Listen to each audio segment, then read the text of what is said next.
Sonia. How you doing, hon?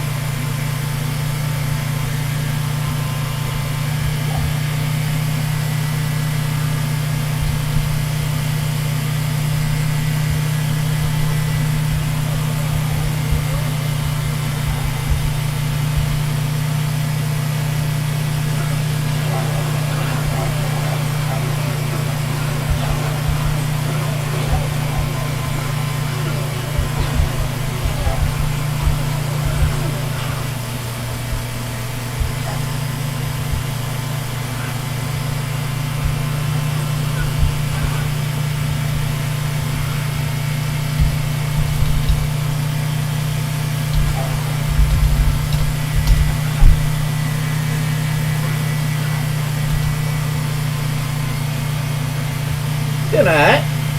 Can't complain.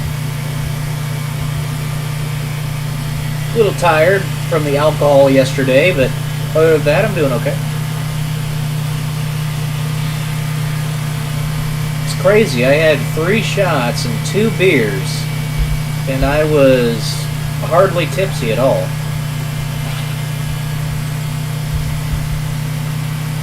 I did get tipsy, but not that much.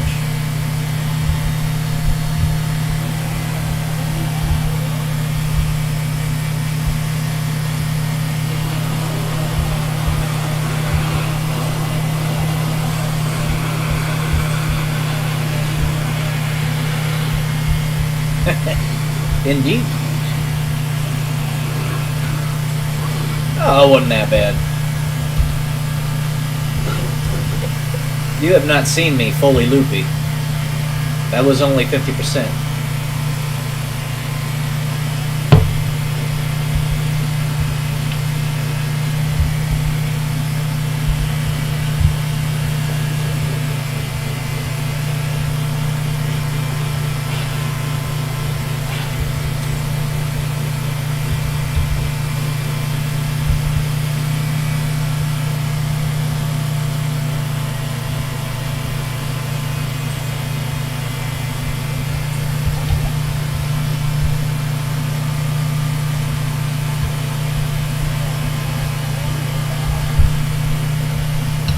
See me fully toasted? We'll see. It's because I'm so big now, it's rather hard for me to get to that point, but you know, I think it'll happen. Let's see what we got here. Today is Thursday.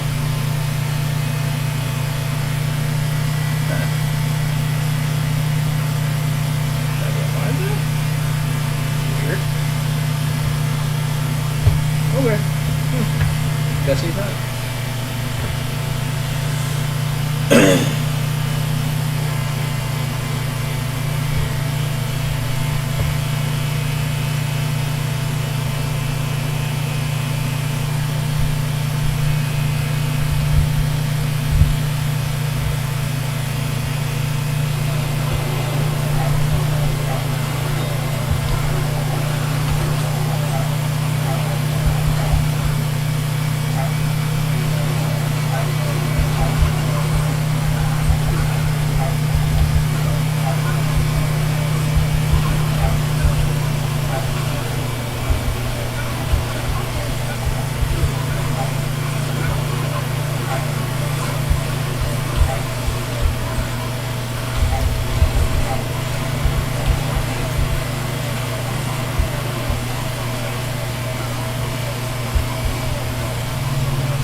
Quote of the day.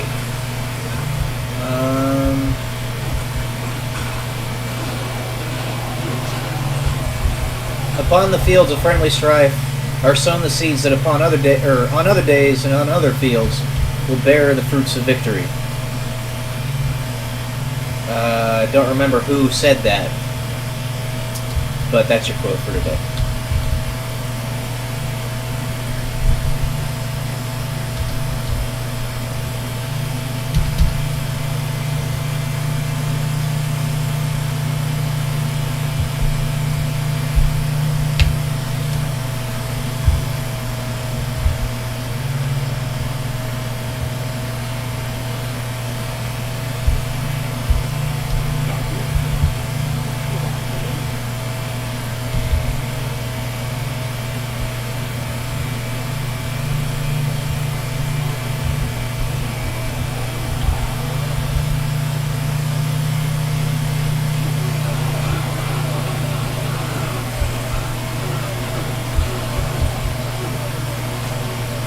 Here, here.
Did you work out real hard?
He must have, yeah.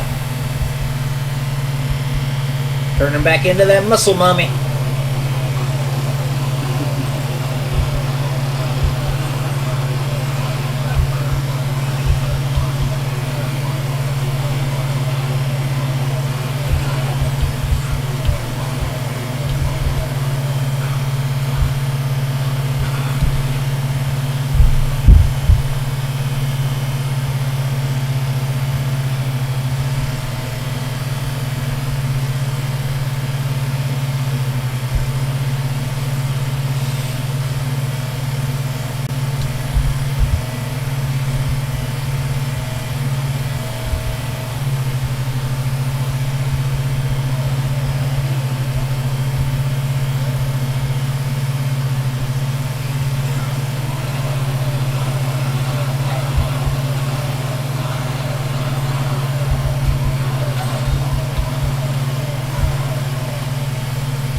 Thank you for the follow on Twitch.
Stay a while and listen to Mr. Pearson. Yep, we have a good time here.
It's now officially 12. Man.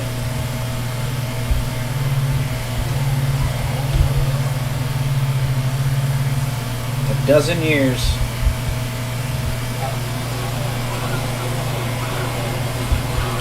Cherish these moments. You don't know how many more you're gonna have.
Literally lying on you right now.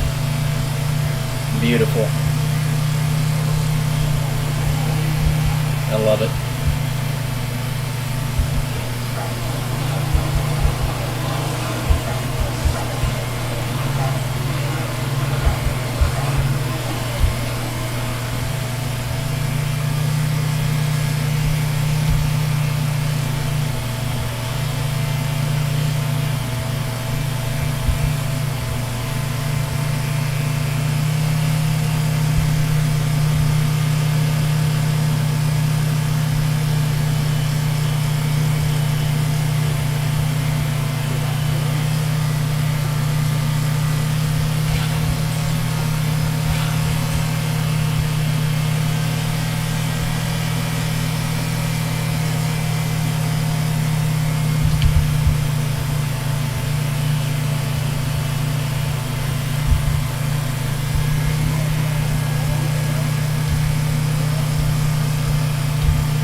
rooms.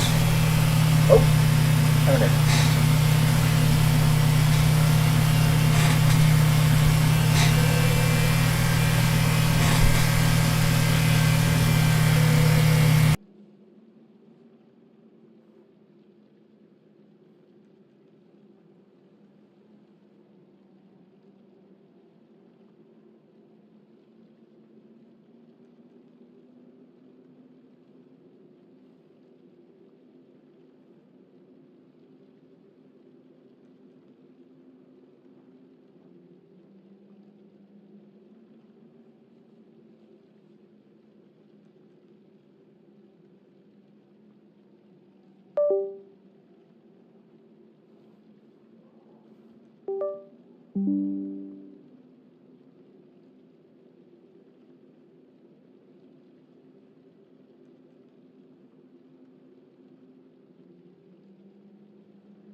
Good afternoon.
Hello.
I can't carry.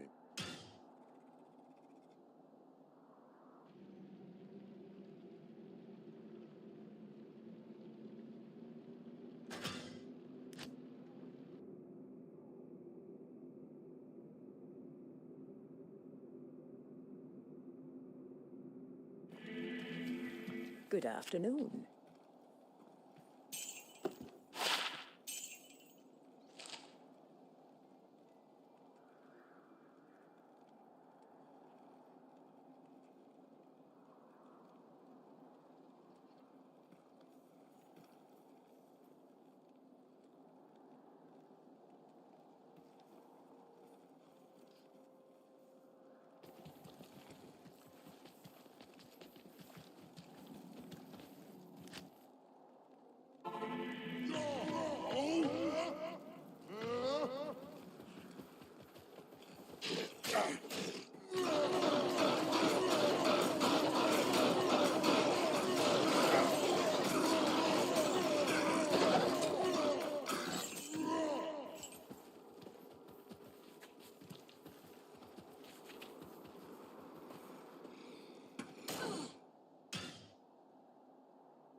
I am overburdened.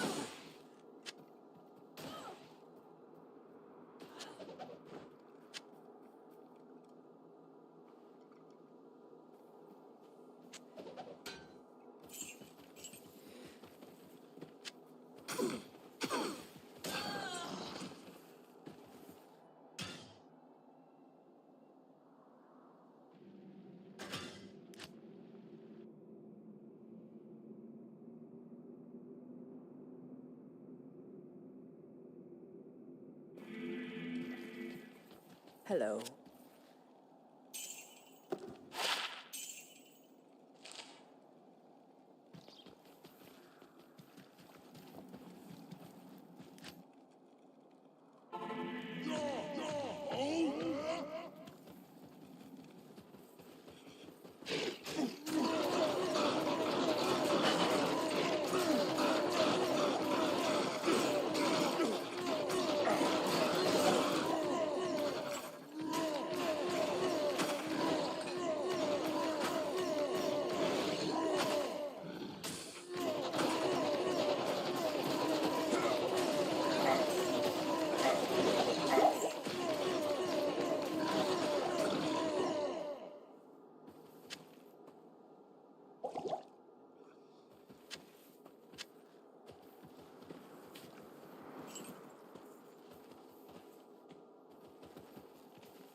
Good afternoon.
Hello.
Good afternoon.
How may I be of help?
Salutations.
Good afternoon.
Hello.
Good afternoon.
Hello.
How may I be of help?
Good afternoon.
How may I be of help?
Hello.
Good afternoon.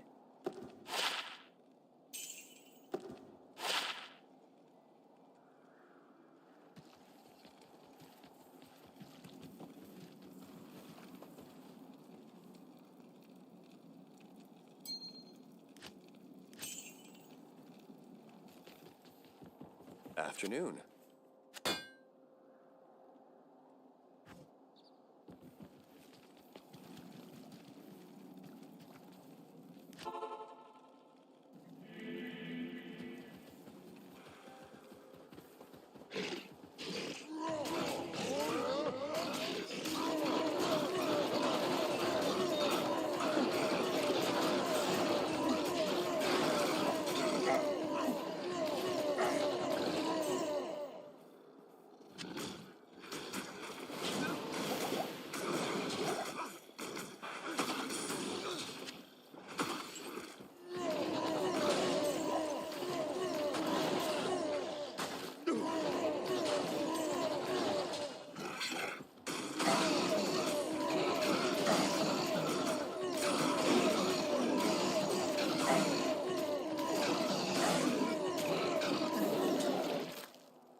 I can't carry anymore.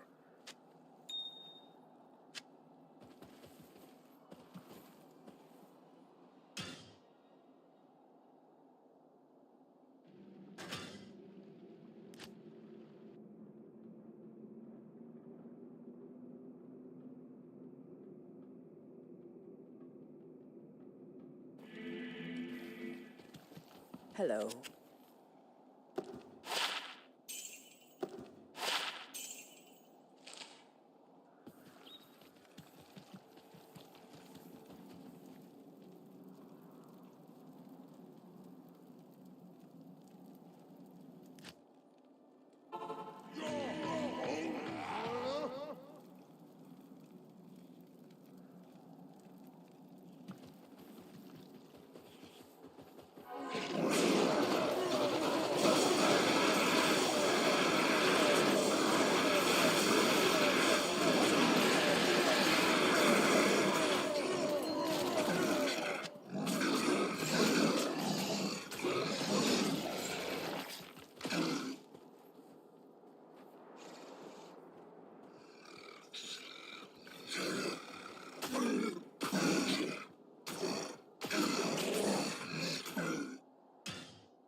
Good afternoon.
Salutations.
Good afternoon.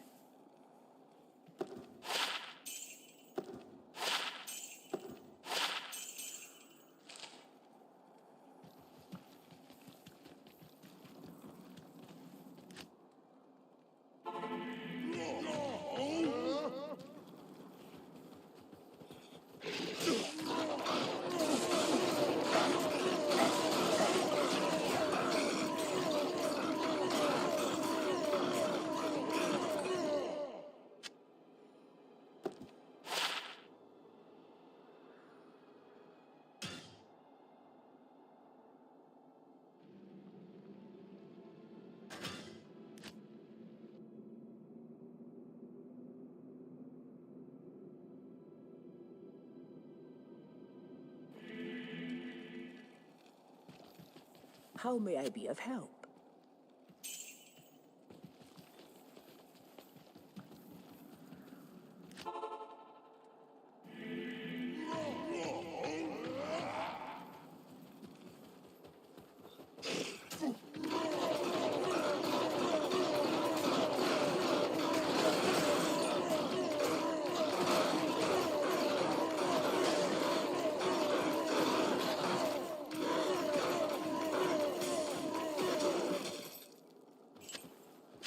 I am overburdened.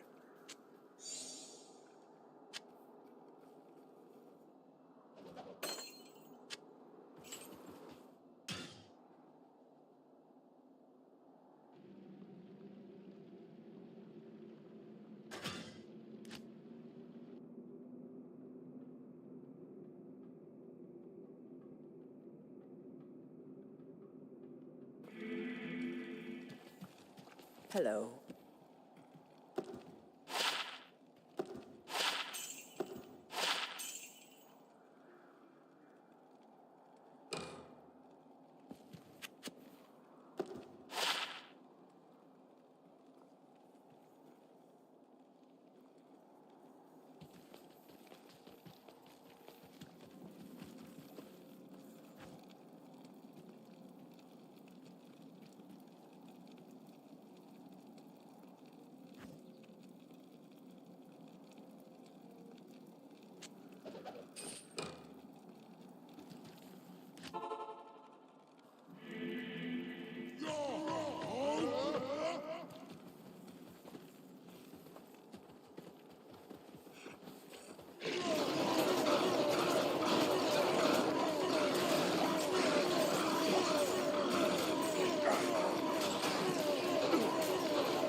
can't carry anymore.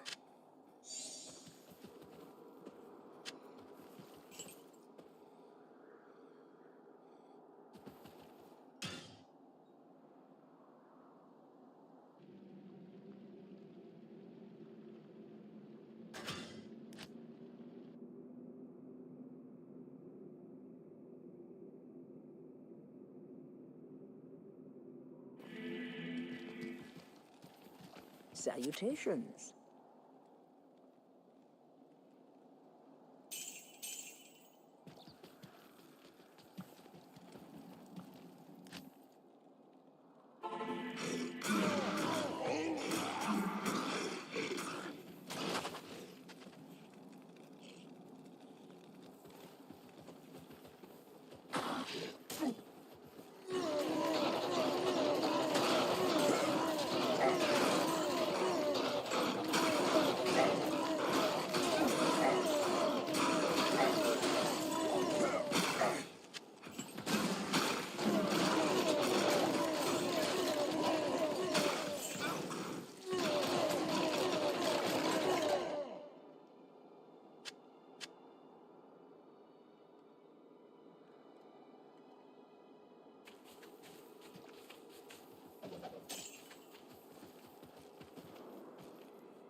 Good afternoon.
At your service.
Hello.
me.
I am overburdened.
Good afternoon.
Hero.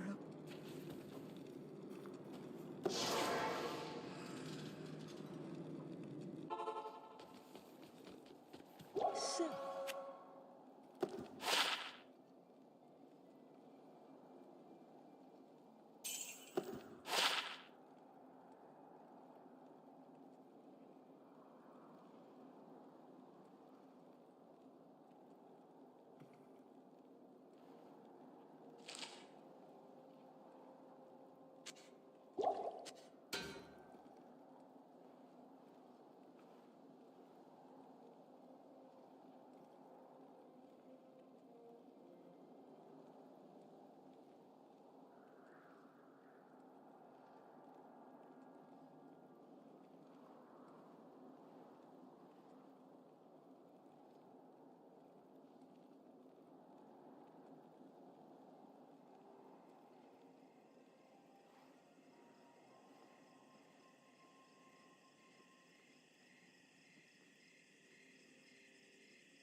good evening.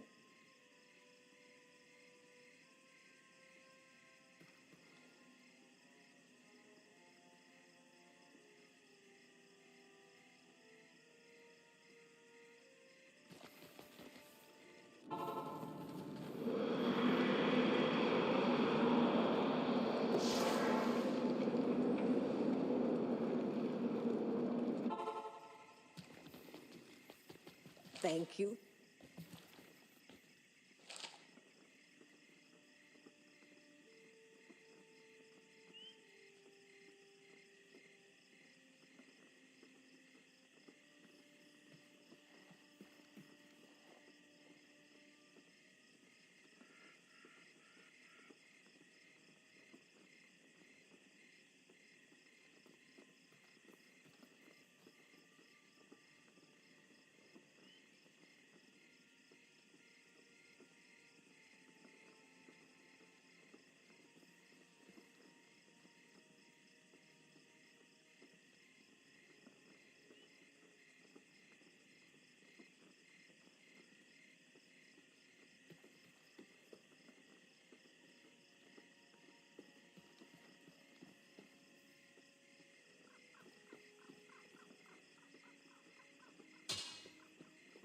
Salutations.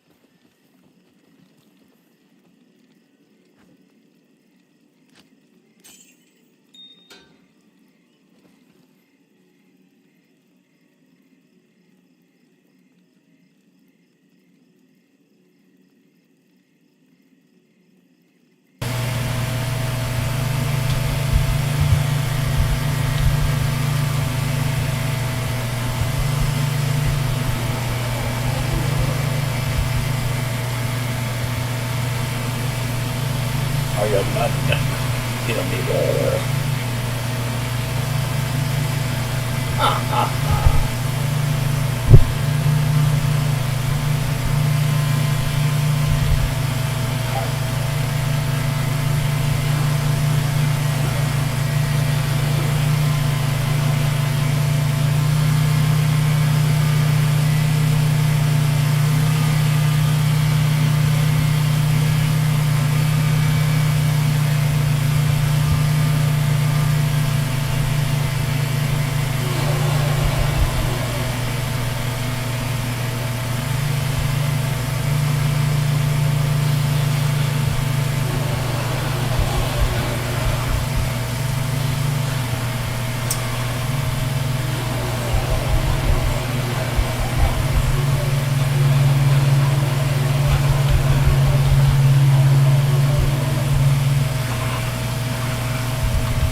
Hello?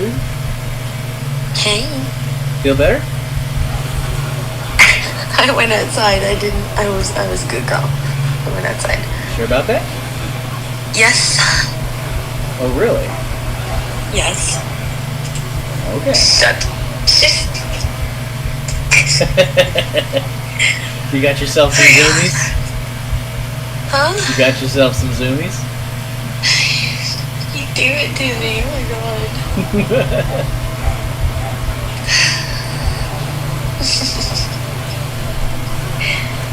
Give me a little bit of a chill there.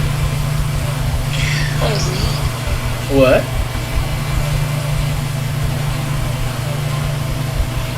Hold on. I'm holding on. Wait.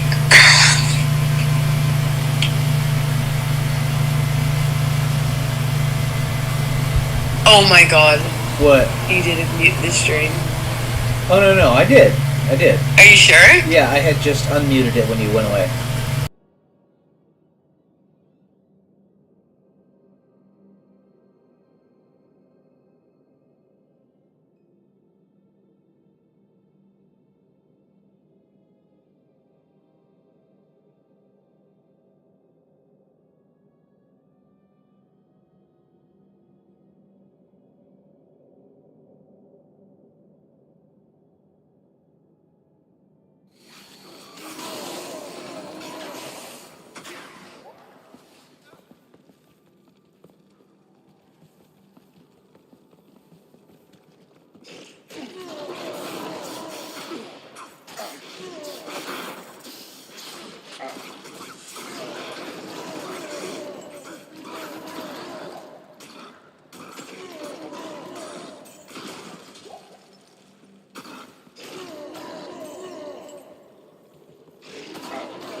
I can't carry anymore.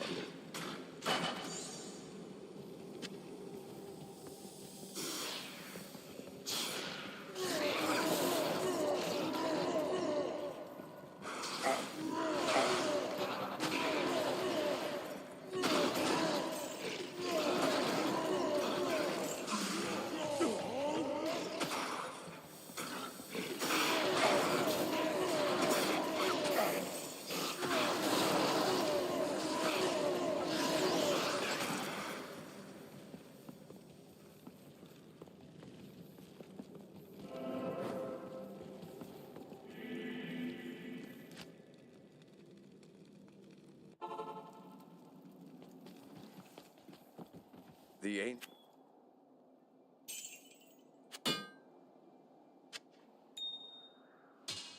Afternoon.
Prime evils are no more.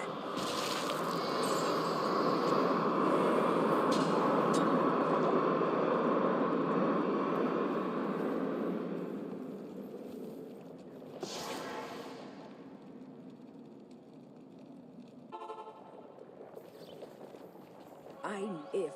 Good afternoon.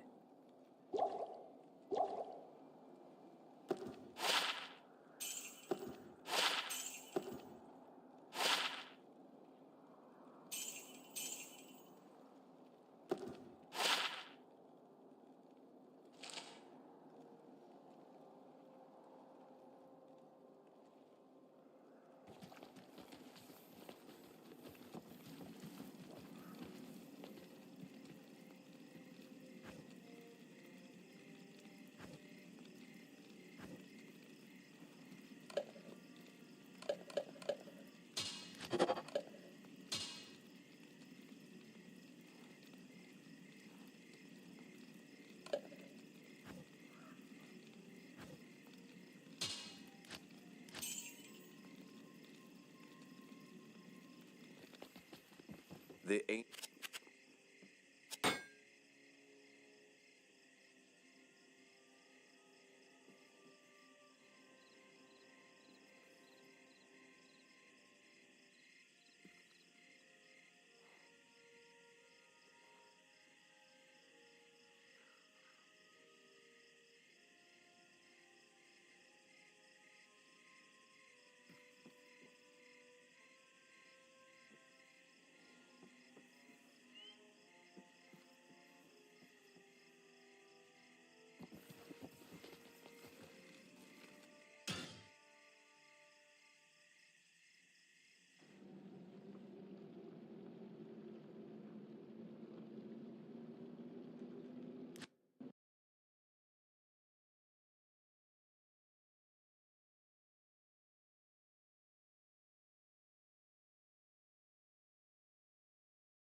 Okay guys, we're going to do a pretty quick one today because I am heading out to the casino with my friend Boris. We're going up to the Atlantis, and it's a drive up there, so kind of early.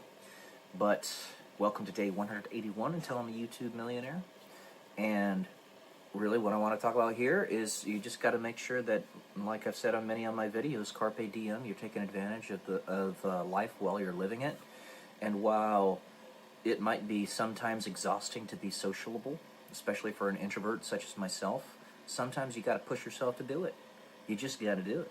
And this is the same thing with social anxiety or PTSD or depression or anything like that. In order to get yourself out of that loop, you got to have a forced push, if you will. And you can be that forced push, or somebody else can be that forced push, or there could be some combination of the two, some blend.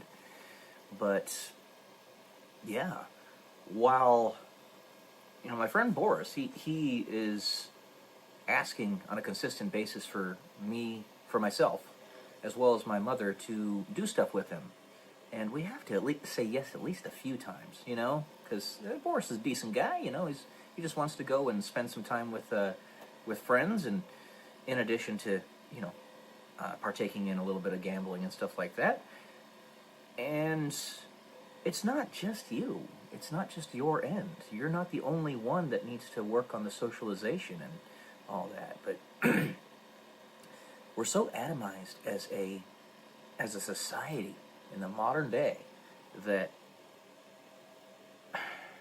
a person like myself or like Boris has maybe 3 or 4 friends, and of those, maybe 2 close friends. It's crazy to think about. The internet and digital communications has been a blessing and a curse in that regard. It has made it much easier for us to go into our shells, while at the same time, much easier for us to communicate from a distance. That's what I'm doing with these videos. And in that I explain my thought process it's supposed to work that you don't have to feel impelled or compelled to force conversation when you're with somebody one-on-one. But that's not usually the way it works. Usually we take the easier road and we just run away and explain ourselves on a video, as opposed to doing a little bit of both. One thing that bothers me about like political gotcha shows on, say, for instance, CNN or even Fox News, really, is that oftentimes the opposing person cannot get a word in edgewise. And when they do talk, they're talked over. And you know what I'm talking about. You've seen it yourselves. I know you have. But in a form like this, you can actually see and hear what I'm trying to communicate. And right now, I'm trying to communicate that we need to communicate. And I'm trying to communicate that we need to take advantage of the opportunities available to us, not just economically or financially, but also, relationship-wise. Friends, I am still praying that this young lady will contact me and, ask me out. I want her to do that because it takes the pressure off of me that I might get another restraining order. That's right, I said another. But, we'll see. We'll see. So, be human. Part of being human is communicating and having human relationships. If we don't communicate with one another, we're robots. But, even that you could say you're not, because robots communicate with one another all the time. Just look at the internet. That's computer to computer communicating with one another. And pretty soon we're going to have AI that's going to do it even better than humans. In the human way. AI's got a long way to go, but it is progressing very fast. It's an exponential growth curve. It happens very slow at first, and then all at once is the way exponential growth curves work. AI is a big thing. It's already changing the world. And these communication issues that we have, the next step of that is that we're going to have AI girlfriends and AI boyfriends for women and all that. And the next step of that is the AI girlfriend could even be given a womb. And you could have children with them, like the robot could be given a womb. We can use stem cells to make one of those. If you want to have a baby with them, as weird as that is, that's the next step. If you can conceptualize it, you got to realize there are certainly people out there that are going to try to make it a reality, and it's not going to take too long. It really isn't.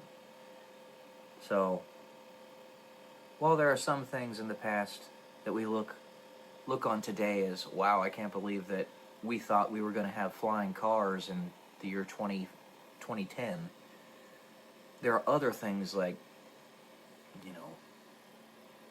wow, I can't believe we have AI technology as advanced as we do already. We were conceptualizing HAL back in 2001 Space Odyssey, right? And now we have stuff that's equivalent to that. Not too far off, and it's going to blow past HAL in only a few moments. So, yeah. Live the life that you have available to you right now, because you only have so many years on this planet. And the virtue of repetition, me saying stuff like that, because most of you are only going to see me once, whatchamacallit, that is the Stoic mentality. Something that I did not bring up when I was reading the book Meditations by Marcus Aurelius is that it's very repetitive, and it has to be. He's basically constantly saying, remember you die. Remember you die. Remember you die. It's intentionally repetitive because it's a mantra. You have to remind yourself because we're so forgetful as human beings. So, anyway, there you go. Remember we die, live life. Carpe diem. Love y'all. Peace.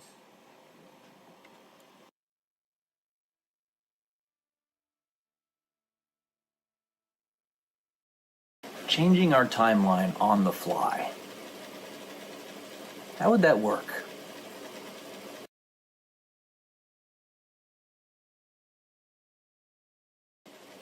Welcome to day 191, Until I Am a YouTube Millionaire.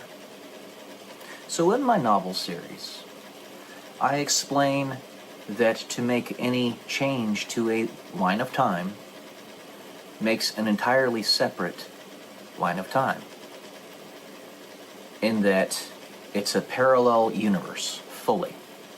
However, what of those instances, and if you can imagine it, you best believe that in some way, shape, or form it is possible, something within your own line of time has been fundamentally changed, i.e., e.g., the Mandela effect.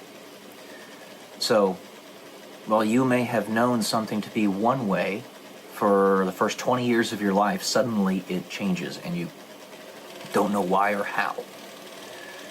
I had an individual talk to me about this on my live yesterday, how he remembers distinctly several passages in the Bible that changed, in particular the Lord's Prayer, over the past few years. And he knows this because he recited it every single day and had it memorized essentially like the back of his hand. That's a very good question. And the Mandela effect, really, I think, leads to a lot of conundrums, such as the grandfather paradox that you see happening in the movie trilogy Back to the Future, where the main character's dad almost doesn't get married to his mom, and he ends up almost not existing. How would that work? Because your perception does not just eliminate. Energy can neither be created nor destroyed. It just changes form, at least in one particular universe. Energy's honestly constantly created in perceptions. And your creative potential as a being. So how does that work? I am thinking this on the fly of how to actually square that circle. We haven't even time traveled yet. And yet I'm trying to broach topics, as many of our thinkers have in the past, that require us to have some type of, they don't really require it, but it would definitely be a help for us to have some type of empirical evidence to discern one way or another. But then at the same time, the empirical evidence may actually affect the end result. Because double slit experiment, observer changes and affects reality the same time that they're actually observing it. Just like the Inception idea from the movie Inception with Leonardo DiCaprio, where you can get right in the middle of creating and perceiving a reality, and it happens so quickly that you don't realize it's happening. It's the same idea with the Mandela effect. Let's say that somebody has a tool, a time machine of some form, that allows them to pierce the veil of an entire zeitgeist, right? They can look at the entire line of time from above, observing it, okay? Sorry. And in the fact that they can do this, they can go back and edit certain things within that line of time. How does that line of time stay coherent? There has to be enough perceptions of these Mandela effect things that are not overpowered, or that are overpowered by those who allow for the change or accept the change. Because like I said, collapsing of the wave function, the convergence of our current reality is basically just the coherence of it. It's the coherence of the interference pattern, where we all live together and accept the consensus reality in which we live. This does not mean you cannot go to the past and edit something within that line of time if it doesn't excessively affect anybody. If it excessively affects a perception or group of perceptions, then it will blip off into another parallel line of time. That's the way I see it. It does check out if you look at the double slit experiment, because observing the electron makes it collapse into a particle, whereas not looking at it, it's a wave function, interference pattern, just like we are. It does check out. So, if those changes are subtle, and they can be as subtle as an entire person, then the changes can occur. But if that subtle change is indeed even a person, say Jesus for example, and then at the end people finally realize who and what they are and that they're actually living among you right now, suddenly the whole timeline blips off and changes because perceptions of reality have adjusted. I.e., or e.g., for example, the rapture. So the Mandela effect, I would say, is a miniature form of what we should be experiencing in the rapture. Now, of course, this convergent being, in order to not be immediately picked out and destroyed, would have to not know who they are for the majority of their lives. And then right when they figure it out towards the end, be protected by everything possible that wants it to survive so that it can. And then everybody that's trying to protect it blips off with it. Kind of like a like a positive polyp. A good cancer, if you think about it. Because let's say that the primary line of time was always set to completely self-destruct, right? And this individual, or even group of individuals, are carrying everybody away from it, simply by virtue of other people trying to protect them and follow them. They have proven proof positive that they are what those other people protecting them want, which is unconditional love, freedom, liberty, all that is good, creation, building. So the Mandela effect, I would submit to you, is simply a miniaturized version of the rapture. The rapture being where we blip off of this line of time and no longer are facing our certain doom. Something to think about. And there's nothing that says within the double slit experiment convergent reality that we live in which we live, that this cannot be the case. Your perception creates reality. And the very fact that one can even percept such an idea within this reality, therefore coalesces it even more. It's the zeitgeist, the thing that I talk about all the time on this channel. The zeitgeist, the paradigm, the underlying social undertone of the whole of human civilization. And you pierce that, or you latch onto it, you can pull everybody out. There you go, guys. Love y'all. Peace.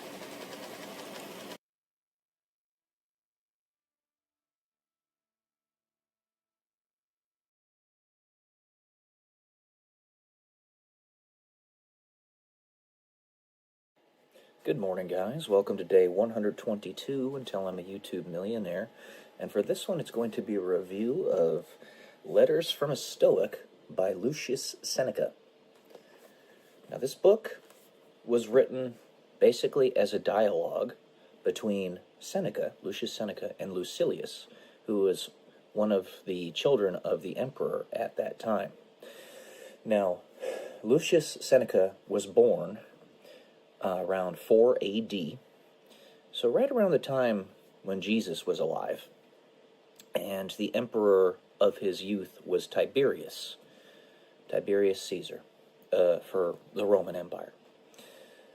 But Lucius Seneca was a Stoic, obviously, and his perspective or his philosophy on life, which is basically, so the way I see it, there are two different types of philosophies in general. The first one is the theoretical philosophy, where you develop entire realms of thought, like, say, the cognitive theoretic model of the universe being a construction for the whole of what it is to think, meta-thinking, metaphysical, metaphilosophical. And you have Immanuel Kant's categorical imperative. You have I Think, Therefore I Am by Rene Descartes. People who create entire modalities of thought within the idea of philosophy. And then you have those who have a philosophy that is designed to help you live a better life. That's really what Stoicism is. It's the application, kind of the engineering side of philosophy. So you have the theoreticians, and then you have the engineers. Both are extremely important, and both have their place. Seneca would be a philosophical engineer, in my perspective.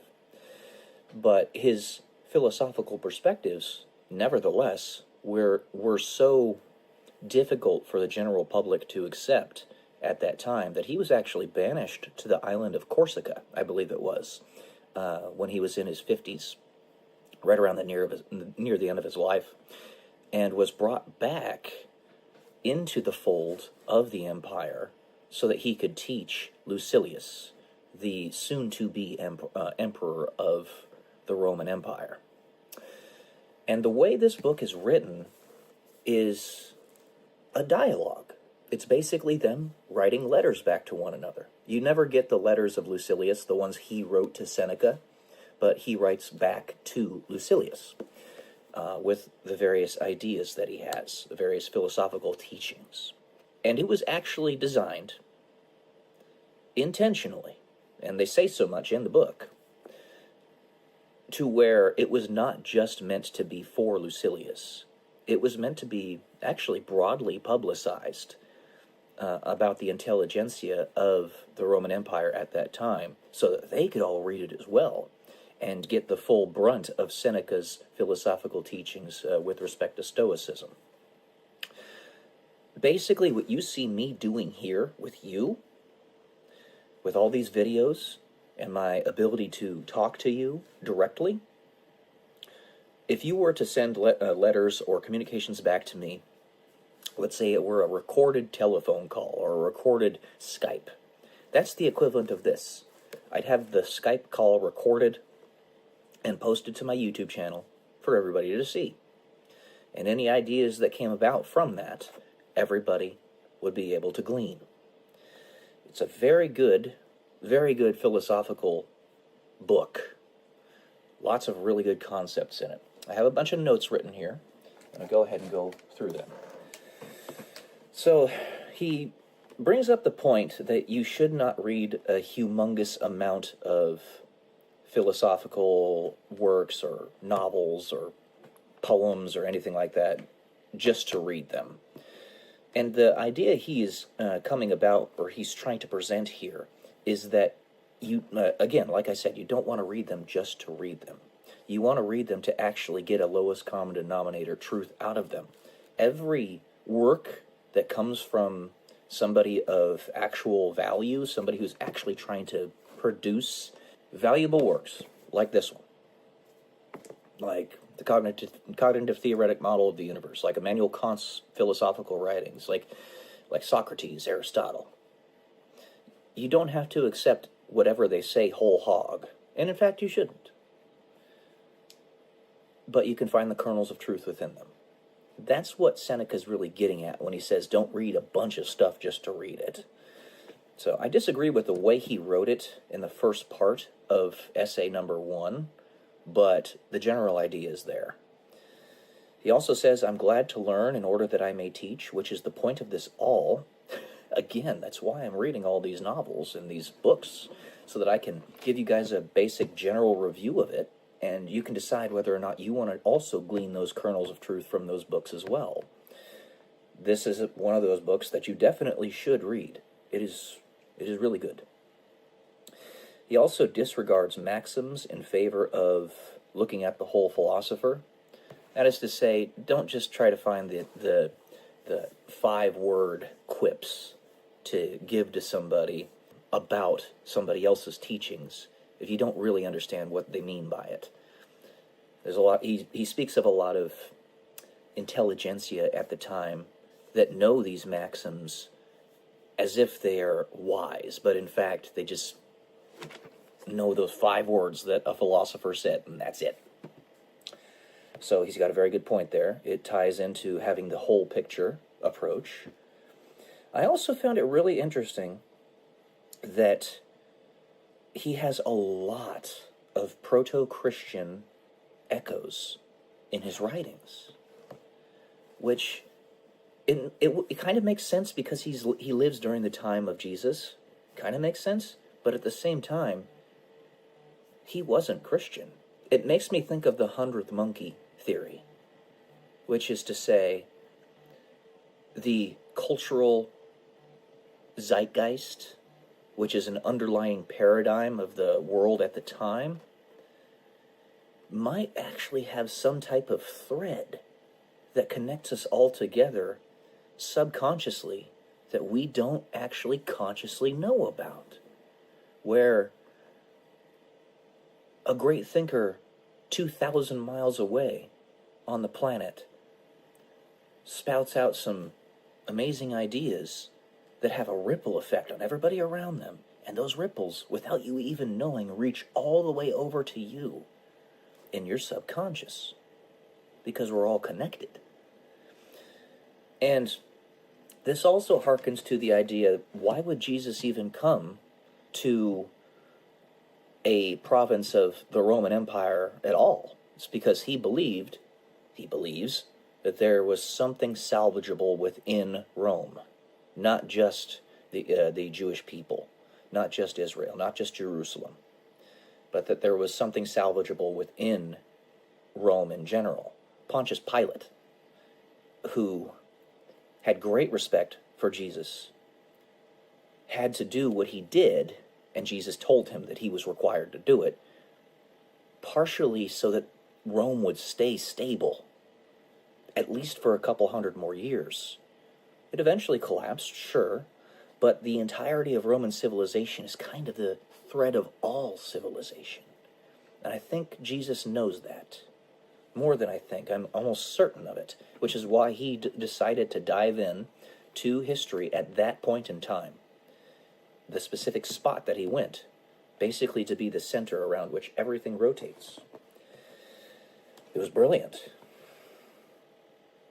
And tying into the fact that, or the idea that Rome is kind of the thread of all of human civilization, there are rhymes in this book from like Virgil and other great authors of the time, Homer,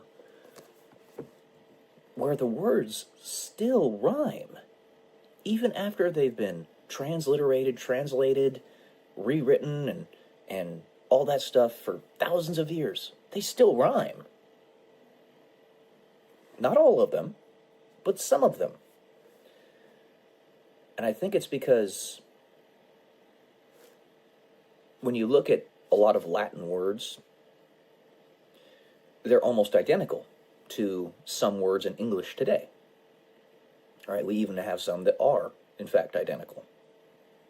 It's because it's the underlying thread of it all. So sometimes you will encounter rhymes that still, in fact, rhyme. It's crazy. It just makes the point that this is our cultural thread of all civilization right here. So yeah, he lived from 4 AD to 65 AD, and the way he died, which was very, very brutal, was intentional.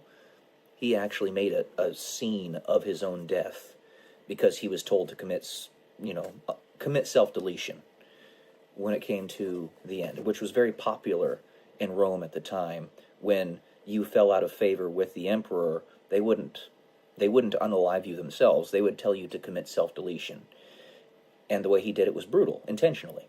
When you read the letters, it's almost as if he was telling the emperor and the leadership that I want my life to end in a way that is memorable.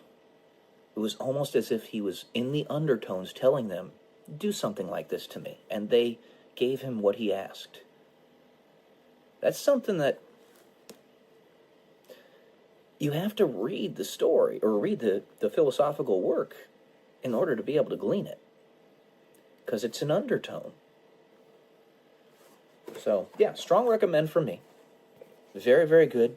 If you want to consider yourself a Stoic to any degree, this is at the top of the list of books that you should read. Very good. Strong recommend. So, yeah. That's all I got for today, guys. Love y'all. Peace.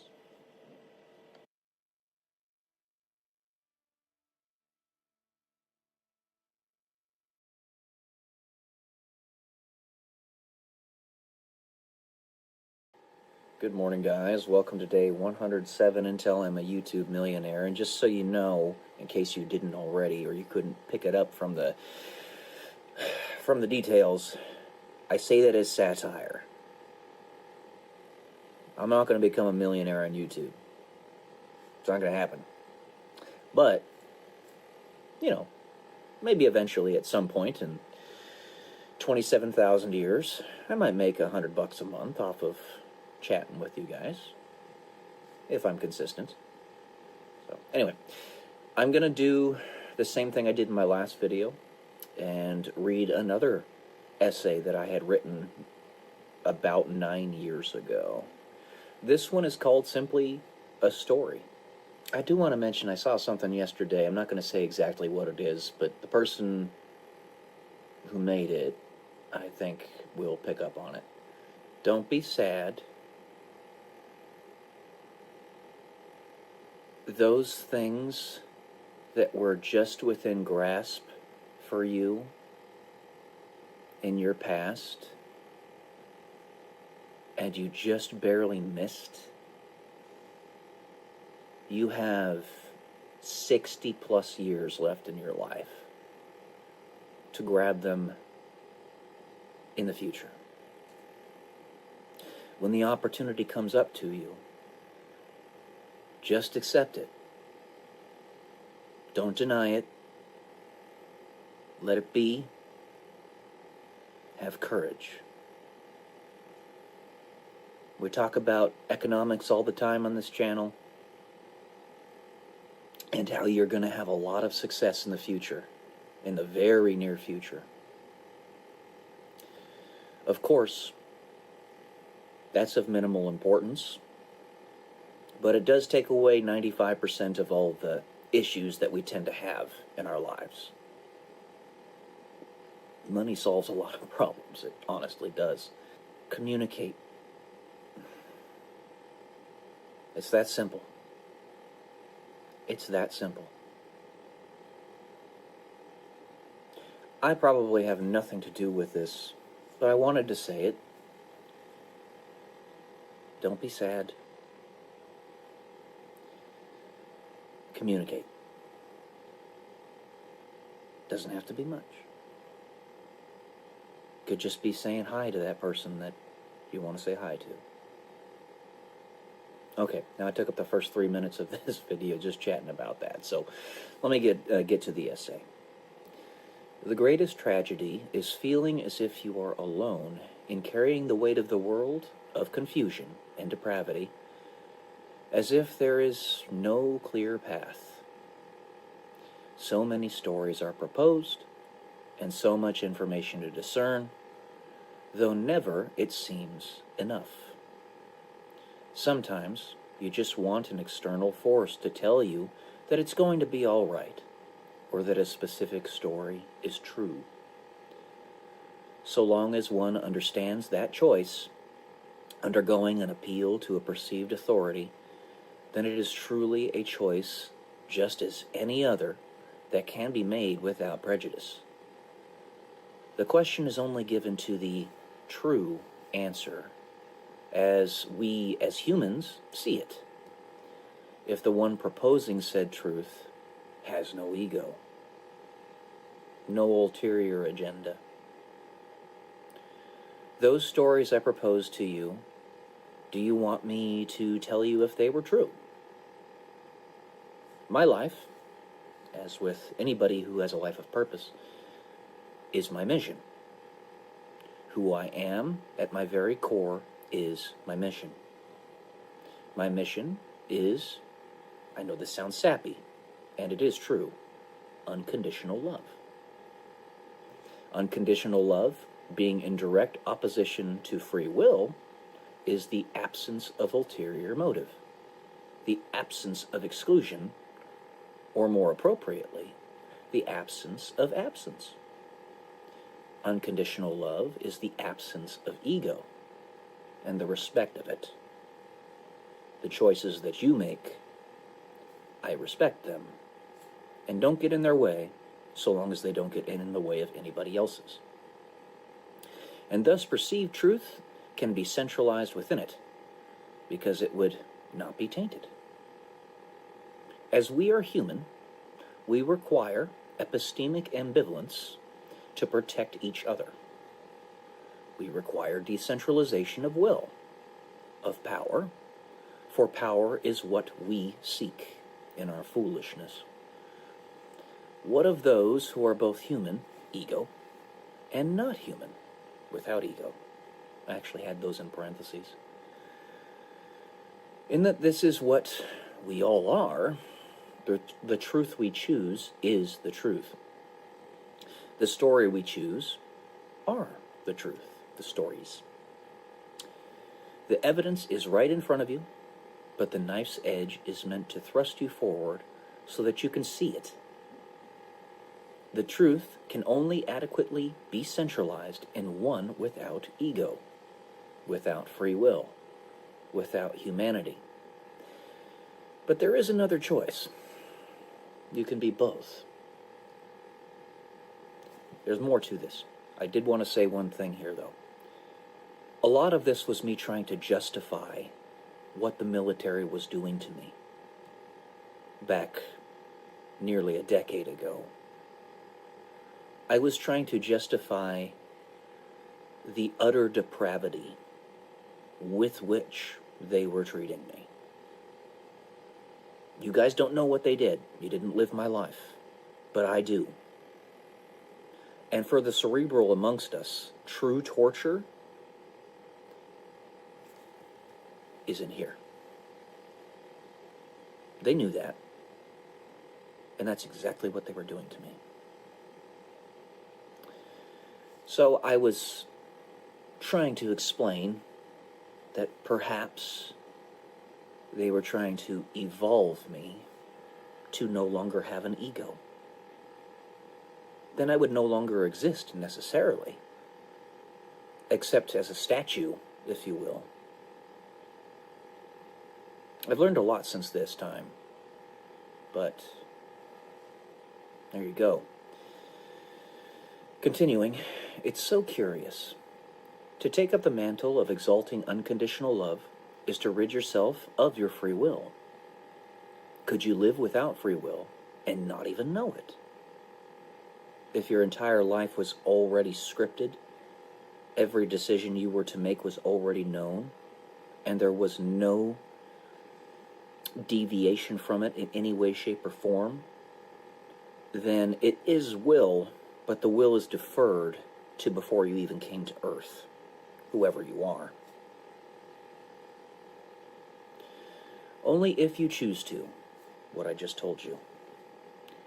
I'm going to do something that I probably shouldn't do. The truth can be centralized within me, and you, and anybody else. But you must choose to allow this to happen. The irony of it. As must I, and the rest of us. The truth is, aliens exist, and so do angels. And I love you unconditionally, as I do everyone and everything in all existence. And this will never change. Do you believe this story? Or this truth? Or is it, in fact, both? you can choose to believe what I have told you is true. You are not alone. What is alien? That which is foreign.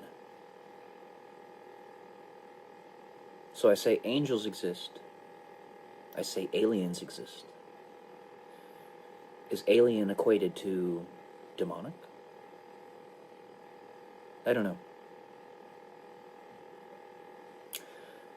I wrote this 9 years ago, partially in trying to justify what the military was doing to me. A lot can change in a decade. But those otherworldly beings, aside from what you and I would call demonic and angelic, have not shown themselves. Maybe you guys should read my novels. Anyways, that's all I got for today. As always, love y'all. Peace.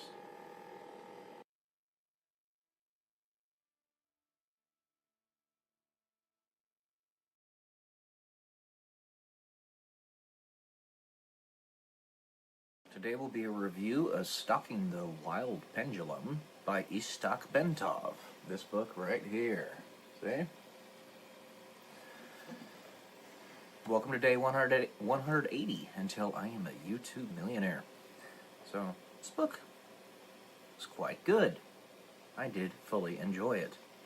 Istak Bentov kind of makes me think of a combination between Terence McKenna and Nikola Tesla in terms of his scientific explanations as well as his combination of mysticism along with that.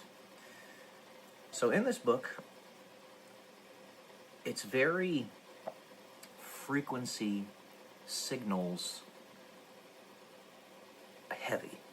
He talks a lot about how everything in the universe is essentially just vibrating, and you and I, as well as anything else that we can perceive, is just an interference pattern. And the perfect unity is where there is no interference. Now, he claims that ultimately this will send us all back to source, and that it is equated to nothingness, in a way. Talks about things like frequency entrainment, which, as I stated before in some previous videos, I wanted to integrate a lot of what was written in here into my novel series, which I have. Frequency entrainment meaning that you can actually change a frequency generator's output if you have another frequency that's proximate to it that's also being output nearby. Usually the frequencies will entrain to the higher frequency because of the overall power output of said signal.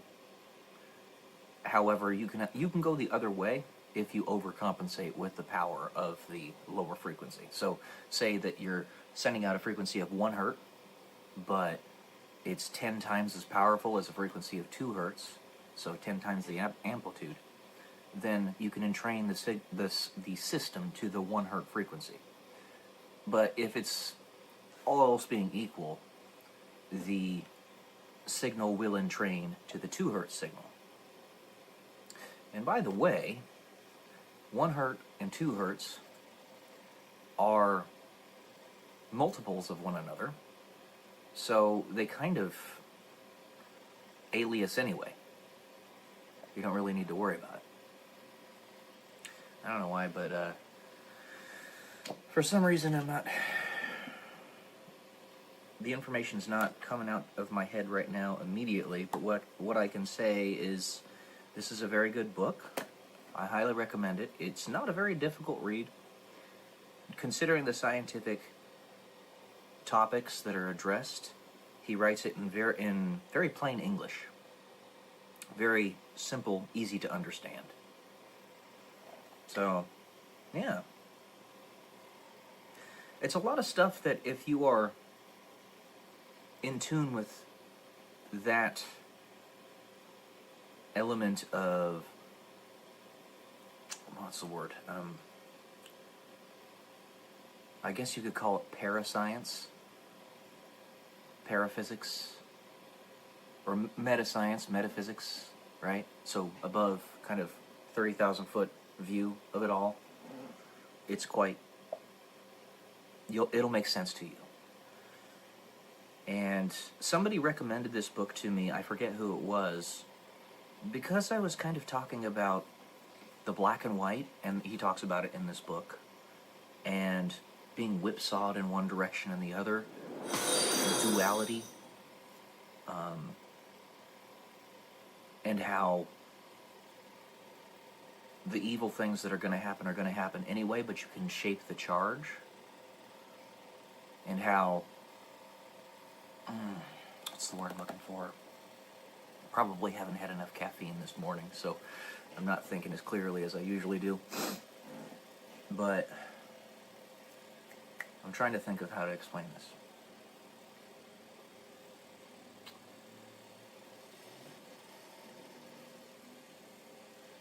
Stalking the wild pendulum, in that we're trying to find a way to have nuance.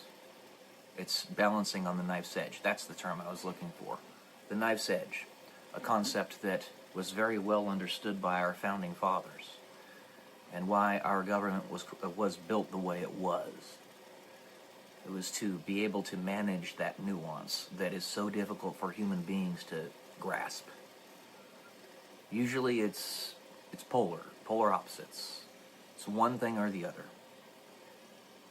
So, yeah. I guess the nuance here is that the guy has a very good scientific knowledge. He says he's an idiot, but he's not. He's very, very intelligent. He's just trying to be humble, I guess.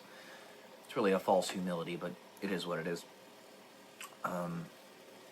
There is a blend between science and quote-unquote mysticism, because as Joe Rogan fully understands and has stated recently,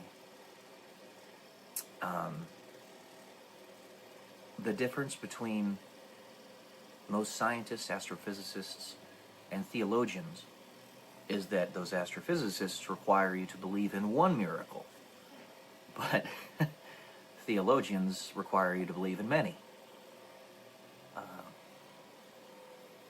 I think it ties in really well with this. So, overall, I would say definitely read it. Definitely read it. It is a very good book. It's going to give you a broader perspective of things. Of all the stuff that you could read out there, the millions upon millions upon millions of books, this is on a very high level. It's one of the best. I have only one book on my list of S-tier books. I wouldn't yet put this one in there, but it is one of the best books that you should read, because it's going to give you that broader perspective. That's what reading is supposed to do. It's supposed to help you connect with the author in a way that nothing else can.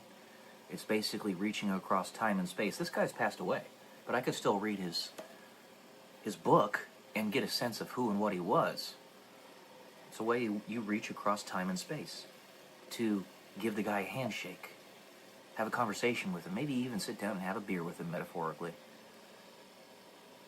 And this is a guy that I would have loved to have met.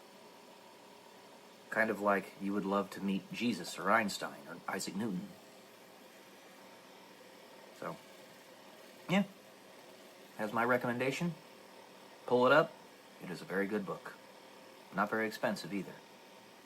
Alright guys, that's it for today. Love y'all. Peace.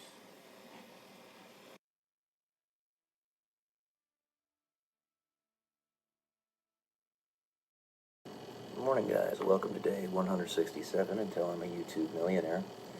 This is our last day here at the Atlantis today, and flexibility is the key to air power.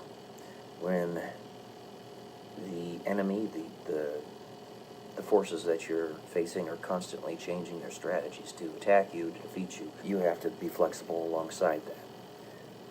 It's something I've been wanting to say on a video here for a while, is if the only way your enemy can defeat you, or even contest you, is by, 1, stacking the field against you, so teaming up against you, and 2, cheating, then I think you're doing all right. It doesn't make it right. It doesn't make it fun. It doesn't justify it. But it might be a little bit more powerful than you think you are. So, anyway, that was just something that I've been wanting to say for quite some time on this channel, because it kind of aligned with a lot of other things that I've seen. Those mangas that I've been talking about, for example. And you know, flexibility is the key to air power, like I was saying. Sorry, I just got an email. So to that point, it seems that YouTube is pushing a lot of 20-something attractive women. I keep on seeing them over and over and over, and it's not because I'm searching for them. They're just popping up in my feed. And they're getting the clicks, they're getting the views. YouTube is heeding those types of channels. I'm not opposed to this, especially if those people that they're pushing have really interesting and good things to say,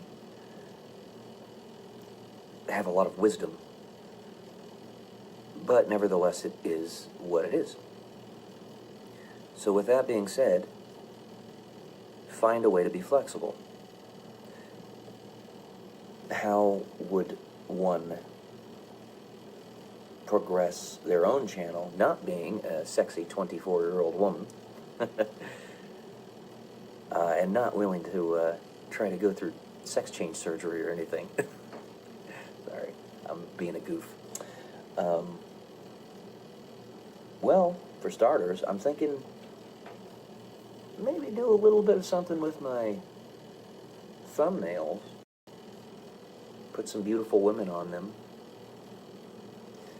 And that would be at least the first impression to get people in to see what I have to talk about. So, something like what the Sigma and Alpha male channels do. They'll like put a cartoon picture of women or men walking away from beautiful women, or swooning, a bunch of beautiful women swooning over a man, all that fun stuff, and they get tons of clicks from it. So I'm thinking maybe I'll try something like that. I don't know, what do you guys think? Flexibility is the key to air power, as we always said in the Air Force, the military. However much I resent what the military did to me, and the fact that they aren't actually there to serve the purpose that they claim to serve, they still did have some good kernels of wisdom. There's no doubt about that.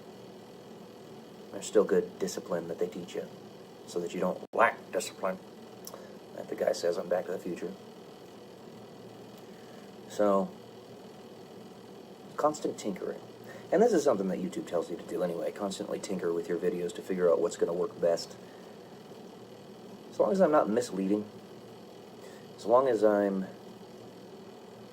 being truthful and giving content that's actually valuable to people, then I think we can probably pull that off. This is a truism about everything in life, not just about YouTube.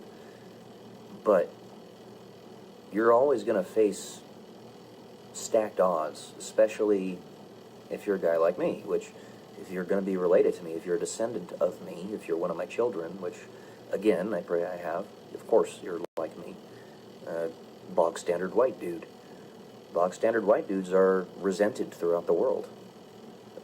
And resentment comes from a lot of different things, but it's just the truth. T-R-O-O-F, truth. That's right. Just look at South Africa as an example. It's even worse for Asians, actually. The cards are stacked against you. You have to work much harder to get into certain positions than almost anybody else. So, there's no such thing as reverse racism, but you could call that reverse racism if you wanted to. And people would get the message, the point that you're trying to get across. So, like I was talking about in my last video, not being able to get jobs that are requisite to my capacities and pay that is requisite to what I'm worth is definitely, at least partially, due to that, if not entirely, which is really weird to think about. But it's real. And that again harkens back to YouTube pushing beautiful 24-year-old women. Which again, I that's fine, but at the same time, kind of put your finger on the scale when it comes to channels like my own. When you stop me from even being able to advertise, I'm willing to give you guys my money to get my channel to grow. Shut up and take my money. The Fry meme. Anyway, that's what I got for today. Just some thoughts on finding your way through the stacked odds. Because you can, and you will. You just got to keep on going. So, love y'all. Peace.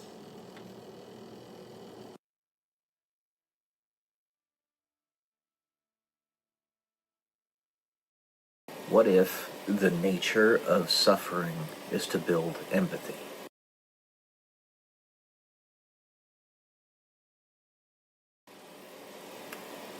Welcome to day 192 until I'm a YouTube millionaire. In addition to that, what if your purpose on this planet is to suffer? There was a person, many of you might know this person, might be a person with whom you're familiar,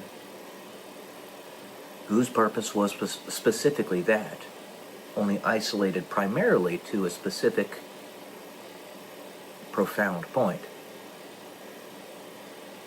Obviously, Jesus. What if the purpose of your life is to suffer, to soak up all of the negative energy of the human family? So, people are always praying to God that are in states of suffering, seeking an answer, seeking to have their wishes fulfilled. When they're not, what do you think that means? It means that you are the warrior fighting, putting up the shield to protect and preserve everyone else that does get it. You're the way it happens for everyone else. And ultimately, when it does come to you, however long you can endure, it will be the end state for everybody. But when you're enduring that pain, you need patience to the utmost degree. And don't ever expect that you will be healed or that you will get those things for which you are looking. That saves the most people. If we're in the business of saving souls, the way you do that is you act as the painkiller for all of their pains. And if you can get joy, satisfaction out of that, as opposed to getting it out of receiving the things that you personally want and desire, then that's divine. You become an infinite well, source of protection, love, freedom, liberty, creation. So when I tell people, I believe in God, always have, always will, because I believe that the person to whom I am talking exists. That's very important. You're basically fueling the fire in their own soul, sparking it, turning them from an NPC into a real animated person, just by telling them that they matter. Because they do. They're everything. There are two paths. The first one is entropy, destruction, erasure of everything. And if that happens, those things never were with which to begin. And the other one is creation and eternity. It will have always been your destiny if you get there. To look at it in a Calvinist perspective, you can actually square that circle if you look at it through nonlinear time and how everything is happening simultaneously. All realities converge into the one in which we live and perceive. So, to tell an atheist that you believe in God, they're not understanding it if they remain atheists. You're telling them that you believe in them. Not in some egotistical, narcissistic way, but you're telling them that they are creators of their existence, of their universe, which is absolutely true. What the double slit experiment shows, the greatest irony of it all, is that God exists. And it's you. Something Jesus was trying to tell us from the start. Trying to show us how to do it. When he gave his apostles, his disciples, the ability to conduct miracles. That's how. All he did was believe in them, just as they believed in him. When you forego belief in God, you are foregoing belief in yourself. You are instigating your own erasure, your own non-existence. And in that final judgment, where that omniscient understanding of all intents comes about, if you have decided that you don't want to exist, remain atheist, because that's what this is. You will. You'll get what you want.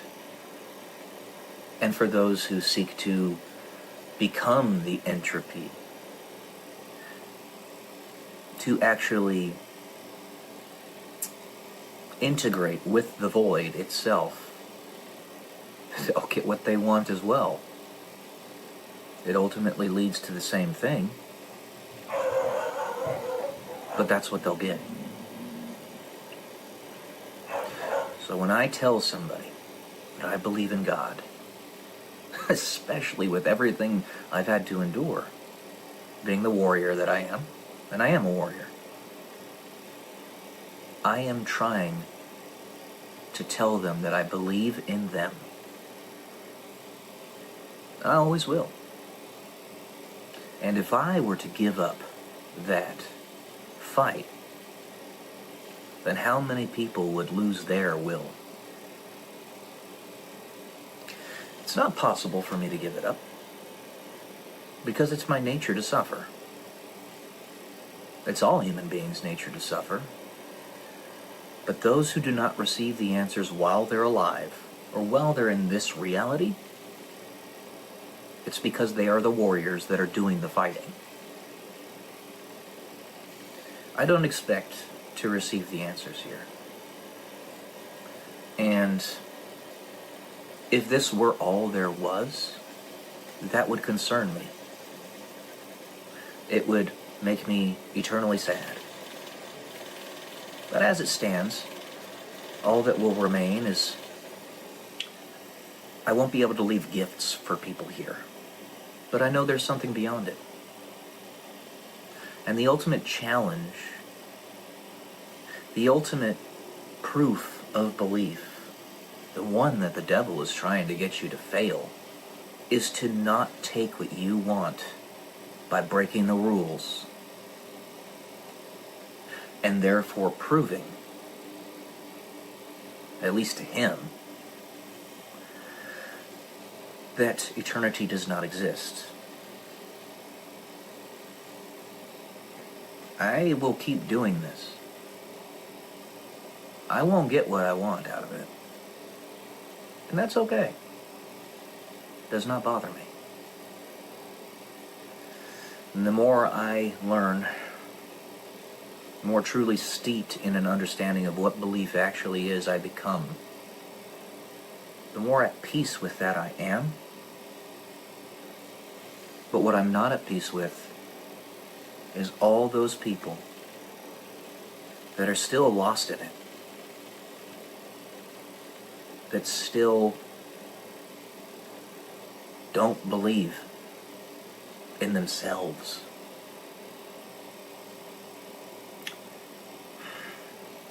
Because if there is nothing outside of this, then nothing matters. If nothing matters, then you don't. If you don't matter, then do you really exist? You will get what you want in the end. And if that remains your perspective on things, if you don't listen to Jesus and him trying to tell you that you are a creator just as him, then that's what you're going to get. If I do break, or get just to the point of breaking, right before that happens, I know God's got my back. He'll step in. And I will have faith in that. But the thing is, it's never going to happen. And I know that's the rub here. There are a large number of people who are trying to get me to break specifically so that Jesus will step in. Because either he will or he won't. And they'll know, one way or another. It'll no longer be the realm of belief for them. Assuming that I'm that important, but I'm not. Even so, not being important and still not allowing yourself to break, are you really not that important? It's one of the many paradoxes of this life. It remains that way if nobody knows your story.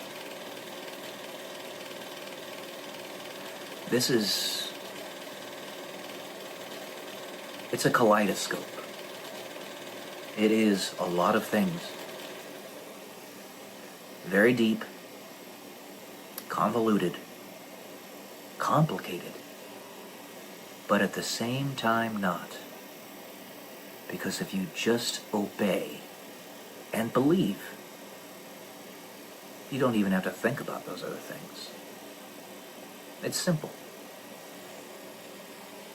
The bridge here is that I am trying to explain what I've learned. And explaining it in all of its depth and multifaceted, multifarious nature, kaleidoscope of it all, the fractal of it all, makes it make sense. So that those who simply can't hit the believe button can have something onto which they may glean, or onto which they may grasp. God is real. I believe. Always have, always will. Nothing will break that. And that means I believe in you. All of you. And you can either choose to accept that or not. I am telling you that you exist. Understand that. Grasp what I am saying there. You exist. You do. You're right here before me. You're not just a projection. Being an NPC even doesn't mean you don't exist. It just means that you're not the main character. You still exist. You exist. Alright. I've gone on long enough. Love y'all. Peace.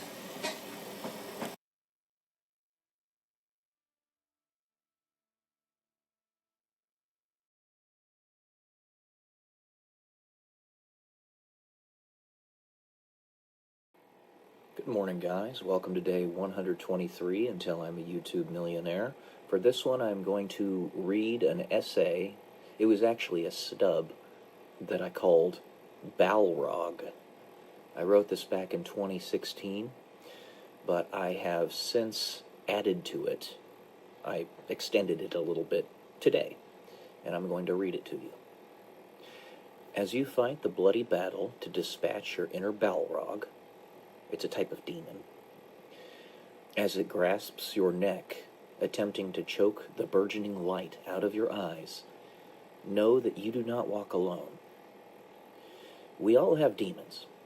Some of them are readily visible through physical and emotional traumas that we carry on in our bodies, through our personalities, and others we tend to keep at bay and to ourselves. One way or another, they are there. As this hellish world demands its pound of flesh, that we all must suffer in the most sadistic and personalized of ways. Knowing that you do not walk alone is a reference to us being our brother's keepers, as well as God himself walking with us as we suffer, until we're ready to move past the hellish existence of this world. The choice, ultimately, is ours, but many of us are entranced by the siren song of the enemy, allowing it to both corrupt and confuse us, usually at the same time. I'll be there to help you. Both God, Jesus, and I, Peyton Pearson, will be there to help you in any way, shape, or form that we can. I am God's servant, as any truly earnestly trying person is. That is, a person trying to advance the human family, help you on an individual level, and ultimately make the world a better place. Any pain that I myself may be causing, by virtue of my words, or even by my existence itself, I don't mean to cause that pain, and I would much rather soak it up myself and destroy it. The pain, that is. No more pain. No more pain. It is gone. You do not face such tremendous hurdles alone. If you do not see this edifice now, you soon will, and I'll be pointing at its weak spots, providing all the tools you need. The greatest trick the devil ever played was convincing the world that he does not exist. This, therefore, is how we end up turning the world upside down, misattributing the evils of this world to God instead, when God is axiomatically love, and the evil axiomatically apart from God. If you believe that God does not exist, or have in some way been convinced of it, then all things are equal. There is no juxtaposition, and it all seems to come from the same source, whether it be pure chance or guided by an intelligent hand. The most potent tool that you can be given, that you need, is this knowledge that evil is real, that the devil does exist, and that the devil is not God. But I cannot do it for you. This is your chance. Whatever you fear, it makes sense to charge toward it as powerfully as you can muster, to put yourself on the knife's edge of maximal effort. to achieve maximal effort or maximal growth. Don't go too far, as you'll crash out, but don't go less than you can, or you will not fully utilize the chance that God has given you. Your free will is yours. It is what constitutes you as a sovereign individual. But if you are controlled by fear, you are not exercising said free will, and you are sacrificing yourself and your chance. So yeah,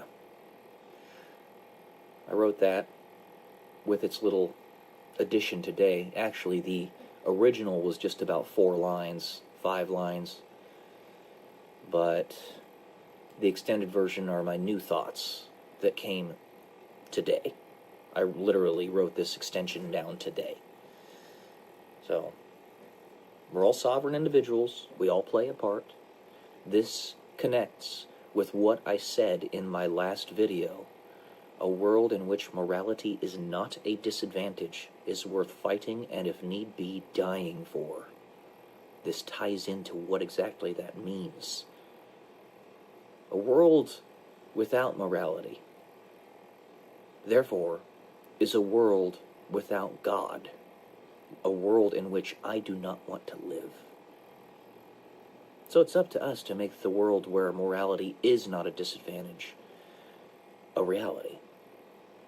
In our sovereign free will, we exercise that capacity to create the opportunity for said reality. That's it for today, guys. Hope you got something out of this. Love y'all. Peace.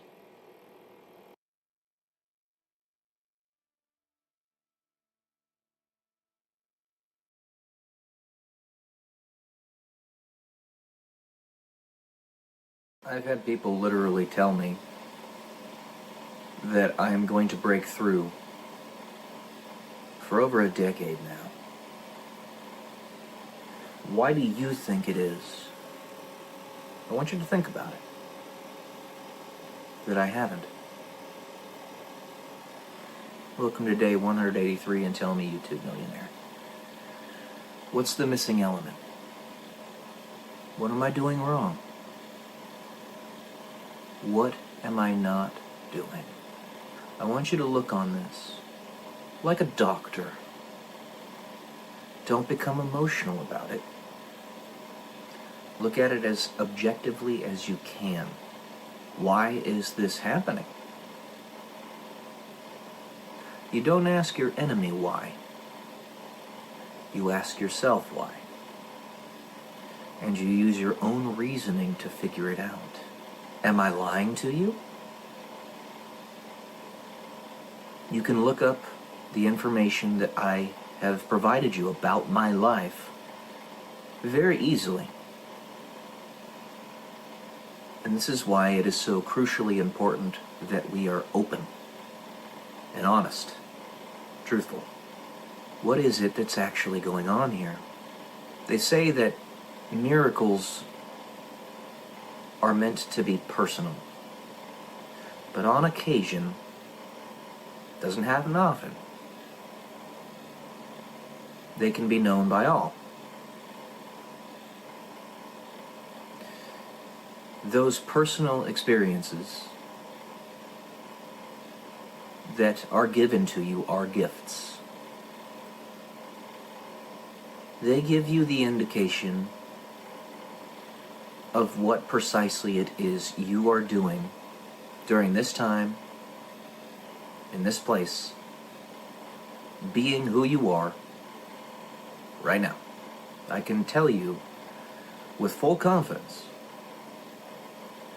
that there is something very specific and rather large, giggity, that I've been made to do on Earth that has put me in a position of being hidden from the general public. More hidden than I should be. Dr. Stephen Greer actually brought this up a while back, how smaller people who are less well known, actually have more freedom than very popularly known people. This is only in a world that is controlled by evil, which we know this world is. But it doesn't have to stay that way. These miracles that have happened in my life, specific things that are tailored to me, that I've seen, beyond the fact that I already believed from the beginning, solidified that fact that God has me doing something. I don't know what it is, but I might be able to assume, through the context of everything that I've said on this channel, among other places, that it is something relating to being that ripple effect. Mind you, that is the most important thing. And so long as I have enough, I don't necessarily need any more. It's not a matter of need. It's a matter of want. It would be nice if we lived in a world where upstanding individuals that didn't have to give a pound of flesh to the demon were actually allowed to fully succeed. It's a rare instance. Those are people who are distinctly protected by God so that they can prove to people that such things are possible. I think of people like Billy Graham as an example. He ended up being extremely successful in his life, but was a genuinely good person. That doesn't happen too often, but it does. I think of the artist that I used to listen to all the time, still a really good artist and one that I really like, but I don't listen to them as much anymore. One Republic, with their lead singer is Ryan Tedder. I think he's probably like 45 now. He's getting up there in years. And it was a lyric in one of his songs that stood out to me. One of those kernels of truth that you find in a decentralized manner, like what happens with Vision in the comic book series The Avengers, or Iron Man finds himself through decentralized internet divestment. But one of his lyrics is, "The air I breathe and a place to rest my head. All I need is the air I breathe and a place to rest my head." I know to what he was alluding there, even if he possibly didn't know. That these people that watch you like flies on a wall don't necessarily have to use technological cameras in the reality in which we live. They could do something similar to what I discuss in my novel series, where they're in the space between space and can observe you from there. What you might call multidimensional. But it's not actually that complicated. Once we figure out how to manipulate time and frequency and stuff like that fully, which might be related to four-dimensional gyroscopes, talk about it in my story, then it becomes relatively workaday. So there's something going on here. I pick up the pieces. They are everywhere. And there had to be enough of that information for me to put back together in order to be fully capable here on Earth now and successful in whatever mission it is that I have. The sad part is, I have written this novel series only partially as fiction. Very small, actually. The stuff that I discuss in the story is real. And the sad part is, only a handful of people are going to read it, are ever going to see it. It's a mustard seed, just like faith, but it might stay that way forever. It's really sad. I wouldn't have written this if I didn't have some belief in it. It's one of the many pieces, and if you guys want to put those pieces together, it's there. I hide nothing. I even read portions of it on my channel here. I'll say this, the woman in whom I'm interested, and she knows who she is, if she hasn't already, and she truly wants to understand me, if she doesn't read my novel, I'm going to be very disappointed. And I'll leave it at that. But I've been told that my breakthrough is coming. And I've been told this for 10 plus years. Hasn't happened yet, and I'm not expecting it to. And while I wish it would, I'm okay with the fact that it doesn't, because I have much more important things to do here. It's just a shame that this world is still that bad, still that depraved, to where no matter what I do, the enemy is still going to have some type of tendril in the situation and be able to hurt me. And ultimately, the enemy wants to completely dispatch me from this planet. I know that's why I'm being kept so secret. I don't know the end game here. Because, am I going to stay this way forever? Is this really the end state of my life, like this? The most pain comes from not knowing. And the comparison of others who have great levels of success, who you know you have more capacity than, and more drive. And it's a disorder of resources, a disorder of capacity. And you think to yourself, it's because you failed. This is both true and not, in that I could have gone harder, but I don't precisely know how. Surely I could have. But what's the standard here? See, you pick the standard. And that standard is crucially important. And there is one entity who is the standard, God. But there's also someone who is stated to be a standard bearer for God.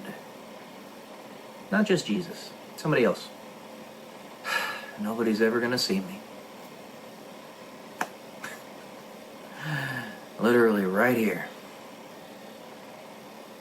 Right now. Right here. Right now. Dun dun dun dun dun. No, sorry. Right here. I don't even see myself. Anyways, I'll leave it at that today, guys. I'm not expecting my breakthrough. And it's okay. Love y'all. Peace.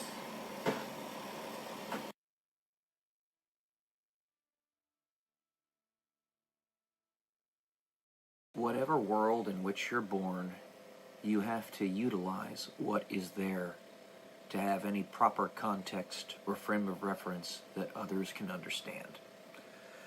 Welcome to day 171 until I am a YouTube millionaire. And I was reviewing some of the videos that I had made 7 or 8 years ago.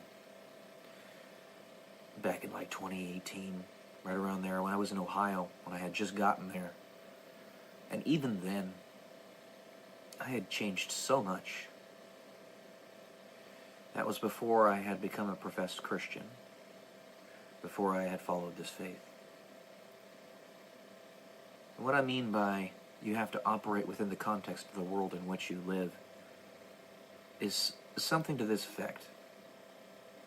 We all are in a sort of suggestion loop. The entire planet being guided down a proscribed path that we are told there is no way to change. It's a script, and there's no way to break the fate. And we have people acting as the evil entities and people acting as the good entities. I always bring up George Soros as a prototypical demon or prototypical parasite. And the stance in which he lives reminds me of one of the characters from the movie Kingdom of Heaven. The movie with Orlando Bloom in it and Edward Norton. But one of the new king's primary servants, after the 16-year-old king that has leprosy passes away, goes and slays some women that were part of Salah ad-Din's family. And he says, I am who I am, someone has to be. Does really somebody have to be? Now, the path that was being tread there was one that was a justifiable crusade in order to save Europe. So in that context, don't misinterpret what I'm saying here. But you are not required to follow a proscribed path. I think I'm using that word properly. And then I also think of the guy in the movie The Martian, the guy that Matt Damon plays. Dr. Mann, I believe is his name, and it's a fitting name. Who, when Matthew McConaughey, Cooper, comes to save him from his planet, along with the other doctor, he says, I really didn't think that I would not have the planet, that my planet wouldn't be the right one.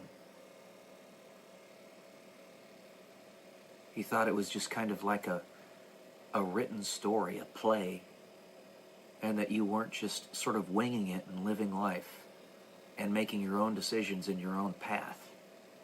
Now, it's a little bit of both, I would tell you. But he was victim of...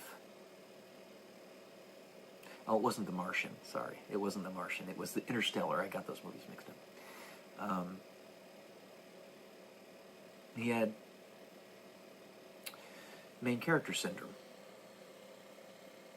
And this led him to fall into his monkey brain mentality, his lizard brain, as it's called, his instinct for survival.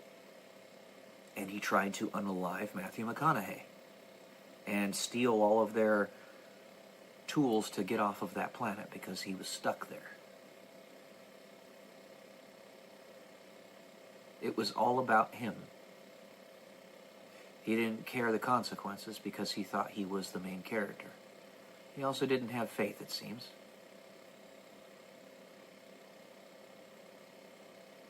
I'm not the main character. Nor are you. Not in everybody else's life, that is. But I am the main character in my life. You are the main character in your life. But what does the main character always do, principally, in a heroic tale? It's a tale of self-sacrifice. When Captain America jumped on the grenade in Captain America 1, even though it was a fake grenade, he proved that he was sacrificing himself in order to protect his comrades, his fellow soldiers. And he's the main character of that story. He's the hero. But he was willing to just die if he needed to save everybody else. And at the end of that movie, he, in fact, drives the nuclear weapon carrying aircraft into an iceberg or something, a glacier. He basically gets buried in ice, and he's not found for 90-something years or 60-something years.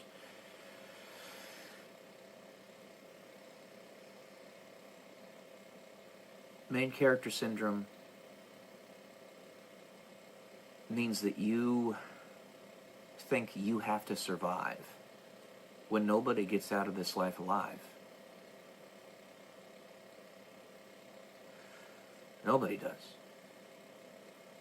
So how are you going to live while you're here?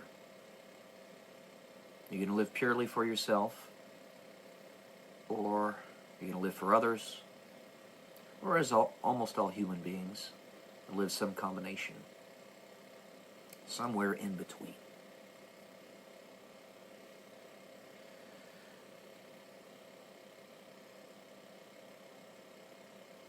I was under the spell,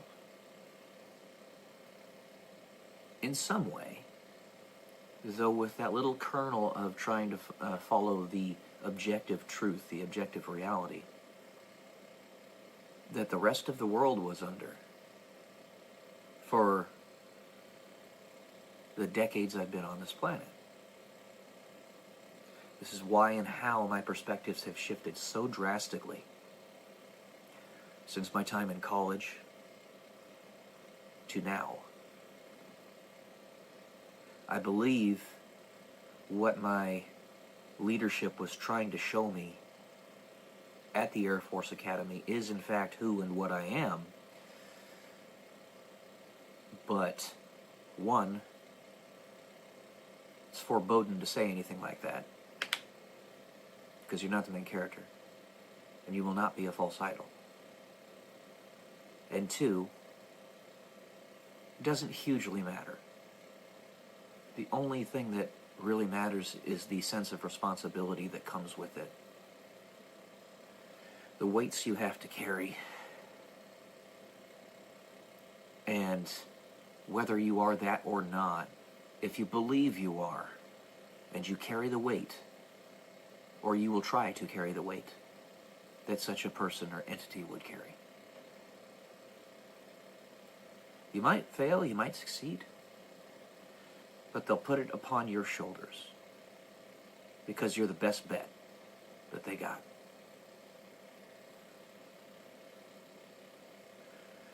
So, I'm not the main character in anybody else's story but my own.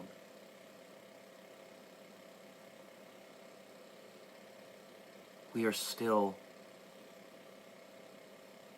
thankfully I think, in the death throes of it, but still in the doldrums of this loop of suggestion, this brainwashing, that made us think that the whole of the world had to end in 2012. We're still here, going on 13 years after the fact. Very little has changed since then. Well, I mean, the fact that we're still alive, and all those people who have President Trump derangement syndrome. It's called TDS for short, and they're actually trying to make a psychological syndrome like in the DSM-5 or do studies on it or something that's specifically that.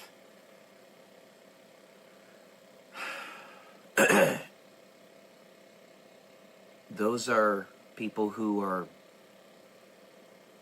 trying to force that suggested path, even though it no longer is where we're going.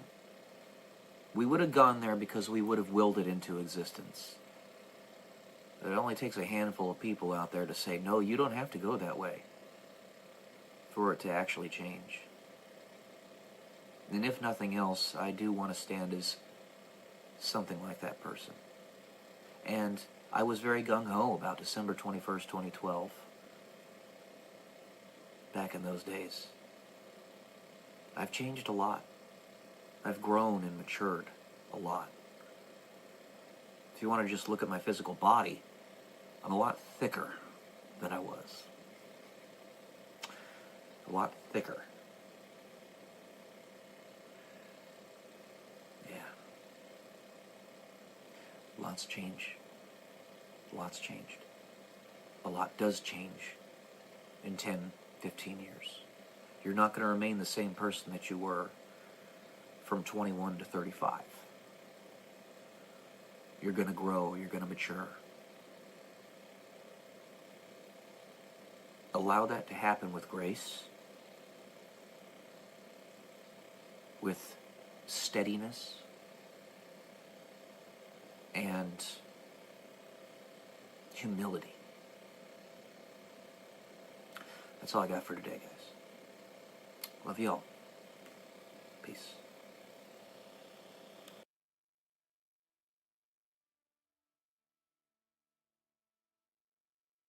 How many of us are NPCs? I was thinking about this for quite some time. Welcome to day 170 until I'm a YouTube millionaire. So, an NPC is a gamer's term for a character that is not the main character. It stands for non-player character. They are characters that simply serve a purpose and don't have an active will like yours as the main character in the story. They just will give you side quests, or will sell you items, or things of that nature. How many of us in this reality that we live in which we live, are actually non-player characters? Now, I'm thinking on this, we have a main character. Does that necessarily mean that the NPCs don't actually have agency? That doesn't necessarily have to be the case. You could still have agency within your own realm, but the story itself is not encircled around you. You aren't the main character, but you still have free will. Obviously, in the games that we've created thus far, we haven't created an artificial intelligence that has free will like we do, but the day might come that we do. However, thinking a little bit more about this, there might be a way to determine if a person has agency in an objective manner. Just like there have been so many people out there that have heard that roughly a third of the general population does not have an internal dialogue. That is, they don't think of scenarios in their head. They don't think of words. There's no dialogue there. It's just, they live. Or at least they think they do. Whatever. And I was thinking, maybe, as perception makes reality, and all of that, there might be a way to use the double slit experiment to determine if a person has free will. Now, for us, we only have the capacity to affect a single electron at a time. It is just a tiny little spark of free will that every single one of us has, but it is there.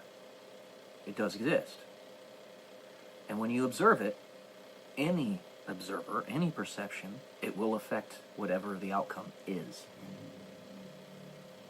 Now, I'm wondering, If a person doesn't have free will, they observe it, the object, and it does not collapse into a physical particle.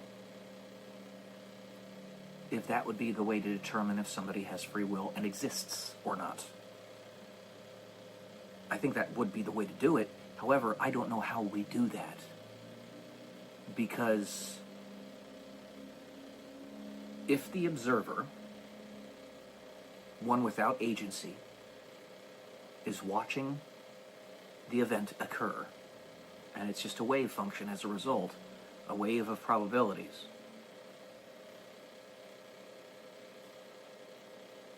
once the observer that does have will comes into the fray, whatever happened there before is no longer. Because you perceive that this other human being has free will, that this other human being actually does exist. And because you perceive that, and there's been nothing to contradict it, you will actually force that wave function into a physical particle. I don't know. I don't know. The event already occurs. We have a way to record that. No, I think that's actually possible. I think that's actually possible. Just as you can biohack a human being due to our susceptibility to suggestion and brainwash them into following false idols, so too you could pierce the source code in this way and use the double slit experiment to determine if somebody has free will. If we find that not a single human being fails to do this and collapse it into a wave function, then we all have consciousness and agency. But what about a dog?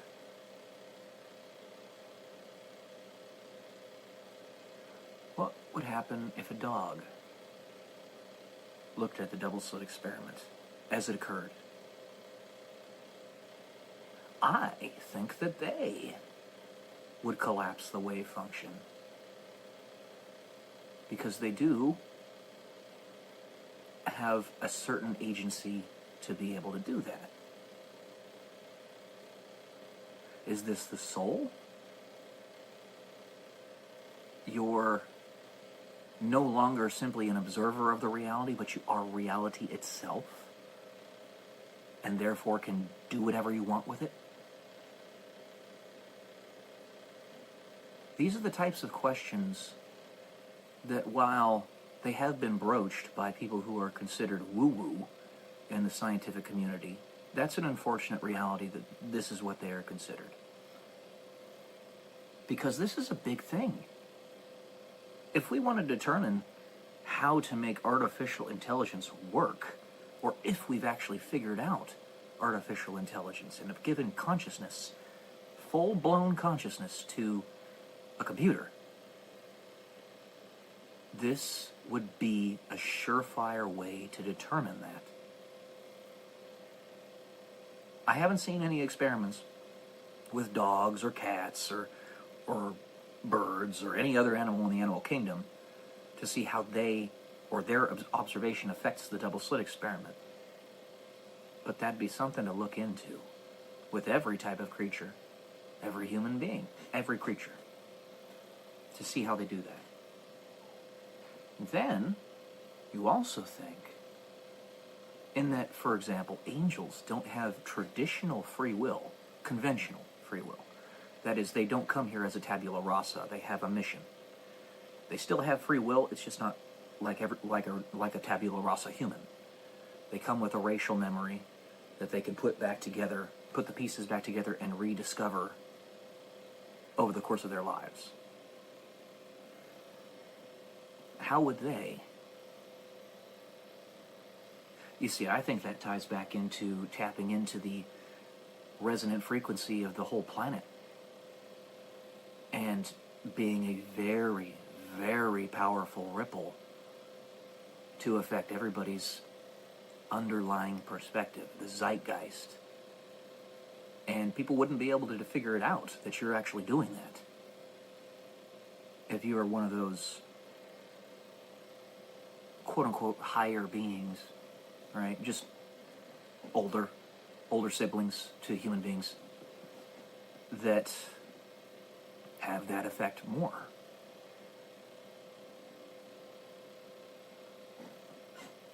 These types of ideas are important with which to play. They're hypotheticals.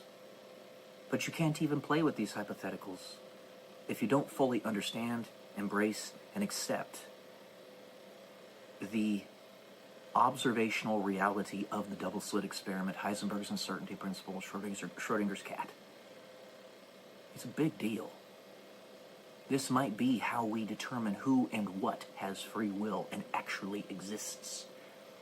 And this might be a way that we can determine to whom to listen and to whom not to. Strange grammar there. To whom not. Whatever. You get the point. And we can develop our politics, our culture, our governmental systems around that. Not just trying to take care of the lame and the mentally slow and stuff like that. 10% of the population completely unable to do anything productive because they're not smart enough. Nothing against them, it's just the way they were born. Well, maybe there's an entire 30 or 40% of the population that doesn't even exist. And it is purely yours and my perception that makes them present. Something to think about. It's definitely something to think about. And I don't try to be occluded. I want you guys to be able to understand the things about which I'm talking. Because if you can't, I'm not communicating properly. I do everything I can to be as clear and concise and precise and easily understandable as possible. Because I don't need to tout myself as some prophet or above everybody else because of my high level of intelligence or something. No, I simply want to help you guys. You're part of my human family and I want to help you. So, yeah. That's what I got today, guys. Hope you enjoyed. Hope you can chew on this a little bit more. There might be an experiment that we could do with this. Love y'all. Peace.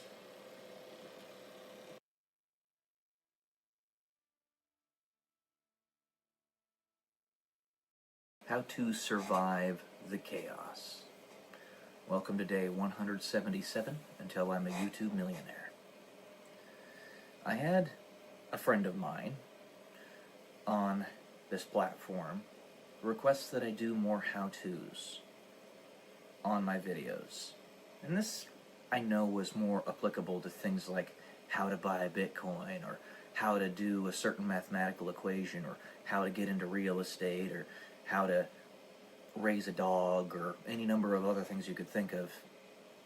I know that's more what it was relating, and less about a philosophical concept such as how to survive the chaos. But nevertheless, that's what I feel within myself to do today. So, there are many ways, many steps to this. Because there's also many gradations to the chaos that you'll have to endure in your life. For me, the last 15 years has been a veritable hell. And for pretty much everybody else, if not half the people in my family. It was marked by a tremendous number of physical ailments for myself and the rest of my family. My father, for instance, having 15 strokes, including 2 massive ones and 13 TIAs. My mother having PTSD, like I do. major depressive disorder and a bunch of other stuff, back problems. Several of my family members passing away in such a sequence that it seemed to be just laying on thick in our lives. I had several uncles leave this planet, and basically our family was just sort of dwindling around us.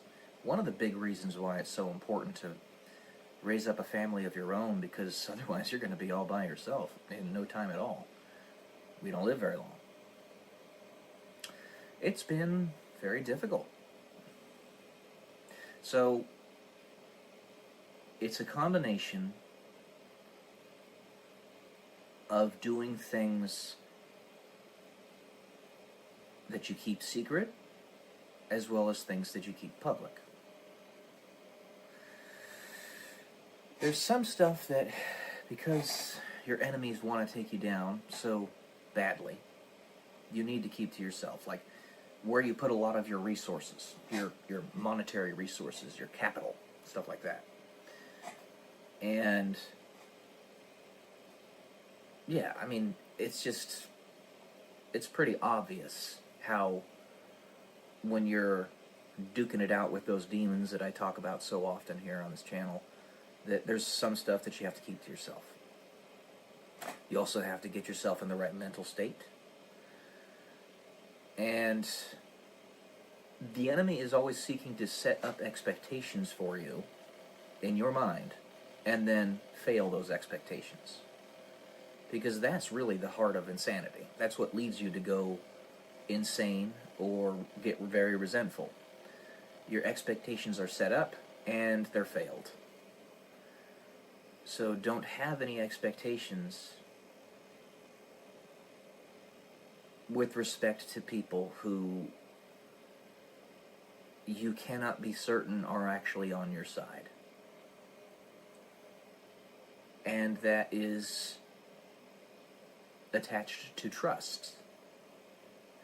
Now, ultimately, the paroxysm of perfect trust and frequency entrainment of every human being to one another will result in a perfect connection emotionally from one person to another. This perfect connection emotionally is what you and I can call telepathy. So communication mind to mind without any need for verbal words. So how to survive the chaos? Get yourself in the right mental state. Make sure that you have backups on top of backups on top of backups on top of backups when it comes to your survival mechanisms, your resources. Build your personal relationships principally with your family members, as that is the foundation upon which it all will fall if everything else is taken away from you, which, it'll happen. I'll just tell you that. And plan for the worst, pray for the best is the best stance that you can put yourself in, I think.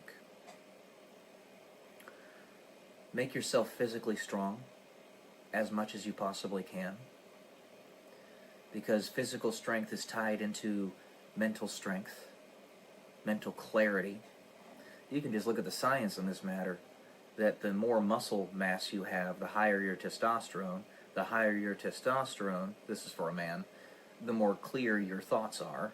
Staves off Alzheimer's and dementia and all sorts of stuff like that. It makes you more alert during the day and gets you better sleep.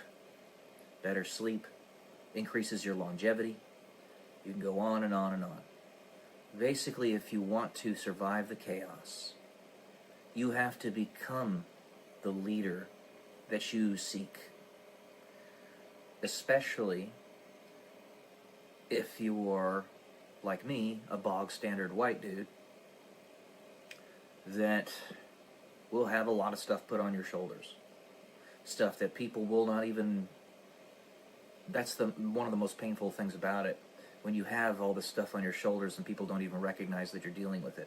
They just think, oh, it's no big deal. You know, it's one of the most difficult things. Do not tie your emotional state to the approval or disapproval of others necessarily, except for God himself. He's the only one from which you should seek approval. That's it. And beyond that, if they are aligned, if God's approval is aligned with it, then your family members, your significant other, if you have one. Do not live in a survival mode for the whole of your life. That actually elevates cortisol levels and adrenaline. It basically has your endocrine system peaked at all times. You don't want to do that. Just be prepared.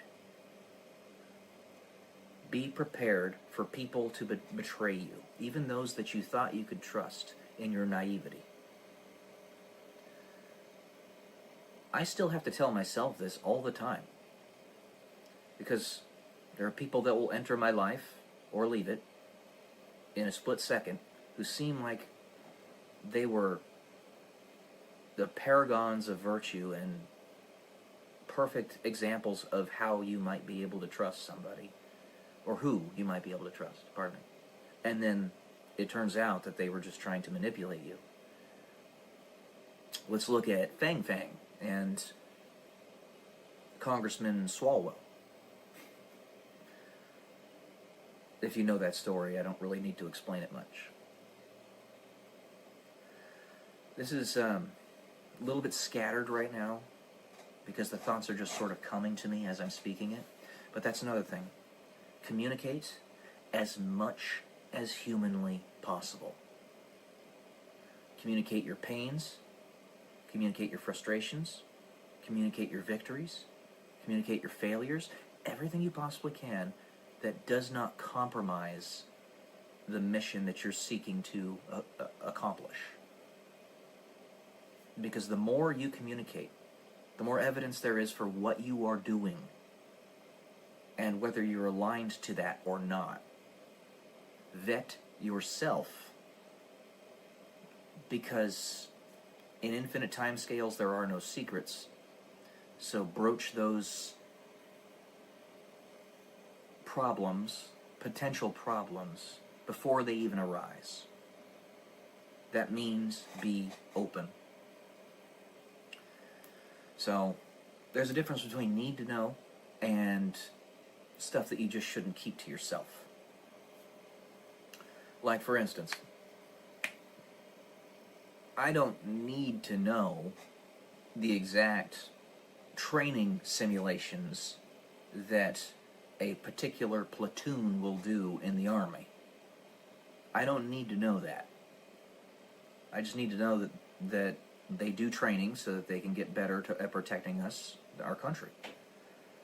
I do need to know that I'm loved.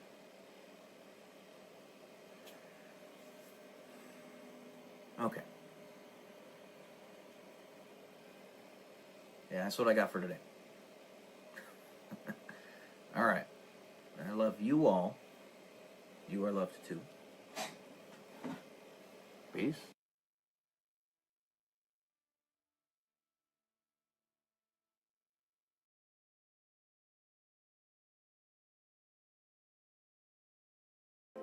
Good morning, guys. Welcome to day 113 until I'm a YouTube millionaire. Trying something a little bit different today. I wrote an essay called Belief and Evidence several years ago. What I decided to do was add an addendum to it in the actual body of the text. All the extended ideas that I have, the extended concepts and understandings that I've developed over the course of 10 to 12 years or so. I'm going to read that to you right now. A belief is a lifelong hypothesis for which you are trying to find evidence. It requires, in a sense, a type of cognitive dissonance, where one must hold within their minds oftentimes conflicting information, accepting all theories as potentially possible, but none, as of yet, having been fully proven to yourself. On the societal level, proof requires evidence.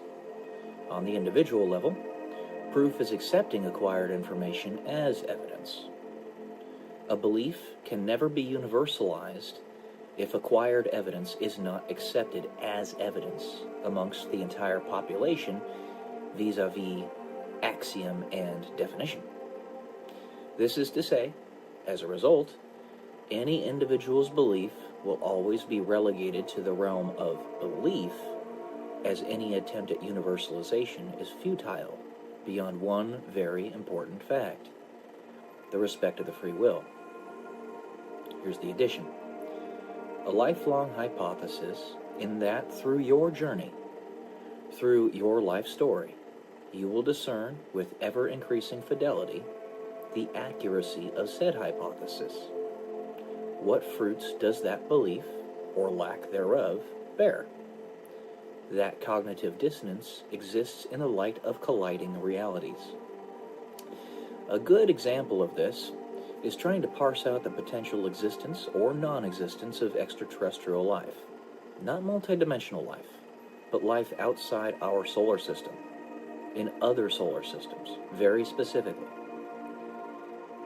While the probabilities would indicate with ever-increasing likelihood that they by rights should be out there, we as yet have not discovered said beings' signals.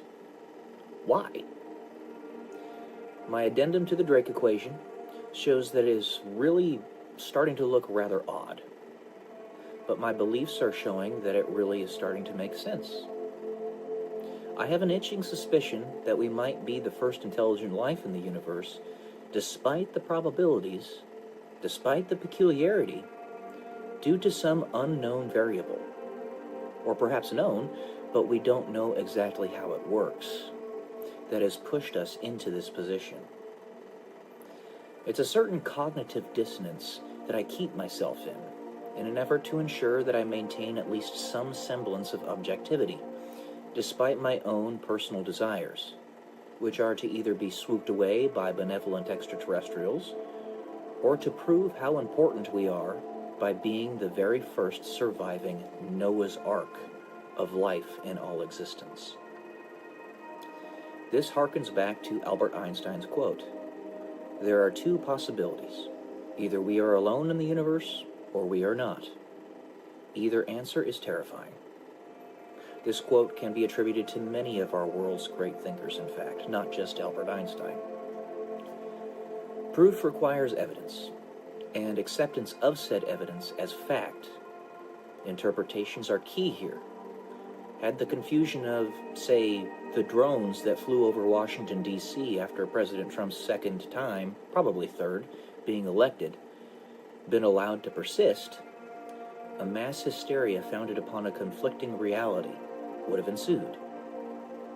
It was, in fact, not true that aliens were flying over D.C. They were simply military drones. But we could have been made very confused had it not been parsed out properly. To this point, a belief cannot be universalized if acquired evidence is not accepted as evidence. An example of this is Jesus. He is the very highest good by definition. Why would anyone disagree with this? He literally is God, is love, is truth, is light, is the ultimate example of what we can be as humans if we choose it. As he tells us over and over that we have free will to do so. But despite the incontrovertible evidence that he very much existed 2,000 years ago, more evidence that he existed than Emperor Tiberius did, who was the Roman emperor at that time, by probably a factor of 10, the amount of evidence that Jesus existed, that is. This very simple, plain fact is something that so many still do not accept. The fact that he is clearly, obviously, worthy of our followership by proving beyond any shadow of a doubt that he is the very highest good, still so many refuse to follow him. even if as nothing other than an idea, out of obstinance, pride, foolishness, or some other preconceived notion not stated here.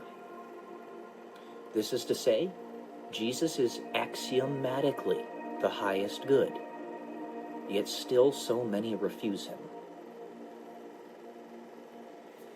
If one's belief structure is tolerant, which is to say it respects the free will, it can be integrated into societal norms, as one story in human history.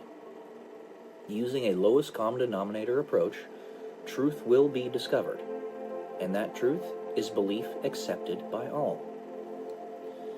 All roads lead back to the respect of free will, the respect of your own sovereign power as a conscious actor upon this reality, a human being with infinite value. To disregard this thing is axiomatically to disregard Jesus. To accept this thing is to axiomatically accept Jesus, at least in concept, even if you don't accept his real-world existence.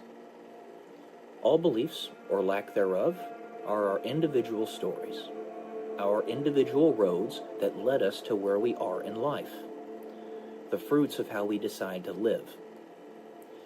The only truth that will persist, that will be accepted by all, is the axiomatic truth, not the egoistic one that a singular individual propounds is the truth, as this is self-defeating ultimately. That is to say, if it is truth, it is building. If it is building, you create with it. You are a co-creator amongst the others that follow the same truth. If your belief is not universal, then it is destructive, self-defeating, and in the grandest scales of time, no matter how much effort you put into obfuscating it, will ultimately lead to erasure, infinite entropy, nothingness. One way or another, whether free will exists or not, and I believe it does, quote-unquote belief, we in human society act as if it does. So to us, it does, which means it does. Belief universalized. Evidence is provided, but what you are willing to accept as evidence matters. The determinist does not accept evidence provided thus far. The evidence is belief. Acting as if free will exists is a pure and simple reality, for it is what has allowed us to build what we have thus far in our existence. It takes easily 10 times the amount of effort to build something than it does to destroy something. Yet we have maintained some semblance of order despite that extreme bias towards chaos. If you need any indication how much easier it is to destroy than it is to build, simply look at the effort a society has to put into building a skyscraper. It takes the combined effort of entire supply chains, several thousands of people working over the course of perhaps decades, using advanced and complicated technologies, before such a feat can be accomplished. But it takes one well-placed bomb to cause the entire structure to collapse in a matter of minutes. Or dare I say, a jet airplane. Alright guys, that's all I got for today. Hope this enlightened you a little bit. Love y'all. Peace.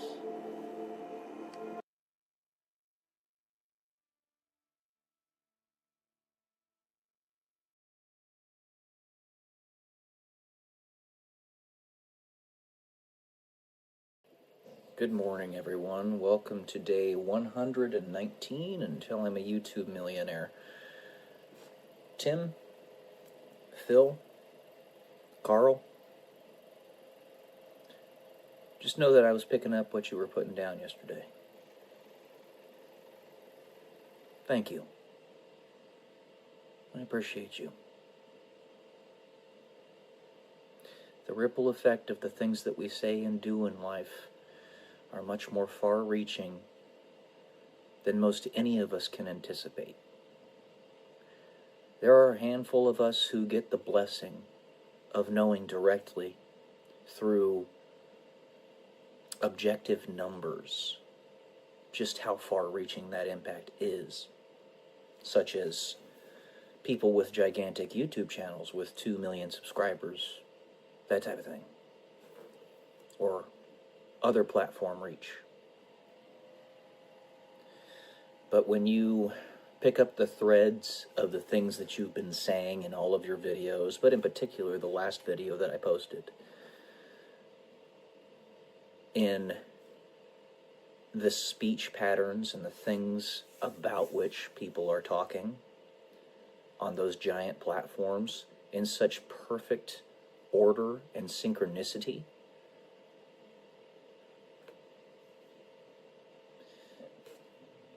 eventually a pattern becomes more than simple coincidence.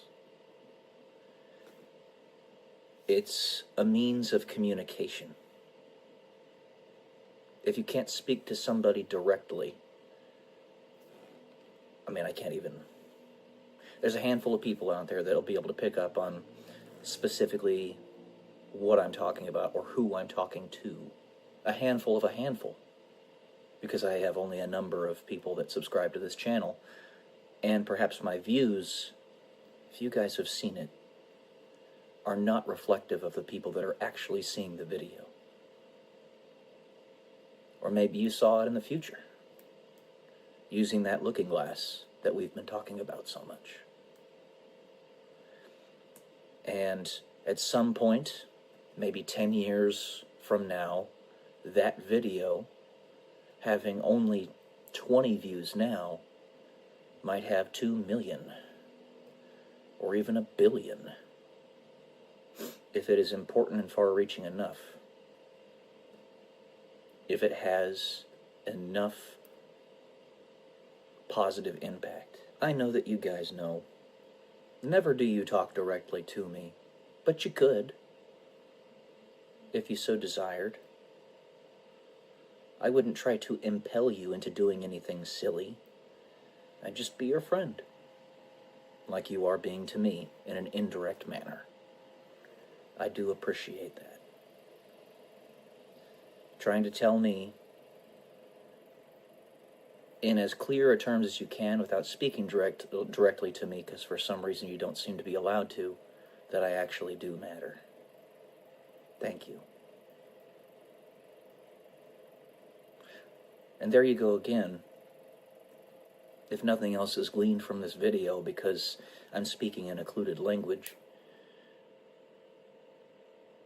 then the importance of gratitude. It's everything.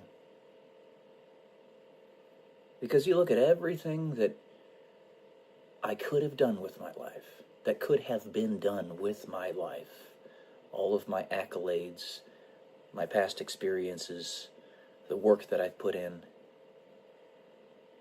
and how seemingly I'm being wasted in my current state. Go back to first principles. The most important thing that you can build is the individual, the soul, the human spirit, as I said in my last video. And as long as you have the ability to do that, and you are actively doing it, then you're succeeding. Then you're winning. I could also put it to you this way. If in all other timelines, I would have fallen down on my ass and been utterly destroyed, and I would no longer even be alive right now. All right? But I am alive now, and I'm sowing the seeds of gratitude and strength in other people, then all of that in the future is icing on the cake and is good. Be a positive force, no matter the adversity that you face in life. And frankly, you could even say in spite of, not despite, in spite of, to really stick it to the demon, which you and I, all of us, we know is real. It's really there, and it does not play fair. It never has. I live here as a human being. I have followed the rules, and the demon doesn't. Only ever the demon tries to attack me in ways that people can't see. That's why this crucifixion disease I have, you can't see it on the outside. You have to actually do an angiogram to see that I don't have arteries in my arms and legs. I don't have pulses in my wrists. The demon cheats. So I tell you, with extreme gratitude, all of you, thank you. I love you guys. I mean that. Peace.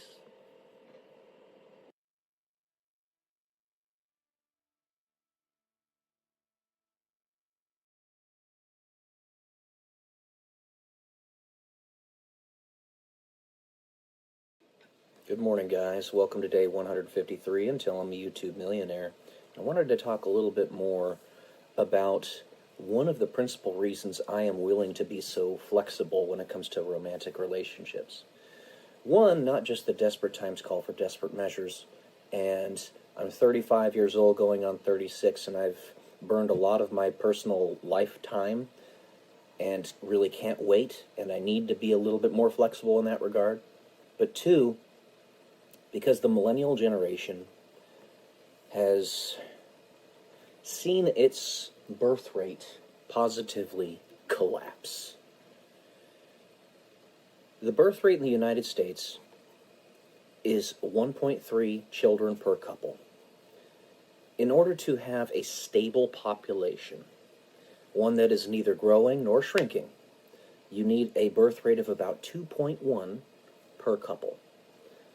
This accounts for the unfortunate demise of babies, like in utero or miscarriages, stuff like that, or they die of illnesses really young, when they're really young, all that fun stuff, not so fun.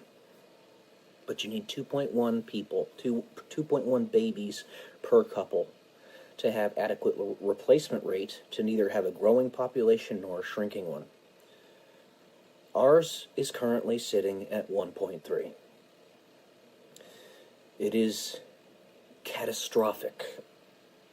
The only way, because we're not having babies, that such a situation is being mitigated in the United States is by uncontrolled immigration. But it's not really remedying the problem.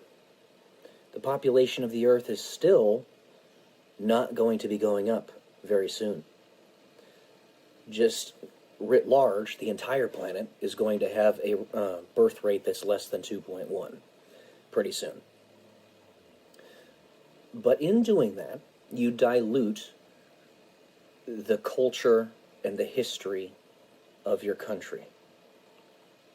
Not only do you lose those traditions, those things that make the United States what the United States is, but genetically speaking, the 72% of the population in the United States that is Caucasian will continue to decay and degrade and go down.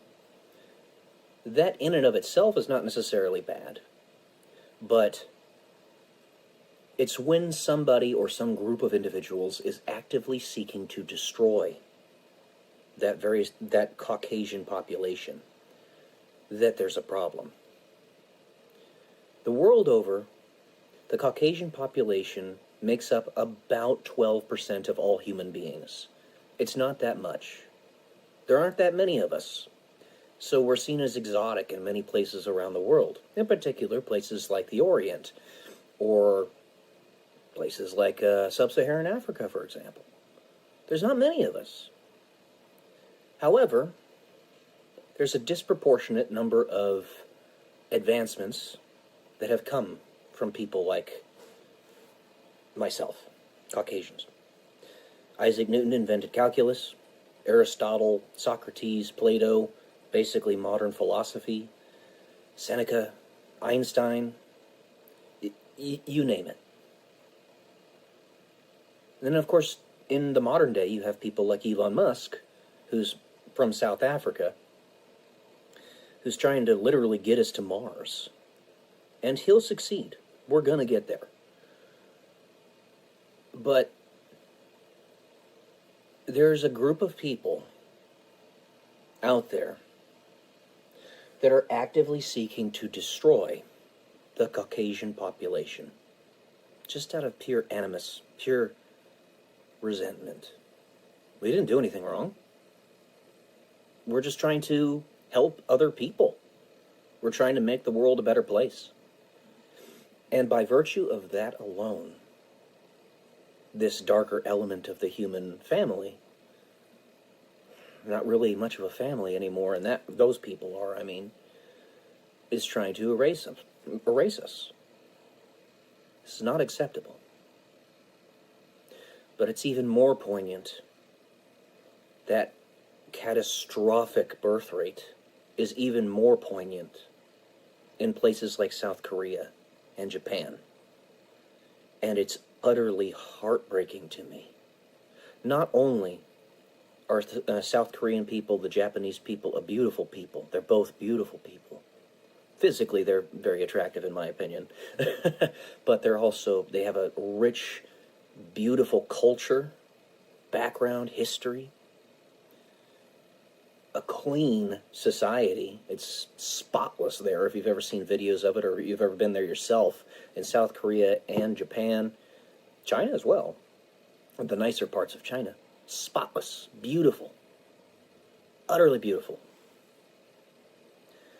Their population replacement, or their birth rate, is even more catastrophically low than it is in the United States and Europe. I believe South Korea is at 1/3 the replacement rate is how many children they're having. It's like 0.7 kids per couple. And at that rate, in 3 generations, their country will be at 4% of its current population. Like I've said many times, that is catastrophic. That is apocalyptic. It is egregiously bad. It's the same in Japan. And I'm going to be completely blunt with you here. Places like Singapore is part of this as well. Singapore, South Korea, Japan.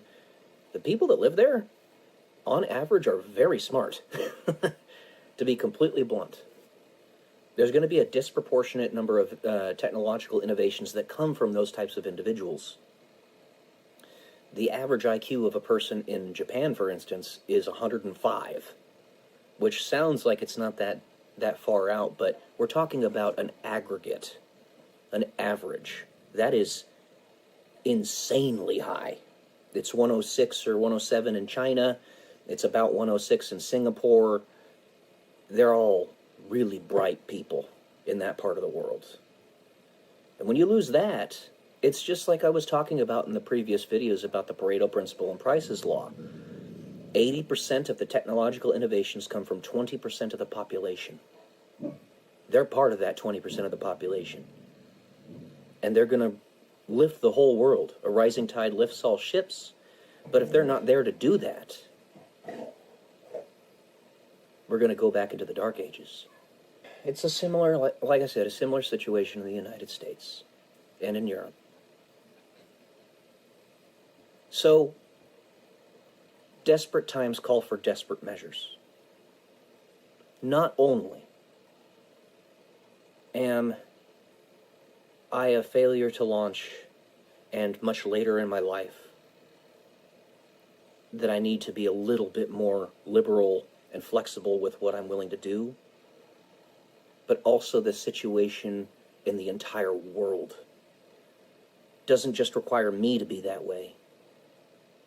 It requires anybody who's trying to save Western civilization to be that way. So, while I don't necessarily want to do it, and it goes against my genetic imperative, I am willing to be with many women and to be married to them. Now, there's more I could talk about with respect to this. Marriage. The concept of marriage. In heaven, There is no marriage because we are all married to one another. Basically, marriage is replete, and therefore you don't need ceremony. You don't need to say, you are mine, I am yours, because it's just default, de facto. I'm not saying we live in that world. I'm not saying this is heaven. But if it were, we wouldn't have to worry about that. There would just be a default love, and you would stay with one another. Now, let's say that somehow, some way, shape, or form in the future, I do manage to be married, if you will, to half a dozen women, all at once.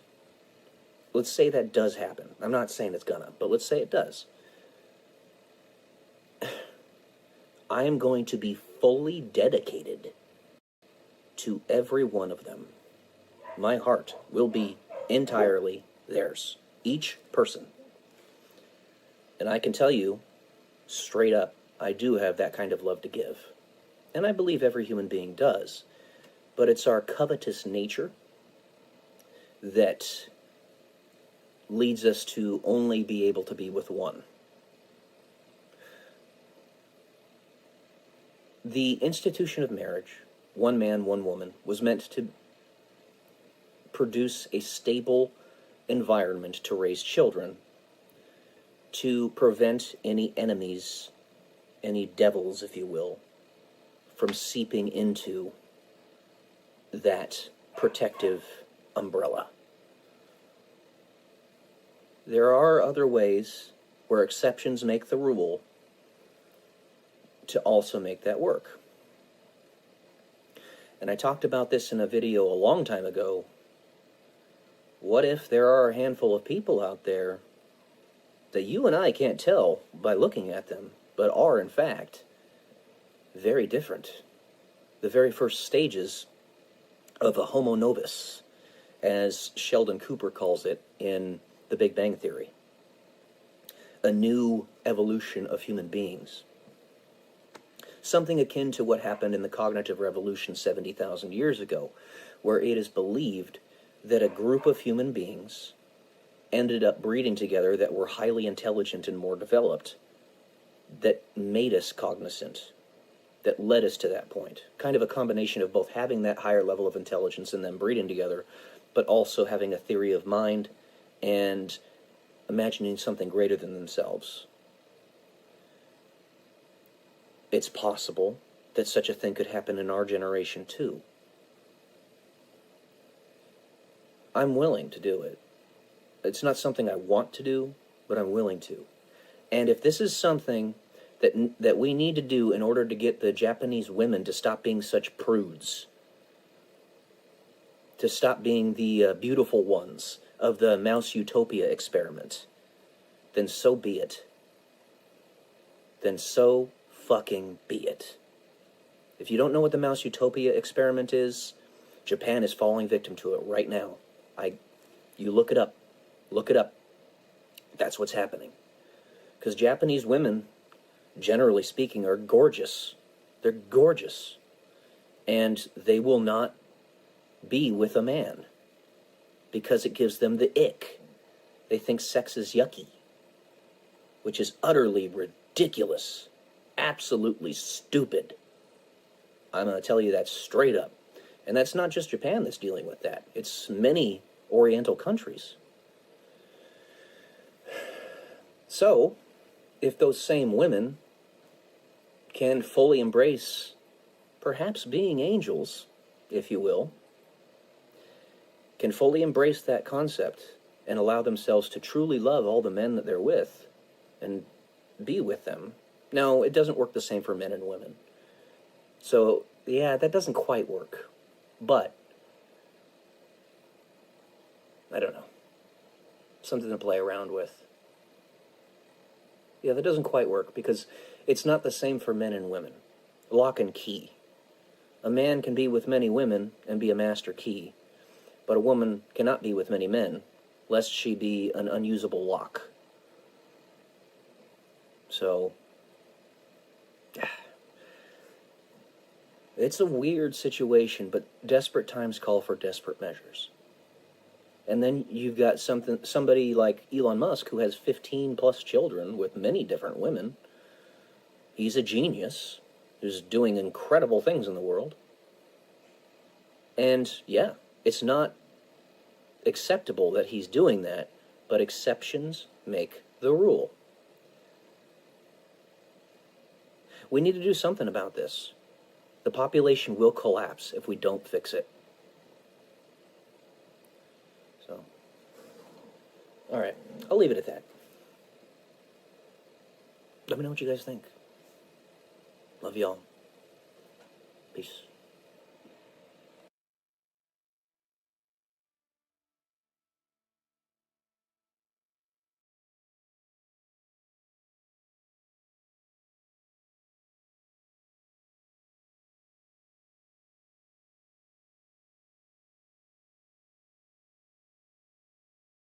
Good morning, guys. Welcome to day 157 until I'm a YouTube millionaire. I've got a slightly different setup today, trying something a little bit different. But I'm going to read an essay that I wrote and have updated today. But I wrote the original back in, what was it? Looks like 2018.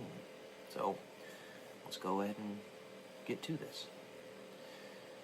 It's called Your Fate is Beckoning You. Whatever situation in which you find yourself, make your decision, your own decision. Do not allow yourself to be told what to do. Submitting questions for further insight is beneficial, but asking others to make decisions for you is not. This is especially poignant for people of my generation, the millennials, who are now starting to step into serious positions of leadership. Serious positions of purpose. Much of the time, if not most, you will not have a trusted mentor to which you may look. The decision, wherever it leads, will rest upon your shoulders. This is a requirement of being a man, a requirement of taking that leadership mantle. Do not be afraid. Let the chips fall where they may. This is a time where we all must up our game. Here's another story. What if we perceive as extraterrestrials are testing us right now to see if we can actually break free of this consensus mechanism and make choices for ourselves? Many have already known that they exist as individuals and will soon join the intergalactic community as sovereign, full-fledged members. But still others, bitter clingers to false idols, have not. Many people simply refuse to make choices for themselves, out of fear. The consensus mechanism, while useful for social interaction and a fundamental part of our social nature, is the main biohack for any social species. We are susceptible to suggestion and scarcely realize that we're the ones that just might need to do the suggesting. Members of the intergalactic community of civilizations, perhaps, one might say, are the family of species that have themselves transcended time and space. And this is perhaps why we do not see them readily. They are no longer bound to the unfortunate linearity of our reality. But there is a kicker. There is a potential for a particular individual to completely break free of the consensus mechanism independently and turn themselves into the evidence of our human sovereignty. This person will then dispatch the nothingness from our reality entirely.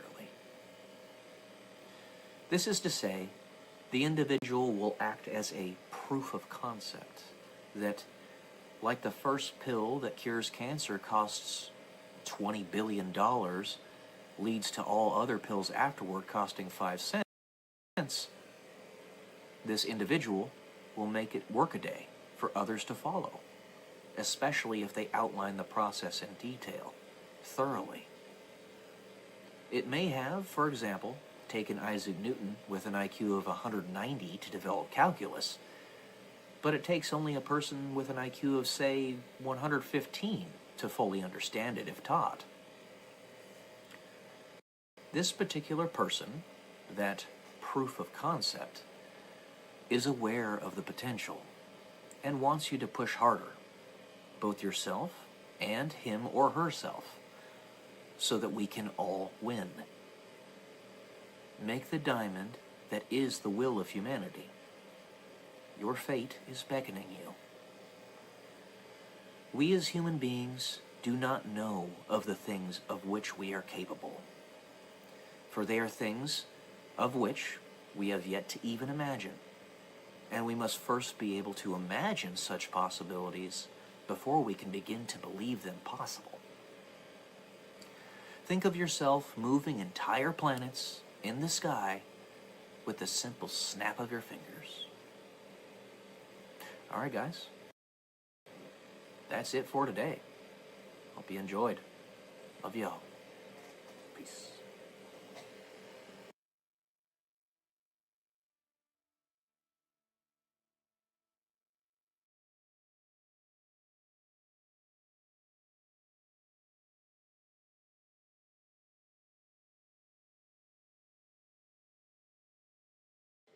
Good morning, guys. Welcome to day 115 until I'm a YouTube millionaire. And I've got another book review for you today, actually. I started this book, The Diving Bell and the Butterfly, immediately after I finished the last one, No One Writes Back. And I didn't expect that I would finish this one as fast as I did. But the thing is, it's a relatively short book. So it's only 130 pages of quite small pages with pretty large margins. So I would guess it's like 20,000 words or so, if that. But it's pretty straightforward. So the guy who wrote it was a victim of locked-in syndrome. He had a cerebral or cerebrovascular accident. He had a stroke, right, where at the base of his spine, or right here, basically, blood clot exploded and caused him to be paralyzed. This book reminds me distinctly of the movie Source Code with Jake Gyllenhaal. And in Source Code, which, by the way, is probably an S-tier movie, in my opinion, it's up there with the likes of Inception and Gladiator and Braveheart, like among the best movies you can watch. Jake Gyllenhaal is a pretty good actor, but this is very distinctly similar to that. In that movie, he is part of a government research project where he's in the military, he's a captain, and his lower body gets blown off. And he had signed up for this research study or experiment where if he were on the verge of death, they would prevent him from dying. So they put him in like this glue stuff so that they could try to use his mind while he was on the verge of death to see, because they had a hypothesis that they'd be able to look into the future with that. In the movie, yeah, they were able to do that, and eventually it's revealed what happened to him, and the fact that his lower body was gone, and he was in like this little vessel, like a diving bell, actually. I get the impression that the person who made that movie probably read this book. And the reason this book was written at all, more than likely, is because of the profession of the main character. His name is Jean-Dominique Balbi, right? It was written back in 1996. And he was actually the editor-in-chief of Elle, a very popular magazine at that time in France. He's French, obviously, for you can probably discern from the name. And because of this, he had access pretty much immediately to editors, publishers, writers, authors, all this stuff. And he had Claude, I don't know if I'm saying her name right, who was a transcriber, author person, come in, and because he could blink his left eye, that's how they communicated. Eventually, he did get a little better over the course of the year that he was alive with this syndrome, where he could turn his head a little bit, he could he could grunt, but he blinked his left eye, and that is how he communicated with Claude to get this entire manuscript written, all approximately 20,000 words of it. It's very good. I very much recommend it. So the way this is going to happen going forward is I'm either going to give you a recommended or not recommended, and then on top of that, if it's like S tier, then I'll let you know if it's in the S tier. But otherwise, it's just recommended or not recommended. And this one is a strong recommend. It's very good. I thoroughly enjoyed it. Easy to read. If you're somebody who has difficulty getting into reading because it's a little exhausting, this will be a pretty good one for you. Let's see if I have anything else I wanted to say. I always write notes of the books that I read so that I don't forget main points. It harkens back on page 94.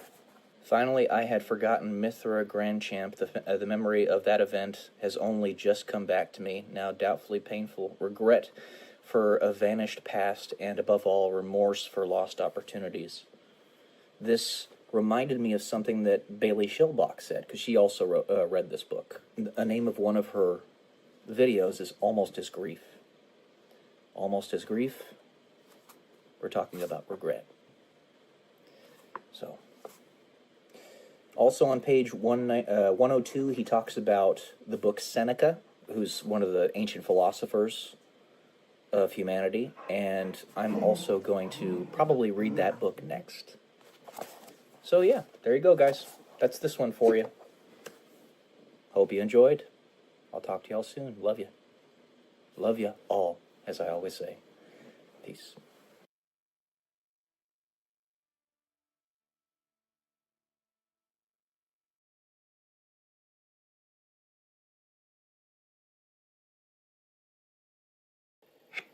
Good morning, guys. Welcome to day 126 until I'm a YouTube millionaire. Today I want to talk a little bit more about psychological, spiritual, physical, emotional layering. What exactly is that? Well, let me put it to you this way.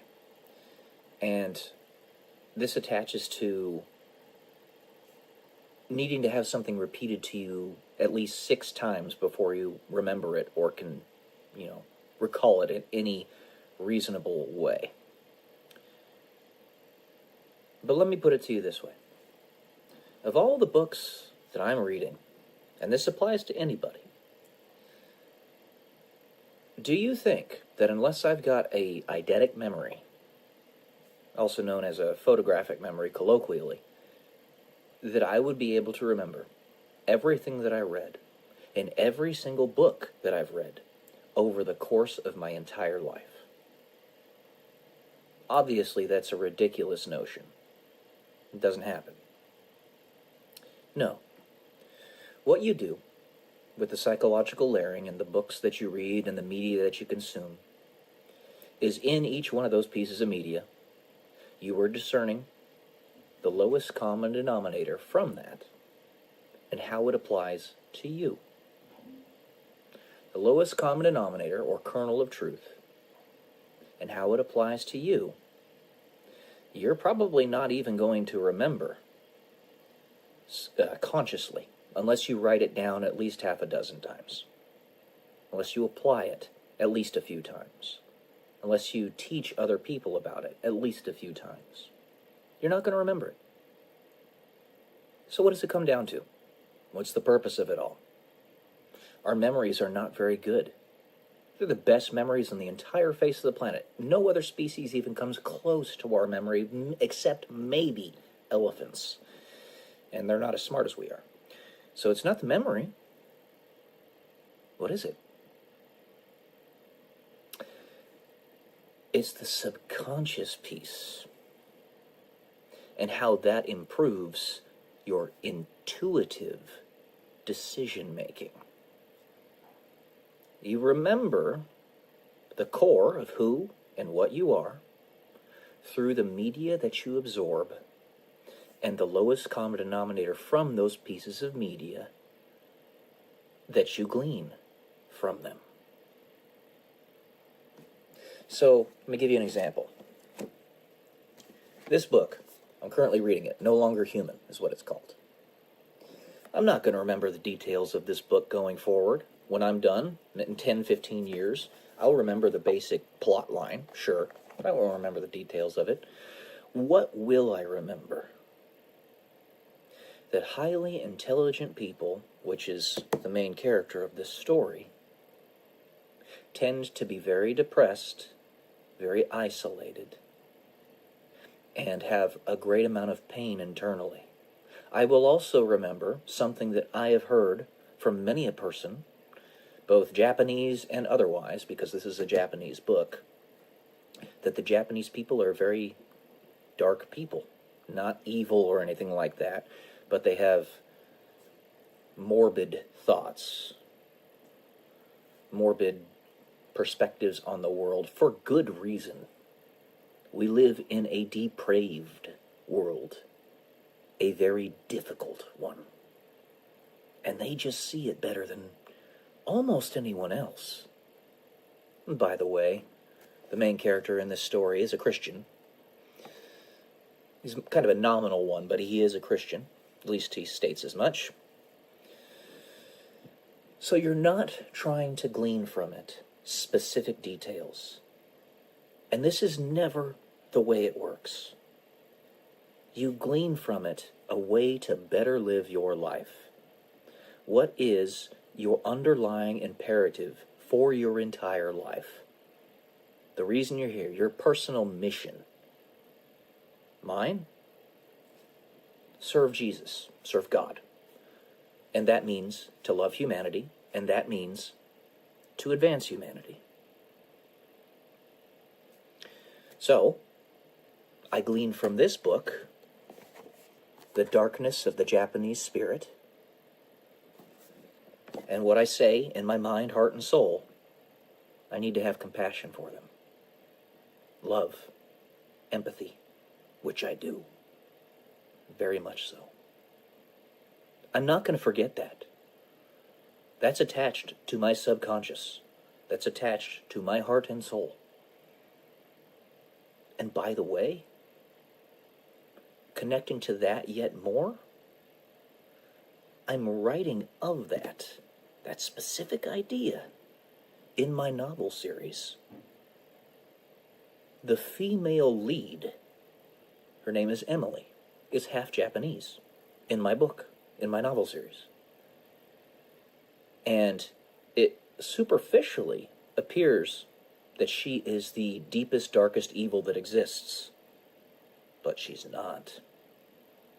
And you will find that, you'll discover it, at close to the end of the story. And it's going to be a very extensive one. You cannot write all the information that needs to be read or written. You have to have a threshold. Mine's 1 million words in my novel series before I will feel like I have adequately explained what I'm trying to get across. You can't get it all, but you'll get enough. So I attach that, the darkness of the soul of the Japanese people, because they can see how depraved the world is much better than almost anyone else. And that is ingrained in my subconscious. And I'm going to take that forward in the best way possible to make the world a better place. That is what psychological layering means. So absorb the very best material, the very best media that you possibly can in order to do that. There you go. All right, guys. Love y'all. Peace.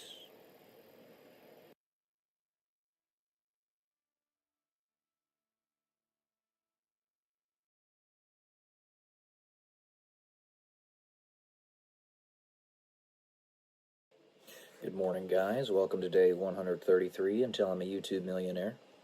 Wanted to talk a little bit more about Price's Law and the Pareto Principle in this video. So the Pareto Principle, also known as the 80-20 rule, is kind of a more generalized version of Price's Law.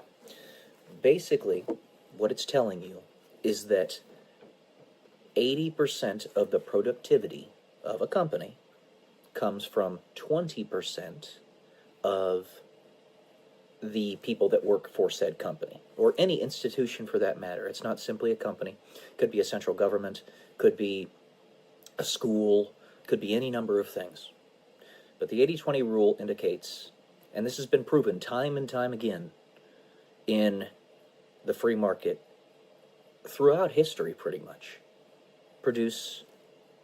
so 20% produce 80% of the productivity. Price's law is an extension of this, basically, saying that the square root of the population of any institution or company, what have you, produces half of that company's productivity. So a business with 10,000 workers, the top 100 performers, produce half of that company's productivity. Now, this is extremely important to understand for a multitude of reasons. Like I said, it's not just business.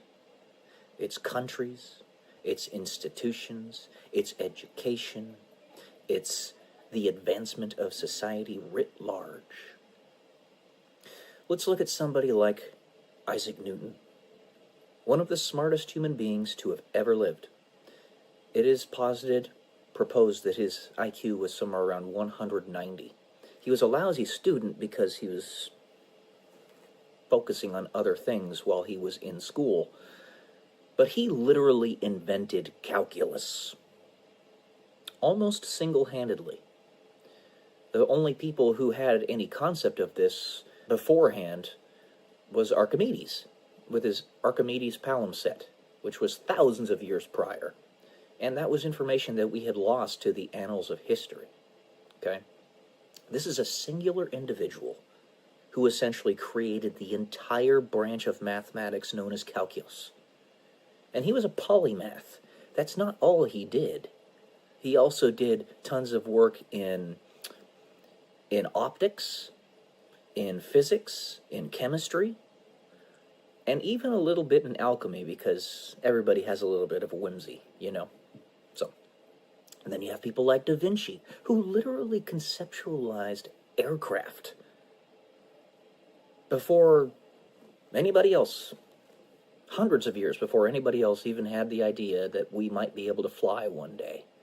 And then you have Hypatia, who was the first person to ever write down a poem thousands upon thousands of years ago. I believe it was using Egyptian hieroglyphics, but I can't recall. You'd have to look that up. And then you have people today like Elon Musk, Bill Gates, even though I don't like him because he's not a trustworthy person, President Trump, Grant Cardone, who is a real estate entrepreneur, Jeff Bezos, the owner of Amazon, Mark Zuckerberg, Facebook, and then Warren Buffett, or I call him Warren Woof Woof because I'm a goof. So essentially, these people, you can continue with this square root idea continuously, over and over and over. So you have a world of 8 billion people. Square root it, you get the number of people that produce half of the entire planet's productivity. It actually does line up. Sorry, my hair's all over the place. And then you square root it again, blah, blah, blah. Basically, you get like the top 20 people in the entire planet producing about 12% of the productivity of said planet. It lines up. Okay? So if you stop any one of these people, who it tends to be pretty clear who they are if they don't stay silent, if they keep on trying. If you stop, silence, squelch any one of these people, you're not just stopping that person from getting employment or from being like a pilot or something at an airline, but you're literally chopping off at the knees potentially 10% of all global output from a singular person.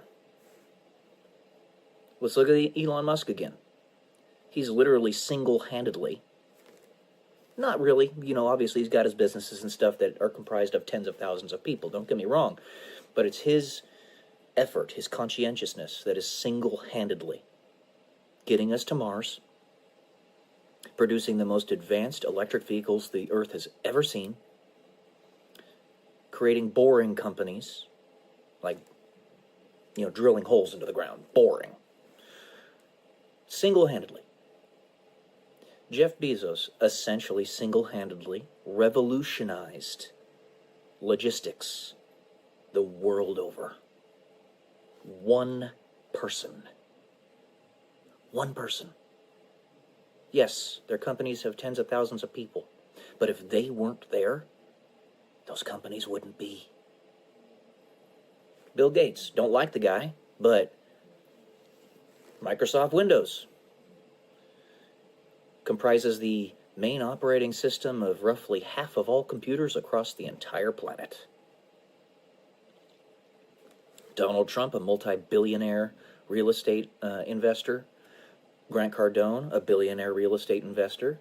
Mark Zuckerberg produced Facebook, controls Meta, Instagram, you know, all those things. One person. And then you look at countries like South Africa, where the only thing you need in order for this system to properly work is gratitude. Grace. As God says, my grace is enough. In South Africa, the people that live there are attacking the producers. They do not have gratitude. They're trying to steal, lie, and cheat to take their stuff away. So South Africa's crumbling because of that. You look at the European Union. They are a union of countries that has roughly twice the population of the United States, and yet is only a fraction of our productivity because they're lazy. That laziness has led them to socialism. Socialism is for people who don't want to work hard. And the overwhelming majority of people, I love people, don't get me wrong, but the overwhelming majority of people are exceedingly lazy. When you see one of these top Pareto principle individuals, they're doing a shit ton of stuff. A shit ton. I consider myself at the top of that, but somebody who's had my knees, I've been kneecapped. I've written a novel. I'm going to write many more. I already have 5 written that I haven't published yet. I was an Air Force pilot. I was in the Air Force. I have a master's in electrical engineering. I ran 18 marathons before I could no longer walk properly. I could list it. I'm a real estate entrepreneur. I own 22 units out in Ohio. One thing after another, and I'm being wasted. You know, there's so much more I could do. But nobody wants to hire me for what I'm worth. If I get a job, it's usually for like 10 cents an hour, and I'm not exaggerating about that. That's what's happening with, I also built a YouTube channel with my mom with 26,000 subscribers on it, and it's going to get a lot bigger because I'm not giving up on it, but they're paying me essentially 10 cents per hour because they're not paying like they should be, because they're not giving me views, not giving my mom's channel views. Since I manage that channel, I will be getting half of the income from it. And that's really just because I manage money a little bit better than my mom, so I'm holding on to a bunch of it. But there's no money coming in from there. So I keep on getting kneecapped. So when I said in my last video, I'm a champion, that's what I meant. I'm very, very, very capable. So when you're chopping me off at the knees, you're not just chopping off one airline pilot or one electrical engineer that might go and do some coding for a Fortune 500 company for $200,000 a year or something. No. You're chopping off somebody at the knees who might be 10% potentially of the entire productivity of the world. That's fucked up. That's demonic. That is demonic. So when you try to take down the United States, like the deep state cabal has been trying to do for centuries now, yeah, we're only 5% of the population, but we are literally 33% of the economic output of the entire world. And I'm not exaggerating about that. You can look those numbers up. We bust our asses in this country. Work harder than almost anywhere else. Well, than anywhere else. So keep that in mind. Pareto principle, Price's law, it's a real thing. It's been proven out time and time again. If you see somebody who is that kind of person, all you have to do is be grateful that they make the iPhone for you. And that gratitude is shown through you buying their products. And through you not telling them that they suck and that they're horrible people. And not trying to shut them down and squelch them at every turn. As long as you do that, as long as all you have is gratitude, you could have an IQ of 80 and be a janitor or something. That's an important job. Very valuable. You're contributing to society. You save your money up to buy an iPhone. Grateful for it. That's all you gotta be. But if you're trying to lay on people, or trying to make stuff for you, like in South Africa, it only takes, like what happened in the Revolutionary War of the United States, 3% of the population to actually stand up and revolt against something to cause it to crumble.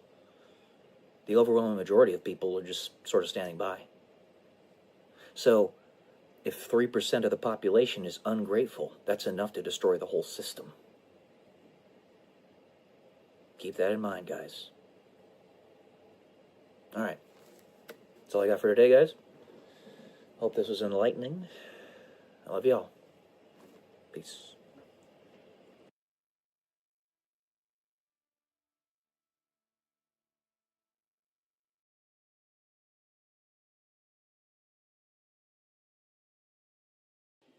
Good morning, guys. Welcome to day 102 until I'm a YouTube millionaire.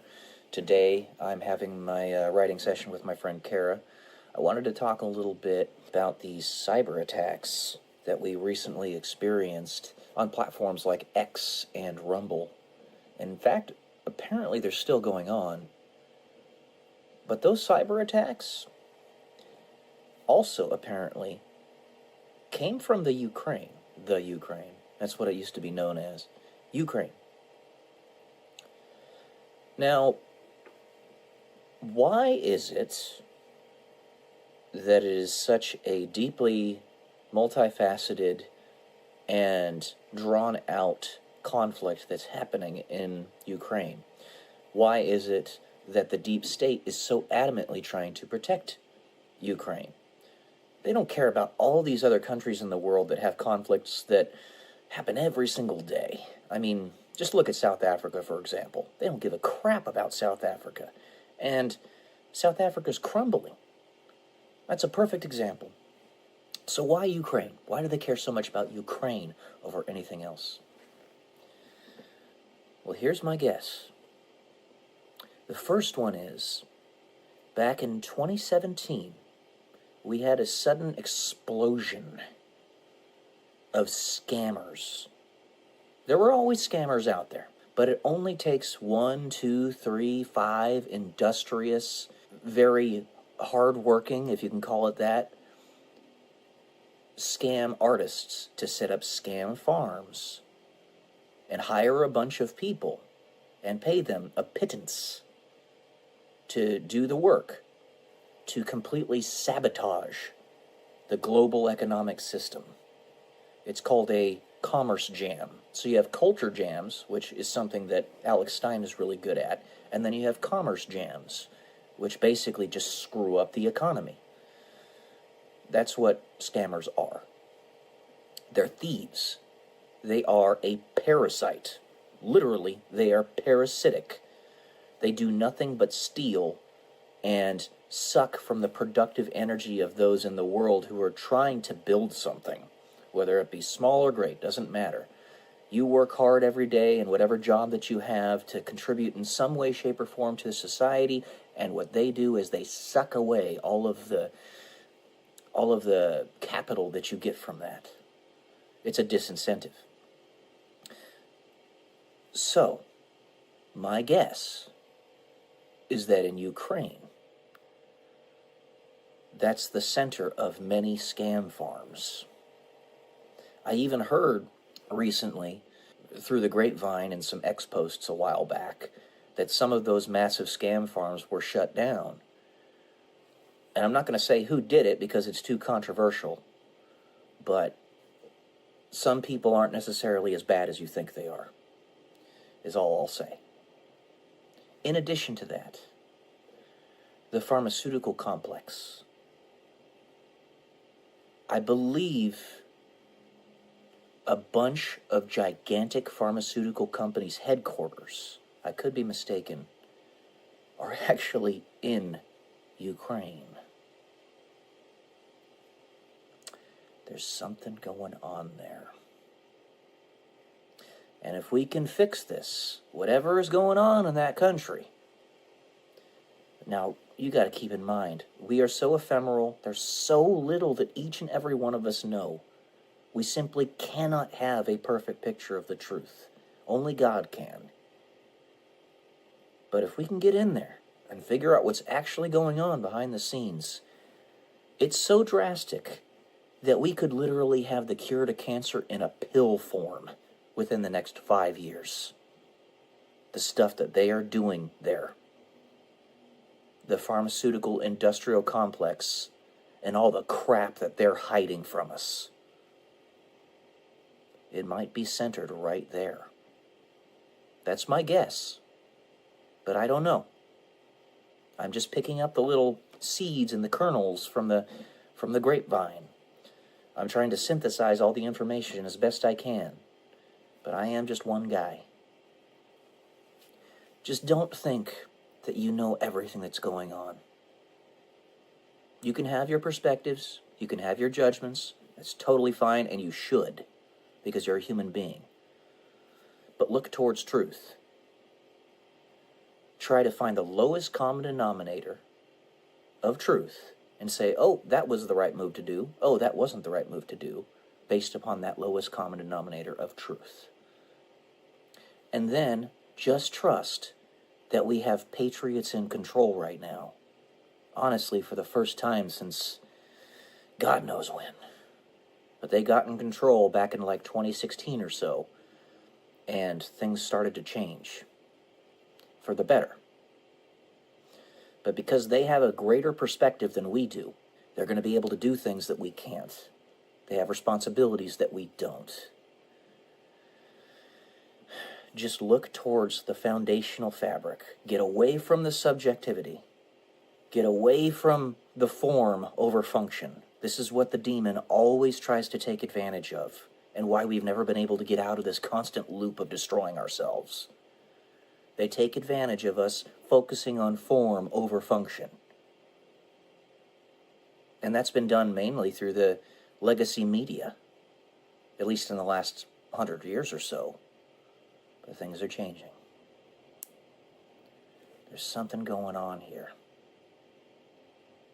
There is something going on here. So just be patient. We might have that cure to cancer here pretty soon. Alright guys, that's all I got for today. A short one. Love y'all. Peace.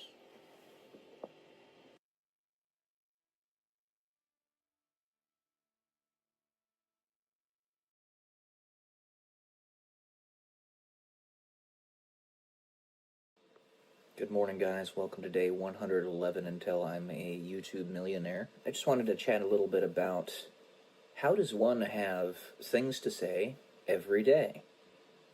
It's really quite simple. We always have things that happen in our everyday lives.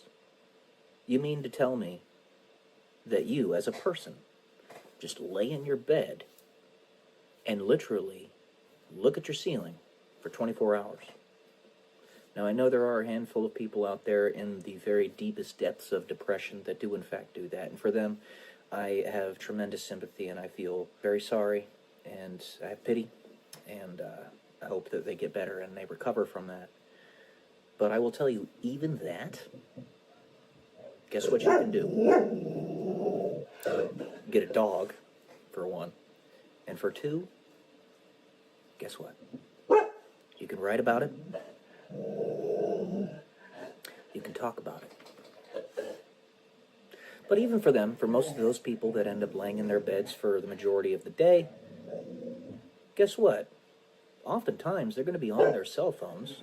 The most powerful piece of technology one of the most powerful pieces of technology that humanity has ever created, whether it be the lowest tier of smartphone today or an iPhone 17 coming out in the very near future, doesn't matter. They're all incredibly advanced. They can just dabble on that phone, communicate with 1 billion people instantaneously through X, Facebook, YouTube, Instagram, TikTok, any number of social media apps. They can call their friends instantaneously in a form of pseudo-telepathy. It's using our bodies as the physical transducers to produce the sonographic waves, but they're reproduced through the transducers of the phones, traversing perhaps thousands of miles of space to instantaneously, or near enough, communicate with people across the world. You can do this on Skype, Microsoft Teams, Zoom, your phone, FaceTime, doesn't matter. Absolutely mind-blowing. If you just do that, one, you're literally doing magic. What would have been seen as magic 1,000 years ago. And it's because you've had people that have placed before you an opportunity that humanity has never had, through removing layers of abstraction for your choice. That's the difference between choice and opportunity, as I talked about in a few episodes back. Choice, it would be awesome. You would love to choose to go to the moon back in the medieval ages. I'm sure there are a lot of people out there that lived in that time that would have loved that, but they didn't have the opportunity. Unless they could literally focus their intent and instantaneously go over there, just by the power of their thought, which is the power of God. They didn't have that ability. At least not yet. But they didn't have the opportunity given to them either by other very strong wills that built the tools that allowed them to go there. And we live in that era now. It has been said that we are born too soon to go to Mars and born too late to discover the new world. But we're born at just the right time to have existential crises. That's what some people have been saying. But there's always wonder. There's always newness. And I'll say this, if that world where you are unable to get to Mars is the one in which you live, and you want to go to Mars, you are the one to put in the effort to get everybody there, or to play some type of part. Believe it or not, the ripple effect of everything you do, whether it's posting a simple video like this and talking about it online, or literally writing the equations to build the rockets to send to the moon, it doesn't matter. It's all important. Every last shred of it. What I'm doing right here, for instance, is adding to the social zeitgeist, which is the psychological, social, cultural undercurrent of the era, the paradigm. I'm building the idea in people's minds that such things are not only possible, as most people would accept that it indeed is, but also necessary, something we should do. Because it absolutely is something we should do. You know, Elon Musk talked about this a little while back, and I've said it hundreds of times. I'll say it 1,000 more. For the first time in the entire history of our planet, 4.6 billion years, the entire history of our solar system, but let's just keep it to our planet right now, a species has not only had the ability to, of their own volition, leave the bounds of our atmosphere, but we've literally done it. For the first time in 4.5 billion years, we went to a different celestial body. One of our beings, several of them, stepped foot on the moon. A celestial body which just seemed perfectly placed, perfectly aligns with the sun during eclipses, to precisely at this era in human history, because it's constantly moving farther away from Earth, at this era in history of this planet, we just so happen to be born and exist at just the right time for it to perfectly eclipse the sun. The stuff, the probabilities, all of that is mind-blowing. Suffice it to say, you have more power than you believe you do. And if nothing else, if the principal and only thing, in fact, that you do in a video like this, I bring this up really because was somebody I watched yesterday who was like, why am I even making videos? Why are you guys even listening to me? It's like, this is why. But if the only thing you do is tell people that they are worth it, that's everything. That is everything. You give people the belief in themselves, and they can take that to the edge of the universe and beyond. And I tell all of you, we are the ones creating the future. It's us. You are so much more important than you realize. All of you. All right. That's all I got for today, guys. Hope this helped. Love y'all. Peace.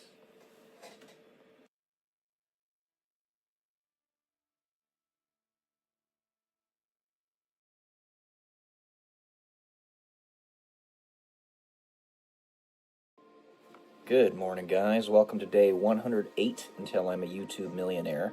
And today is going to be a review of Christopher Langan's The Art of Knowing. I read this significantly faster than I anticipated. Now, it's not a very long book. It's about, 140 pages? Yeah, 139 pages. Of course, as I've said before, I'll say it again, 5 pages of his book is like 20 pages of anybody else's book, because the guy writes very dense. He writes very dense because he is extremely intelligent. He's got an IQ of about 200, which has been tested on multiple occasions for him. It's actually what he's known for. He's insanely, insanely smart. One of the smartest people to have ever lived, and that's not me just saying that. He's got the works to prove it, this being one of them. But what I like about this, and I mentioned this in a short a little bit ago, is that in general, it's rather easy to comprehend. He doesn't make it opaque. Though, I do have to say, once he got to On Absolute Truth and Knowledge, which is one of the essays in this book, it's right around page 100 or so, he starts to get opaque again.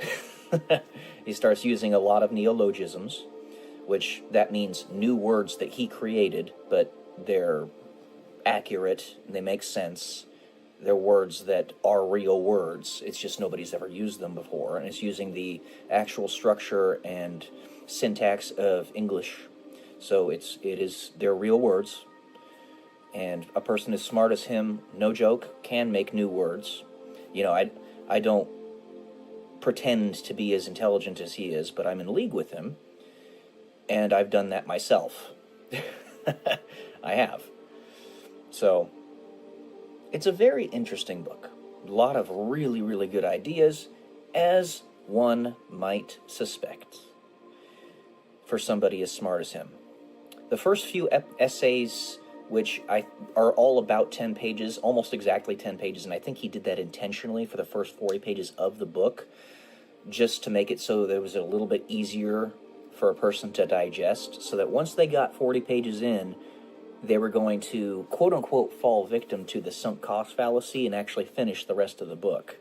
No doubt that played at least a small part in why he decided to do what he did. He made all of the first essays 10 pages, first 4, and in very, for him, plain English. For anybody else, like, mind-blowingly crazy.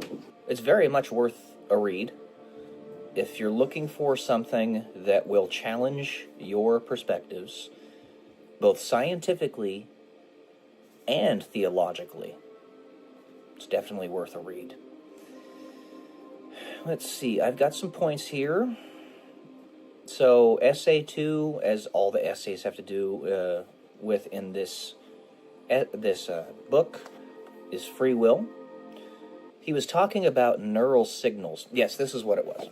The neural signals that are detected in the mind, in the cerebral cortex and in the nervous system of the human body, when they're thinking of moving an appendage or something, actually, the movement occurs before the signal is sent. So, this is getting into the idea of the chicken and the egg, and how the way he explains it is that reverse time is technically possible, and how will can act in both directions in time. Your perception, your ability to affect reality can work in both directions. This, I very strongly agree with. Though, I do think there might have been some confounding variables in the study.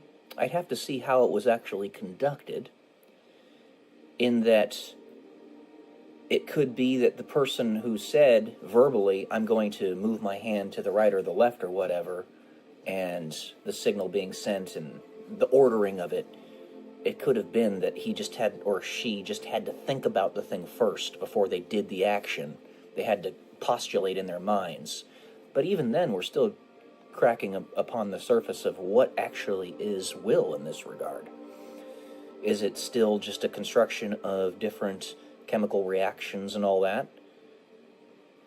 Or perception or layering of your story? It's really interesting to think about. And I found it very, very silly that one of the characters in his first few essays' last name is Nukem, like Duke Nukem. I think he probably did that on purpose. Obviously, it's meant to be tied with Newcomb, for Newcomb's paradox, of course, but I did find it funny. I think of Duke Nukem when I think of the last name Nukem. Probably because I watch Lazy Game reviews all the time. So, how does will actually work? How does time actually work? How are they interrelated? And, yeah. I wrote this diagram as kind of an exposition on some stuff that he was talking about in the story. So this is the whole of the universe, as shown by the cosmic background radiation that was detected in the Horn telescope many decades ago. And this is everything outside of it. All around. Now, whether we can see or feel or go to any place outside of the whole of the universe is beside the point. The point is, we can conceptualize it. And if we can even conceptualize it as a thing, then it exists. It's the everything that is not the universe. It's crazy to think about. Because time is irrelevant out there, physical space is irrelevant out there, but we can conceptualize it as an out there. Therefore, just like nouns, it is a thing. That is linked to how our perception actually makes reality. And distinctly tied, I think, into how Chris Langan argues free will and its existence in this compilation of essays. So I recommend it very strongly. It's seldom that I don't think I've ever not recommended something that Chris has written that I've read. But yeah, it's good. All right. That's all I got for today. Hopefully you enjoyed. Love y'all. Peace.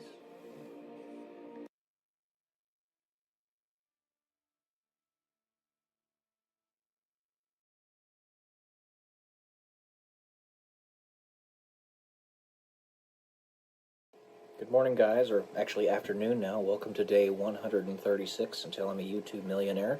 Sorry, this is coming out a little bit late. I had to change up my schedule a bit today. My mother decided that she wanted to go to the casino to do our live stream early in the morning, as opposed to our normal time, which is around noon Pacific Standard Time. So, I got to help her build her channel and got her an extra 30 subscribers, so that was good. But this is coming out a little bit later as a result. So what I'm going to do is I'm going to read an essay that I wrote back in 2016 called Conviction. I have not read this since I wrote it all the way back then. Sorry, my hair's kind of all over the place, as it often is. So I get it out of my way. So let's go ahead and do this. When you are at 50% approval in your actions by the absolute maximum possible number of people in the world, you are on the ultimate knife's edge. This is appropriate because I was going to bring that up actually in the book review that I'm going to be doing here in a little bit. Profiles in Courage, I just finished it by John F. Kennedy. I was going to bring that exact topic up. Interesting that it came up here. In this situation, you absolutely maximize the velocity of human progress. There is literally no way to go faster. The primary trade-off in this scheme is that you do not get to live a life of conviction in anything you do, if you are the one making the endgame decision. Or every choice you make must be with absolute and complete conviction, lest you find yourself making no decisions of any significance whatsoever. When everyone is talking, everyone is piqued, and everyone is frustrated to the maximum extent possible, you have all the minds in the world churning ideas together to come to the right conclusions. Basically, like what's happening in the world today. We're all emotionally piqued. Black and white juxtaposition. If you ever find yourself in that position, where you are able to make big decisions, do not think of yourself as never really being able to enjoy any decision. Instead, decide to make your decisions with conviction. I recently thought to myself that in such a situation, you would not have the capacity for conviction. But I realized why I thought that. It was because I was in the mentality of a person who would not want to hurt anyone. That is, I did not want to hurt anyone. I didn't want to make enemies. But then I realized you have to decide yourself. And if your conviction is solid enough, the pain you may cause others is just a temporary precursor to them either coming to your side or refusing. And at least in the current paradigm, there is no way to please everyone. Yet, as Winston Churchill famously said, you have enemies. Good. It means you stood for something at some point in your life. That's a paraphrased quote, but he said that. When put into this hypothetical situation, you are afforded the only real opportunity to be committed in your actions. Not the other way around. I had it backwards. To make a decision in that scheme does not mean you are a jerk. It simply means that you have agency, and you are not molded by anyone else. Your decision is truly yours. If you find your position mollified by anyone else, then that person's will has an effect on you. In a way, it is stronger than yours. In a way. But if you do not make a decision, you refuse to have agency, out of fear. There are instances where you could be put into this position and you have absolutely no idea what to do, regardless of the wills affecting you. And you could even be put into the situation to make those kinds of decisions without even realizing you've been put into that situation or that position. Because people are watching you without you knowing them, taking cues from you. There may not be enough information to make a decision, or you do not know or remember how to do something. And therefore, even if you wanted to make a decision, you would be incapable of doing so. Thus, prepare for that point in your life, and we all have at least one of those points. Give yourself all the possible resources you can muster. Fashion yourself into the very strongest person you can possibly be. Be superhuman, physically, mentally, emotionally, spiritually, and in any other mode you can imagine. This is why I do all these book readings. It's why I write. I ran marathons. I work out every day. I write scientific papers. It's because this might actually happen to me, where I am put into a position where I have to make a decision without knowing what the hell I'm doing. Remember what I said before, how the books you read, you're not going to remember everything in them. What they give you is an intuitive sense of the right decision to make. It's psychological layering. That's what I'm talking about here. It gives you some level or some ability to have conviction. It is not being subjected to criticism by larger numbers of people that prevents you from living a life of conviction, but exactly the opposite. It is only under said criticism that one is ever afforded the opportunity to make decisions with conviction. We can all make mistakes, and I am just as fallible as any other human being. While I only built a short history of thinking the opposite was true, I was indeed wrong, and must rehash my steps. Whose wills have power over your own? Figure out how they have power over your will, and then figure out how to get out of those chains. But at the same time, still have the ability to make the most powerful decisions you can. That is to say, maximize your life's potential. Alright guys, this will be put into the description of this video. That's all I got for you today. Hope you enjoyed, got something out of it. Love y'all. Peace.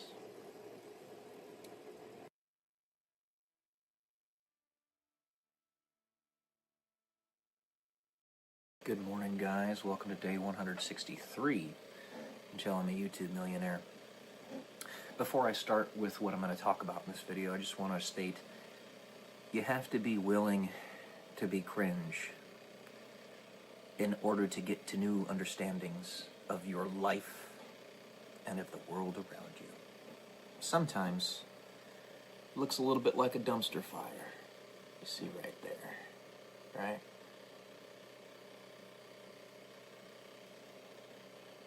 But you gotta do what you gotta do. Today I plan on reading an essay to you that I wrote, again, back in like 2018. This one's a pretty long one. It's called Remember Who You Are. And this harkens to what I just said. Sometimes you gotta be fairly cringe in order to do that. Especially if who you are is something that's considered cringe. On some level, anyway. I don't know. Let's get to this. For those of you who read my various posts on this forum, this was Facebook back in the day, understand that I hide almost nothing from you. What you see here is the thoughts that are going through my mind. I want to emphasize that. I hide nothing. And when you hide nothing, at least initially, in the knee-jerk response, it can feel cringe. It's okay. Don't stress about it. In a few years' time, nobody's going to remember what you said and did anyway, aside from yourself, and only if you're over-obsessing over yourself. I find that with increasing pressure, though I do not like the pressure that comes from many sources, as I do not understand its purpose or ultimate origin, that is, I did not, I do now. More thoughts continue to pop out of my head, more ideas. Through all of it, however, I have found one thing to be a certainty, albeit quite a curious one. The more pressure that I am put under, without any light at the end of the tunnel provided to me, the closer I go towards the light that I personally know exists, and that light is God. I tell you this now because while my posts may in some ways grow increasingly esoteric and even unsettling to some, it is my truth. That is, it is not your truth unless you want it to be. In no way would I ever imagine foisting it upon you, and in no way would I require its acceptance from you in order to enter into my circle, aside from my absolute bedrock. All that care to know me, in a humility that can only be garnered from their own internal search for truth, can know me and be my friend. I am entirely accessible. I see you all, in one form or another, as family. Some of you may be more extended family than others, but you are all nonetheless my family, if you desire to know me. It has been said by many a person, some more notable than others, that is more well known in our various structures of society, that what comes out of you when you are under pressure, without some other carrot placed before you, is who you really are underneath all the layers of occlusion. These layers we must sift through due to the scheming that produces them. Scheming required to survive in a world that is so deeply lacking in true empathy. If pressure is put on you without a direction, and what comes out of you is hatred, violence, vitriol, then that is where your path was and is leading you. The farther you will go before you will finally reach your breaking point, the more you will double down in your actions or intent, the farther down that path you had already walked. And when you can see it, then and only then can you make a decision to either continue on that path or change it. The same is true for those who are put under pressure but walk towards something that only breeds more love and compassion, something that only splays out and desperately searches for more solutions to the many problems that plague the human family at this juncture in our short but variegated history. To be clear, however, you can only see yourself if a carrot is not placed in front of you. This is because a carrot is yet another layer of scheming that is constructed by others to act as a means to an end, to have their human will carried out through you. Without that carrot, the only one that can guide you in any direction is you and your history, your racial memory. Without any other light, you'll either make your own light at the end of the tunnel, make your own, or give up. And when pressure continues to build, everyone will eventually budge. There is another beautiful thing that comes of this, and I hope you understand. When you start to follow the path of your history, your racial memory, or you decide to change it, at that point is where you truly begin your journey. At that point is where your history begins anew, entirely yours, and you are sovereign unto yourself. With every step you take, in either direction, though I hope and pray you will walk towards truth, you will lay yet another brick, pave yet another pathway, construct another terrace where your fortress begins to grow, and in whose shelter other tortured souls may confide, in that most cherished of paths towards love, for yourself and for your neighbor. Whether you like it or not, for those of you reading this, and for those of you who have read my other works, what I reveal to you is who I am. I cannot say with complete surety just yet whether this path will lead, though it will never end, and when time is without capacity to defeat, or with complete surety who exactly I am underneath all the obfuscation in its totality, as I have yet more pressure to be put under, and even further to go. Thus, with every step I take, I continue to evolve, perhaps turning into something entirely original, something that has never been seen. But at this point in my own history, I can tell you that I am Peyton Pearson. I am your friend, and I love you, whoever you are. I write, and of myself reveal everything to you, or damn near everything, because this is how you see into me. This is how you will read into my ultimate intent. And this is how you will build trust and empathy. This is your porthole into my soul. We live in an era now of infinite stories, with an infinite capacity to write them and communicate them in all different forms and modalities. In truth, every human being is their own unique story unto oneself. We are, none of us, merely an endless list of considered objective facts that identify you through some exterior consensus mechanism, but instead stories in all their richness and color.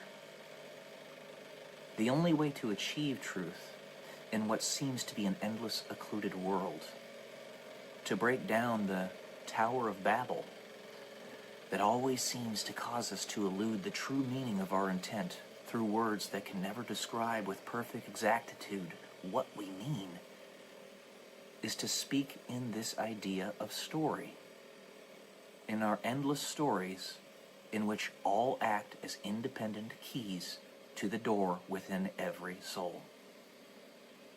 These doors protect us against a world where no one can ever be perfectly trusted or perfectly confided in.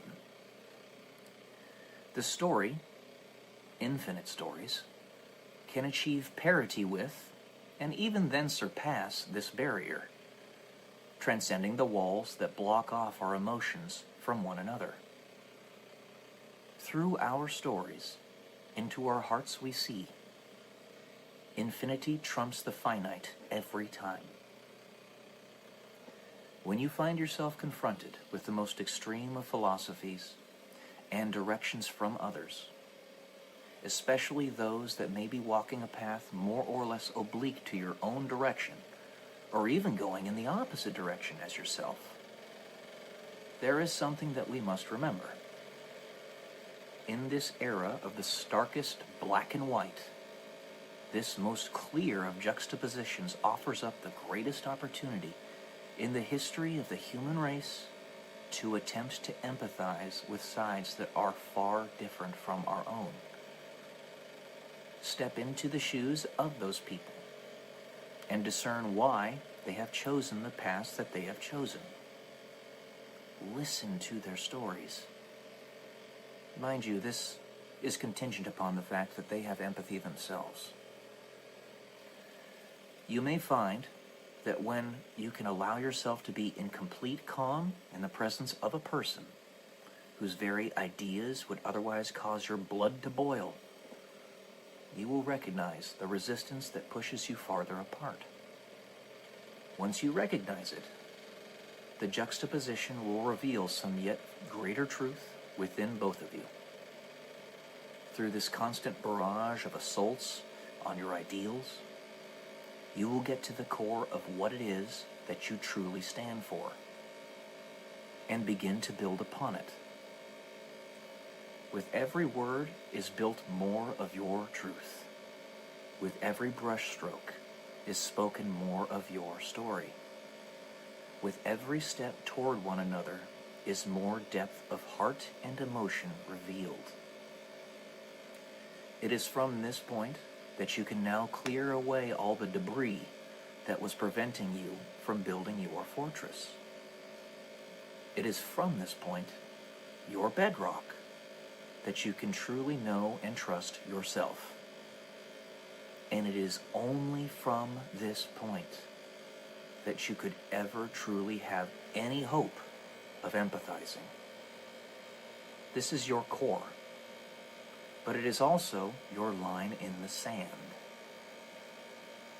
When you present yourself with nearly the most egregious philosophies that could possibly be mustered in your presence, and you can still find common ground with each other, then you are seeing yourself in the light that you had never seen before, and you are seeing the other in that same light.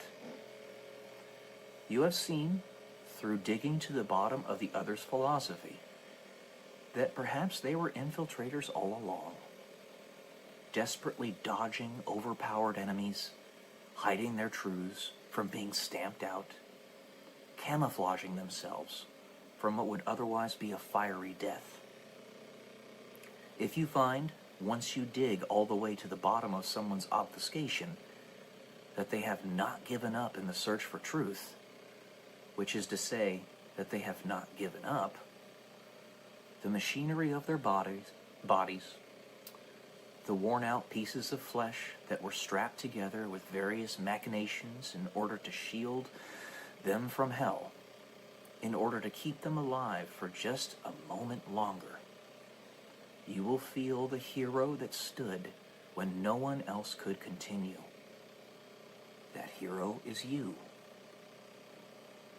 And from you is found the progenitor of hope. No one else but you.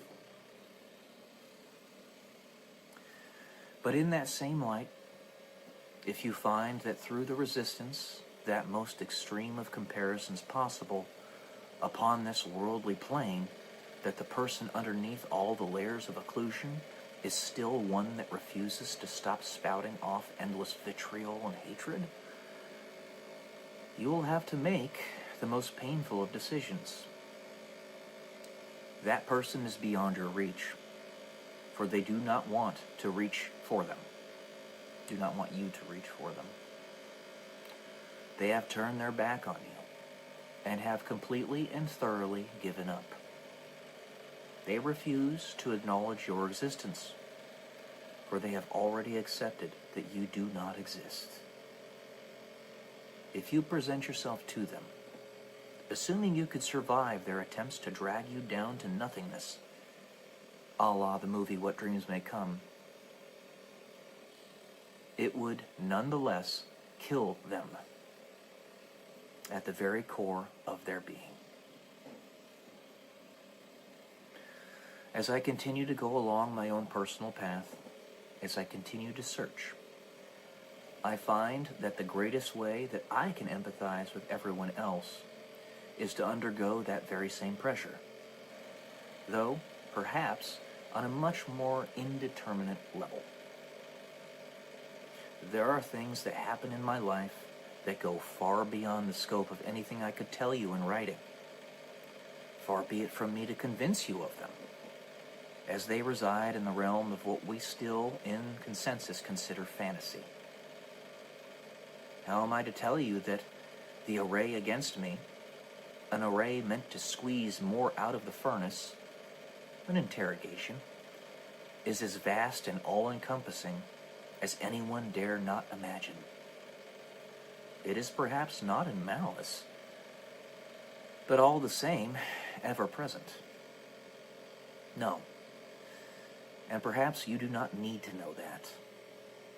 In fact, I am certain that at this juncture you do not need to know it.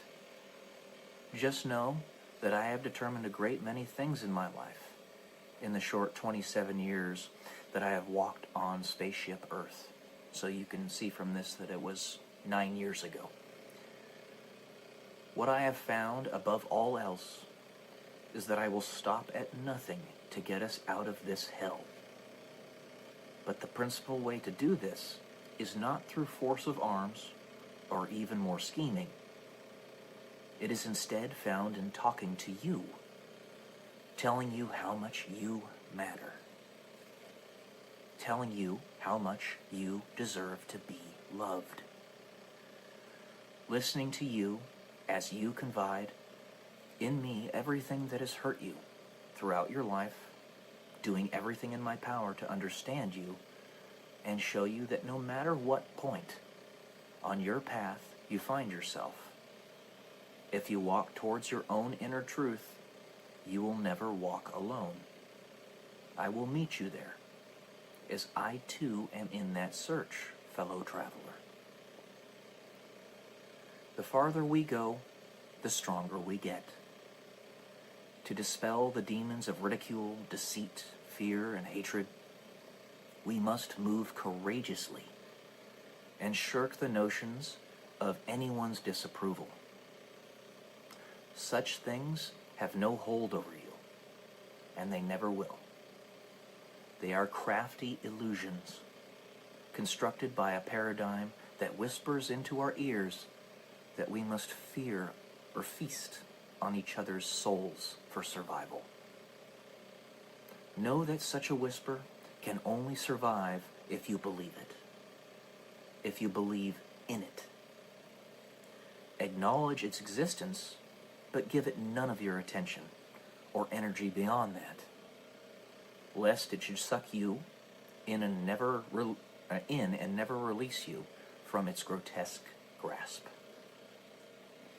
If you find my writings or speakings weird, sometimes nonsensical, or even abrasive towards your personal philosophy, this is all for the better. See this as a perfect opportunity for you to inquire, as I will never attempt to stamp out your flame, only help you to see the path that I am walking, and strive to better see yours through the increased fidelity of my own personal definition. The greater the challenge to your beliefs, the greater the learning opportunity. That is, when you can trust in yourself that you are strong enough to fight off the diminutive demons of deceit, and trust the other that they will not allow such demons to be born from their own souls. When you trust yourself, you will automatically differentiate and disassociate from those who would do you harm. I will prove to you, as criticism perchance mounts for my own ideals, that through my actions, your inner truth is safe with me. Unconditional acceptance. that's this essay, guys. It was a long one today. Hope you enjoyed it. Love y'all. Peace.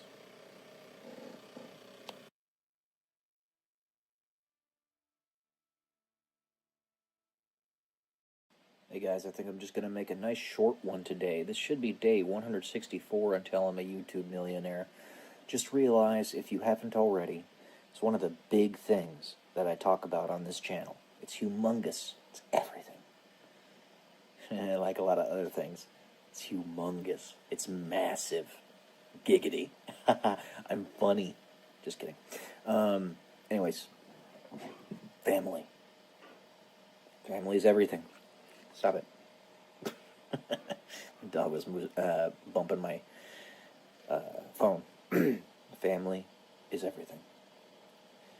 So, my mother's birthday is tomorrow, 2 days after Mother's Day, which is her birthday, obviously, is always around Mother's Day in the United States. We're going to go have some fun. My mom, my dad, and myself doing a little bit of traveling, as we typically do. But if everything else is taken away from you, in terms of the impact that you can have on the world, one thing you can always fall back on: helping the people that are closest to you. Namely, your family.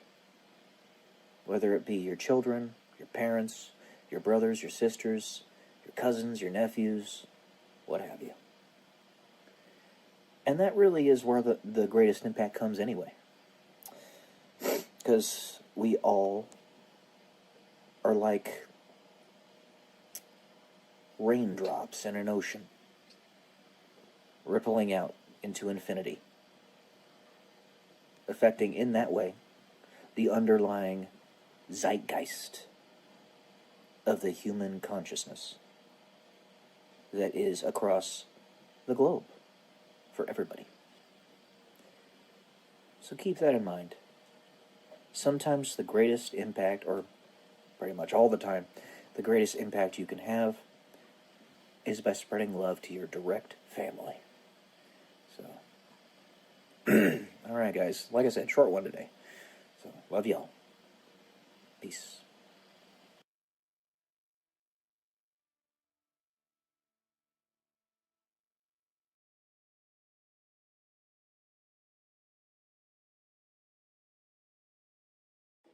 Good morning, guys. Welcome to day 137 until I'm a YouTube millionaire. And for this video, we're going to do a review of Profiles in Courage by John F. Kennedy. Now, this book was written quite a while ago, obviously, because John F. Kennedy passed away several years ago. So, you know, perhaps some of the things are not necessarily up to date in it, but really what it is kind of a history lesson, because you're going through the lives of basically like 8 people that John F. Kennedy saw in United States politics as courageous individuals.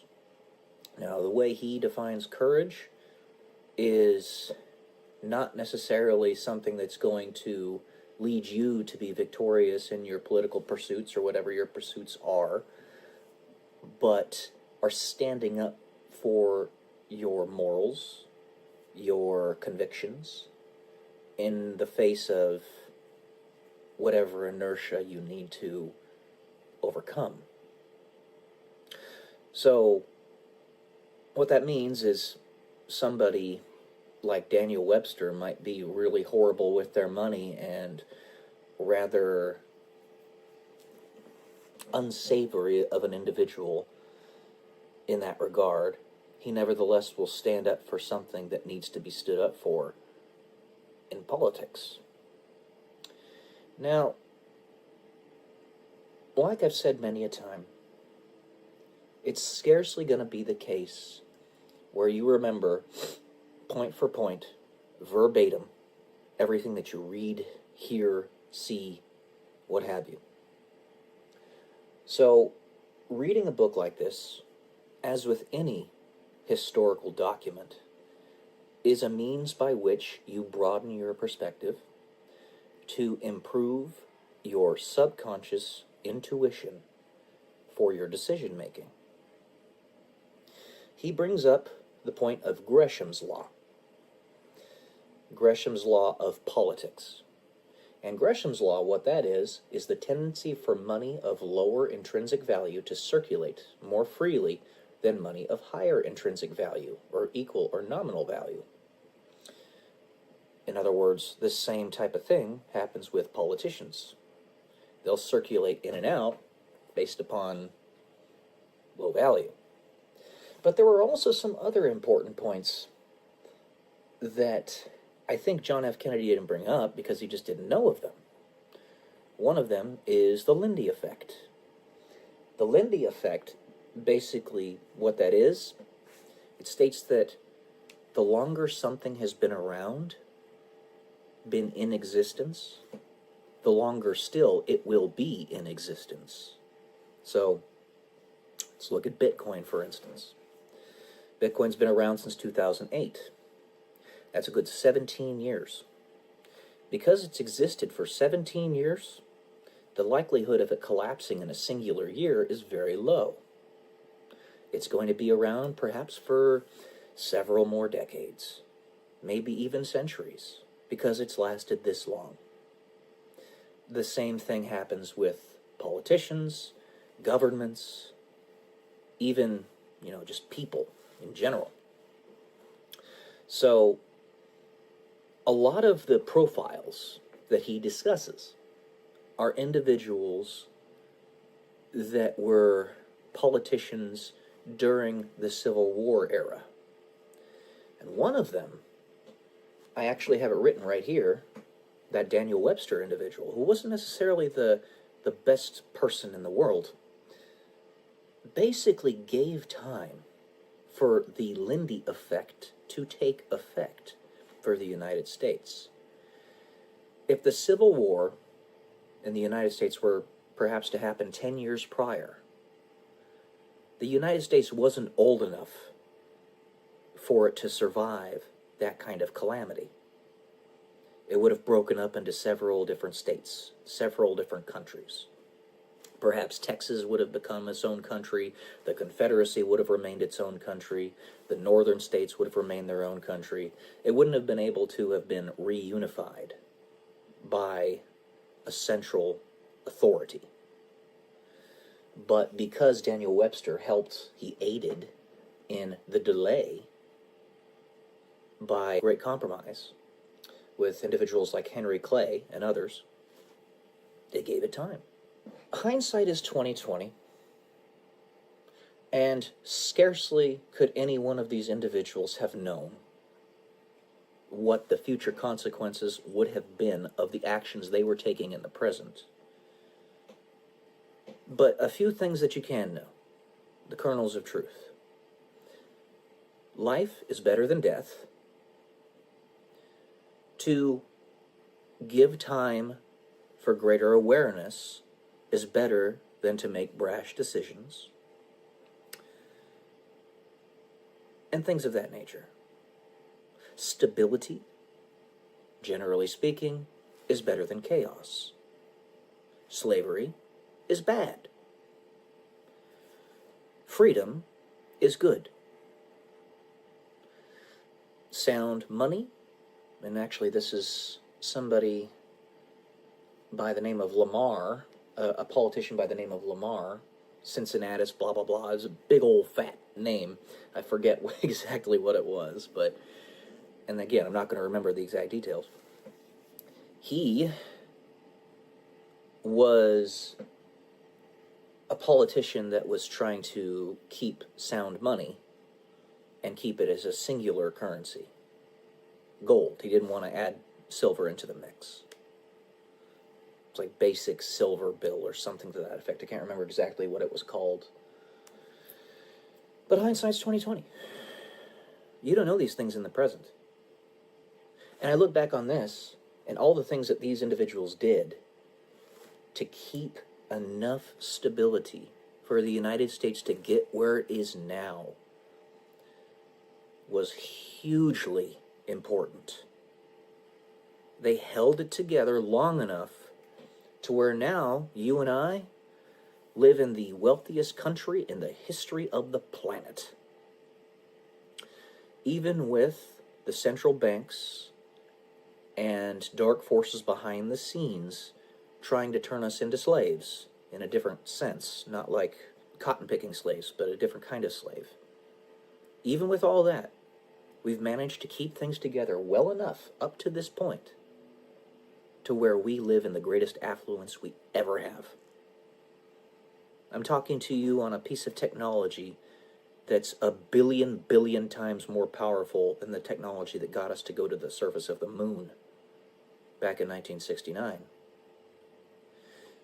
And 69 years before that, we had just come around to inventing the engine, and we were getting ready to build cars, and we were a few years off from making airplanes. We went from barely being able to fly to landing on the surface of the moon in 69 years-ish, right around there. And now we're getting ready, we're setting out to go and colonize Mars. Even with all these dark forces behind the scenes trying to stop us, and it takes a wizened individual, why you read books like this, to figure that stuff out. We've managed to push forward the line this much. So if for nothing else than to give yourself a broader perspective, I strongly recommend you read this book. It's a good one. Really, really good information in it. When you do things that are courageous, when you do things that you are convicted by, that are going to make a difference, just as Winston Churchill said, and this is actually Victor Hugo, I think, was the first person who said it. You have enemies. Good. It means you stood for something at some point in your life. He also talks about certain politicians that basically executed the knife's edge of keeping us right on the precipice between chaos and stability. And the closer you are to that line, the black and the white, the faster your growth is. And if we want to outpace the evil in this world, unfortunately, we need to be as close to that line as we possibly can be. Because the enemy is always looking for a way to take us down. So I strongly recommend you read this book. It was very good. All right.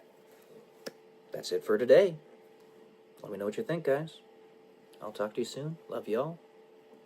Peace.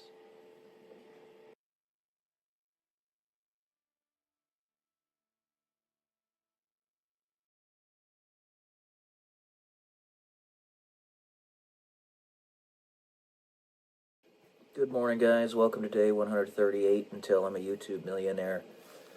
And,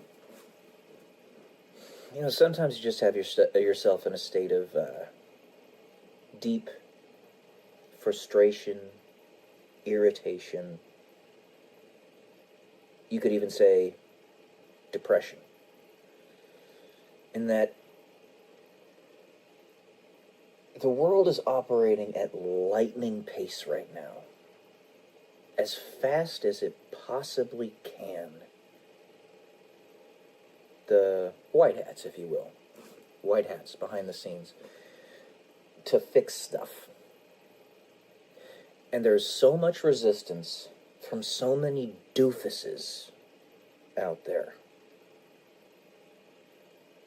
that they just can't see. And if we had a time machine and we could look at the consequences with perfect fidelity of our actions in the present, what they would bear out in the future, then things would be different. But it doesn't take some cosmic galaxy brain to figure out a lot of this stuff. Why do we still have the central banks? Why is the IRS still around? Why have we accepted in this country and the world over a 35% nominal tax rate? This is not acceptable. Not even remotely. Not even remotely. And the only place in the entire world that has even a slight vestige of the freedom and liberty we should have, the United States, literally has a per capita GDP. That means income per person, or the value that each person has of the global or the entire country's wealth, is triple that of a country like the UK, which is a first world country, because they're so egregiously socialist. Socialism does not work. It doesn't. And communism, the older brother of socialism, is 1,000 times worse. The reason socialism has any place in the world right now is because so many people have such a small horizon of knowledge. All of us do. Don't get me wrong. All of us do, because we don't live very long. And that's the point I make on this channel. That they can't see that not everybody is going to contribute equally. Not everybody is going to contribute, because most people are lazy. And that's not necessarily a bad thing, because laziness has led us to create technologies that simplify many aspects of our lives, such as a phone where I can communicate with you instantaneously. So it's not all bad. It's just that when you institutionalize the acceptance of laziness, no change occurs. Nothing gets better. You stagnate and decay and eventually go extinct. Did you know that, no joke, roughly 98% of all of the technological innovations of the last 250 years have come from the United States, where we have at least a vestige of freedom and liberty, and we're still paying 35% nominal taxes here? For what? Crumbling roads? This is ridiculous. Ridiculous. How is 35% taxation even remotely acceptable? And in case you can't, this was the intent of the banksters about 110 years ago. This was the intent. They knew that only about 1 in a million people were going to be able to see how this system actually worked. So they foisted the central banks in after trying to assassinate literally half a dozen presidents who got rid of it. Andrew Jackson is at the top of that list. Andrew Jackson's a badass. Love that guy. Imperfect, like all of us are. He was the president that oversaw the Trail of Tears of the Native Americans, which was really, really bad. But he got rid of the banks. And he even said on his deathbed that was his greatest accomplishment, that he killed the banks. But only about 1 in a million people understand how it works. When you have an ability to leverage on credit, what happens is you have $500,000 homes and people only making $20,000 a year not being able to buy them. And 500 people at the very top of the pyramid own 99% of the stuff. If you really want equitability, freedom, liberty, a level playing field, get rid of the fucking central banks. God damn it. Get rid of them. And for any leaders that might be listening to me, I've gotten the impression from some really good people that again, I'm very appreciative of the things that they've said and done for me, to let me know that you're trying to follow my lead in some ways. Thank you. Why aren't you doing that? What's the rub here? At a very bare minimum, why haven't you gotten rid of the IRS yet? And I'm trying to be compassionate and understanding because you guys are working at a breakneck pace. But at the same time, son of a bitch, man. We've been trying to get rid of the central banks for literally 110 years. The entire foundations of the United States were based upon escaping central banking. Get rid of the fucking banks. Get rid of them. I'm watching a woman from the UK right now. She's talking to me, she's speaking on the video how she's a 28-year-old woman still living with her parents, which there's nothing wrong with that. But the reason she's doing that is for economics. Because she can't afford a house in the UK at 28. She can't afford rent. She can't afford a mortgage. She can't get a loan for a mortgage because they only give those loans to the top 1% or whatever it is. I don't know. Get rid of the banks. Central banking needs to be erased and the wound cauterized forever. This is not acceptable. I'm angry today because I've seen the progress just come to a halt, and it's pissing me off.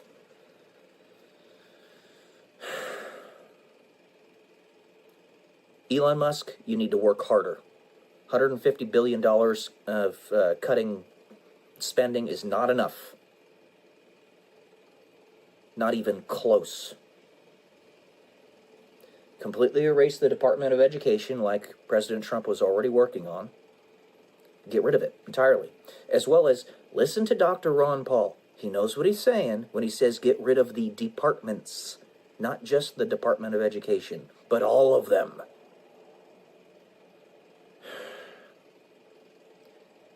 You have 3.5 more years to get this shit done.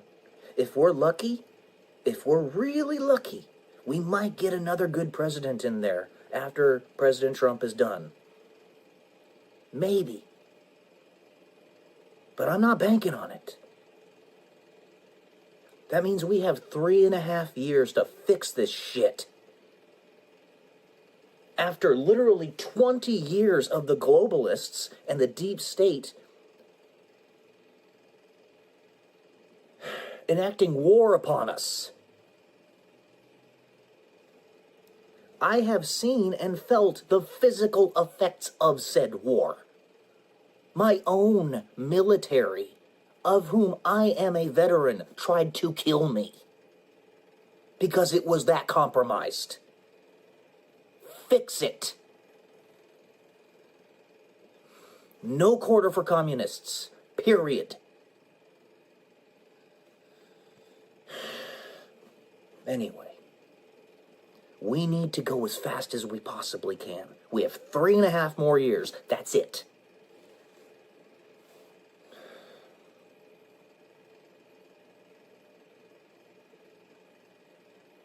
As I always say, and I still mean it, because you guys are making huge progress, thank you. But keep going, go harder. I love you all. Peace.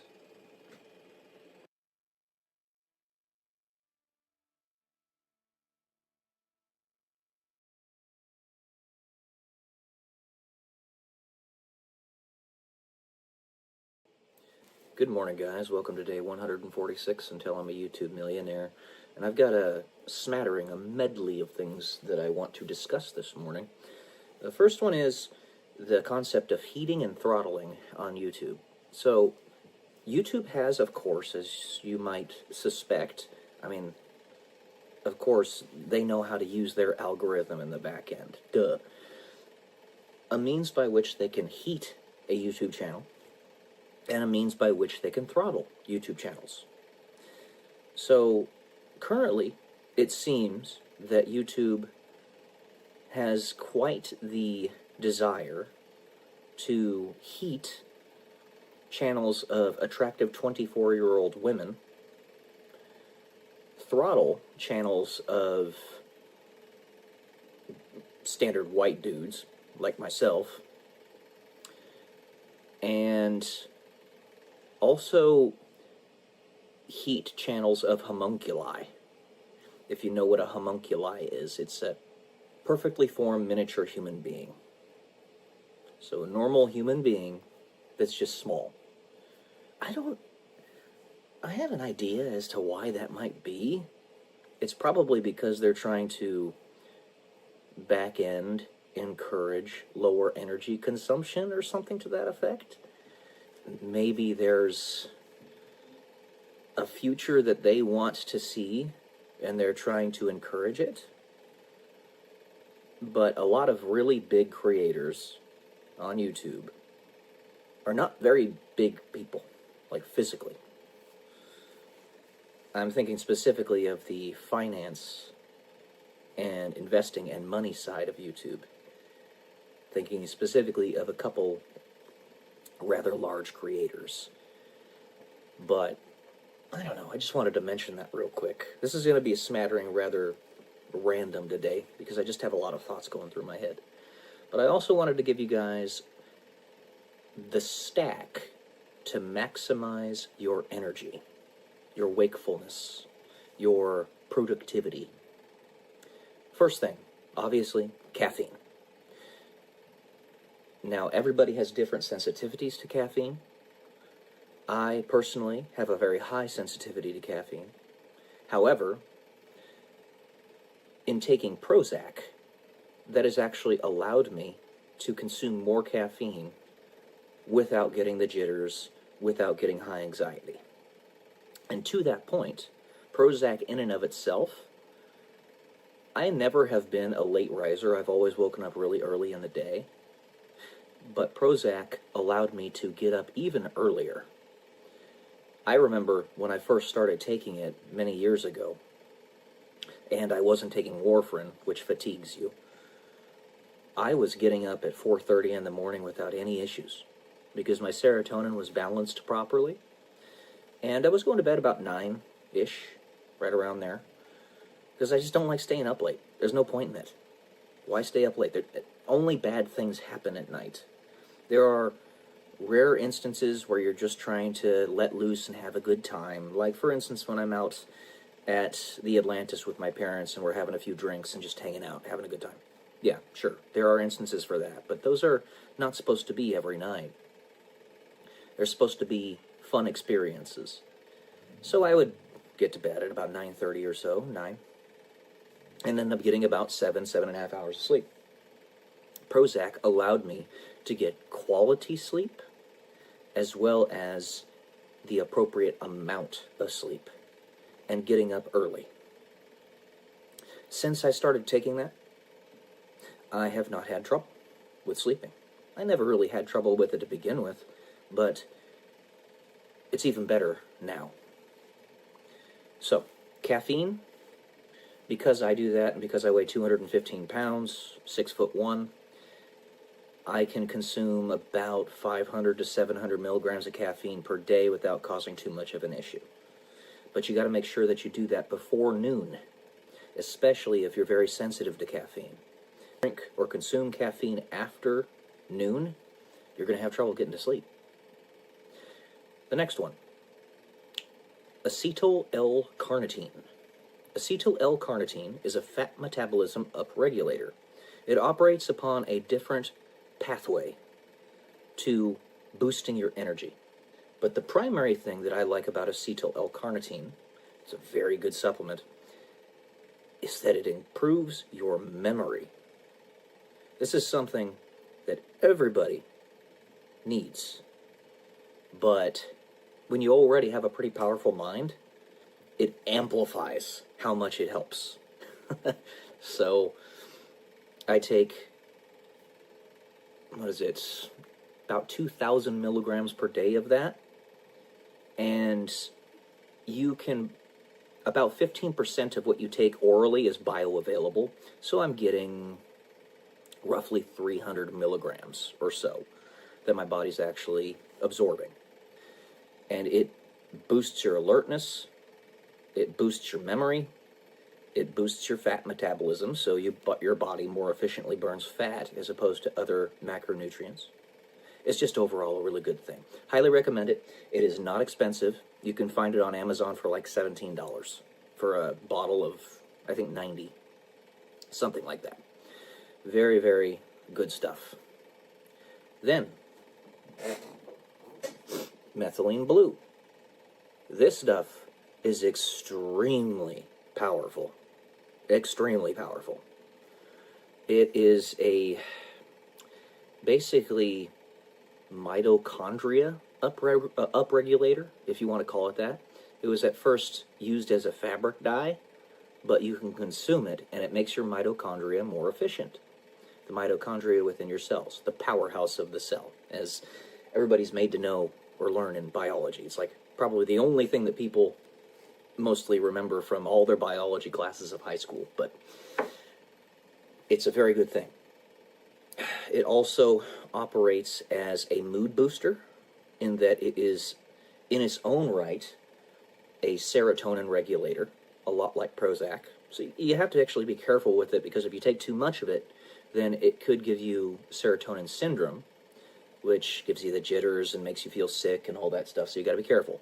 So 5 milligrams per day for a person like 150 pounds, 5 days per week is going to be fine.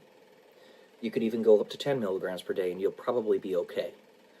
But because I already take Prozac, I only take 5 milligrams of methylene blue 5 days per week, usually. And that does the trick for me. I actually combine this methylene blue with super beets.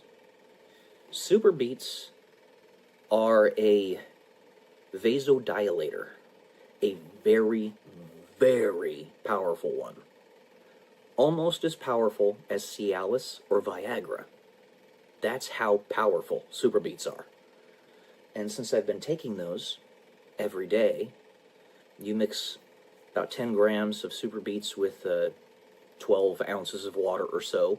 And I also put this in that same 12 ounces of water, because this doesn't really have any effect on the flavor if you do that. And today, I even put a little bit of this in it. Actually, I did the black cherry taste, but this is Mio Energy. It's got some caffeine in it, as well as B vitamins. It's really good stuff. And it made for a really good energy booster. And because I have peripheral vascular disease, aka crucifixion disease, aka stigmata, no or very few poor arteries in my distal arms and legs, it's invaluable to me that I have very powerful vasodilators to make it so that the blood can get to my legs and arms better. I feel a dramatic effect from it. So not only are my cells more efficiently absorbing said oxygen through the mitochondria booster, but I'm also getting more blood there through the vasodilators. And the hope is that these vasodilators will actually allow my distal arms and legs to more effectively reproduce collateral arteries, so that I can have permanent better circulation and maybe even eventually get back to running on the treadmill or running outside in several years. Pray to God. Pray to God. Because I used to be a marathon runner, and I want to get back to that if I can. And then, beta-ectosterone. I take 1,500 milligrams of beta-ectosterone every day, and you will not feel the effect of it, like, immediately or obviously just hanging out. But if you decide to do any type of physical activity, you're gonna feel it, because you're gonna have a shit ton more endurance. Like, let's say you're bench pressing 185 pounds. Instead of doing 6 reps, you no joke, will be able to do 12. It's awesome. Beta-ectosterone is a fantastic supplement. It is a estrogen beta receptor upregulator, and estrogen, while the man doesn't need as much of it proportionally relative to testosterone as a woman does, he still does need it. It both boosts sex drive as well as strength if you have a good amount of it. If you have too much of it, then it's going to viralize and start making you grow titties and stuff, but, you know, that's like, you need a metric crap ton of it to do that. And the beta receptor is not that thing that makes you viralize and get secondary female characteristics. Now, to that point, women, believe it or not, actually need some testosterone as well. Not much. Both your adrenal glands and the male's testes produce testosterone. The male's testes produce like 10 to 20 times as much testosterone, sorry, doggos, as the adrenal glands. But the female species does need testosterone. So let's say that your adrenal glands produce about 25 to 50 nanograms per deciliter, and your testes produce about 500 to 1,000-ish, right around there. Free testosterone as opposed to bound testosterone aside. A female, in order to have a proper sex drive, yes, needs testosterone. Not a huge amount, but let's say that you get your testosterone levels up to 60 nanograms per deciliter as a female. You're not going to viralize. You're not going to get secondary male characteristics from that, but you're going to have a very powerful sex drive. So, something to consider for those who, of the female species, might have a low sex drive or low energy and are trying to figure out why. That could be why. Apologies for the dogs. So, that is generally what I take in a given day for my energy boosters. In addition, it's the type of caffeine that you consume. Not just the 400 to 600 whatever milligrams of caffeine for a guy my size, but also the type of caffeine. So if you're going to drink coffee, coffee has, laughing gas in it, or the equivalent, like NO2, or I forget exactly what the chemical compound is, nitrogen dioxide, all right? And that is itself a vasodilator. It improves your mood and does a plethora of other things. Now, if you're going to consume something like a Rockstar energy drink or other energy drinks, which are not bad, as long as you have them in moderation, you're careful with them, you can do that safely. They typically have a lot of B vitamins in them, which are really good for your alertness, and a bunch of other things. Yeah. There's a lot of things that you can do to improve your wakefulness. I have other things, but this is a good start. If you're really tired all the time, maybe even a little bit down, try it. And the great thing about Prozac, which I think actually is an underutilized compound, personal opinion, not simply for serotonin modulation, but also because it just does a lot of really good things aside. There's evidence to show that it can actually stem the effects of Alzheimer's.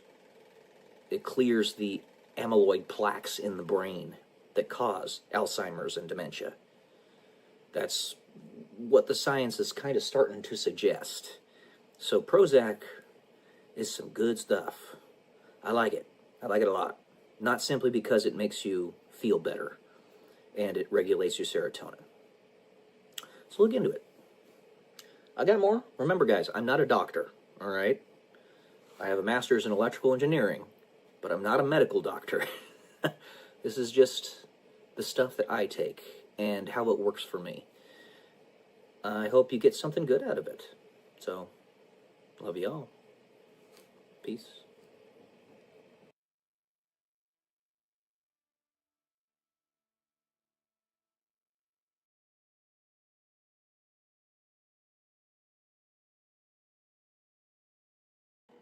Hello, everybody. Welcome to day 118 until I'm a YouTube millionaire. And for this one, I'm going to read another essay that I wrote a while back. This one called Be a Principled Individual. So here we go. How do you determine the genuine charitable actions of a charity? Where the donated money goes. Where does that money have to go in order for the charity to be considered charitable? 1, those who need it primarily, and 2, those who the charity says it is to go to. Who does the charity say the money is to go to? Do they need it? Do not look at what internal numbers say goes to the actual charity. You must discern what is actual charity, not simply listen to what the organization calls charity. For instance, a charity can define charitable work in a category called other expenses, quote unquote. But that money goes to paying for large employee pleasure junkets and vacations. This means you must look at what the charity is building, what it is providing to the needy, whether that provided capital be physical, mental, emotional, spiritual, or some other combination thereof. Oftentimes, this means you must go directly to the people that the charity claims to be helping and see for yourself how those people are being helped. To the point of the Clinton Foundation accepting money from Saudi Arabia, approximately $25 million total. This was back in 2016. While Hillary Clinton was not Secretary of State, you donate to those who support your causes. Expect the donors, if the foundation is transparent, to be requisite to the foundation's mission. There is no way to differentiate when a foundation/charity operates in the dark. Thus, good people, de facto, should not, and exercising discernment, will not associate with charities that operate in the dark. Saudi Arabia appreciates this opaqueness, and by their morality, this should come as no surprise. What else could this mean? Again, this was written in 2016, so things have changed since then. It comes down to building society through your own actions. And if you are to entrust your works to the hands of others, it is the duty of the principled individual to have a high standard of proof put upon your desired surrogates. Extreme vetting, if you will. It is understood that we all make mistakes, but the principled individual will own up to said mistakes and take corrective action. They will not hide from it or enshroud it in darkness. When given any power, 1, exercise it with discretion through discernment, and 2, it is your duty to discern. Don't plead the fifth or turn a blind eye or act dumb, which was one of the tools that both Joe Biden and George H.W. Bush used while they were quote-unquote president. Society is now empowered with knowledge at a magnitude and reach the likes of which the world has never seen, and it is only becoming more profound with every passing day. It is the principled individual's duty to change their ways when confronted with sacred cow-shattering truths. And if they do not, it is because they do not want the truth, and are thus not principled. It is clear this system is a facade, and evil entities have taken it over. In the same vein that gun control laws will only be obeyed by law-abiding citizens, Logic 101, and thus increase human suffering rather than decrease it, evil people can hijack a principled system and use otherwise moral laws to take advantage of good people. In darkness, you cannot see clearly enough that the evil people do not share your morals at the most basic and fundamental of levels. This is why government is a necessary evil, built to restrain the wickedness of man, while itself being incredibly wicked. Missing discernment, the dangerous servant that government is supposed to be, becomes a lethal master.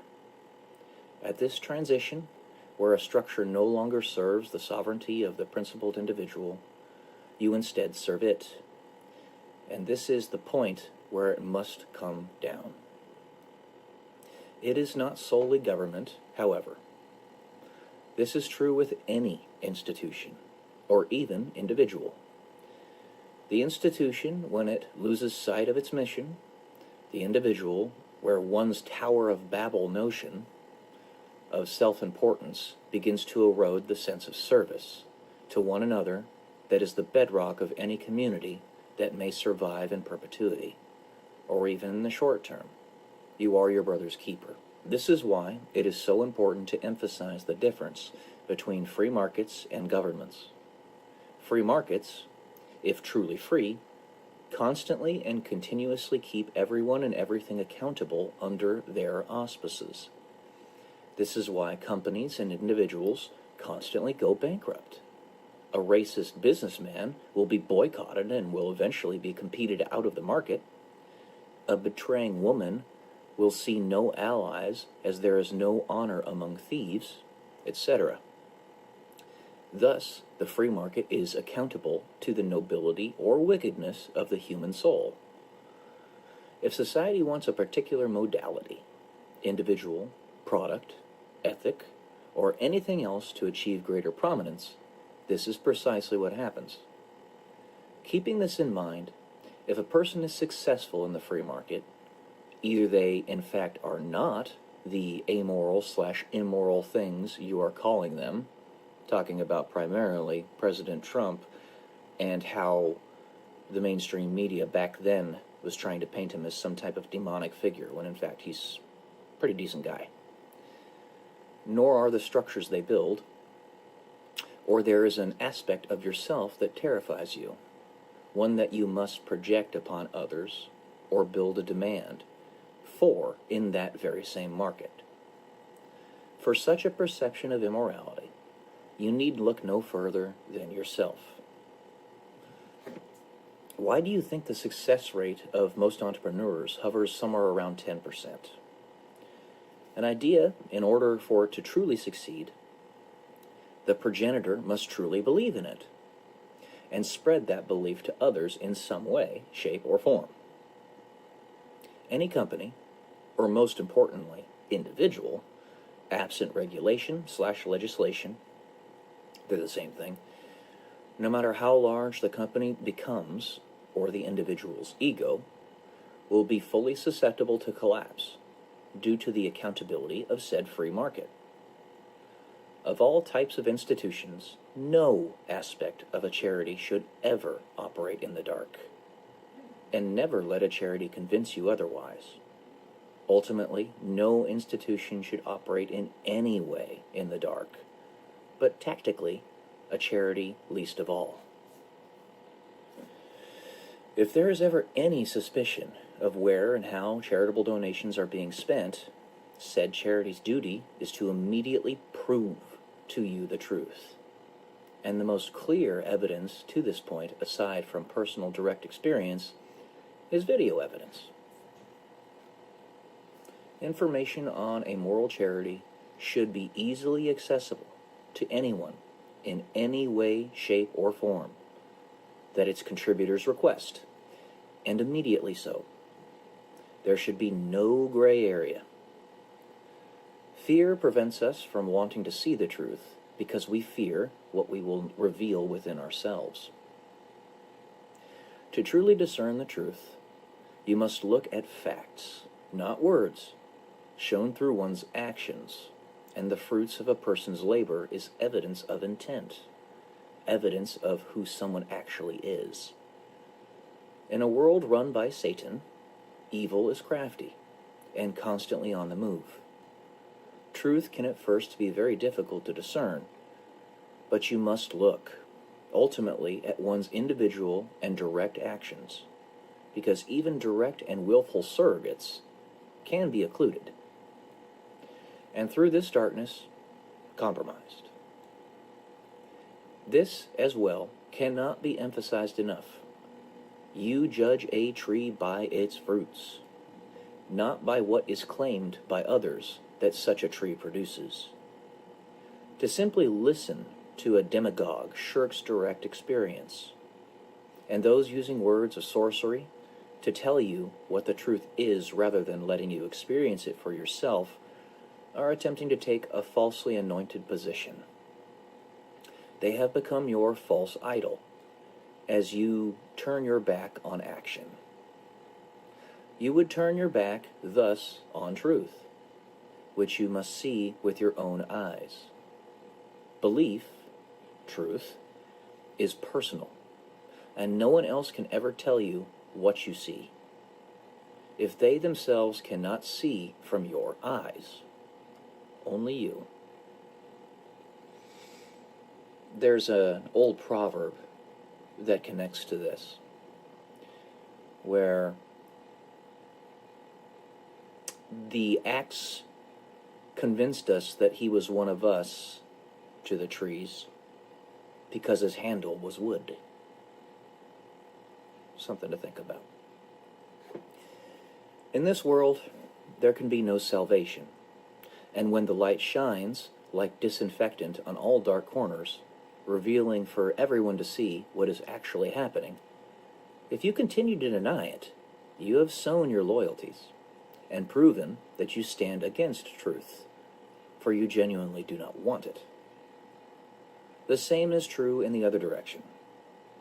The difference comes down to one fundamental thing, which itself is based upon another bedrock. Does one seek to build or destroy? And what is the most important thing you could ever build? People, the soul, the human spirit. Structures, people, institutions that advance this end are healthy and good. And at the bedrock of all of this is love. All right, guys. That's all I got for you today. Be a principled individual.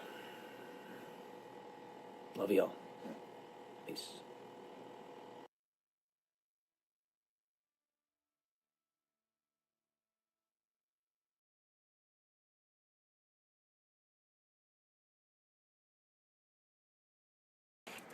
Hey guys, I wanted to show you a little bit of stuff going on around my house, specifically about my RV, because it's a little bit of a unfortunate bother right now. I made a video a little bit ago about whatchamacallit, RVs, right, and how you can turn them into Airbnbs if you do it properly, right? There's my dad, by the way. If you do it properly. And unfortunately, for my RV, which is about 30 years old, it was made in 96, what the guys did at the repair shop, they didn't seem to actually know what they were doing, and they screwed up my battery set. So this RV is a Fleetwood Storm, Southwind Storm. It has 3 batteries in the front. I'll show you. This is the RV right here. It's a little messy because I haven't done anything with it in a little bit. I've only taken it out 3 times. But if you look right here, there's the cabin battery. Sorry, a little out of focus. And then there's the 2 starter batteries right there. They screwed up how it's connected. So, yeah. The battery is always dead. To start the RV, that is. I have it connected up to wall power over here. And that keeps everything in the back end powered, thankfully. But, yeah. It's just a frustration. Because I do want to take this out without having to worry about anything, right? With my family. It cost me $10,000, you know? luckily I had that to spend at the time, but that doesn't make it okay for me not to be able to drive it around. So this is it. This is the RV, you know. It's nothing super fancy or anything. It's just a 1996 RV. I put that TV in myself, and there's another flat screen right there. And hey guys, there's me right there. How you doing? But it's actually it's a nice RV. It really is. I try to keep it well maintained. It's just that I'm not using it right now, you know. So anyway, this is the bed. It's a full, right? And there's the bathroom right there. I'll show you real quick. These types of RVs are not designed for you to take them out, or pardon me, to be living in them for longer than, say, a week. You can, but you're not supposed to. You know, they're meant just to do like a weekend excursion type of thing with your family and have a good time. But either way, there's TV and stuff in there. I got a PS4. It's all decked out, ready to go. Anytime we want to go do some traveling and have some fun. And my brother Alan did want to do a West Coast or Pacific Coast Trail trip in the next few days.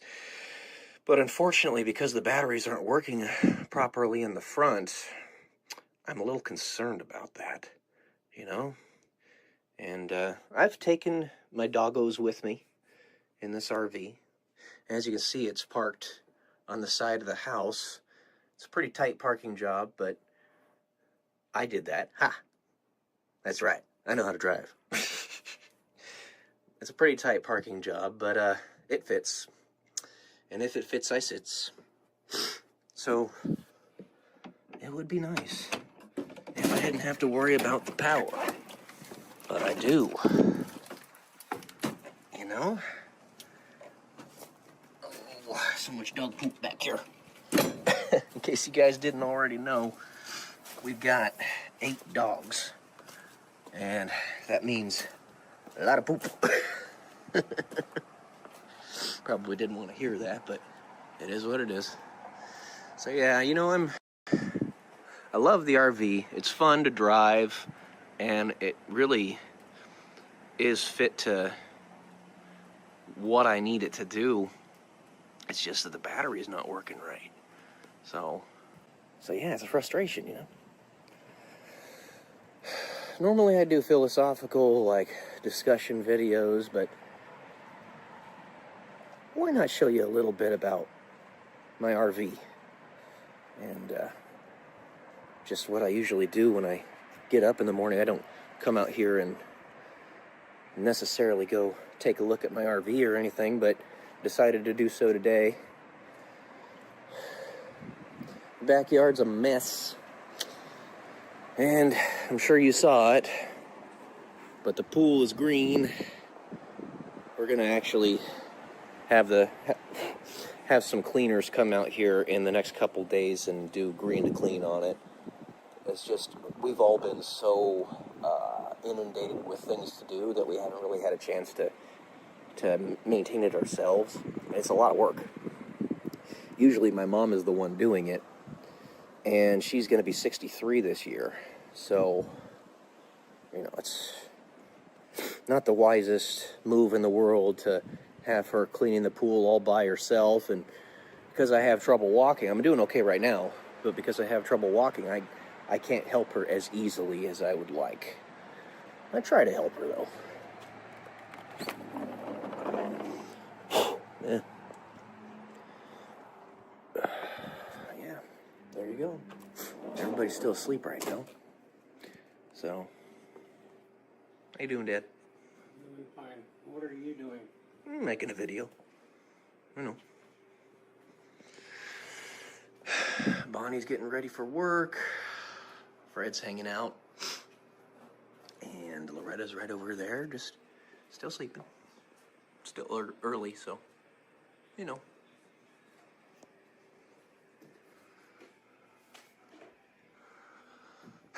And I live up here in my bedroom. Maybe you guys want to see. I don't know. I'll show you real quick. You know, crazy stuff happening in the world. So because of that, you kind of want to batten down the hatches. There's my doggos and my bed. Relax, guys, relax. And that means, you know, close ranks, get your family close together, and take care of everybody. And I'm one of the best physically put together in my family, even though I'm damaged. So I also know finances better than anybody else in my family, so I help my family with their finances. And I got spazzy doggos. That's how we batten down the hatches. You are your brother's keeper. Take care of your family. That's what matters. Doggos, RVs, and family. Just like Vin Diesel says. Anyway. So yeah, guys, that's day 149 until I'm a YouTube millionaire. It's me just letting you know that I'm human, you know, and I do human things. I'm not just a robot that speaks only philosophy and deep thoughts and stuff, or up my own butt and think it's deep thoughts, even though they're not really that deep. I don't know. You guys decide. But I'm a human being. I live like a human. I live with my family. So, yeah, there you go, guys. Love y'all. Peace.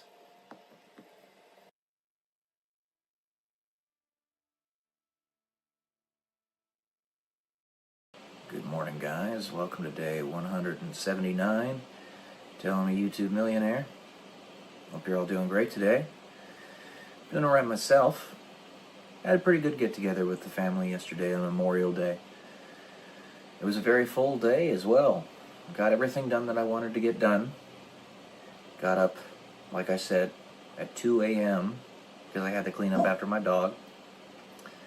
And, you know, ended up getting almost an entire book read, about 700 words written. Did my workout really early. It's very light right now because I'm still trying to get this rotator cuff healed. It takes a long time for the rotator cuff to heal.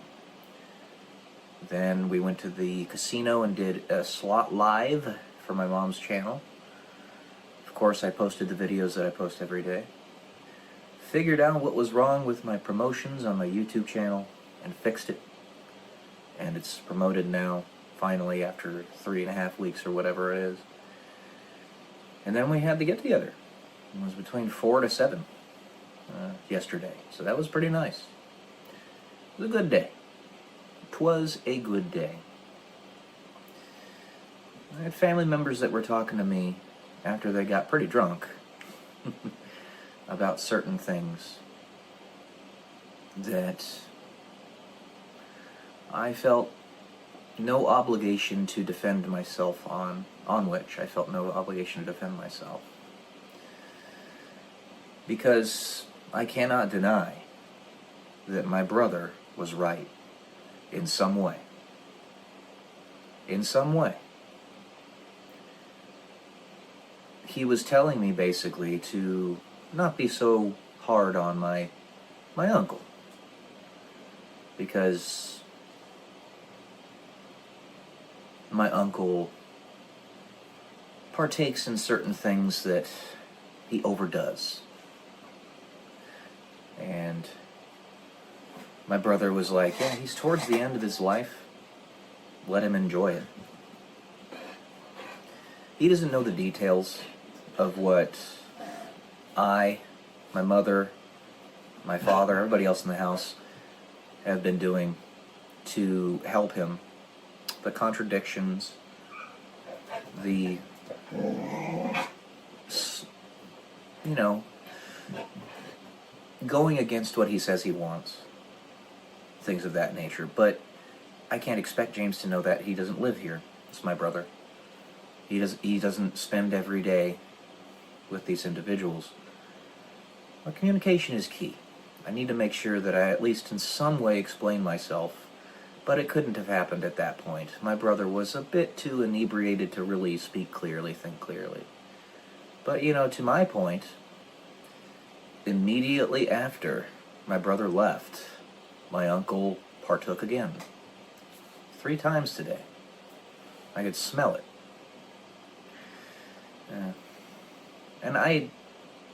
So the thing is, my uncle wants to make it to 85. His first goal is 70, because our family has a curse of passing away just after 70 years old, and he wants to make it to 70 in 5 months or something to that effect. And then beyond that, for his own personal desires, he wants to be around until he's at least 85. That's the purpose of why I and my mother, particularly, because she's a nurse, have been trying to help him. Been trying to help him lose weight and get his life straightened out. And when he was listening to us, he was doing a great job. He had gotten down to 233 pounds. The lowest he had been in probably a decade, maybe longer. And then he stopped listening. He just stopped listening. And he instantly shot up 7 pounds and is falling off the boat. And I was rather more than slightly frustrated at the situation, because I had so he was my responsibility, and he didn't see how I was helping him because I wasn't doing particular things that he expected. So he had the stewardship, if you will, for lack of a better term. The program is called IHSS, In-Home Supportive Services, taken away from me and given to his girlfriend. And it makes sense that his girlfriend would be doing it, because she's right there with him every day. They live in the same room, and they're in proximity with one another every day, more so than I am. I get that. Totally get it. But he wasn't seeing the unmeasurable things, the things that you can't quantify, that I was doing for him. And it was very frustrating that the stewardship was taken away from me. And you see what ends up happening. And I don't want that to be the case. I don't want that to be the case where it's shown that my uncle's girlfriend isn't necessarily doing the right things with him.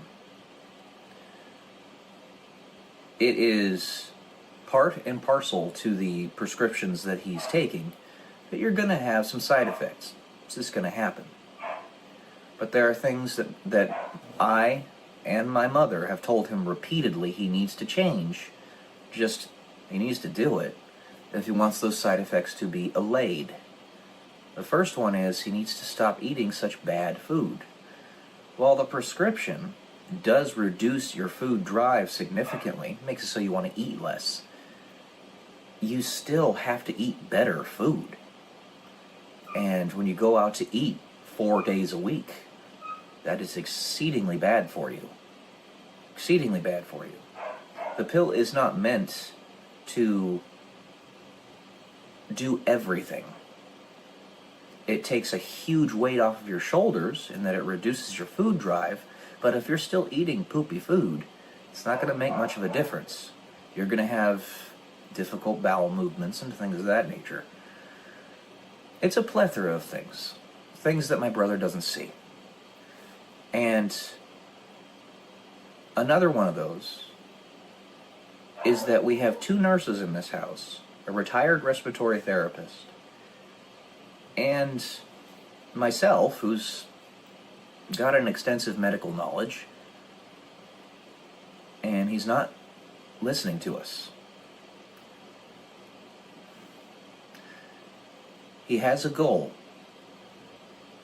and if he didn't if he's earnest about that, if he means it, then he'll listen to us.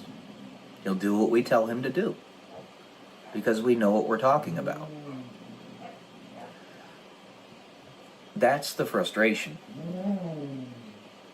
That's it right there. And on top of the many things that this illicit substance, which is supposed to be a treat, that he takes every day. It's not illicit because it's legal now.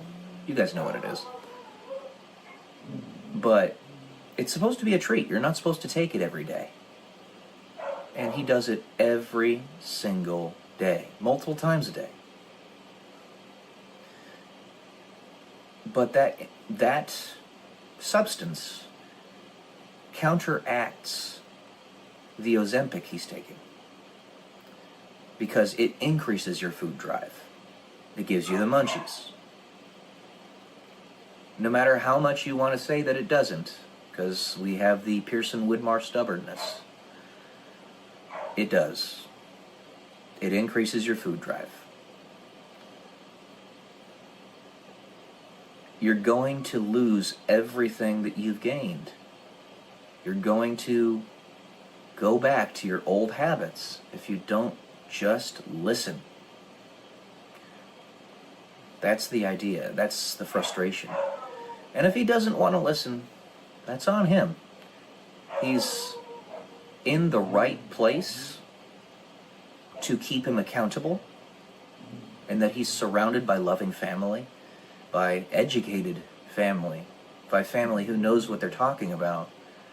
But if he doesn't want to listen, so it goes with the human race, So is the case, is the friction that doctors always have, medical doctors, and why they so often can make such a little difference in somebody else's life. And why, rather than telling somebody to change their habits, they almost always just default to prescription drugs. Because getting somebody to change their habits is way harder, and it's much, much rarer, even when you're an exceptional doctor, that you can actually accomplish it effectively. And I don't have a medical degree. I am just a guy, basically. But the frustration comes out of compassion, comes out of love for my uncle, and me wanting him to win at life. And he knows things in his life have gotten 1,000 times better since he's moved in with us. 1,000 times better. He's positively flush with money now, he and his girlfriend. He's healthier than he's ever been, or not ever, but many, many years. He's got better relations with his family, the most important relations. Life is just better for him. So,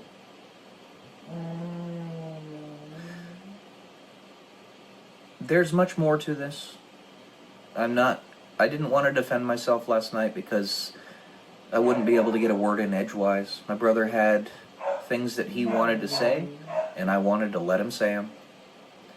And that is one of the purposes for having this YouTube channel, that you can explain yourself. That's what I'm doing right now. My brother may or may not watch this. My uncle may or may not watch this. But I know sometimes they do. Just know that it is for him. It is for him. This explanation is for my brother, and what we're doing is for my uncle. We love him, and we want him to win at life. If he'll just listen, get himself down to 200 pounds, stay there for the rest of his life, he will achieve his goal of getting to 85 plus. He will. I guarantee it. I will go so far as to guarantee it, even if it ends up that I get pie in my face. I don't freaking care. Because I'm saying to you, that's going to be the very best chance he has at accomplishing that goal. You don't see fat 80-year-olds. You don't.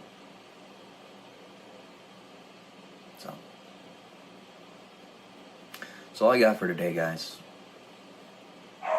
Never do this for yourself. Love y'all. Peace.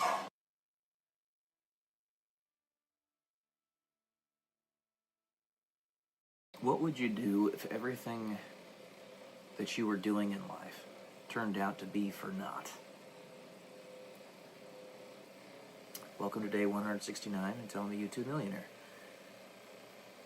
That's the premise, the idea behind this episode today. Every venture that I've attempted to broach in my life, whether it be being an Air Force veteran, being a pilot, being an electrical engineer, trying to become a copywriter, etc. Trying to build my real estate portfolio, become a real estate entrepreneur, all that.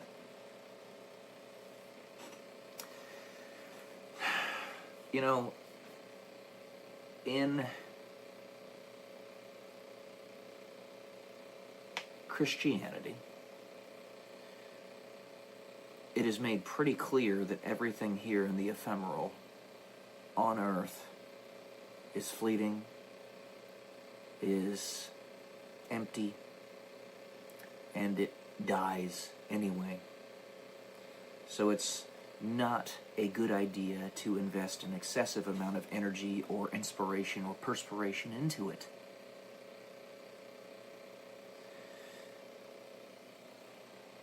And I've been pushing that boulder up the hill for all these different things. Right now, trying to build this YouTube channel, missing the point that that it's about leaving some type of positive inspiration for other people. But the taunt, the tease, the pain that the dark forces of this world and beyond constantly put in front of you, the carrot, is that other people get to make money off of it. Other people get to be successful at it. Well, those things don't really matter all that much, if at all. The reason I want those things is not because I just simply want money. God knows this. I want to use those resources to build. And yet we are told that everything that we could build here on this planet, in this world, in this reality, being that it all is ephemeral, no matter how long you make it last, is kind of pointless. And the only thing you really glean from it is the lessons. Your soul is eternal, but that's the only thing here that is.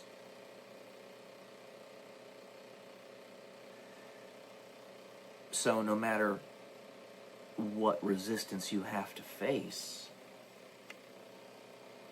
what matters is the lessons you get from that resistance, is how you react to it, and that's why. Because it's the only thing that gets out of here. You take nothing with you when you pass away. What you want is to leave something behind that's actually worthwhile. But we're told that even that is not necessarily all that important.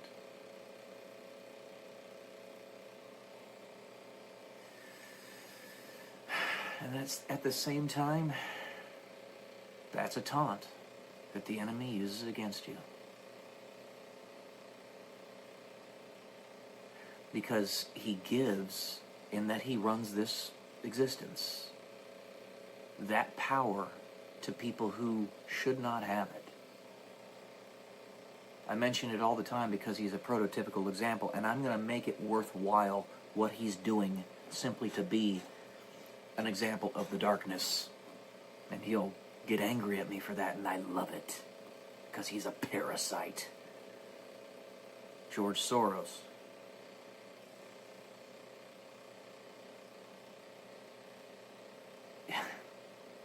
He's the one that has billions of dollars. One of the people. To be something to cause one of the carnal sins, or mortal sins, pardon me, in a human being such as myself, of despair. I don't have it. There have been points where I have been deep down in the pits of near hopelessness. But true hopelessness is despair, and I don't have that. I never have. Because I know that no matter what I'm resigned to do, I'm still going to have an impact.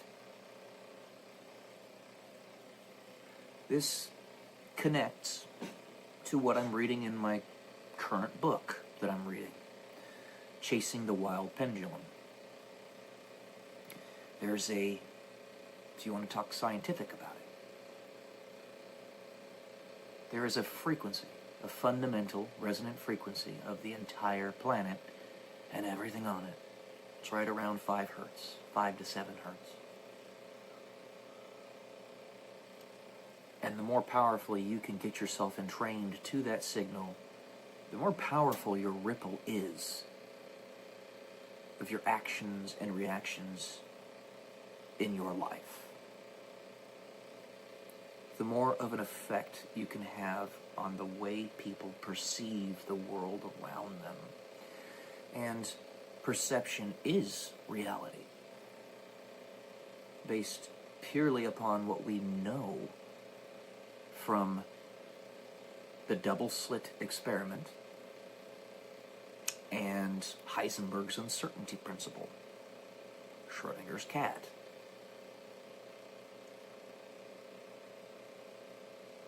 Everything that we do or think we know in reality is based upon belief and consensus. It is perception. And if we can believe that belief is the core of everything, and that knowledge is purely convergence, coherence of the reality in which we live, nothing more, nothing less, then the day will come, however long or far into the future, where we legitimately don't have to move a mountain one stone at a time, but can move it with our minds. Faith can move mountains. Everything we need to know is there. And if we want to stop this giant bamboozling and sucking us down into despair that's happening in this world, or trying to, then a great way to do that is to show the irrelevance of what those parasites are doing. It is the way. That is to tell people and show people that they are worth it, that they have an infinite potential and capacity that they just haven't seen yet, but it's there. You have to have somebody that truly believes that. Group of people, maybe, that no matter what resistance they face are going to keep on saying it, are going to keep on believing it, are going to keep on pushing to make it a reality. If you remember what happened during the COVID nonsense, there were a lot of faithful people, and you can see it in the charts, the graphs, the statistics. Faithful people who believed that God did not show up when he should have, that he failed. He did not. It was merely a revealing, a removing of the veil. Because while you and I might understand just how corrupted this world is, and writ large, Christians that actually are not nominal and truly do believe as well know how corrupted the world is. You are your brother's keeper. We're in the business of saving souls.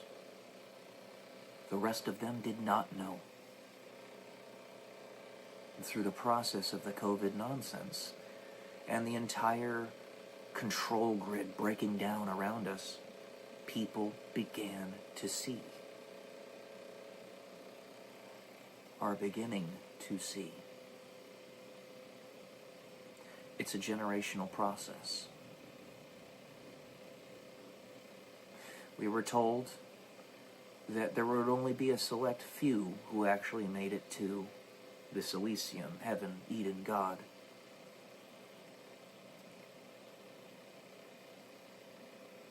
That little aspect can change. It can be inverted. Who's the one that dukes it out with the devil directly? For decades, days and decades, to his doom. The one that you and I, well, at least I know, in the religious texts of Christianity, is known as Michael, the archangel. The one who is the devil, known as Satan, is the enemy. We're all painted red.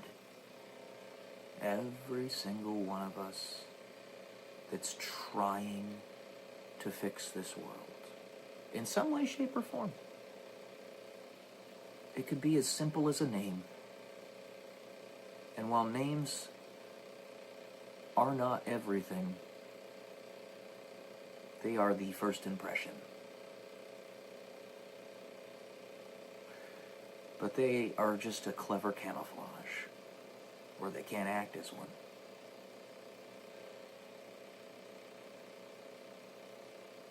All you gotta do is believe.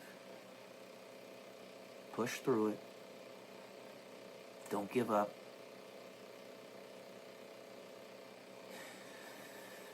Because that's the thing that the enemy's trying to destroy.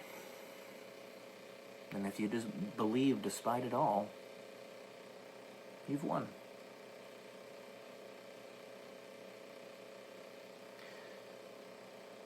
All right. I think I'll leave it at that today. Love you all. Peace.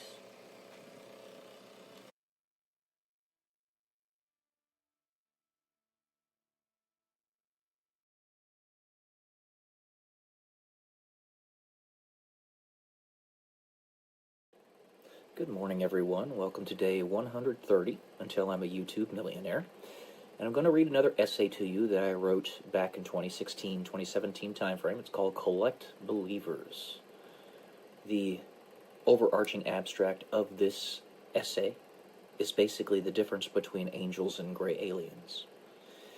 It's purely hypothetical, and one must be able to think in hypotheticals in order to come to new ideas about how reality works. To ride on a beam of light, as Einstein's famous assumption was when he developed the theory of relativity. So let's get to this.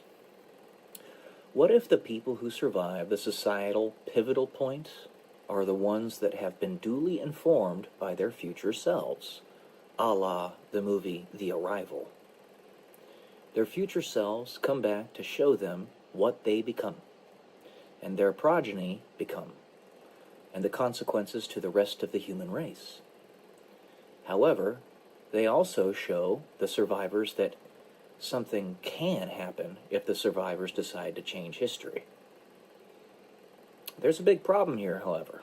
Many of these survivors, and if history is changed, will no longer be survivors of the Great Cataclysm. But the reward for changing history is many-fold.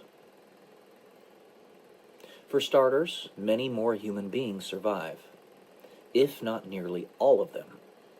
And the evolutionary path that their progeny will follow is much healthier and more beautiful.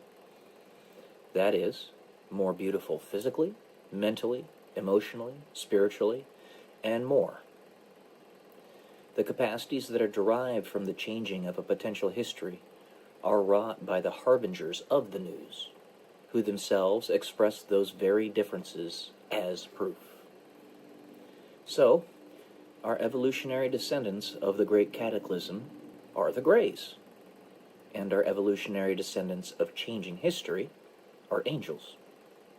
Mind you, the two options are not mutually exclusive, but what is exclusive is how many bloodlines survive. If history is turned on its head, and the angels are made to be born before the Greys, then everyone can survive.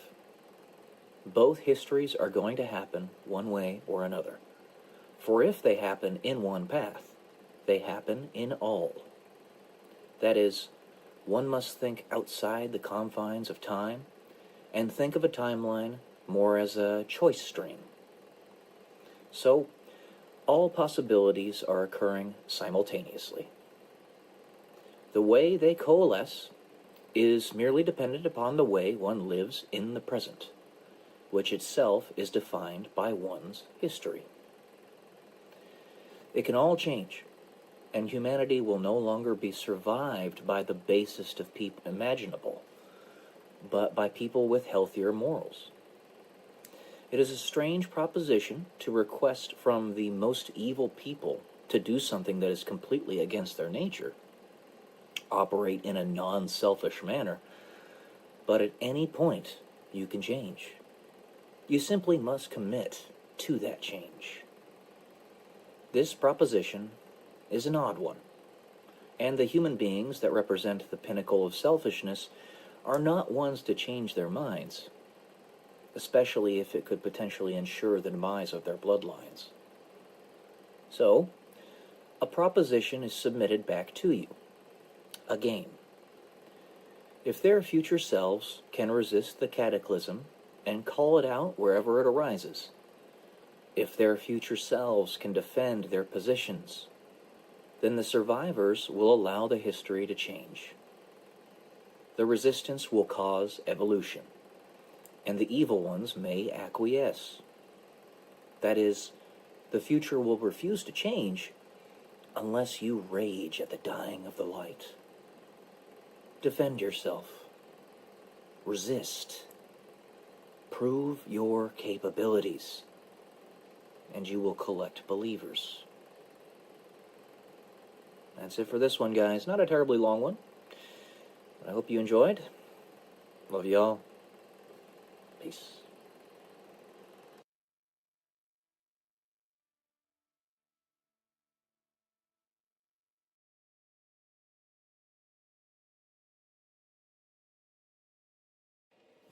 Good morning, everyone. Welcome to day, let me double check here. I thought so. 104 until I become a YouTube millionaire. Today I wanted to chat a little bit about the exponential nature of making money. To those who have much, more will be given, and to those who have little, even that will be taken away. This is a biblical principle that's... it was prescient for its time.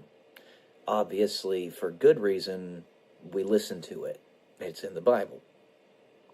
But those who have a lot of money, or a lot of assets, invest those assets in order to make themselves more money and more assets. When we're about the age of 20 to 25, 30, and we start actually making some money for ourselves, we are so unprepared in so many other ways with respect to what to do with that money. I remember when I was in the military and I was a fresh second lieutenant making $38,000 per year, and with all of my stipends, it added up to like 50 something, 51-ish. Nothing, right? But I was 23. So to me, that was a lot of money. I didn't have anything to spend it on, so I thought that, I spend it on where the hell I want, right? I thought, just use it. It's there as your credit to do with what you will. And I look back on that now, and oh, how I would have benefited so much from just a handful of people telling me, hey, you're going to be building up a lot of money over the next few years, especially if you don't spend it on rubbish. If I just had somebody to tell me that, I could have started my journey to becoming financially very successful 10 years earlier than I did. Now, I'm not like super rich or anything, but I do well enough for myself. I don't make that much money, but because I save and invest it properly, it builds for me. It does the work for me. Now, to put it in perspective, that $50,000 per year that I was making as a second lieutenant about 12 years ago-ish, when I was 23, I only had to spend about half of that for my living expenses. Housing, utilities, food, car, all that stuff, gas, about half of it. That means if I had saved, let's just say 15,000 of that per year. Pretty reasonable. Okay? 15,000 per year. In 10 years, I would have had $150,000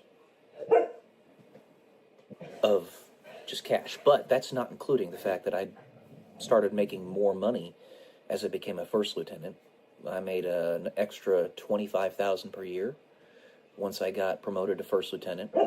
And then when I made captain, I was about $91,000 with all the stipends and stuff. All right, so the actual base pay of a captain is like $62,000 per year, or at least it was when I was in the military many years ago. But with all the stipends, it was about 92-ish. And if I had just kept my living expenses roughly the same, I could add a little bit extra just to, enjoy the finer things in life, sure. But let's just say $35,000 per year, then I could have been saving the rest of that, about $60,000 a year. That's not chump change, guys. That's enough to go on literally 10 pleasure cruises on a cruise ship per year with every benefit to them. All the excursions, all of the drink packages, all of the fun trips, everything in addition to it. 10 times a year. That means every month save 2. That's pretty cool. If I would have just not spent that money on silly things, like going to every concert under the sun, or getting tattoos. I'm just using that as an example. I don't have any tattoos or anything, but I know people who do and spend an inordinate amount of money on them. So, if I had just known, and really the big reason I bring this up is because I've noticed there's a veritable glut of young women that have popped up in my feeds between the ages of 22 and 26 who have just suddenly gotten themselves into the luckiest jackpot situation that they could have ever imagined. That is, they're starting to grow like a weed in their social media accounts. I had mentioned Bailey Schilbach several times on this channel. I'm mentioning her again right here. Her channel is growing astronomically fast. I mean, I don't think she gets just how much of a jackpot she's hit right now. She's growing, she's at like 10,500 subs right now. And she's getting like 100 subs a day. That's insane. Extrapolate that out. 2 years. She'll be 26. She'll have about 250,000 subscribers. And she'll be making, if the views continue to build like they are on her videos, roughly $40,000 a month. So I'm telling her right now, keep building the channel, because you hit the jackpot. And build your financial plan now. Invest the money properly. I mean, me just as a guy that you have no idea who I am really, but I can tell you that you can put a chunk of it in Bitcoin. Not Ethereum, not Cardano, not all these other nonsense crap altcoins. Bitcoin. So you can put a chunk of it in Bitcoin, a chunk of it in real estate, a chunk of it in the stock market. Save at least a little bit of it for yourself so that you can actually enjoy the finer things in life. And yeah, you'll be building a portfolio that will last you for generations, that you can give as a trust to your children, if/when you have them. And I pray you do, but she's one example. Another one is Estelle Richter that I just pulled up on my YouTube channel a couple minutes ago. She exploded on the scene. Suddenly she's got 5,000 subs in literally like a month. It's the same thing's going to happen with her. Or Anava, another young lady who popped up on my stream. Or somebody on X, her name's Rachel. She goes by Rachel. Her channel, her profile, X doesn't make as much money as YouTube, but it does make money if you grow to a sufficient size. If she keeps building her X, it's going to start making her some serious money.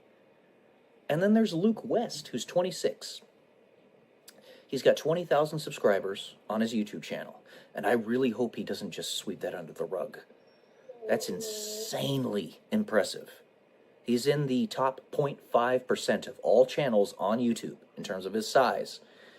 I hope this reaches him in some way, shape, or form, and he realizes this is something he should not just throw away. He should not just discard it. It's going to be making him a shit ton of money in the future. Assuming YouTube continues to survive in the next few years, which I'm pretty sure it will. We have Rumble as the competition, but it's really, Rumble sucks right now. And I still post on Rumble every day because I'm trying to support it, but it sucks. You guys have been blessed, all of you. And I know many other channels like Dear Dia. 17 years old. She's 17 years old and she's got 11,000 subscribers. If I had that at 17 years old, oh my gosh, I would have been able to save so much money. Don't throw it away, guys. Build your financial plan now, because it's gonna get good. It's gonna get really good. All right. That's all I got to say today. A little bit of a more positive one. Love y'all. Peace.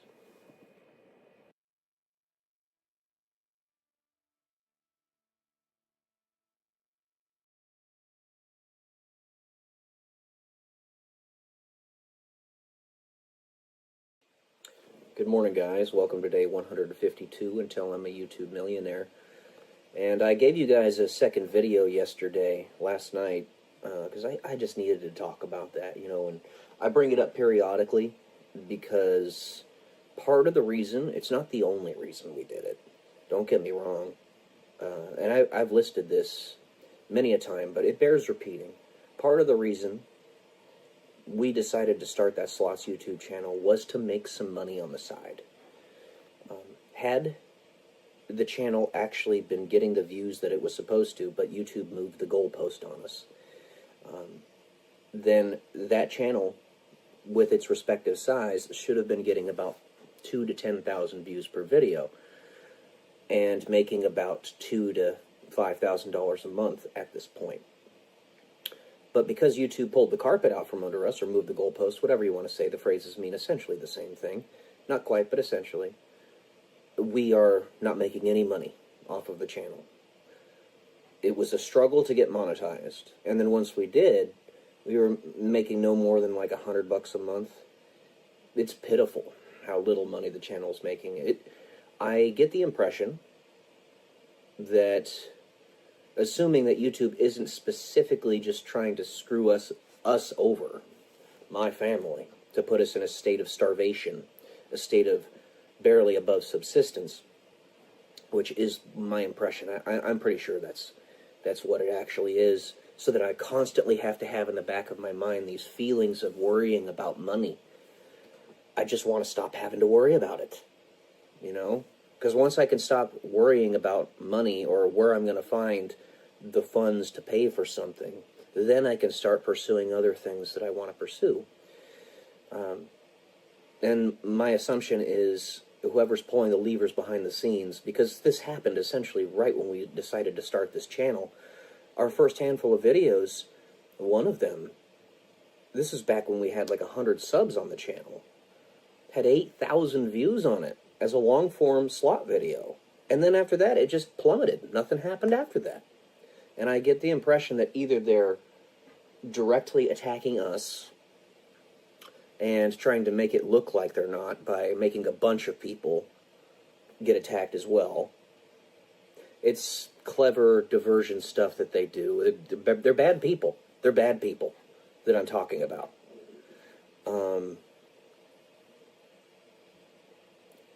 Or, yeah, they're specifically attacking us. There was another one I was going to say.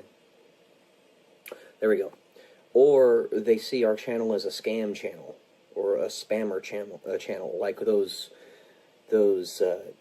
Elon Musk streams that used to say, oh, 5,000 Bitcoin giveaway by Elon Musk, and they would just be a live stream that was running all day long, and it was just a scam. That's not us. We are real people. We're doing real things on this channel. We ain't cheating. We're following the rules. Have a real person look at the channel and get us out of that dark room that you put us in. We haven't broken any rules. I mean, when there are slot channels out there with literally a couple hundred subscribers that are getting more views on their long-form videos, what have you done to us? We are real. We exist. We're not cheating. We're following the rules. Give us a chance here. It seems like no matter what I do, I cannot break through. They won't listen to me. They won't answer me on support. It's just AI that talks to me. And they give me the same... I can tell it's AI because it's the same boilerplate answers every single time I go to talk to them. And I've done it several times at this point. I'm not an idiot. I know it's fake. You know, I can't seem to break through. And then, you know, right when I start getting my real estate stuff going, guess what? Everybody and their mother decides to dive into the same system, the same location, and decides to start trying to sabotage me on various different platforms when it comes to YouTube, or not YouTube, real estate. Airbnb and Furnished Finder and stuff. It's just causing me so many issues that were not there before. Like little demons that are possessing people, and they don't realize they're being possessed. And they see me, and something is triggered in them to just switch to evil. I don't know what it is, but it's bad, and it's horrible. It is horrible. And if these people cannot be saved, if they literally are possessed by some exterior force that you and I can't fully comprehend outside of what we're taught in the Bible, then what do we do? Because people like you and me are forced to live on this planet with those people. We don't want to be around them. They're forcing us to be here, though, and they're taking advantage of us. Yeah. And I don't know. It seems to me like those entities I'm convinced are real. I'm convinced demons are a thing, of course, being a Christian like I am. I'm convinced possession is real. And I'm convinced that this is actually happening with a lot of people. I've seen it in my own life. I just don't know what we're supposed to do, because if they're here and they're going to do that to you, and they're going to act as a sleeper cell and just wake up as soon as they see you and turn into pure evil, then, I mean, what are we supposed to do? You got to take us away from here. We can't be associating with those creatures. They don't respect rules. They cheat you. They lie. They steal. And I'm not saying that everybody in the YouTube company, all 7,200 or 7,000 employees, are evil. I'm just saying that there's a sizable portion of them that are. And when they see somebody like me watch a video or whatnot, they get this impression in their mind, like, I'm gonna fuck this guy over. Suddenly their minds just click into a different direction. I've seen it happen. Maybe not with YouTube support people and whatnot, but I've seen it happen with people. I am not kidding about that. There's this woman named Renee when I was in Omaha, Nebraska. She was a perfect example of it. She met me for the first time in a Unitarian Universalist church and gained 150 pounds and turned into a social justice warrior idiot immediately afterwards. Possession's a real thing. And every single time I try to break through, I am blockaded. And the whole legacy of my past up to, or with everything I was doing in the military, the fact that I was blockaded right when I was about to crest the hill. Right, I'm Sisyphus pushing the boulder up the hill. Right when I was about to crest it, they knocked my knees out from under me, and the rock ran me over, and I fell back down the hill.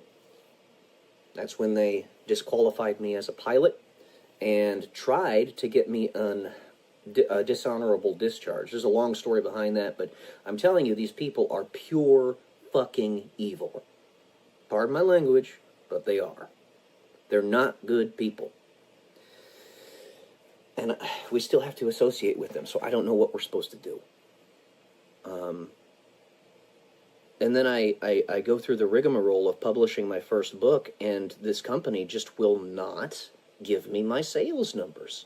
I know I've sold more books than they're saying I have, just by looking at Amazon's constant restocking. I know I've sold more than what they're saying. And a bunch of other metrics that I've been keeping track of. I know that I'm selling more than what they're telling me.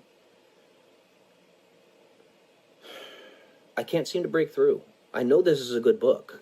This is the book I'm talking about, guys, in case you haven't already heard about it. Black and White, The Odyssey of Eden.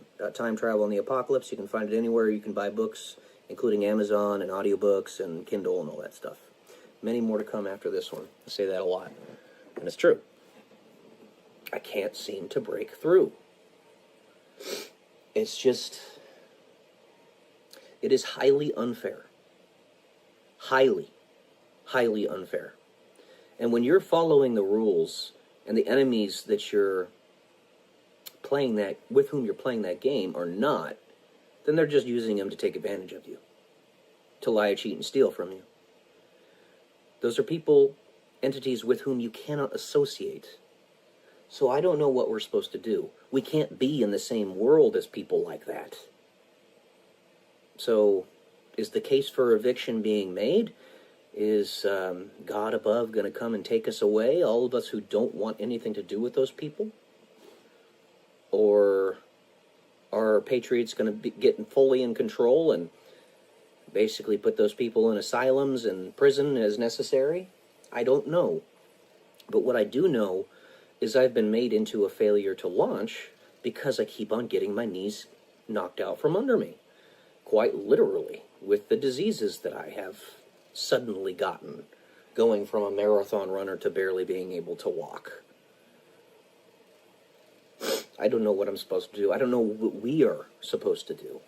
Because I know there's a bunch of you out there watching this video, because the audience is starting to grow a little bit, who understand what I'm talking about, and who are genuinely, earnestly trying to be good people. A lot of you. I know that. If you're listening to me and watching my videos and you're not just a troll, then I know that you're earnestly trying to be a good person, trying to make the world a better place. I don't know what to do. I really don't. Because these, for lack of a better term, creatures, we still have to live with them. And they're going to block us at every turn. Whether you are fully human or something else or some combination in between, they see that you are something, you represent something that they don't like. They're going to cheat you. They're going to cheat you. And if nothing else, I am a bog standard white male in the United States, in the Western world. A lot of people just hate that for no reason. They're possessed, those people that hate the bog standard white male. I haven't done anything wrong, I'm just a guy. So I ask God, when is he going to come in and just get these bastards out? Because we can't do anything about them being here. And when am I going to be allowed to break through? When is the door or the way going to be opened for me where I can actually break through? Because right now I'm just on survival mode. I'm living off of disability, and I make a little pittance off of my real estate, and I don't even make that because it goes towards expenses. You know I'm capable. And I'm just sitting here, idle. I'm trying to do things that are of value. Sitting here idle, I wrote an entire fucking book. And I have a bunch more waiting to be published. And I'm making this YouTube channel, which is now at 1,958 subscribers. And I helped my mom build her channel, which is almost to 27,000. I'm trying to do things that are worthwhile. Not just sit on my ass and do nothing. I'm helping my family get healthier. There's a lot of things that are good, but they're so small, you know? They're so small. And I'm happy that I have even that opportunity. Please understand that. But I know I'm capable of so much more. Because the priorities of this world are so inverted, I'm not able to be utilized the way I want to be utilized and the way the world would most effectively utilize me. See what I'm saying? So I'm just like, when am I going to break through? When are you going to let me break through, God? When is this going to finally come to a head and things are going to change? I know I'm not the only one that feels this way. I know it. But try to take this with the backdrop of everything that I've told you in my previous videos about my capacities and my trainings and how little I seem to be doing with that. And it's not from choice. It's not my choice to sit idle. I don't want to. But here I am. I feel like Harry Potter, when he's just sort of putzing around trying to figure out how to find and destroy the Horcruxes of Voldemort. He felt completely useless. And it says something similar in the books, if you've read them. For the millennials out there, Harry Potter is a very popular thing. It's a good series of books. J.K. Rowling is a good author. It's not terribly complicated to read, not terribly complicated to understand, so it's very attainable for people. I feel like Harry Potter, I'm not some boy who lived, but I am being wasted, and I can empathize with what he felt. I just want to be used, man. I want to be utilized. And I want to no longer have to worry about money. Because the expenses keep on popping up right when I get the money. Just like it's trying to keep me at a certain amount of money in my bank accounts. Not let me get past a certain amount. It's like, get off my back. Get off my back. Let me win. Let me win. The only way I'm not winning right now is because you're cheating. Wow. So honorable. But of course, demons aren't honorable. They have no desire to be honorable either. Demons are real, guys. All right. Rant done. Love y'all. Peace.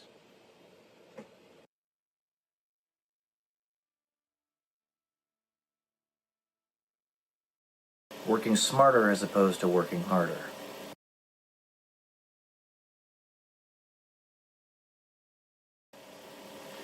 Welcome to day 193 until I'm a YouTube millionaire.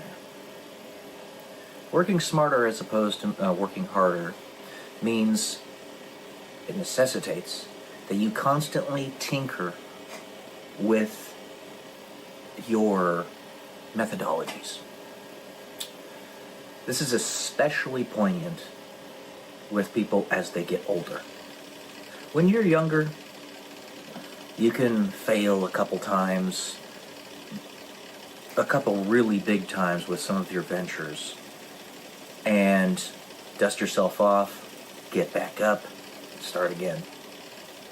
But as you get older and older, and this is principally why the 30-year-olds to the 55-year-olds end up being the ones who run the main brunt of the world, because we don't live that long, but right around the age of 30 is where we start to get our feet under us.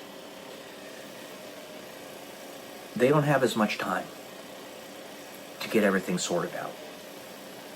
They have some failures behind them, which is good. It's not a bad thing. And they still have enough time in front of them to accomplish many great things. Enough time for compound interest to really take effect. For those of you who don't fully understand compound interest, Einstein said that it was the eighth wonder of the world. And I would strongly agree with him in that regard. But basically, let's say you take $1,000 that you put into a savings account that gives you 5% interest per year when you're zero, when you're brand spanking new, born. Brand spanking new. You're a brand spanking new human, but you're born. And then you do nothing with it, don't put anything into it, don't take anything out of it, just leave it there until you're 65. That $1,000 will have turned into millions by the time you start taking money out of it. And even with inflation taken into account, you'll still be in the millions of dollars. You still be way wealthier than you were before. You take this and you multiply it by 500 or what have you, well more than that. If you take that $1,000 that you put into an account and you don't take out of it anything for 500 years. Not 65, but 500 years. You're not going to have millions of dollars. You're going to have billions or trillions. You're going to be able to fund the entirety of a central government for a whole country with that one account. Now, had we not taken the funds out of Benjamin Franklin's 1,000 pounds sterling account that he set up back in 1790? Had we left it in there? Imagine how big it'd be right now. When it was taken out, it was like $2 million, something like that. And at this point, it would probably be on the order of like 15, 20 million. And then if you keep letting it grow, in another 50 years, it wouldn't be 15, 20 million, it'd be 100 million, maybe 200 million, then eventually a billion, eventually a trillion, etc. You get the point. So we still have time, at this point in our lives, to really do something great with our futures and the futures of others. But you have to start working smarter as opposed to working harder. You can't leverage as much. You have to go with more surefire investments. And if something is shown to you to not work, pretty quickly you have to exit stage left. You can't stay in a situation like that for long. So that's why when I see ventures where people and individuals are treating me like a slave, paying me 50 cents an hour type of thing, I either need to rejig how I operate in that venture, or I need to get out of it immediately. So when it comes to YouTube, the fact that they moved the goalpost on my mom's YouTube channel and are paying us literally about 50 cents an hour right now, I've re-gauged. The reason I haven't completely exited stage left is because YouTube, the repository, will last forever. Even if YouTube goes bankrupt, those videos are going to stay online. The only issue that you come across there is if the actual servers that contain the information are somehow destroyed, but they're decentralized. So while that could be done, it'd have to be done in all of their server farms across the entire globe. Such is the virtue of decentralization. YouTube knew this to begin with. It was quite a smart move on their part. Even though they have extreme biases, they still did things that were very smart. There's no denying that. So, I'm keeping the effort up. I've just lowered it with that channel. Instead of me putting 5 hours a day into building my mom's YouTube channel for her, managing the back end for her, I'm now putting about 1 hour a day.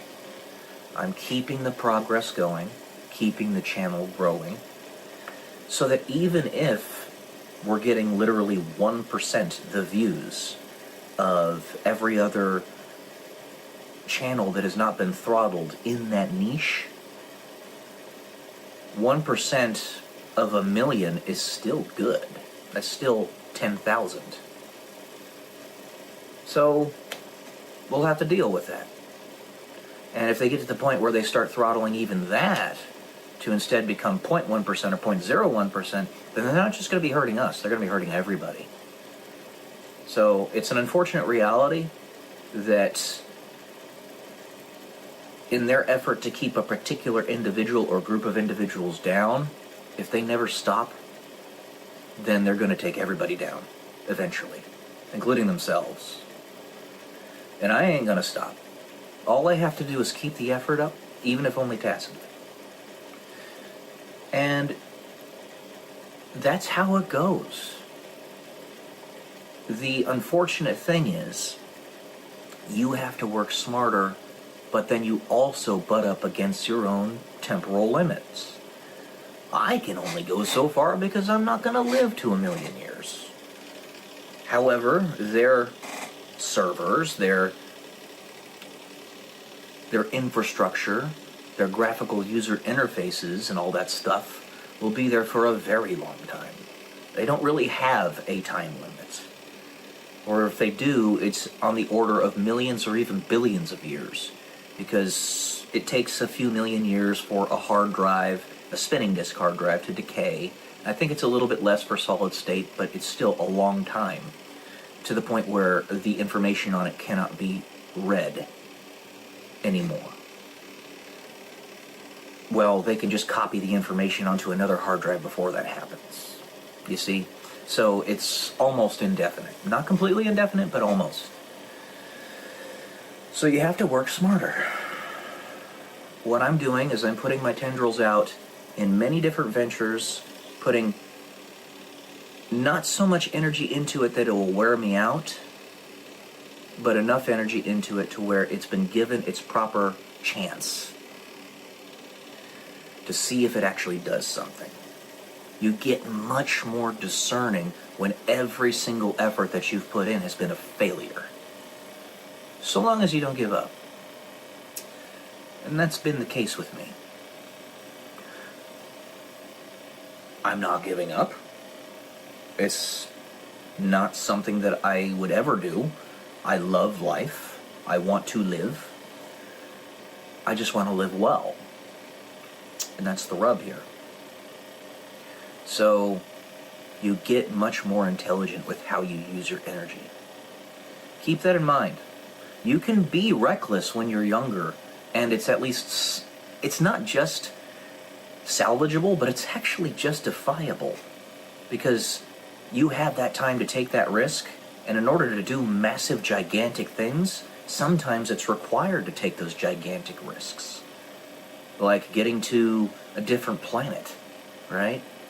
Elon Musk is busting his ass going as fast as he possibly can, and even doing that, building his SpaceX, his Boring Company, his electric cars, all this stuff, even doing that, he's still in his 50s, and we still haven't gotten to Mars.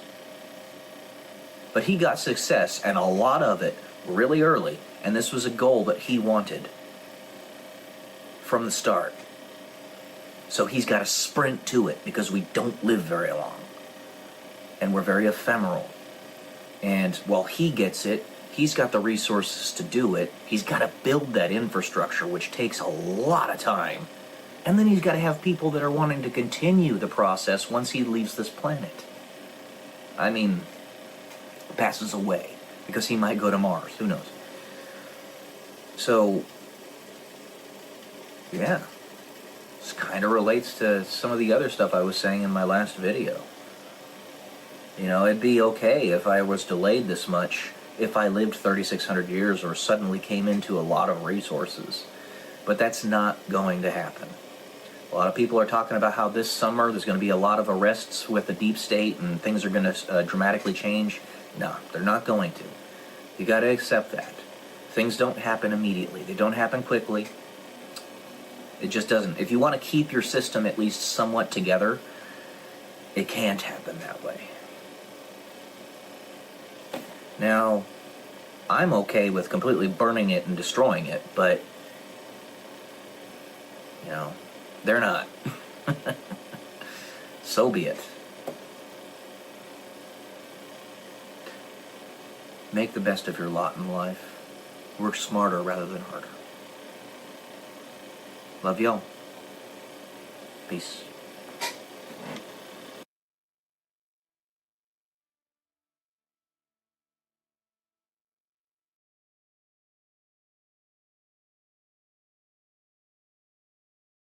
More on aliens.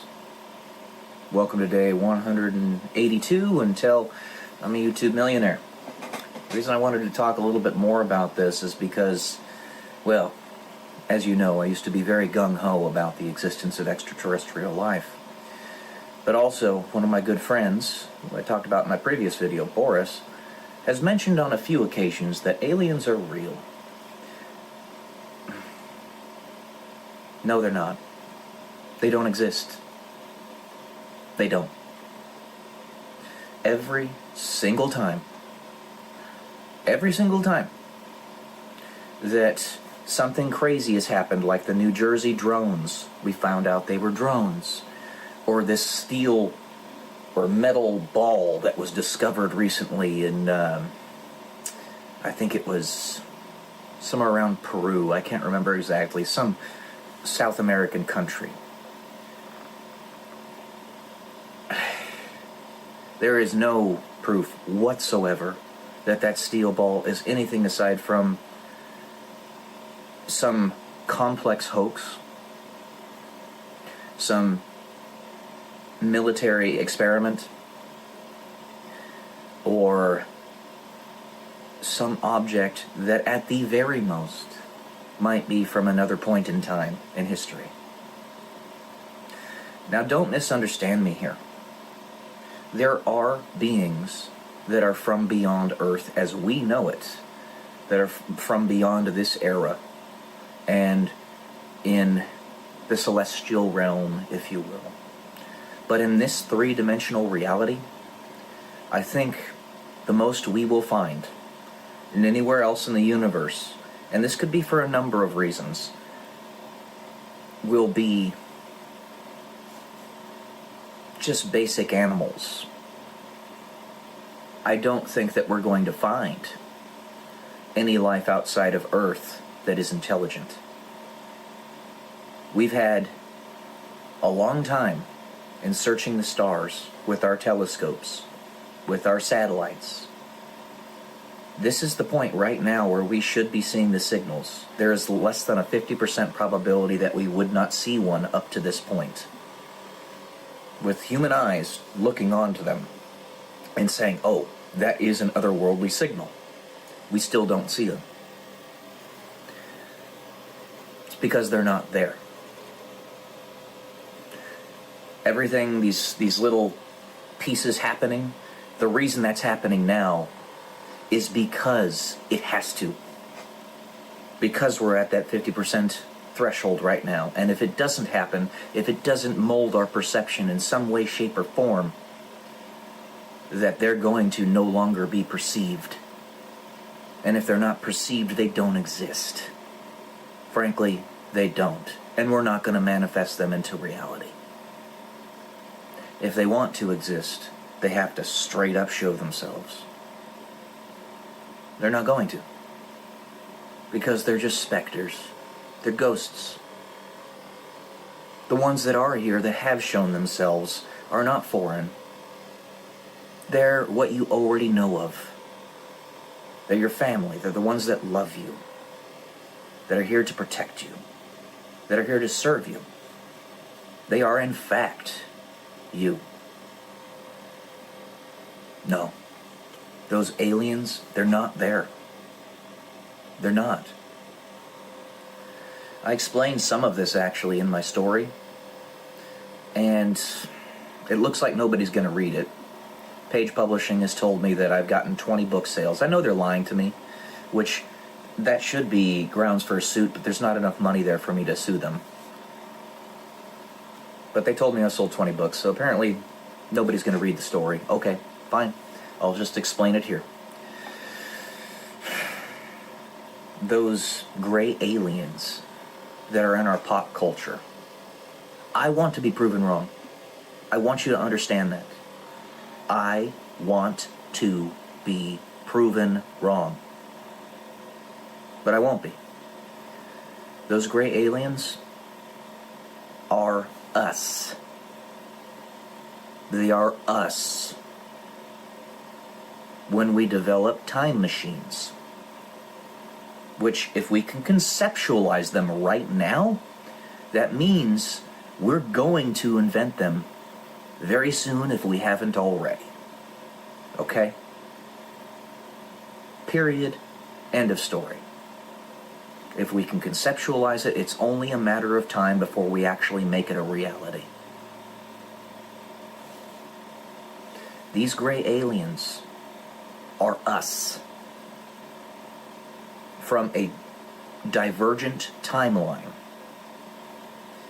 Our future, where we barely survive this great divide that we're going through right now. They're one of those futures, where those of us who do survive overemphasize our intelligence and underemphasize our physical forms. And when it is said that they are from Zeta Reticuli, some of them, that's true. Because we use teleportation devices to get over to that planetary system, star system. I think it's like 40 light years away. Something like that. And in that, they're on a different set, or within a different set of environmental pressures, not only through their own personal emphasis, but also the pressures of that environment. They would lose their hair, they would grow smaller, and they would get very, very intelligent, and potentially even with robotic augmentations. They are us. And they can't lie to you, per se, if it is ever seen, or they are ever asked questions. I've said this before on videos, but like I said, there's virtue in repetition, because most of you are only going to see me once. So I might as well say the most important pieces out here that I can. Every single time a gray alien, as we see it, is questioned on their origins, they are always saying that they are our descendants. Every time. And these other creatures, like these mantis people, or these what are they called again? The Nordic beings and all these other ones, they're all creations of us. The Nordics are us from the future. The mantis beings are our creation through our science and our manipulation of DNA and stuff like that. You can conceptualize it happening. We did it. They're not there. Not in this three-dimensional reality. Not in this era. If you were to go to any other part of this three-dimensional universe, instantaneously, the most you will find, I would surmise, is animals like my doggo back there. My buddy. My doggos. My buddies. There's also the little aspect that, let's say I'm wrong about this, which the probabilities would indicate that I should be. I should be. Doesn't seem to be the case. I want to be proven wrong, but they won't show themselves. If there were ever a time that they were going to, it would be now, with the craziness that's happening on the planet right now. But they won't do it. There's also the element that every single time an intelligent species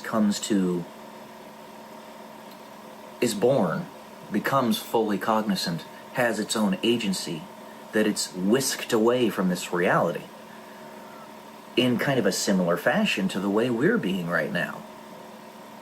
In that the reality is rendered irrelevant to those beings. When we actually do invent time travel, this reality will be completely irrelevant, because we will no longer be bound by it. And we'll be able to freeze our metabolisms and live forever and transcend our bodies and go from one body to another simply by the power of our thought and intent. It's just a stone's throw away. And that's a giant leap. But it's like a, what's the word? It's discrete. It's not continuous. It's discrete. So it goes like this. You know? Like a pixel. Like computers. Computers are generally discrete. But physical bodies and analog systems are continuous. So we invent this technology, which I would go so far as to say it exists right now, and we're just trying to mollify ourselves to be able to handle it so that it can be presented to all of us. Then this reality is completely irrelevant. Irrelevant. Sorry. If I tell you to think about, or not to think about elephants, what are you thinking about? Elephants. The movie Inception. There was a lot there. Another element that was probably incepted into the zeitgeist, into Christopher Nolan's creative mind, because he could presented to us properly, to give us another little aspect of it all. It's hugely important. I also talk about Inception in my story, which it looks like nobody's gonna read. I do keep in mind that The Alchemist in its first 2 years of being on the market sold 2 copies. And The Alchemist now has sold tens of millions of copies across the entire planet. And it's an extremely popular book today and will be forever. I do keep that in mind, but at the same time I don't have the ego to say that I could come anywhere close to that level of success. I'm probably just going to be another forgettable author, regardless of how good or bad my writing is. Because it's not just about you being good, you also have to be discovered. So. But I talk about it in my story. You can decide whether you want to read it or not. It's this one right here. You decide what you want to do.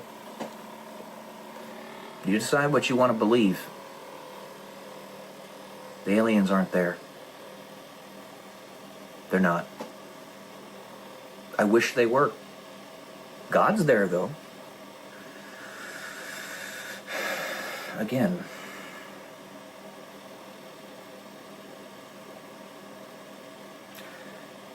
as human beings, we are, out of necessity, made to be humble, to have humility. And to say that we are made in the image of God is the very closest we can get to say the truth. That we fully are God. Little fractioned pieces of Him. We are God. He made us to be that. We're the ones that are actually making this reality around us. It's our perception that makes reality. And the aliens are not there. They don't exist. Until they prove me wrong, they will simply be specters, ghosts, our descendants that are trying to force the path of reality in their direction so that they continue to exist. But they don't. Alright, guys.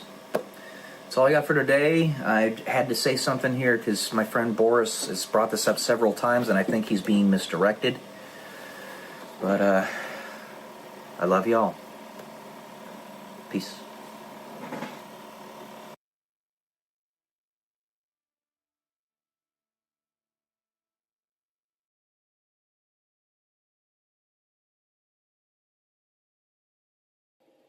Good morning, guys. Welcome to day 100. 3 digits.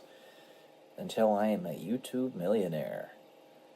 Happy Sunday Fun Day. And happy Spring Forward Day. This may be our very last Spring Forward in the United States, as it does appear that our leadership is really putting a concerted effort into trying to eliminate the daylight savings time, because it's an anachronism, no longer needed. But like I said yesterday, I'm going to continue my response to Bailey Shield Box 7 points to step into your power. You know, I think something I was thinking about before I even decided to start this video today is sometimes history has been painted, because we live such short lives and it can be manipulated by beings that are not ephemeral very easily as a result. It can be painted in such a way as to make the good guys the bad guys and the bad guys the good guys. And if that ends up happening, what you have to do is stand true to yourself, who you actually are, and let the chips fall where they may. Let your actions speak more than the words. It's just the way it has to be. And you're going to have to endure a lot of pain and trials and struggles and all that stuff. Because if the world is designed to basically be an attack against you, the entire world is designed to attack you, then it's just the way it is. You got to be who you are. And some things, even if they are against your underlying genetic predispositions and what have you might just be that's one of the big reasons. It's one of the big reasons it's so difficult, because you have to stick true to who you are and what your actual morals and philosophies and ideologies are. And when the world is so screwed up, if you, as that beacon, even step out of line just slightly, you're not only compromising the picture you're giving other people, but also yourself. You don't want to turn the world into a jumbled mess. When the world needs guidance because there's so much chaos around you everywhere, that's where the leaders really come in. The leaders, what their purpose is, what they do to actually be real leaders, is they stand true to those principles. I had myself thinking more on, I'm a moron. I had myself thinking more on this through how the genesis of communist China came to be. That's kind of a redundant phrase, but through the genesis of communist China. The only way communist China came to be was because of the guerrilla tactics they carried out. They had the nationalists and the communists. Nationalists, they didn't have a firm enough ideology upon which they were willing to die. And therefore, the guerrillas ended up winning out the day. But that's a side note. I'll get into that later. Let me get to these points that I was going to talk about. Number 5 that she talked about, be disliked. I have a couple points here. Dr. Manhattan, if you know anything about his background story, he took the fall, he was the fall guy, for a nuclear blast that occurred in Manhattan. And he did that so that the world wouldn't go into chaos, so that I believe it was the Soviets and the United States wouldn't go to nuclear war with one another and cause mutually assured destruction or MAD. So he took the blame for it and unified the earth as a result. And it was okay for him because he didn't mind it, even though his compatriots did. They didn't like the fact that he had done it, because he lives a very long life, and it was no big deal. He could just come back at a later point in history and show people, hey, actually, I wasn't the bad guy here, but I needed to calm down tensions so that you guys could survive. Something else I found very interesting in that movie/comic, the movie was where I'm gleaning much of my knowledge of the story from, is that one of the good guys, one of the heroes, was so pissed off that Dr. Manhattan decided to take the fall that he told Dr. Manhattan, he demanded of Dr. Manhattan that he destroy him, he kill him right there, right then and there on the scene, and Dr. Manhattan does. Yeah, after a second he just says, fine, and I believe he explodes his head or something. I can't remember off the top of my head. It was many years ago that I saw this. But if Dr. Manhattan has that capacity, then he can also immediately bring him back to life. I don't know why he didn't do that. Or maybe I'm overestimating his capacities, but, he's supposed to be this infinitely powerful being, basically God, or close to it.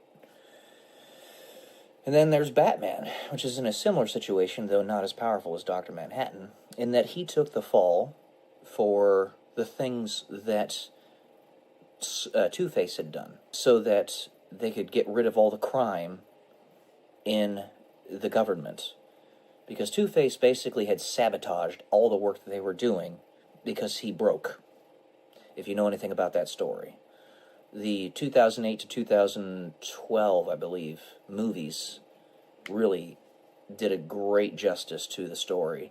Christopher Nolan was the director of that, and he just did an amazing job, as he always does. And then there's the next point I have here is that the bad guys in histories that were actually good guys is my point that I'm drawing out here. Sometimes you have to be disliked in order to save people. There is one particular instance that I'm thinking of that I'm not even going to mention. You guys can probably put the pieces together, though, because it is so deeply, deeply blasphemous. Now, I'm a Christian. You can think about that. Number 6, be willing to stand alone. And this ties in to number 5, being disliked. I think that was the point that she was making. And, you know, part and parcel to this, not just standing alone, being disliked like Dr. Manhattan and Batman and all that stuff. In my personal life, I can connect this to how I was treated in the military and other professional endeavors of my life. For some reason, while I was in the military, I remember distinctly that my squadrons in which I worked would constantly cycle between overactivity and underactivity. Now, they say there's a lot of hurry up and wait in the military, but this was manufactured. And I could tell. Like, there was no other reason. Because it wasn't like we were getting ready to deploy or something and we needed to get all of our trainings done and stuff. No, people just all of a sudden would pop up in the squadron, like everybody would be there one day, and then the very next day, they'd all be gone except for me, and maybe 4 other people. And there were cycles like this all the time in my time in the military. And on top of that, I never had any continuity with my leadership. Even beyond the fact that you have PCSs and you move from one duty station to the other, usually between 2 to 4 years. This was even beyond that. This was me losing my leadership, my superiors, every year or so. And that started all the way back from my time at the Air Force Academy. So it went through the entire time I was in the military that this happened. And I was forced to stand alone and basically figure out my own way, aside from the trainings, most of the time, as a result. Because I was the only piece of continuity in the entire squadron. Cycles of people coming in, going out, coming in, going out. And it just was like a whipsaw, left you completely disoriented. And I guess it kind of pulled away all the other rubbish that I needed to not pay attention to. So that was good at least. But I could tell that was manufactured too. And then her 7th point, inner voice. Listen to your inner voice. This being intuition.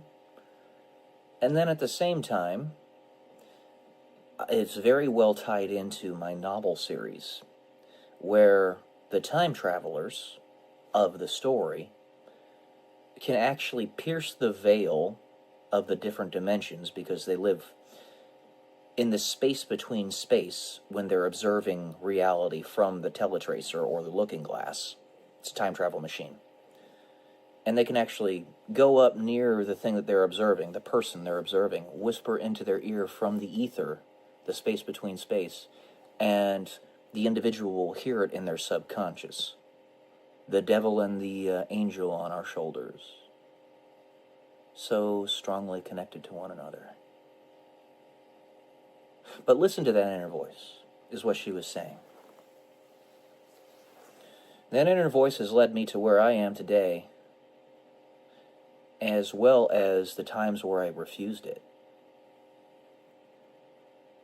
I remember when I was finally coming to the conclusion that I needed to get out of the military, there were times where I remember distinctly, I was driving in my car, for example,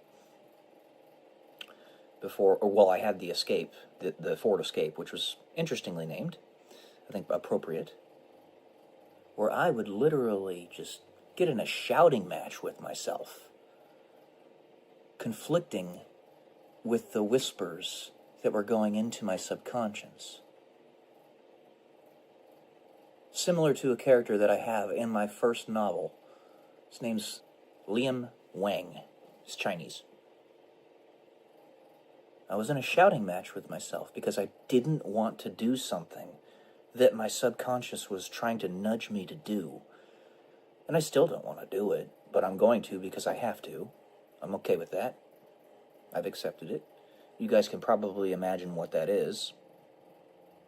But this has taken a very long journey to get to this point in my understanding and my acceptance of where I am in life.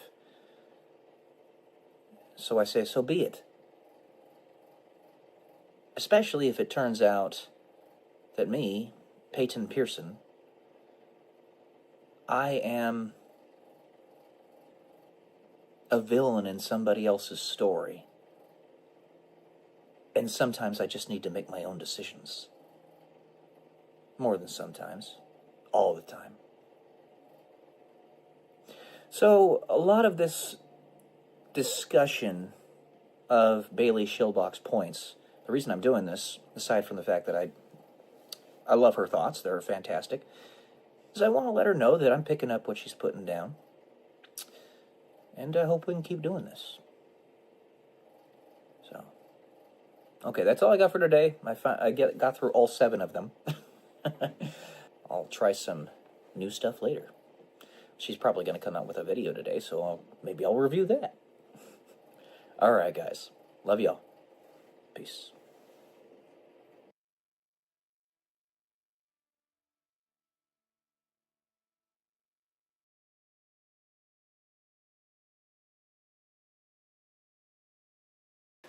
I often say, ordering is the sister of timing. Welcome to day 187 until I'm a YouTube millionaire. 187 is a number that's very special to my heart. I won't tell you why, but you might be able to determine at some point. So ordering is the sister of timing. The reason I have allowed myself to even entertain the notion of unorthodox romantic relationships is because of that thing, that ordering is the sister of timing.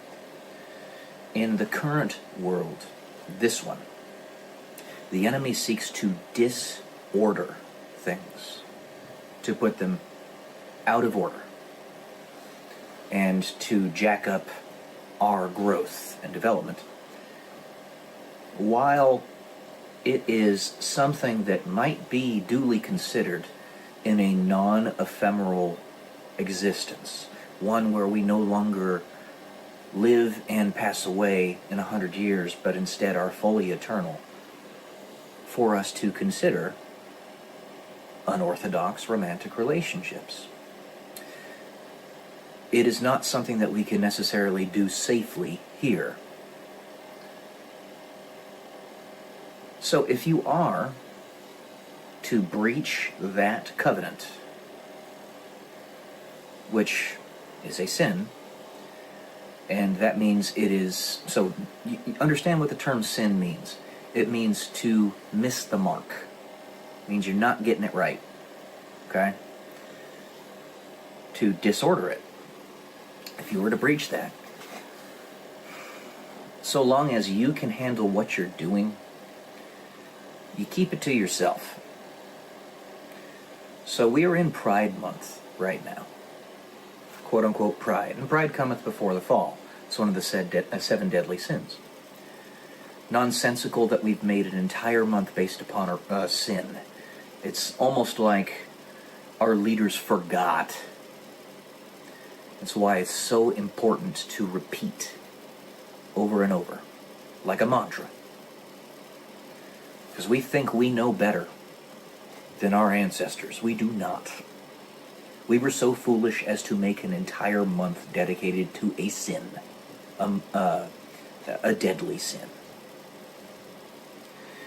But at the same time, I still love and have compassion for those who are, quote-unquote victim to a sexual preference that is a little strange, right? So interested in men if they're a man type of thing, which, by the way, to that point, it's very strange, but from what I've seen and heard, it's not actually a sin based upon what's written in the Bible for two women to be with one another. I'm just going to say that I think that's pretty sexy. All right, anyway. sorry. I couldn't help it. But, yeah, so the enemy seeks to disorder things. Pride cometh before the fall. We are doing these things in an ephemeral world, a world that is meant to be a safe place to raise children, which we all are. We're all children. However old or wise you think you are, it pales in comparison to the wisdom of God, which is infinite. No matter how much knowledge you have, a finite number is always infinitesimal when compared to infinity. Okay? It's just the way it is. We live in that ephemeral world. We are not here infinite. With an infinite knowledge and understanding and omniscience, a lot of people believe that there is no judgment because you'll understand the intent of somebody and where they're coming from. It's not true. What there is final judgment, full judgment, complete judgment, so that those who genuinely have an intent to harm are separated from those who genuinely have an intent to make the world a better place. And you can fully, perfectly trust the differentiation there. So, you have those trying to use the sin of pride to disorder things intentionally, to destroy things. And you will know who those people are. And those who are trying to do it so that people can actually experience the love that they yearn to have. Okay? Me with my concepts of polyamorous relationships foisted upon me. Not something that is in my genetic predisposition, not something that I want, but something that's foisted upon me. I'm willing to be flexible and at least entertain the notion, because I know that in non-ephemeral reality, in eternity, in heaven, there is no marriage, because there's no need for it. You already have perfect trust up there in heaven. We are all married to God and to one another. In perfect trust, there is no need for contracts. And marriage is a covenant. You're using God's perfect trust to protect your union with another human being. You don't need that in heaven.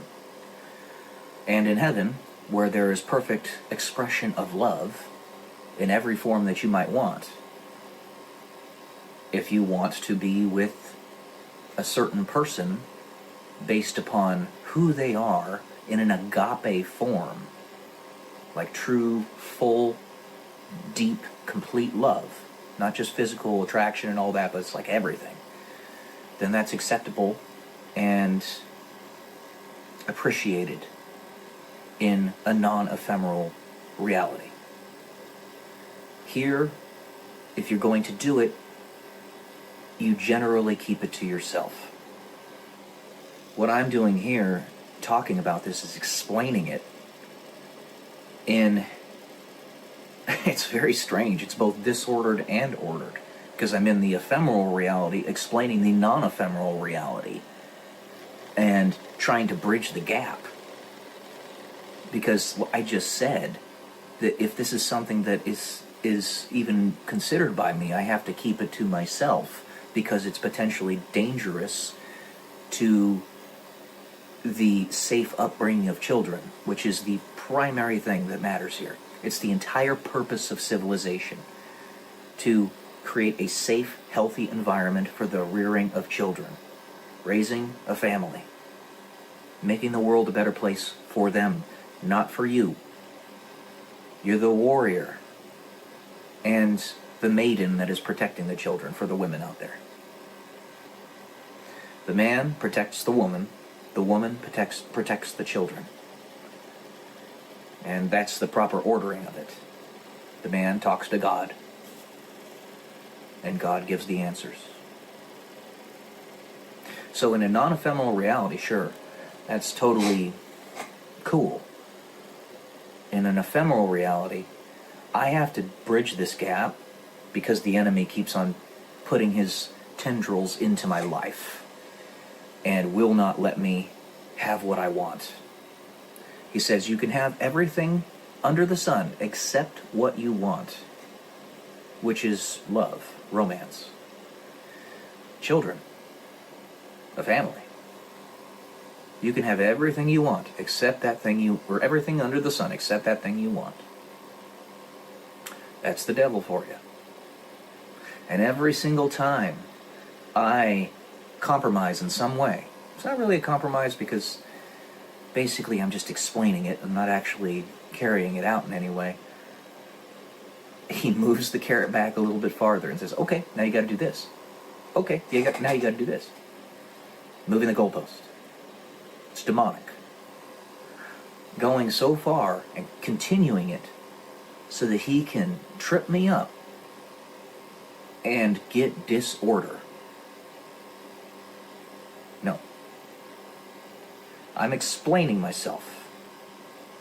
It's what I'm doing on this video. It's what I do on this channel. It's not something that I want,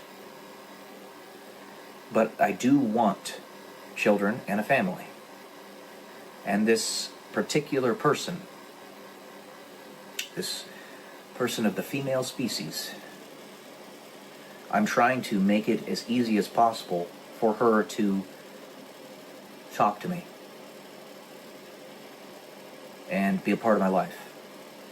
Maybe it goes somewhere, maybe it doesn't, but you got to talk to me first to even see. Okay? I'm just trying to give you every possible option so that there is no excuse. It's none. I won't let the enemy win. I can find a way. And if there's even a 1% chance, then you best believe I'm going to go for it. You either go for that 1% chance, or you go to certain destruction. I'm going to take the 1% chance. I'm going to punch my hand against that splantium wall until I break through it. I'm going to keep on doing it. It's a very simple proposition here. All you got to do is start talking to me. And, developing a relationship. I have friends who are actually modeling for you how to do that. You may have seen them on some of my lives. It's not complicated. I'm an open book, and I hide virtually nothing. Anything you want to know about me, I will let you know, as long as I actually know it myself, or remember, whatever you want to call it. I'll let you know. Some things in private, between you and me. Some things can be public. But it's being modeled for you. And I don't want to disorder this. I don't want to disorder society. Don't want to disorder my personal life. Don't want to disorder yours. You've dealt with enough trauma. And to be foisted into an unorthodox situation on top of your traumas that you've had to deal with in your life is kind of messed up. And I don't want it. I don't want it. But I do want you. So, yeah. The enemy wants disorder. I want order. I will find a way to make order out of the chaos. That is a warrior's mentality. Alright, that's all I got for today. Love y'all. Peace.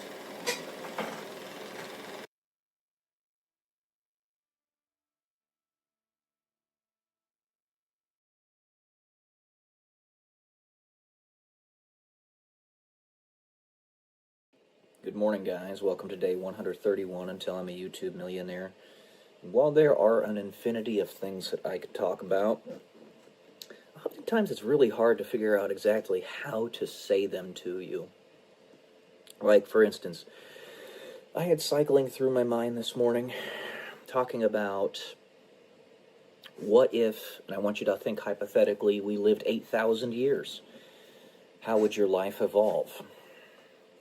How would your perspectives on money, philosophy just generally in life, the concept of YOLO, romance, your investing and stuff like that, all sorts of things, how would that evolve? That was one thing I was thinking about talking about this morning. And then another thing, obviously, is a little bit more about the stock market, with the craziness that's happening right now because China refuses to bend the knee. They've been basically raking us over the coals for literally generations now, stealing IP. They lie, cheat, and steal. That's what they do. I'm talking about the government, not the Chinese people, the CCP, because they're communist and, they don't care about personal property rights and all that. They don't respect them. That's another thing I wanted to talk about. And then I also wanted to talk about technological advancement, how the very fact that I can even bring these ideas to you on this phone, instantaneously nearly, through thousands upon thousands of miles. You could be living in Australia, for instance, right now, and I can record a video and you can see it within a couple seconds. And sometimes I can even live stream them, and you can see them in that moment. There's a 6-second delay. It's the way YouTube works and most platforms, but nevertheless, this is stuff that would have been considered magic back in the Middle Ages. So, all these things tie together. We are on the precipice, as I have said in many of my videos past, of potentially having a gigantic leap in how long we live as people. In this generation. I'm not saying it will happen, and lots of generations past have thought that maybe it would be happening in theirs, but it could, where we develop technologies, medical technologies, that increase our lifespan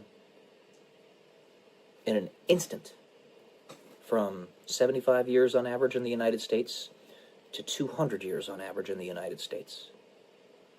If we figure out how to prevent telomeres from decaying, if we figure out how to prevent organs from losing their elasticity from the collagen that creates them, right, in our skin and stuff like that, if we find the cure to cancer, find the cure to Alzheimer's, which, by the way, cure to cancer looks like we might actually be just about ready to figure it out. It's right there.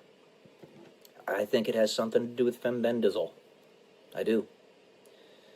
And Andrew Basiago, who is a guy who worked on Project Pegasus, time traveler, said that in our generation we were going to develop a cure to cancer that was as simple as taking a pill. And that's what it would be. It would be a pill that you take. And it would cost less than $1 a pill. Of course, the reason, if it does exist, it hasn't been proliferated throughout the world, obviously, is because the pharmaceutical industry wants to keep making money off of cancer patients. It's purely evil, but it only takes a handful of evil people in high positions of power to put the kibosh on anything like that. While the overwhelming majority of doctors might really be well-meaning, and they are, I know that, the arrogance and narcissism aside, they still do want to help. It only takes a handful of really, really bad ones that try to block everything, and just so that they can get a little bit more temporary monetary gain, spend it on Lamborghinis and all sorts of other nonsense. Stupid. It's utterly stupid. And these people, I would say exactly to them, if you lived 8,000 years, how would you live your life? Would you continue being evil like this? Because eventually, you're going to find that in 500 years, this kind of oppression is going to start to get boring. You could be in power for all those 500 years, treating people like garbage all those 500 years, but the ultimate end state of that is that there's no point in it. It's entropic. It's just decay and destruction. There's no point in it at all. Why would you do that? And those people, just like us, could get to the point where they're living 500, 1,000, 8,000, whatever years, and they could say to themselves, all right, maybe I've had my fun. I'm going to go ahead and release this technology now, or get out of the way. So we're in that generation now, potentially. CRISPR, 3D printing organs. We could eventually be just like a vehicle in that we part out the things that need to be replaced and print them through 3D printed organs when they need to be replaced.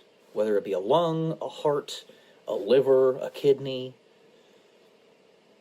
The only thing I can think of that might not be easily replicable is the brain. And I might be wrong on that. I don't know. But we're at that precipice right now. We have 3D printing. We understand better, now better than ever before, how stem cells work. Stem cells can be used to produce organs and tissues of said organs. We can actually get stem cells from your body simply by scraping skin cells off of your hand or something to that effect.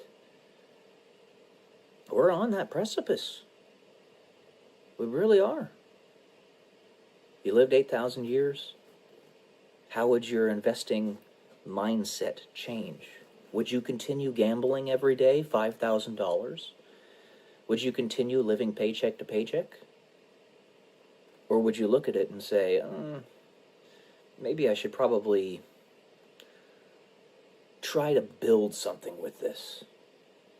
Do something like what Benjamin Franklin did with Philadelphia, in that he created a trust or an investment fund. He had put 1,000 pounds sterling in it back in 1790 or something. Yeah, it was 1790. And in 1990, it was opened up and it was worth like $7 million. It was worth a lot of money. Imagine if you did that for 10,000 years, or let's just say 1,000, and it were in an investment portfolio that was even better than that one. It would be mind-blowing. Mind-blowing. Because that was just 200 years with very simple investing portfolios. If you ended up being like the Howard Foundation in the book Time Enough for Love by Robert Heinlein, which is a great book, by the way. Really, really weird, but a really good book. Makes you think about a lot of different things. How would love evolve if you had infinite time scales or close to it? He lived for, the main character, Lazarus Long, was 2,300 years old because they figured out rejuvenation technology. So, and he had the Howard Foundation that was, because he was wisely investing, and because it had been around for so long, that was basically like half of the economic value of Earth. Now, in that civilization, human beings had spread out across like 50 to 100 planets at that point. So it wasn't just Earth, it was everywhere else, frontiers and stuff. And there was even an explanation of one of the frontiers where he was actually like the first guy there, or among the very first, building that civilization on that planet. Well, you are a first mover, and you do something like Benjamin Franklin. You don't spend all your money, you just keep a little bit of it aside and have that utilized for a central government of some type that you're financing through capitalism. You're not stealing money from people, you're financing it through capitalism. Imagine what that'll be in 8,000 years. The whole of human history, recorded human history, is only about 10, 12,000 years. If you go all the way back to the cave paintings of pre-civilization, then you could say even 40,000.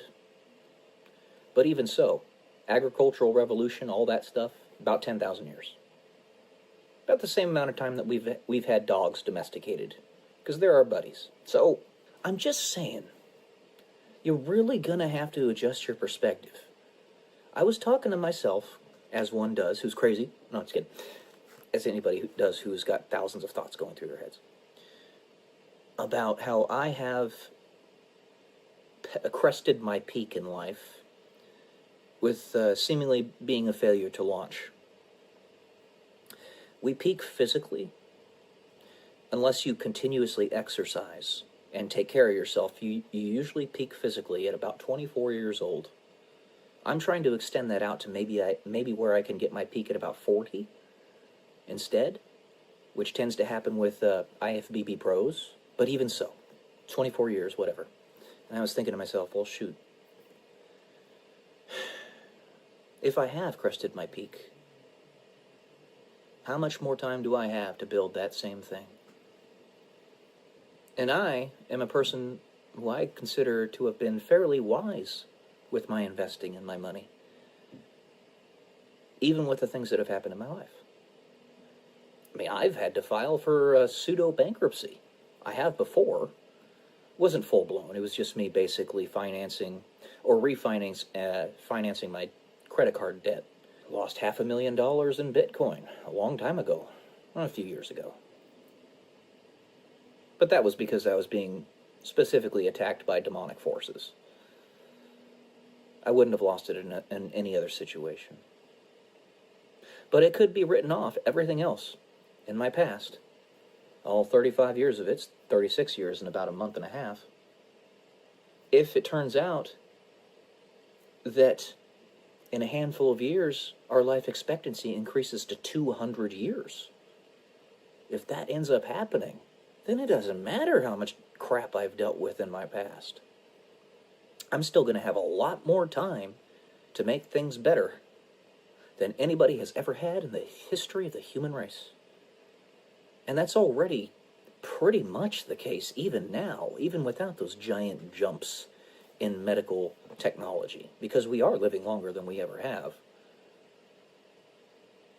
So try to entertain these hypotheticals. You might get to the point in your life where you actually get to choose when you want to pass away, because you have such an indefinite lifespan. Now, Canada kind of jumped the gun in this regard, and they have medical assistance in unaliving. That's very bad. They jumped the gun. And I mean that in a literal sense. Because we don't have those technologies that allow us to live 1,000 years yet.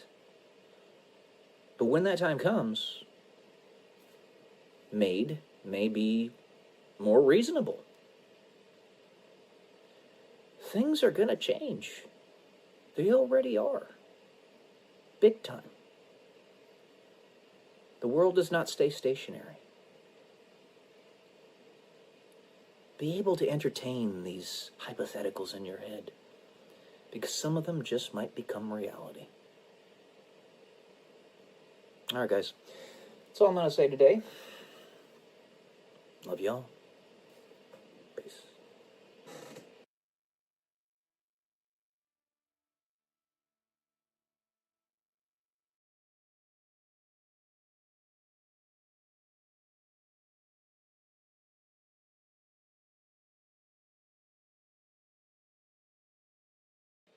Good morning, guys. Welcome to day 114 until I'm a YouTube millionaire. Today we're going to have a little review of No One Writes Back. There's going to be spoilers in this review, so if you are wanting to read it for yourself, then I recommend you click off of this video unless you don't really care about the spoilers. But either way, yeah. This is an S-tier book, okay? One of the best books I've ever read. I haven't had a book that had this kind of impact on my psyche since Hatchet, when I was 11 or 12 years old, when I read that book. Honestly, I don't even remember what I read in that book all that time ago. But I cannot give high enough recommendation for this book. Basically, it follows a character who goes around, and this is in South Korea, which, by the way, to the point of it being in South Korea, you could never expect a book like this to come out of, obviously, North Korea. And I think, for that reason alone, it was infinitely important that this book was written to begin with.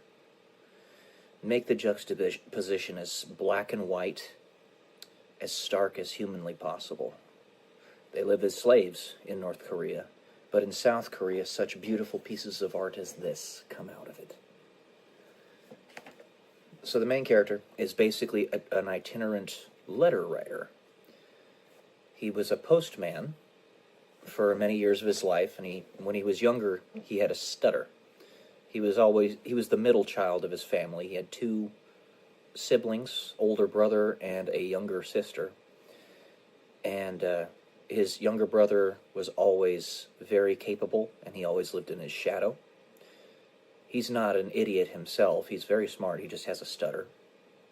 And his younger sister was a woman who was fascinated with how ugly she looked. She thought she looked ugly. She didn't, but she thought she looked ugly and kept on getting plastic surgery. Well, essentially, what happens is his grandfather has diabetes, and he goes blind because of it, and therefore gets himself a dog. The dog steals the show, by the way. There's a reason we have 15 dogs in this house. Suffice it to say, dogs are amazing. The dog's name is Wajo, but that dog was a guide dog that his grandfather, who went blind, had gotten. And one day,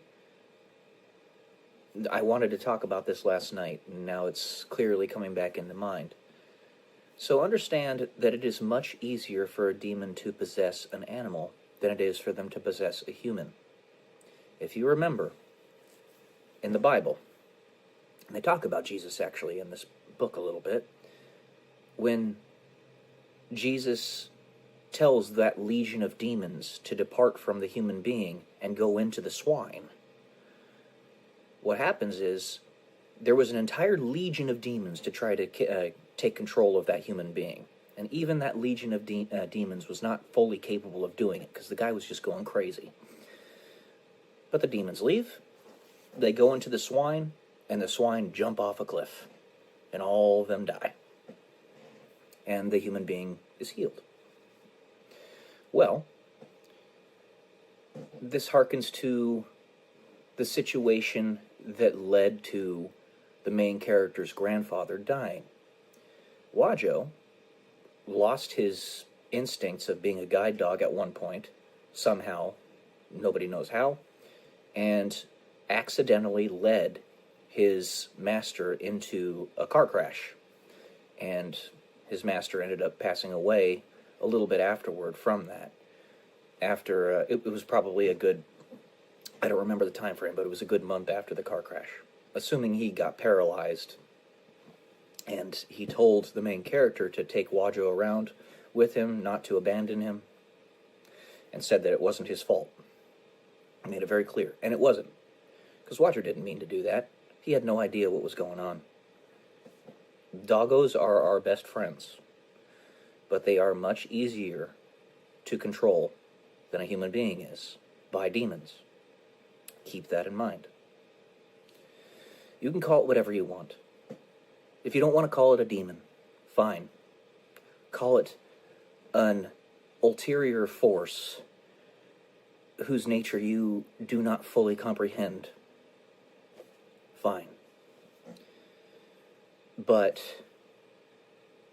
the day the main character, I'm giving some big spoilers here because you don't find this out until almost the end of the book. And when you do find out, it knocks you on your ass.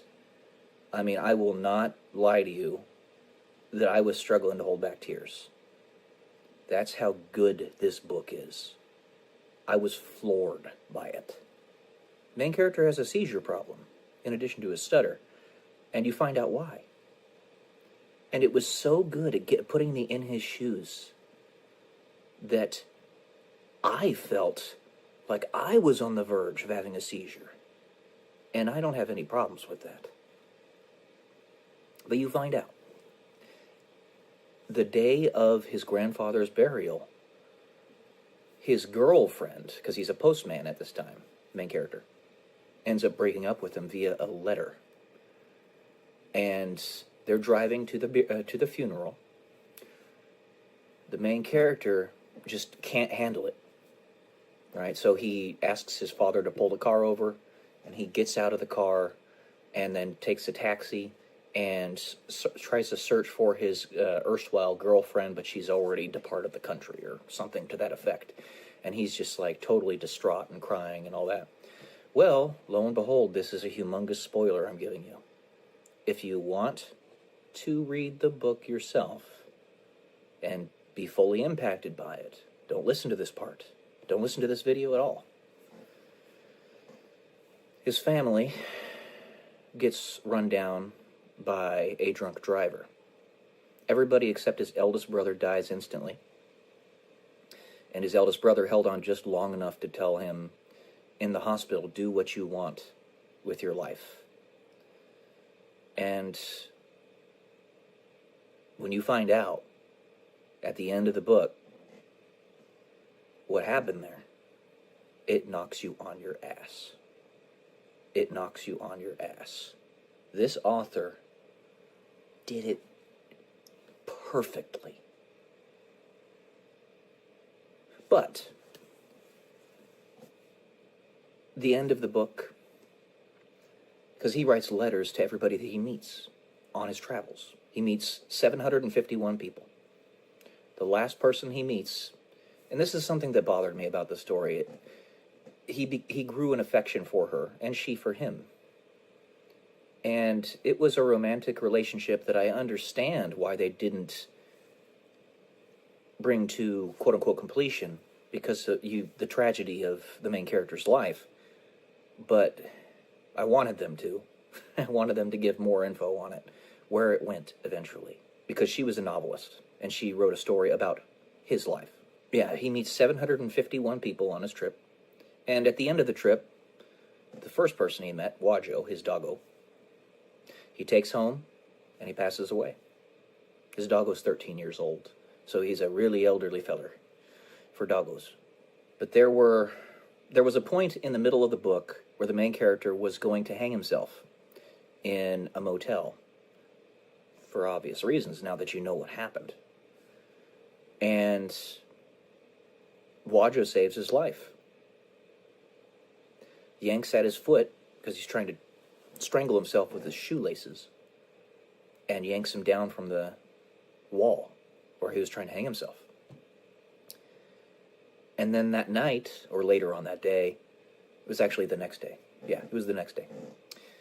The main character goes about the city and finds a guy who's about ready to jump off of a bridge, about ready to commit self-deletion himself. Well, he pulls him just in time off of the ledge and saves him. And they end up talking for like a few hours or something. And he tells him the story of his shoelaces, how he was going to unalive himself with his shoelaces. He was going to hang himself. So he requests that they switch shoelaces for one of their shoes. And they do. It goes on that this guy that was going to jump off of this bridge becomes an entrepreneur, very successful. And Wajo not only saved his master's life, but also saved that guy's life as a result. As well as you could even go to the extension of saying that Wajo and the main character saved 751 people's lives. So the title of the book, No One Writes Back, is because he writes letters to all these people that he met on his trip. No one ever writes back. Or so he thinks. The end of the book is really good. It's really good.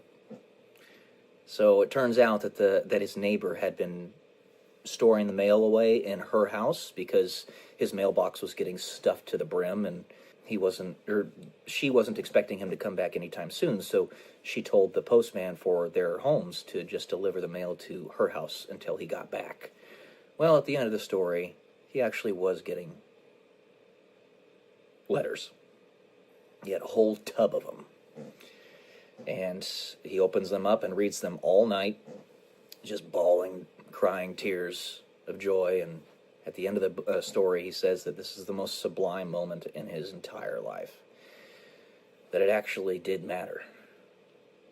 And he has enough material there to write everybody for the rest of his life, because there's so much correspondence going on. It's not just a singular letter that they wrote back. Many of them want to continue the correspondence, and if not the majority of them.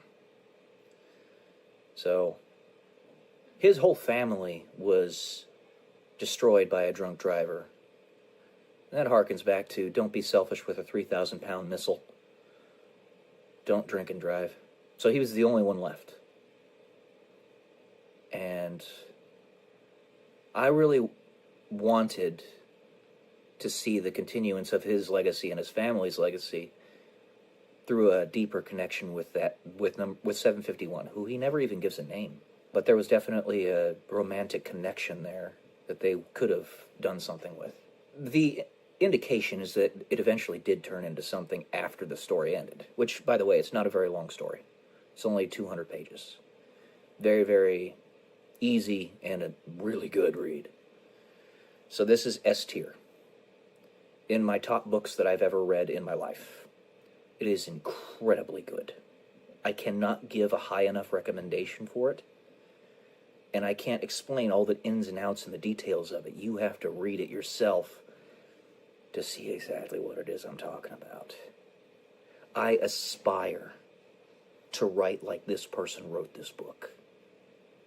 If I can even hold a candle to it in my novels, then I've succeeded as an author. That's how good it is. I was blown away by it. So yeah, there you go, guys. I'm probably going to make a new playlist for this book, because I have to have a playlist of like the top books I've ever read that you guys know. If you don't want to look for anything else, just look at these books. And I do hope that my younger brother, of all the books that he could read, this is one of the most important that he could ever read. I hope he does. That's all I got for today, guys. Hope you enjoyed. No one writes back. I didn't say the name because it's hard to say it. John Yun Jin. There you go. Love y'all. Peace.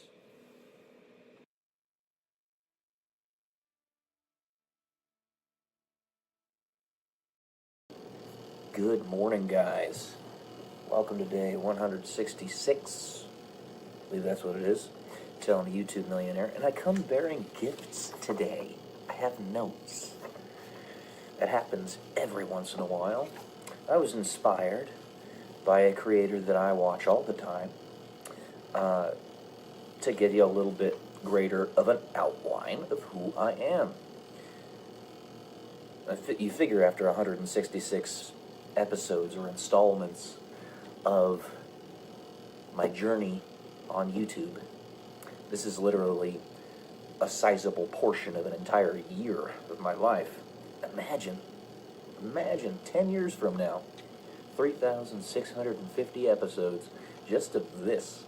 Because if it does so happen that I do become a millionaire on YouTube, which is not going to happen, I know that, and that's fine.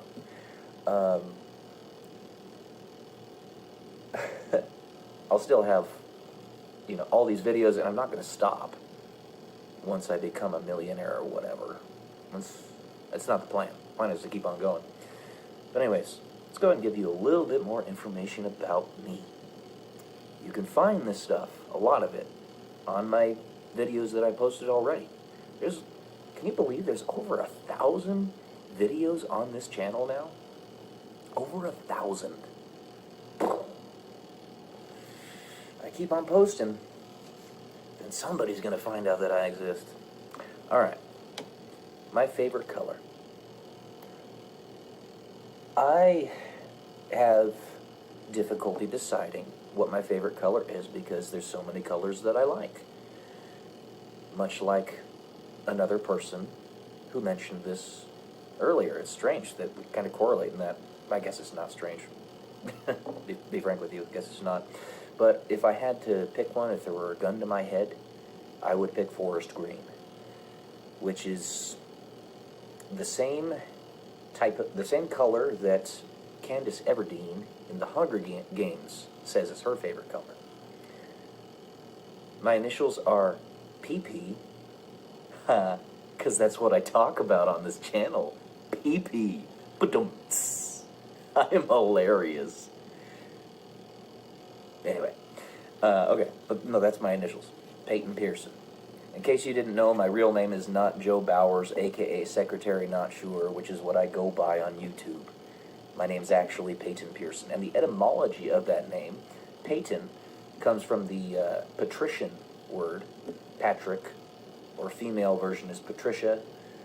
Peyton can be both male and female as a name, and patricians are the political, religious, and military leaders. And I guess it kind of makes sense because that's kind of the stuff that I talk about. I'm a military veteran, blah, blah, blah, you get the point. Just sort of fit. But that's my name. Pearson, son of a pier worker, or I guess the etymology of the last name is actually, I heard a while back, while I breathe, I hope. I like that. I like that a lot. I think it's appropriate. My favorite fruit is strawberries, if I had to pick one, but it's kind of hard to pick. I just say strawberries because they're easy to eat, nice and juicy. It sounded funny. Like I said, I talk about pee-pee on this channel. Anyways, strawberries are delicious. I really like cherries too. Maraschino cherries, which are not really fruit because they're just soaked in sugar, are delicious. Not good for you though. Let's see. I love dolphins and seals. Dolphins, because they're extremely intelligent. They're actually, the brightest of them are smarter than the average human, believe it or not. This is based upon equivalent intelligence tests that they have been given when the curious ones come up to hang out with us. And there's a fair number of them that do that. They're given tests to see how smart they are. The smartest of them are smarter than our average human beings. They're very, very intelligent. And, yeah, I think that's incredible. The only reason they don't have an organized civilization like we do is because they don't have hands and feet like we do. They can't manipulate the world as easily as we do. In a water biome, the most effective way to do that would be something like an octopus. An octopus, by the way, one of the smartest creatures on the planet, alongside dolphins. And some people even think that they're actually from another planet, that they came here from like an asteroid or something, which I can understand that because they're so strange and foreign looking. But really cool. I like octopodes, octopi. I don't know. Octopuses? That's always one. Anyways, I also love seals because they're literally water doggos. No shit, pardon my language. They are part of the Carnivora genus, which is the same genus as dogs, wolves, foxes, bears, raccoons. They are water doggos. No joke. They might even actually make viable offspring with doggos if they were to breed. No wonder they have such an affinity towards us and they have such puppy dog eyes. I love seals. They're awesome. I am a vicarious astronaut through this channel. I don't know why I wrote that, but there you go. Maybe it has something to do with us talking about professions and whatnot. And I have soft nails. I think it's actually tied into, look at this, guys. I know it's weird. See that? It doesn't hurt. It doesn't hurt. So those of you who are cringing right now because it's like, no, it doesn't hurt. I think that's related to me having some type of connective tissue issue that's undiagnosed, and I've been trying to get doctors to tell me what caused this for years, and they can't seem to figure it out. But that could also be related to, and I posted this in a video a while back, why I'm as intelligent as I am. I think that there's actually a connection between, ironically connective tissue disorders and higher levels of intelligence, because it like loosens up the connections in your cerebral cortex and allows it to expand a little bit more effectively. That's my guess. So, yeah, I'm considered a super genius. Not to toot my own horn, but technically, by the numbers, I am. And that might be why. That might be why. So, I grew up as a nomad in Northern California, bounced around all over the place. It was a very difficult upbringing. My parents would attest to that. We got evicted several times for various reasons, not paying rent and all that stuff. And, my parents had trouble with substances when I was younger. They've gotten past that now, but it took a long time.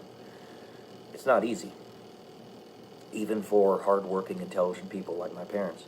Addiction is very tough, and that was one of the primary reasons we bounced around so much in Northern California when I was younger.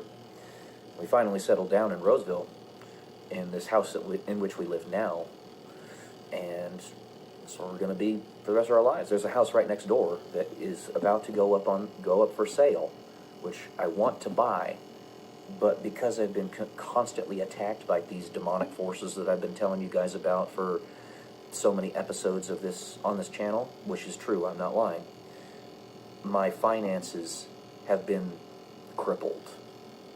I'm not broke, but I have no credit, which is ironic because I'm a real estate entrepreneur, and real estate entrepreneurs really do need credit. A credit score, I mean. Mine is not very good.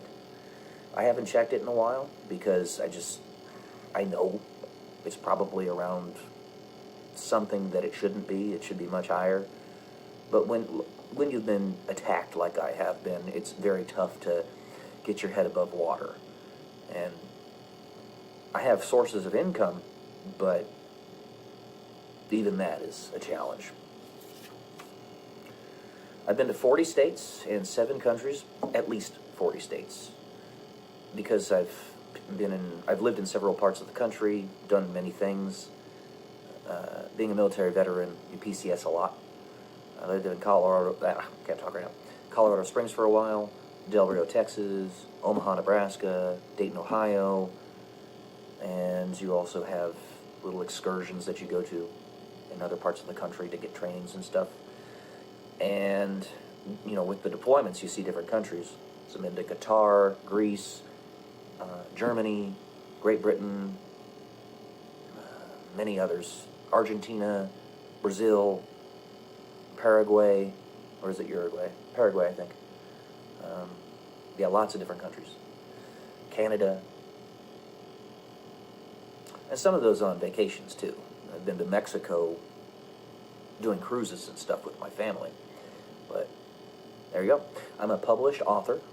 If you want to find my documents that aren't officially published by a company, like I have a novel, it's right here, actually, black and white, The Odyssey of Eden, Time Travel in the Apocalypse. You learn somebody very in-depth by reading what they write. So those of you who want to know more about me, please buy this book and leave me a review. I could use your help. Black and White, The Odyssey of Eden. It's about time travel and the apocalypse. And it's not going to be the only book I write. I'm going to write a ton of them. Many more to come. But also, the stuff that isn't published by a publishing company, you can find on figshare.com. And I've even posted some scientific papers on marssocietypapers.org.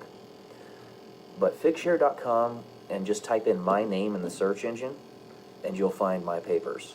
Peyton Pearson. Type my name in there, you'll find my papers. I don't have them all up there, but I have the notable ones. A lot of the really good ones. Ones that I think are really good, anyway. I've run 18 marathons, 2 ultras, half a dozen half marathons. And because of my crucifixion disease, I can't do that anymore. It was a sudden onset. The technical name, the medical name that you could give it is acute idiopathic peripheral vascular disease. Acute, meaning sharp, happens all at once. Idiopathic means the doctors don't know what caused it. Peripheral, distal arms and legs. Vascular, the vascular system. Disease. It's a disease. And doctors don't know what caused it, but before that, I had run 18 marathons, 2 ultras, half a dozen halves. I was a really good runner, too. I was also a track runner.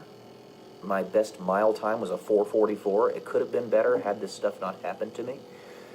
My best marathon's a 2:52:23. You can find that if you go to coloradomarathon.com. I'm listed there, and I believe it was 2016. It's right around there. And then my best half is a 1:18. So I was good. I was really good when I was running. But, literally kneecapped. You can't keep doing it. Demons attack you all the time. I'm telling you guys, this stuff is real. This stuff is real. I've had enough trauma in my life for a regular person to unalive themselves half a dozen times over. I'm not exaggerating about that. I was talking about that with my mother, actually, a couple nights ago. Just because I was opening up a little bit. And I try to not tell too much of that, because if I open up too much, she soaks up too much of the emotion, just like anybody does, and it breaks them down. I've made therapists cry before. Therapists, psychologists. So is my mom, because the stuff that she's told the doctors, the therapists and whatnot, it's heavy. It's fucking heavy, all right? So I keep most of that stuff to myself. And the reason I take Prozac, I have PTSD, right? What Prozac does, it doesn't numb me. What it does is it makes me stop focusing on things that I cannot change. It mutes those things and allows me to focus on the things that I can change. No matter how many times the goalpost gets moved on me, okay, roll with the punches. You keep going forward until somebody comes to help you. Anyway, I started YouTube that was one of the reasons. So that who I am and what I am would not be lost forever. Because I don't have any kids, I don't have a wife, and I don't have a job. I live off of disability because no matter what I do, the goalpost keeps on getting moved on me. I cannot get a job where either I'm not treated like a slave or I am not paid what I am worth. I've literally had jobs in the past few years that have paid me 50 cents an hour equivalent. And then I've had jobs that have treated me like I'm garbage. There's a lot of stuff I can do. I can't get a job. So that's after applying for 1,400 jobs on different job posting platforms. When somebody says that they're urgently hiring for an electrical engineer, they're lying. They're lying. They want a visa, an H-1B visa holder, so that they can pay them 10% of what they're actually worth. If you have a master's in electrical engineering, like this guy right here, they're not going to hire you. They're just not. Because they have to pay you what you're worth, and they don't want to do that. So, I'm not trying to be a Debbie Downer here. I'm just opening up to you. It has not been fun. If I get too emotional about it, I will wear you out. I will make you sad. And I don't want to do that. I'm here to inspire and encourage you guys. Basically, all the stuff that's happened in my life, I want you guys to know about it so that you can see that you can keep going even through all of this.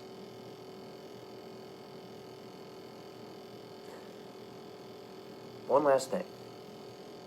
I said that this is enough to make somebody unalive themselves half a dozen times. I'll just list some of the things out.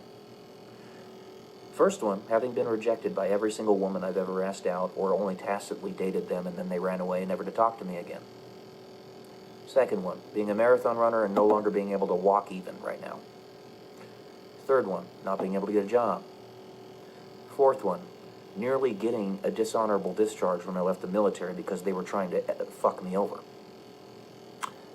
Fifth one, being disqualified as a pilot entirely unjustly when I was trying to become an astronaut. I still am. I read there. 6, not being able to get a job out of my time in the military. And I'll leave it at that. The only reason I bring that up, not to make you guys feel sad or unhappy, but to make you guys see that you can keep going, even through that. One of the phrases that I say, and apparently came out of like a naval military document, naval AFI or something to that effect, until death, all defeats are psychological. So it doesn't matter what's happened to me in my life if I'm still breathing and able to continue. Physically, I have been damaged, but that doesn't matter. I'm still going. And so can you. All right? I wanted to give you a little bit more. I want this person who's going to watch this, I want to meet you and get to know you. All right. Love you all. Peace.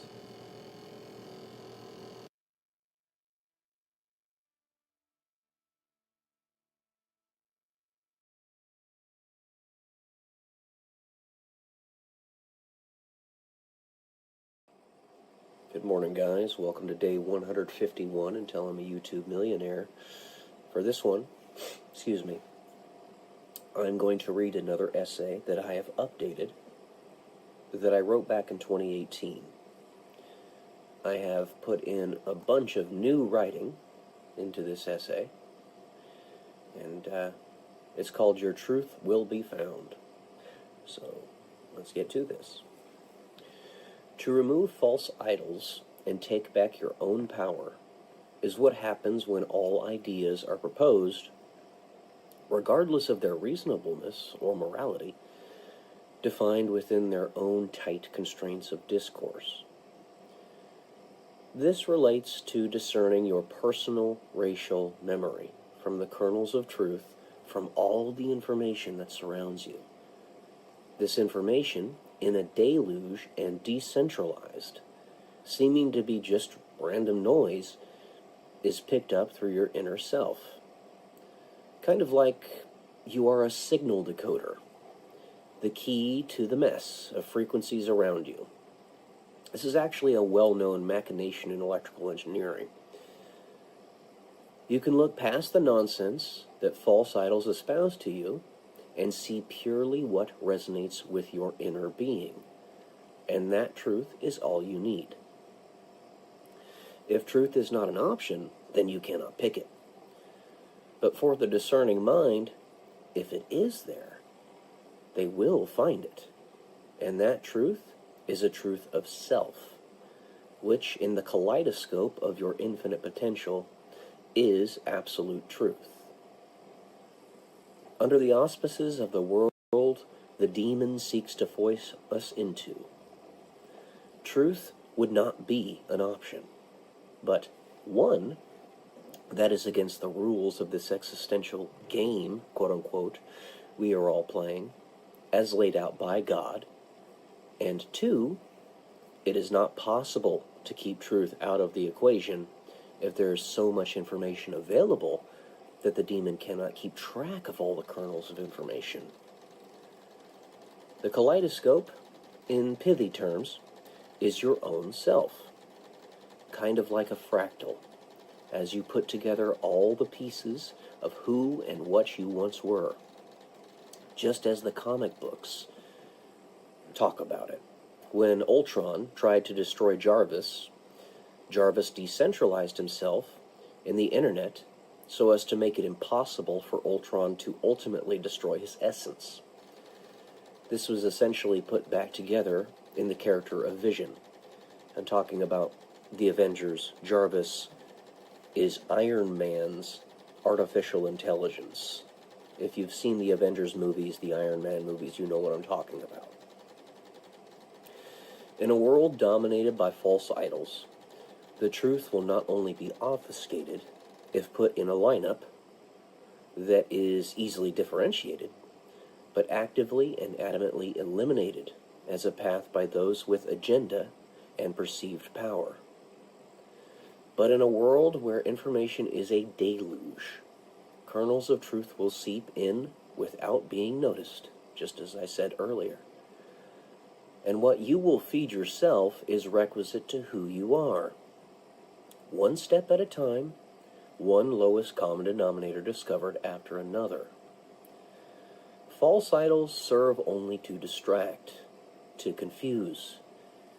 If truth is eliminated from the equation, creation itself is eliminated from the equation, which means destruction and entropy is the final result.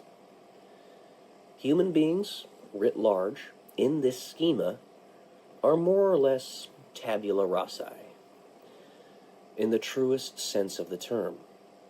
And that is why God, in the fight with the demon, they're fighting so hard over our souls. When one comes into the equation who is not a true tabula rasa, the demon will seek to destroy it immediately, even if that non-tabula rasa is acting fully within the rules of the game. The demon cheats. If one of his defining characteristics, that is it. It's that of entropy, ultimately. If your yardstick is truth, your truth will be found. There may be a diamond buried in the rough. So, the choice is given to humanity. Those tabula rasa, the choice between existence and entropy. Which one wins the day? The diamond buried in the rough is whatever remnants of racial memory are buried deep within yourself. For not all of us are truly blank slates. Some of us come here with a purpose. Some of us come here with historic legacies within our families that give us positive inclinations towards one particular direction. For example, Billy Graham, the great preacher of the 20th century. But this is true for anyone. All will discover the deepest threads of their being if they actively search. Perhaps in the same vein that there may be diamonds in the rough, there may also be snakes camouflaged in the dirt. Like George Soros and Alex Soros, his son. And in order for those snakes to even stand a chance against the diamonds, they must search for who they are, lest they remain undeveloped, weak, vulnerable. While you may find beauty, you may also find ugliness. It's up to you, the individual, to sort it out. The only one in this journey that you can trust is yourself in that regard.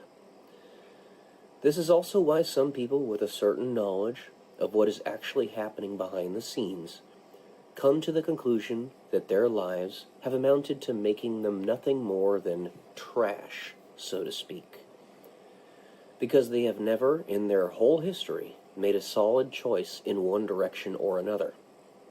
And therefore, there is no discernible signal within themselves, nor one for them to principally follow as resonating with their internal selves. They have put themselves back into the position of tabula rasa, as if their past experiences never happened. Alright guys, that's it for today. All the sound started happening, as it usually does, right when I started the video, but that's okay. Hope you enjoyed it. Love y'all.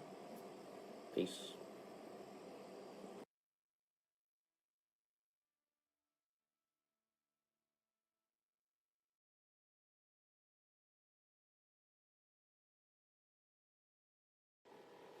Good morning, guys. Welcome to day 110 until I'm a YouTube millionaire. I'm going to read another essay that I wrote several years ago, basically upon the same trope that I have been talking about for quite some time. Remember, guys, one of my mantras is that there is virtue in repetition, as there are 8 billion human beings on this planet, and only one of you.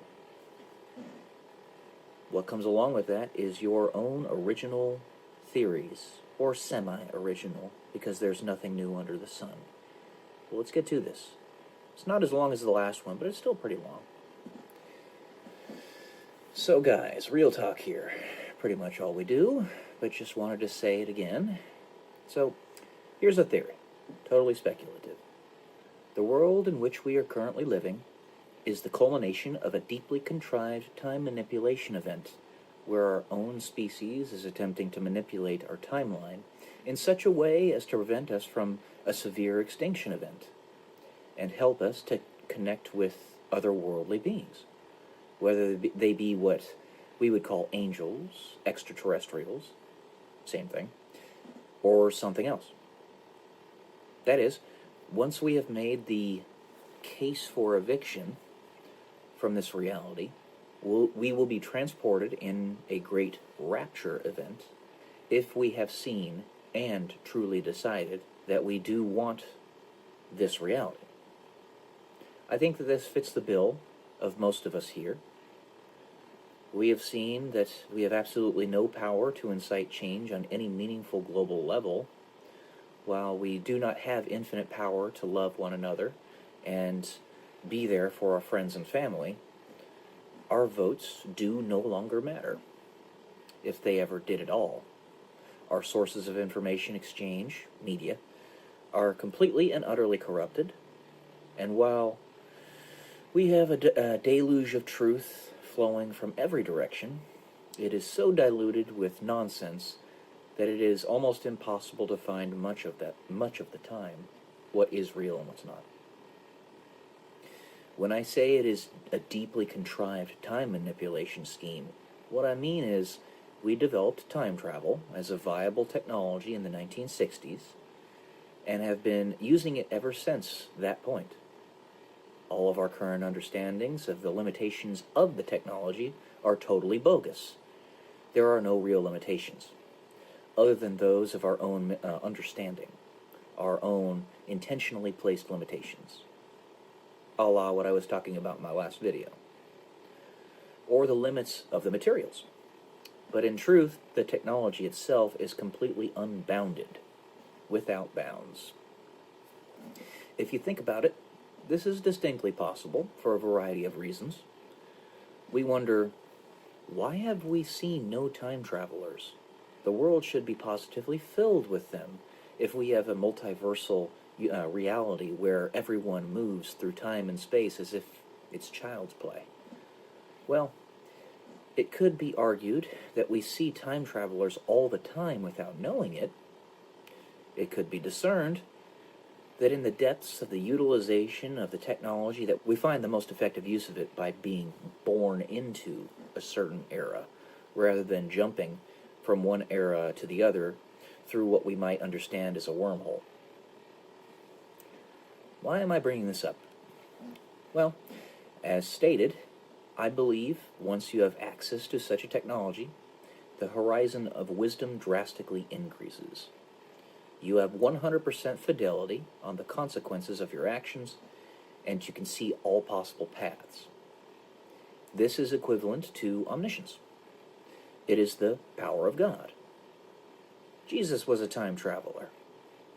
Whether you see it in this light or simply in what is discussed in the Bible, he just de facto is a time traveler, because he travels as he wants through all reality. This would mean that different times and choice space being different components to reality, he could travel there if he so decided. He is also human. To continue to discuss the point of why we don't see yet more travelers, consider this.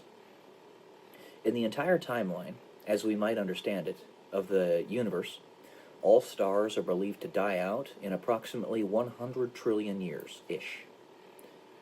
That is, the very last, slowest burning red dwarfs will finally exhaust their remaining fuel supply in about that amount of time. This seems like an unimaginable time frame. But then look at this.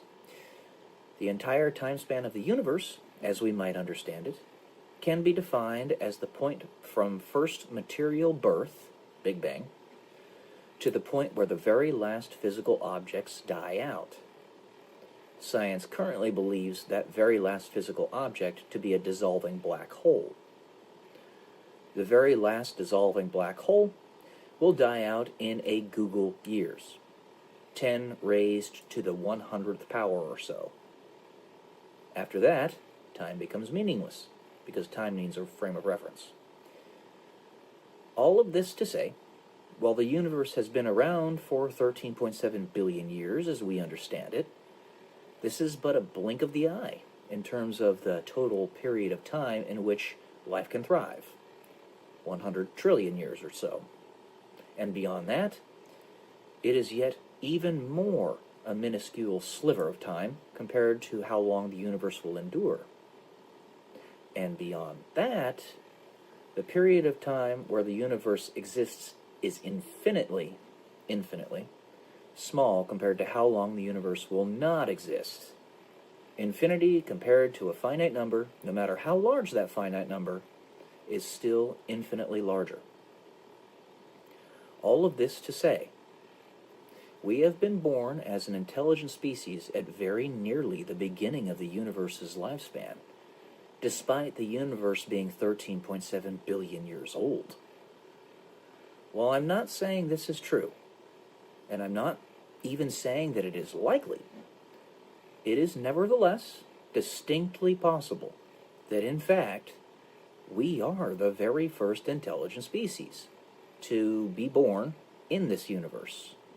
And all the extraterrestrials we have encountered thus far have in fact all been time travelers, and that they are all operating on different planes of existence and all represent different branching paths of our timeline.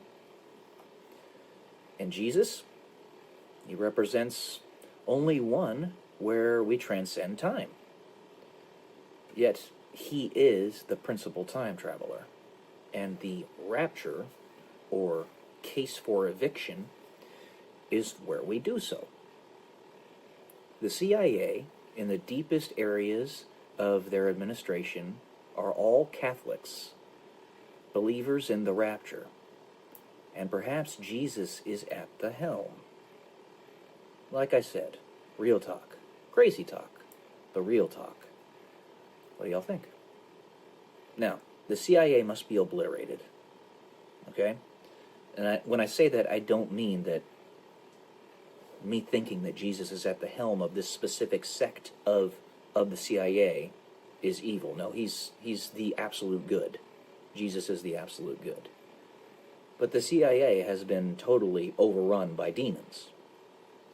That's what Satan does. He tries to obfuscate, make everything gray, make it so that you can't tell what is good and what is bad. He turns right side up and upside down. That's what Satan does.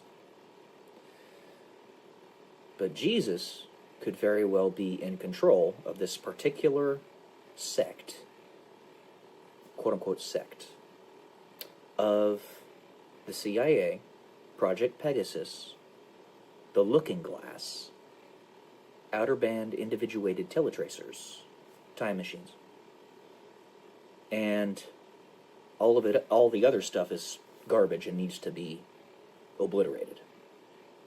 Remember, we don't throw the baby out with the bathwater. If you have Jesus, the very highest good, in such an evil institution, it necessitates it being black and white, because he is so good that the rest of the institution, in order to even hold a candle to his goodness, has to be the darkest of evil. I'm talking assassinating popes type of stuff. And I believe that the CIA has played a part in stuff like that. They be bad people. But this one particular sect, the Looking Glass, Project Pegasus, maybe not so much. Anyways, that's all I got for today, guys. Kind of a crazy one, eh? Love y'all.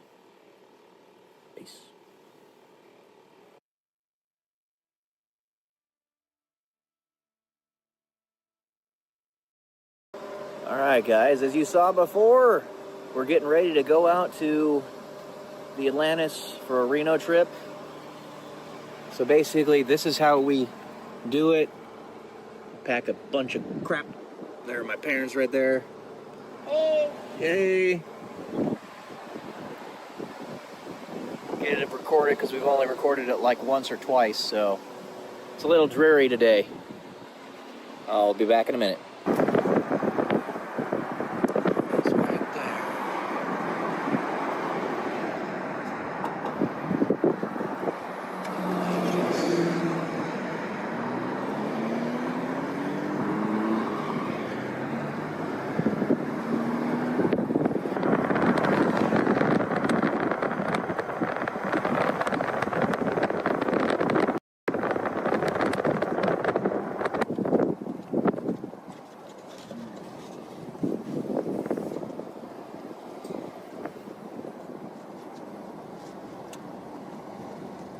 There's always taxis over here.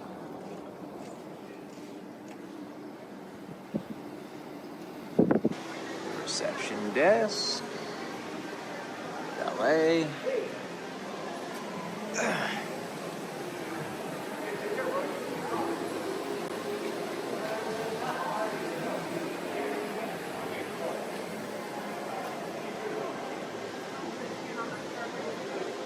I'll give you guys a quick tour of the executive suite. This is the bathroom on my side. This is just a single king bed suite. And a nice 55-inch flat screen there.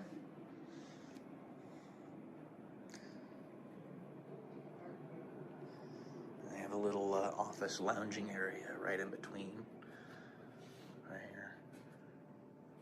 The little bar and a 65-inch TV right there.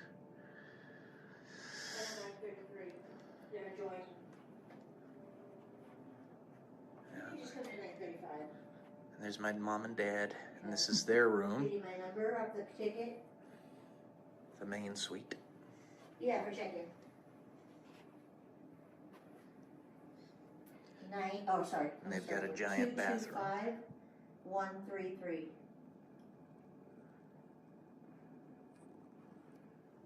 Yeah. And they get a 65-inch TV and a hot tub. Yeah. Look at that. Okay, thanks. Okay. And a mirror. Bye. She's like just rambling on. Where's my purse? What's she rambling about? She's just rambling on and on and on. This is the purple parrot, guys. There's my mom. Yeah, she's saying hi. It's my birthday. Yeah, it's her birthday. Don't guess her age. Can we wrap that up so you can put the spoon right there? Yeah. Not if it's overbooked with the guy who has the station, then I want to overbook him. No, okay. Yeah. We used to be in there. It's their birthday. Yeah. It is their birthday. Made it another year. Yeah, that's a big accomplishment, right? You're my first stop. How about that? Yeah. Go ahead, Deb.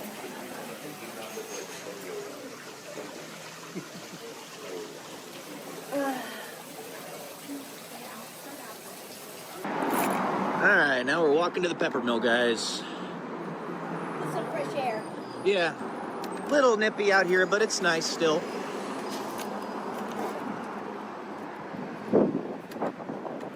Got some dusties. That breeze don't feel nice. Yeah.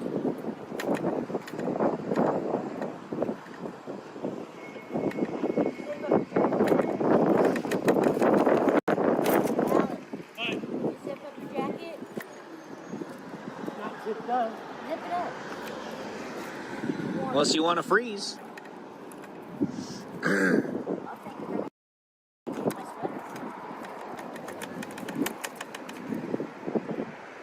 Hey, look at that, guys. Little baby geese over there. Little baby geese.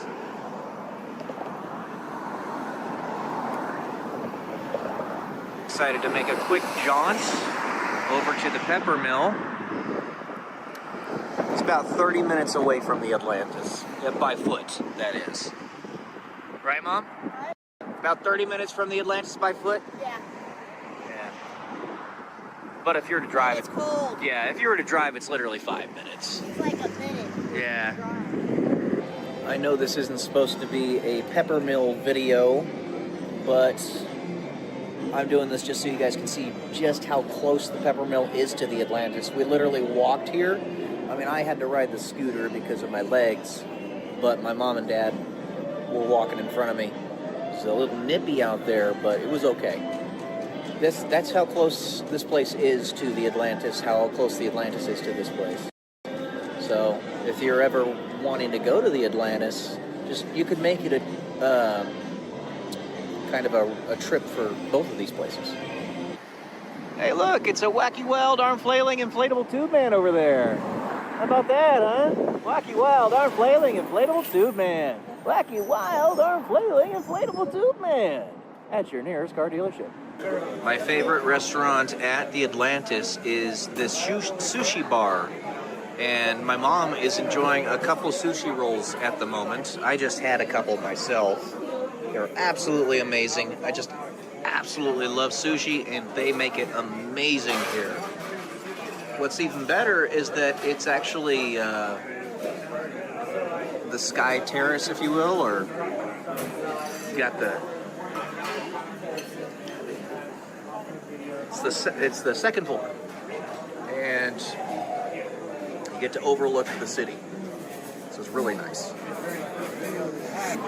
This is probably, I mean, in my opinion, of course, it's the best restaurant in this hotel casino, but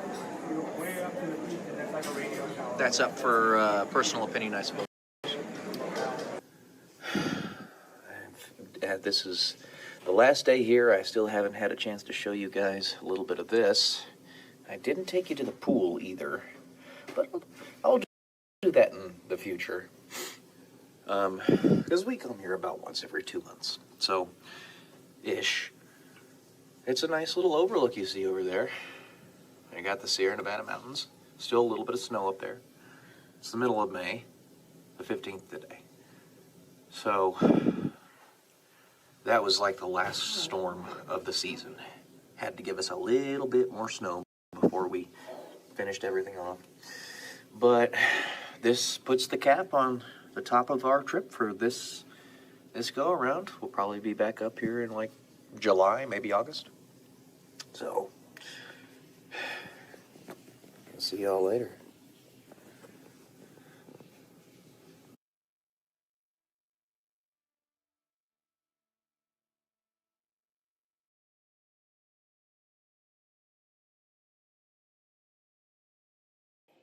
Good morning, guys. Welcome to day 101 until I'm a YouTube millionaire. Today is going to be a review of the book The 50th Law by Robert Greene. It's kind of a pseudo-biography of 50 Cent. And the 50th Law is Nihil timendum est. Fear nothing. It's right there. All right. And I'll say, overall, it was a pretty interesting book. The main gripe I have is that 50 Cent legitimately did come from a very difficult upbringing in the hood. He was a hustler. He sold illicit substances. It is a very dangerous thing to glorify such lifestyles. Leads to a lot of damage of individuals and entire communities, as one might be able to very easily and readily see in said hoods. Nevertheless, it is at the same time very good to get some insight into that world, so that, one, you can figure out how to fix it, how to help the people within it, and two, you can figure out how to make it so that it doesn't happen again. You have to meet people where they are. That's a truism across time and space. You have to meet people where they are. That's why when Jesus came to earth, he was both human and God. He was human so that he could actually relate to us. But he's still God. I have some notes here that I wrote down, as one does when they're going to review a book. Let's see. The first one is on somewhere around page 100. Robert Greene states very clearly that you are one of a kind. The way he says this is that there will never in all of history be another one of you. Whether you're Dr. Manhattan or just some regular standard human being, we all have unique DNA that can only ever be repeated once. There are so many different combinations and permutations of how DNA can be put together that there's simply not enough time, even in Google years, to randomly make another one of you exactly who you are. Even if you have an identical twin, you two are still different, at least a little bit. You are uniquely you. And the uniqueness that is you is the story that you make, how you live your life, and how you react to your adversities. And that's part of what they're talking about in this book. What 50 Cent ended up doing was he was trying to get out of that hell. He went to prison a few times, was shot 9 times. The book is very repetitive in that regard, but that's okay. It's because Robert Greene was basically doing an extended essay in combination with a biography of 50 Cent, where he was trying to explain several points of how to be fearless. And the main point of 50 Cent being shot 9 times and almost being unalived was that after that happened, he realized he didn't have much time to get his stuff done that he wanted to get done in life. So he went in full send mode after that, and his production increased like 10 times.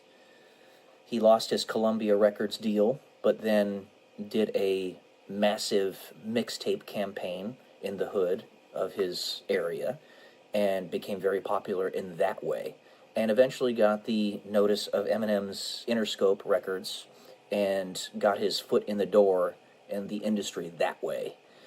So when he almost passed away, he put his pedal to the metal and just busted his ass. And it's no surprise, honestly, to me that he was successful because, one, he's definitely a very industrious, entrepreneurial, intelligent man, and with an incredible work ethic. There's no doubt about that. The guy's got an insane work ethic. 50 Cent, that is. But yeah, one of a kind. And basically, 50 Cent was proving how one of a kind he was, and is. There was a point, page 110, where he discusses that forgetting is kind of a superpower. I don't agree with that. Because if you truly want to learn from your past, you do not forget. You do not forget. You can forgive, but do not forget. Next point is page 122. This is really, I think, what the saving grace was of much of what I found in this book. It's good to read anyway because you get some good information about 50 Cent's life and the philosophy that got him to be successful. But on page 122, he did something where he actually discouraged other hustlers from hustling. And in a sense, he kind of did something good. Something semi-lawful. He had hired a person to stick these people up, right? Professional stick-up artist is what he called them.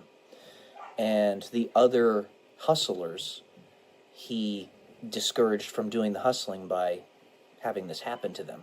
And he partook in it as well, also being stuck up so that he wouldn't give the impression that he was actually the one causing it. Again, smart guy. He knew to do that. But he was trying to basically push them out of the market so that he could monopolize it. It was pretty smart, actually. And it cleaned up the streets a little bit, believe it or not, because if that is going to exist, the hustling culture, the hustling economy, then you definitely want it to be in the hands of people who are at least halfway decent, halfway intelligent, and are better stewards of a rather shady bunch, if you will. It's page 122, and then page 132, keep your sword sharp, but sheathed. See, I brought up some points in the book.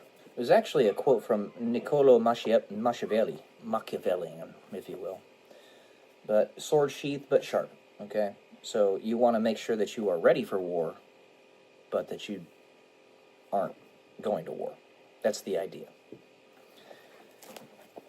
A little bit off kilter right now because the dogs are going crazy. Also, page 159, it is better to be feared and respected over loved. Now, this actually is very closely associated with biblical teachings, in that we say we fear the Lord. God is love, but we fear him, and that's more respect of the awesomeness of his power, and the fear is that you might be out of line with it. It's the underlying fabric of the human condition, how our psychology works, that makes this so important, to have that balance between fear and love. It's the line between in the middle of everybody's heart, two wolves. If you have that fear, then you'll respect the love. You have love, then you know what fear is. Black and white, yin and yang. And then let's see. Honestly, I just had some points to discuss here. They talk about patience and detailed work on page 229, and this tied in pretty closely to the stories that I'm writing. I have so many thoughts that are going through my head right now on what to put into my novel series that I'm kind of semi-rushing it, and I'm not intentionally doing that, but I want to get them written down before I forget them. I have a really good memory, but even so, it is flawed and it is limited. And if I don't get it written down as soon as possible after I think of the idea, then it might go away. I might never come back. That's happened more times than I can count. It stays in your underlying subconscious fabric and all that, but even so, you lose the oomph that you had before. So, having patience in that detailed work actually gives it time to come back in the proper manner to you. The proper layering, the proper wording, it's all going to be there. You'll find it again. You just have to be patient. And that was pretty much this book. 50 Cent actually ended up doing some pretty good things to make it out of the hood and hustle culture, and he was actually a stabilizing force in that community. And I think that's the primary factor here. The big men and women of history, whether they were good or bad, it matters not, necessarily. What matters is that they were remembered for what they did, whether you're an Adolf Hitler or a Napoleon Bonaparte. Now, mind you, don't get me wrong, it does matter. Obviously, Hitler was a horrible, horrible human being who did horrible, horrible things, but he's going to be remembered for what he did. And then you have Napoleon Bonaparte, which was one of the greatest leaders and generals of his time, and really of human history. You have Leonardo da Vinci, Albert Einstein, Isaac Newton. I mean, you could just name them off over and over, because they're household names. People that are part of the fabric of our history as human beings.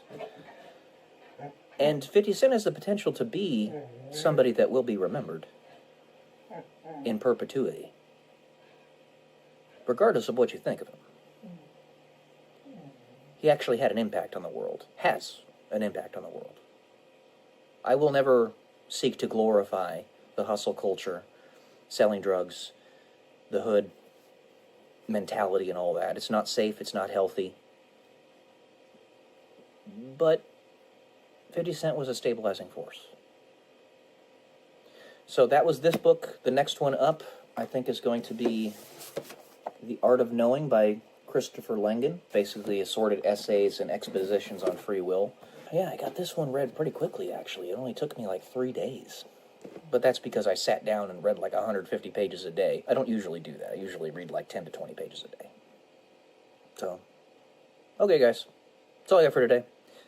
Kind of disjointed because the doggos, as always, distract me. So, love y'all. Peace.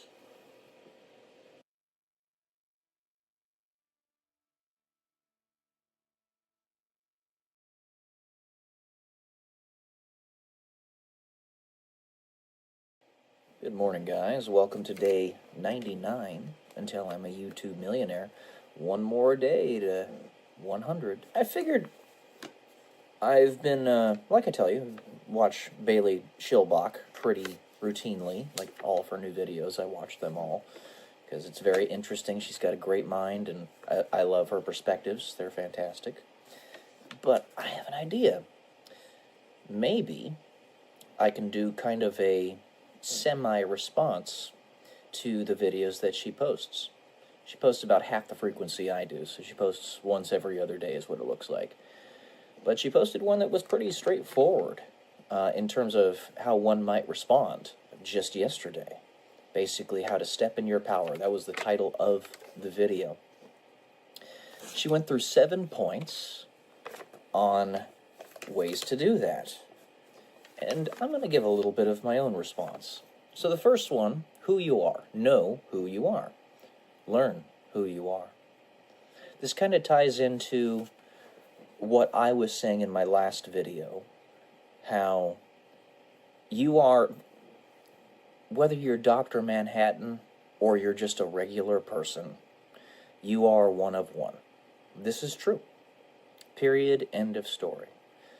You have to have enough confidence in yourself to see that you actually have value, and that maybe you should step into that, accept it, have enough confidence to find somebody special, to have children, with whom to have children, continue your legacy, that such a thing is of value. Because like I've said in other videos of mine, we don't actually know how legacy works in the grand scale of infinite time and nonlinear time. It could very well be that our future descendants can pierce the veil of their past with the advanced time-traveling technology that they no doubt have a billion years from now, and give you little drip, drip, drip whispers of what exactly to do in your current life to make it a little bit less painful and a little bit more fruitful for their generations, very distant in the future. So your descendants actually are what are bringing you to the future, along with your reaction to the adversities that you face in your day-to-day life. That reaction, the better it is, the more progeny you perhaps have, the better their lives are in the future. So, stepping into accepting who you are and that it is actually valuable. What you want is number 2 that she was talking about. Know what you want in life. Seems pretty straightforward. In the previous video that I had posted, basically my top 3 values was again a response to hers, in that, well, she actually states in her video what those top 3 values are, the last one and the one before it. Mine are, of course, God, family, vocation, aligned with the biblical virtues or the biblical hierarchy of importance, because God has to come first, which is love. And the reason that comes first is because God, which is love, if you truly are to love, you are to be your brother's keeper, to protect and serve the human family. And as a result, you are going to put the priority of their existence and persistence above your own personal self-interest. You don't want to be George Soros you want to be the saints or the apostles, that all but one of them were unalived for their faith. Or I was watching a video of Tucker Carlson. I forget who he was talking to, but there were 21 Christians that had been taken by ISIS, I believe it was, a few years back, and they had been tortured and basically treated like human garbage for several years and refused to renounce their faith in Jesus, and died for that. And while they were doing that, while the ISIS terrorists were doing that to them, they literally said, "Forgive them, Father, for they know not what they do," to their faces. Reminding me of what happened with Bill Gates when he got pied in the face by that doofus back in the 80s. That guy shouldn't have pied him in the face. It was just stupid. It was messed up. And then number 3, be willing to piss people off. Now, I'm going to go through probably half of these in this video, because if I were to go through all of them, it would probably be a 30-minute video. And I could do that, but it's best to keep these chopped down into 10 to 15 minutes so that you guys don't get worn out by it. It's a lot of stuff that I'm giving you. She also had another great idea, by the way, to write out in essay format the script for the video. And I'm considering formalizing that to an extra degree in the near future when my channel gets to a sufficient size to make it economically and temporally viable. I have to invest my time and energy in things that are getting me returns. So, but that's aside. Piss people off. Be willing to piss people off.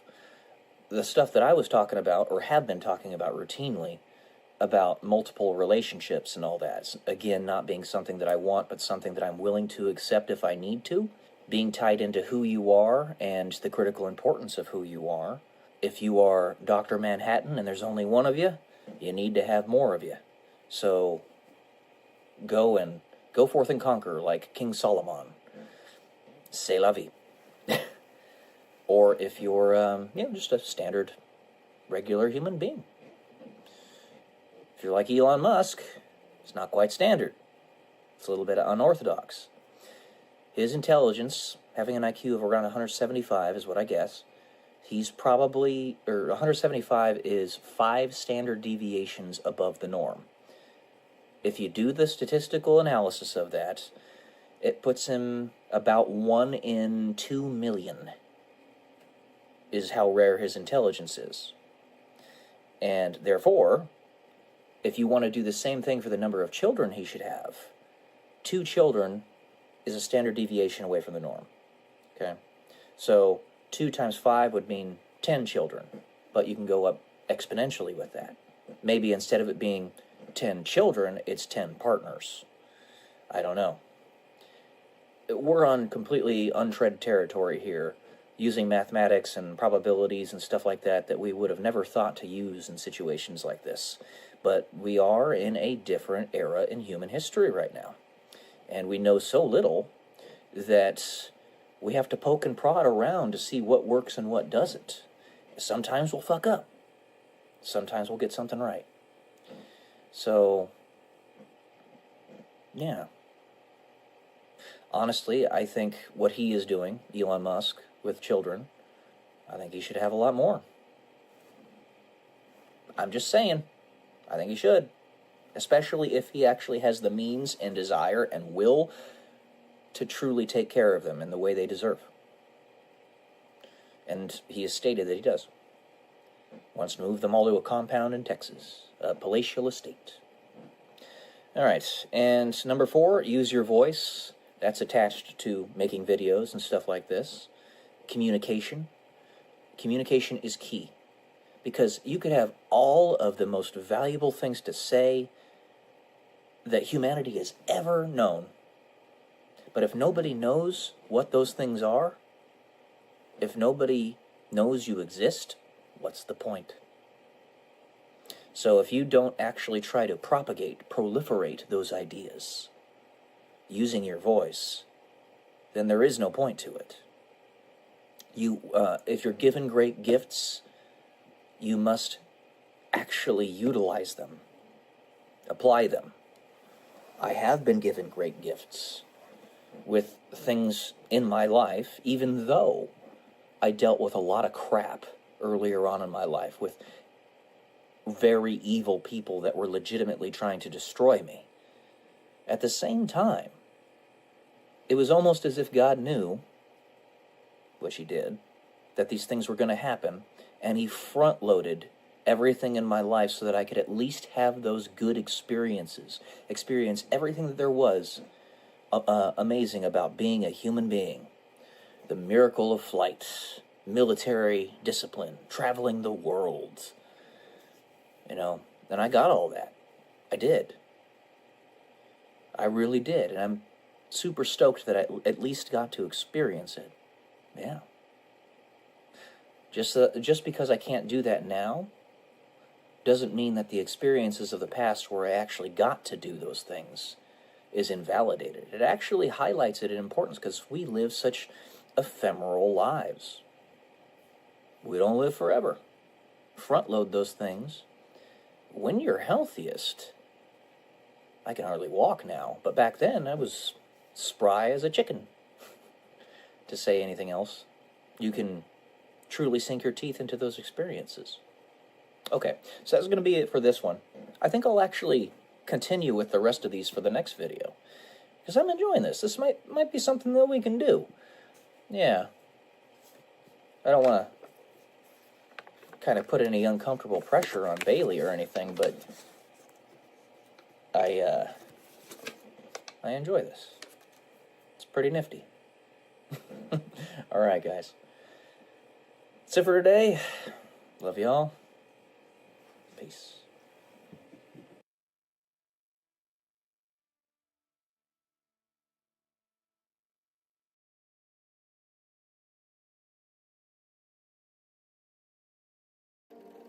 Good morning, guys. Welcome to day 112 until I'm a YouTube millionaire. Albert Einstein once said that compound interest is the eighth wonder of the world, which I think is apropos about which to speak, especially considering the new discoveries underneath the Egyptian pyramids, which are one of the seven wonders of the world, the pyramids of Giza being. Recently, they just discovered some really deep chasms with granite chambers 9 feet tall, deep within the crust of the earth, going way deep down, 2 kilometers, apparently. But that's beside the point. Albert Einstein once said that compound interest is the eighth wonder of the world. The reason I bring this up is because this was the basic idea behind the Social Security system once it was first created a long, long time ago. I think it was back in like 1903 or something. I can't remember the exact date it was created. But the idea was something similar to what Benjamin Franklin did when he put a certain amount of money aside for a trust for the city of Philadelphia to be dispersed after, I believe it was 200 years. So it was dispersed like in the 90s, somewhere around there. 1990s. So he put, I don't remember the exact amount of money he put in that account, but when it was dispersed, it was about $8 million. And that went directly to the Philadelphia government. And that was, you would have a fund to pay for your retirement. That was the idea. Basically, the government was taking the responsibility that you should take upon your own shoulders and taking a portion of your money every month and putting it into the stock market, as well as a variety of other things. Well, if you had actually taken that money and put it into the stock market yourself, the same proportional amount, then rather than being maxed out at about $4,000 per month that Social Security can pay you, that's right around where the maximum is. If you put the same amount requisite into the stock market yourself, at about the age of 65, you'd be getting $32,000 per month. So they've been very reckless, irresponsible with that money. And part of the reason for that is because they keep on taking it and putting it into other things. So they're basically going about this all the wrong way. It is my perspective that the entirety of the government could be funded by taking 10%, not of our money by force, 10% of people's money who voluntarily choose to do it, putting it into the stock market, and fund all of the government's responsibilities or things that you want the government to do with that money. What's screwed this up is the central banking system. It's made it make no sense. It makes us put resources into leveraged accounts that can go belly up at any moment. It's not sensical. But if we were to do something like Benjamin Franklin, way back in the 1790s, and put aside a fund and let it grow over the course of 100 years or whatever. I actually did some calculations here on MATLAB. MATLAB is a mathematical calculation laboratory. It's a very powerful program that I've used on many of my scientific papers. I used it all through college. But let's say you put $1 million into an account, something similar to what Benjamin Franklin did back 300 years ago, and giving yourself a conservative growth rate of 5% for that account. After 300 years, it'd be worth $2.3 trillion. That could fund all the government things that you want it to fund, all those things that are actually important, that aren't like the departments that don't need to be there, rather than have 800 military bases that have been forced upon us and the rest of the world, only possible through the central banking system, which gives us crazy and irresponsible leverage. We'd have 80 army bases around the world. See, one of the reasons that the central banking system had any way of gaining a foothold in our world is out of fear. Because if any one government has a system like that, then it puts all of the other governments at a disadvantage. That means you have a central banking system which can use leverage or fake money, print it out of thin air, steal wealth from people in order to fund their wars and their liabilities and all that stuff. And let's say they can leverage at 10x. So, and their government has a GDP of $1 trillion. Well, now it can produce the equivalent of $10 trillion by cheating, by stealing, by lying, cheating, and stealing. And if they're going up against a government that doesn't have a central bank but has a real GDP of $5 trillion, they're going to beat them if they start a war. This is the fear aspect that has allowed central banks to keep their foothold in the world. It's disgusting, and it is pure evil. If it were gone away with entirely, the tapeworm that is the central banks, then we could fund our governments in this way. In this way, you have a government fund that is invested in the capitalist system of your country, voluntarily, entirely, and all government institutions and responsibilities that you want your government to have, they'll be able to fund that themselves through the interest on the money that they have invested in companies, rather than force it out of our hands through the income tax. Does that make sense? I hope it does.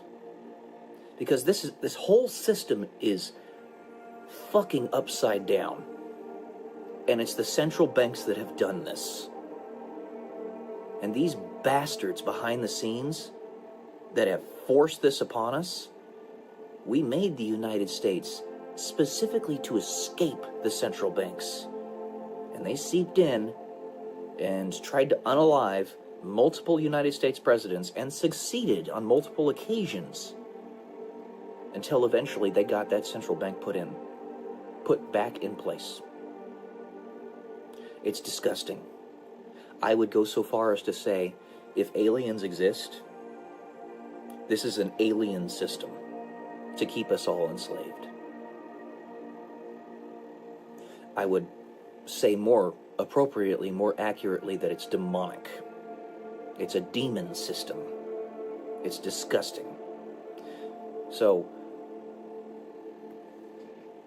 if the government would just be funded by proper investment in companies, then that would work better by 1,000,000,000 times.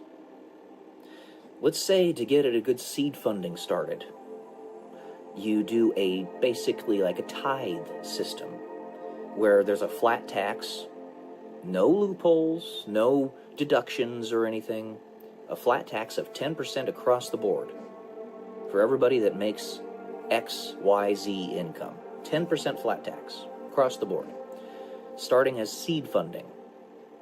You can actually stay there at 10%. That's reasonable. It's what we paid in the feudalistic times. It's still like 5 times what we paid during the Roman Empire. But 10% is not crazy. It's a tithe. It's what we pay to churches as faithful Christians, right? So 10% goes to this seed funding for the government, and they put that money into the stock market, into funds. Not like what they do with Social Security, because that's all based on fiat currency and central banking nonsense. And then they take that interest that they make off of that, say half of the interest that they make per year, to fund their government responsibilities. Hiring people, building government buildings, very simple stuff, like taking care of roads, very simple education system. Everybody else takes care of the other stuff. Maybe I'm naive, but I can tell you that the core of our problems right now, and have been for hundreds of years, is the central banks. They need to be destroyed, never be allowed to come back. Cauterize the wound. Never let them come back.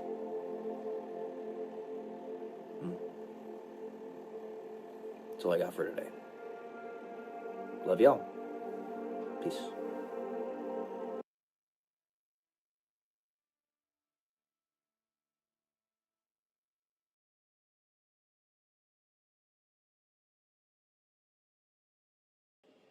Good morning, guys. Welcome to day 103 until I am a YouTube millionaire.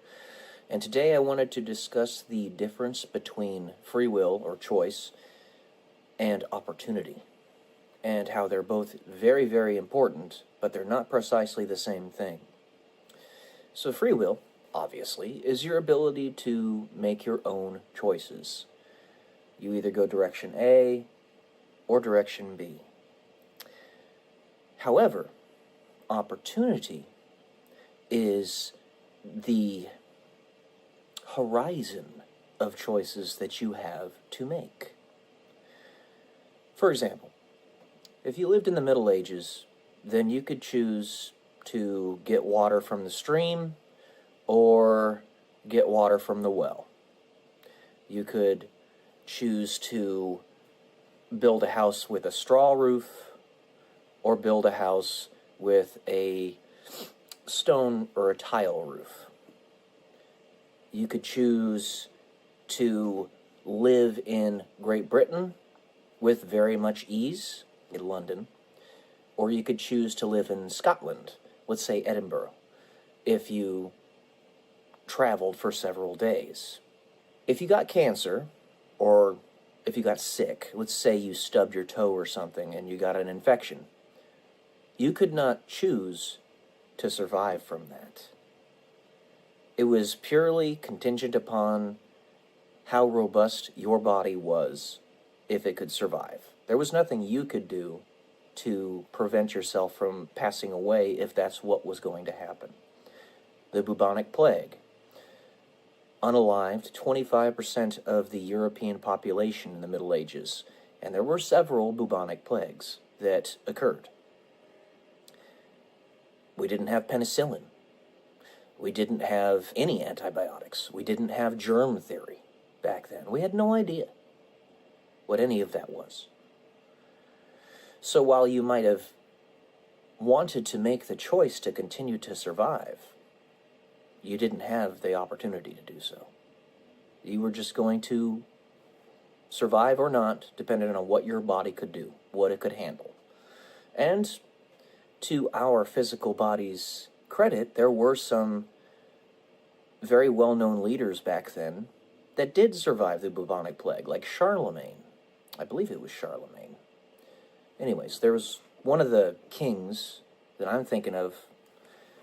I'm thinking Charlemagne got the bubonic plague and survived it. It's possible to survive it without penicillin and antibiotics and all that. It's just, you better be pretty damn robust if you want to. Now you look at the modern day. If you lived in the Middle Ages, you could have wanted to go to the moon. You could have, with all of your heart and desire, wanted that to happen. But you did not have the opportunity. It was not within the purview of your possible choices. Now, we have been to the moon with the Apollo program in the 60s. We can get it back. And Elon Musk is working on that right now with his Starship. And soon we will be able to go back there again. But in the Middle Ages, it was not within the purview of possible choices for you to make. And that's the difference between opportunity and free will. Opportunity and choice. You have the freedom to choose what you would like within that purview of choices. And it is the tools that we build based upon the consensus mechanism that is the convergence of our reality. And what I mean by that is we need tools to operate within the physical laws of this universe. Physical laws of this universe are the consensus that all conscious beings have come to make this reality what it is. That up is up, down is down, black is black, white is white. Gravitational pull of the Earth is 9.81 meters per second squared on average. Newton's physical laws, all that stuff. It's a consensus mechanism that has made this reality what it is. If you didn't have to be under consensus, you wouldn't need any abstraction to accomplish the choices that you actually have. You could just focus your intent on something, your choice, and it would occur. I could manifest a gold brick in midair just because I want it to be there. And as long as I could focus my intent enough and there were no other consciences that could say to me, that's not possible, you can't do that, within the realm of the physical laws, then it could happen. I know this because I've done it before. And that's why nobody must be looking upon the situation when it does happen, so that there doesn't need to be any other consensus aside from you. I manifested a penny back when I was a child, when I was 10 years old. I have a story about this on this channel, actually. You can go back and watch it if you'd like. But the difference between choice and opportunity is opportunity is a subset of choice. It is the purview, the range of choices that you have dependent upon the reality in which you live. So I hope that makes sense. This is just, as all these videos are, a taster of the ideas that I want to posit in this channel. And mind you, in 100 years, there will be even more opportunity. We'll be able to go to Mars. We might even be on different solar systems at that point. There will be more choice for you to be able to make. Take advantage of those opportunities. Who knows when they might not be there in the future. Because you also got to keep in mind, while the purview of choices tends to expand over time, it can also re-shrink That's happened many a time, and the space race is a perfect example of that in and of itself. So the doorway opens up, and it can close again. NASA's not sending people to the moon anymore. Why is that? Because they're being manipulated by dark forces. Legitimately, that's what it is. But I'll leave it at that. Anyways, guys, let me know what you think. Love to hear from you. Love y'all. Peace.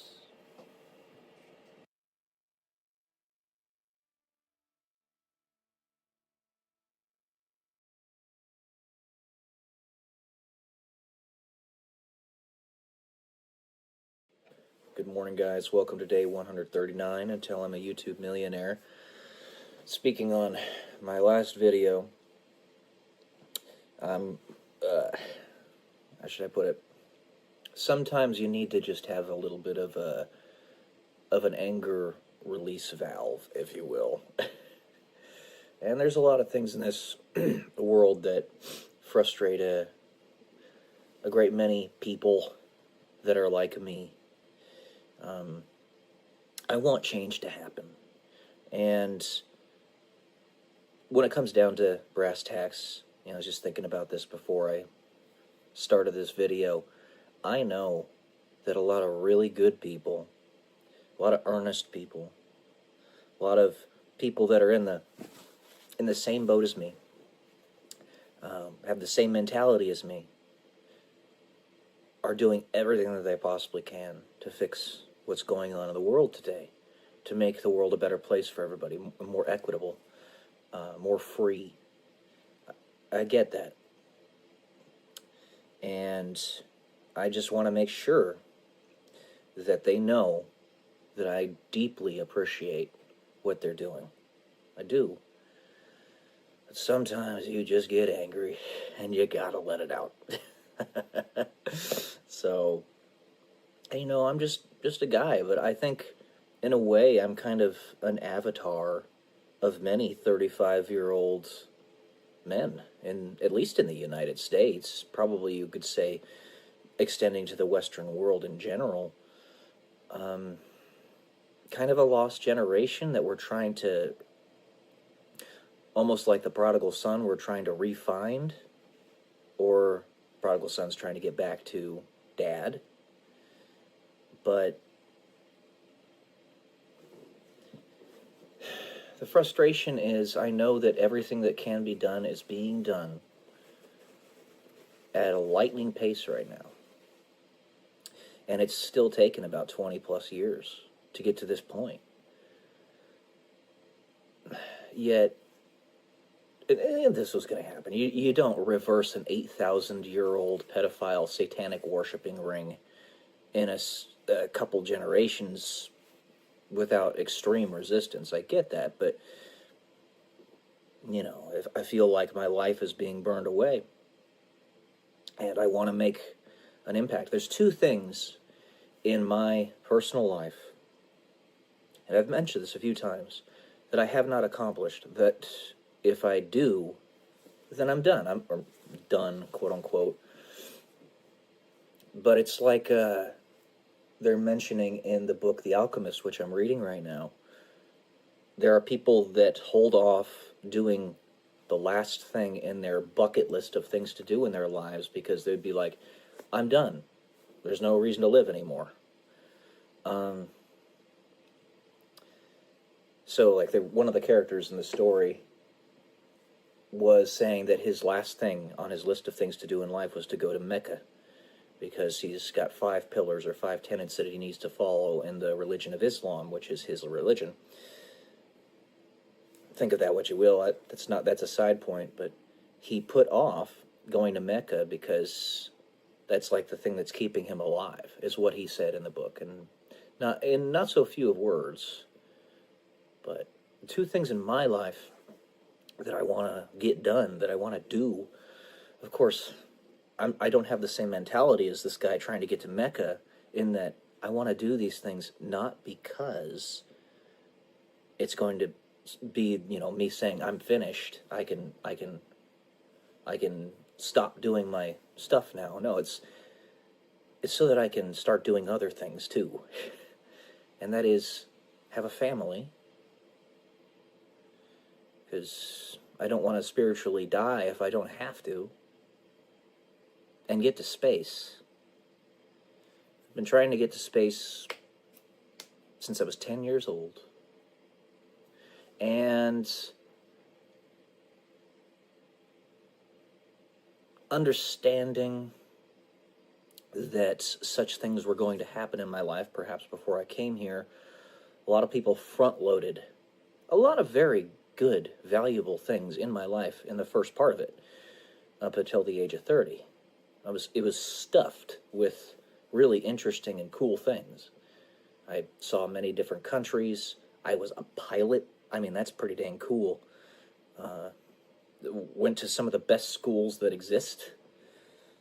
Saw almost every state in the United States. Fantastic things that were front-loaded in my life. But those two things are what I want, and they're so elusive. When I was younger, I wanted kids, I had in my mind that I was going to get married, have 3 children. At the age of 27, I was going to get married, have 3 children, and that was going to be my family.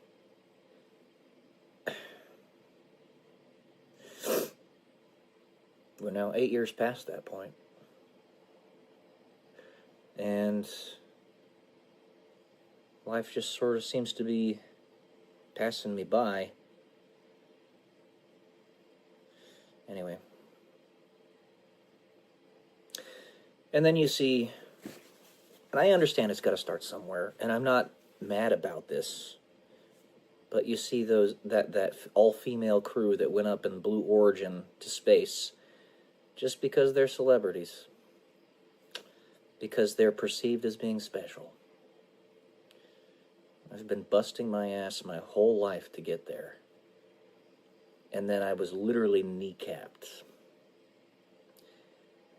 Well, as literal can be, if you will. You get what I'm saying. I can hardly walk right now.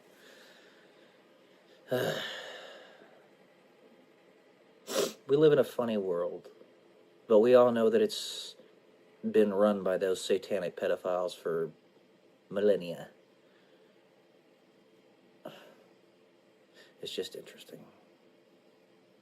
Again, no shade, because it has to start somewhere. Getting to space and making it a public thing has to start somewhere. So it starts with people that everybody knows. Like Jeff Bezos' wife, or fiance, Katy Perry, and those other women that are on the crew. Honestly, those are the 2 that are memorable to me. I can't remember who else was there.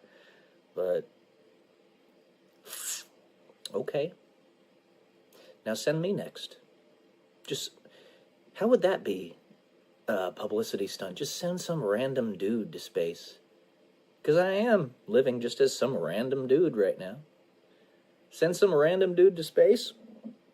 Then anybody can look up there and be like, oh, maybe I can go.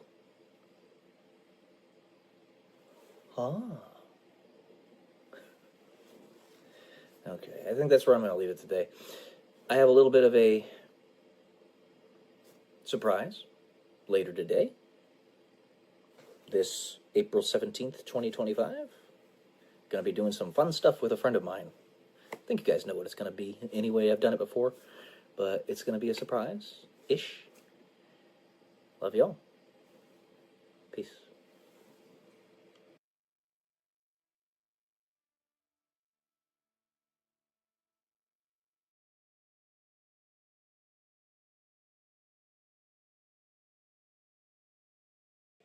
Good morning, guys. Welcome to day 140 or 134 until I'm a YouTube millionaire.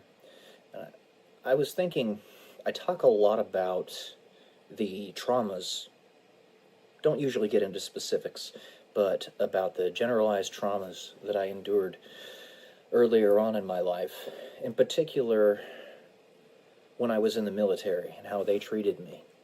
And I just wanted to clarify. Yes, this stuff did happen to me, but do I forgive them? That was never in question. Of course I do. It's not in question whether I forgive these people for what they had done to me. What's in question is whether they admit that what they did was wrong and accept that they actually need that forgiveness because they screwed up. That's the problem here. I forgive it, and principally when you forgive, it's not for them necessarily. It's for yourself. Because forgiveness, just like bankruptcy in the free market, is basically tearing up the contract. You no longer have to fulfill both ends of it. It's moral bankruptcy. That's what it is. You don't trust them ever again with that thing with which you had trusted them before. Or at least not for a very, very long period.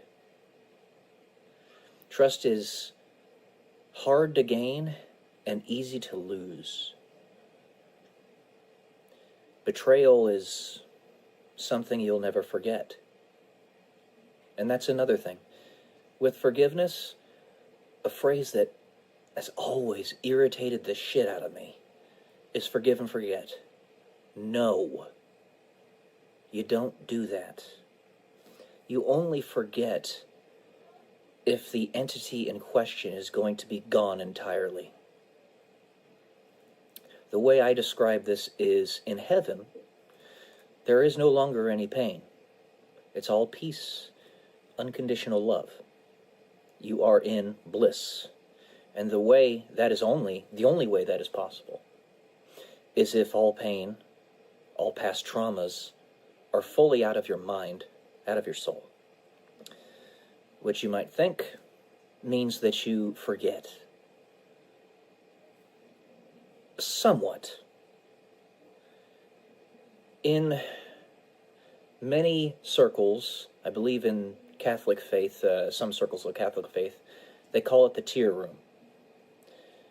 The tear, as in tears coming out of your eyes, room, where something like what happened in Harry Potter, when I thought this was brilliantly done by the author, J.K. Rowling, collected the tear from Snape as he passed away and put it into the chalice that showed the memory.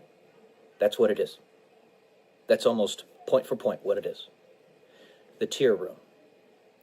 You have those memories stored in vials that are tears of past traumas so that you can basically lock them out of your mind and not have to worry about them anymore. So, to forgive and forget, I never liked that idea. It's stupid. If you are to truly continue living with these people, with these entities, then you can't forget what they did. You can forgive it, but if you forget it, they just might do it to you again.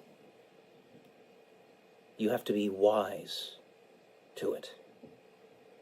If you want to forget, and it's in anything other than the tear room of heaven, then the entity would have to be entirely erased from existence, as if they never existed, because even the memory of them would have to be gone.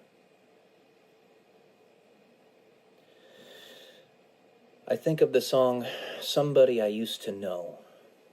It was very popular, I believe, right around 2010. I'll make sure that there's a little thing that you can see on here, like a picture or something, or a link. But kind of like that. So, of course, I forgive these people, what they did to me in the military. But one, do they accept that forgiveness? And two, do they even think that what they did was wrong? There is only one unforgivable sin, as per Jesus, what he tells us, and that is to sin against the Holy Ghost. What does that mean? Basically, it means that you don't accept that you need grace, which is forgiveness. Alright, I think that's all we'll do for today. This is a STEM, as many of my videos are. There's always more to discuss. Always will be. Because the amount of information that I know and can espouse to other people is finite, and therefore infinitely small compared to the amount of information that exists, which is infinite. So, thank you all for being here. Love you all. Peace.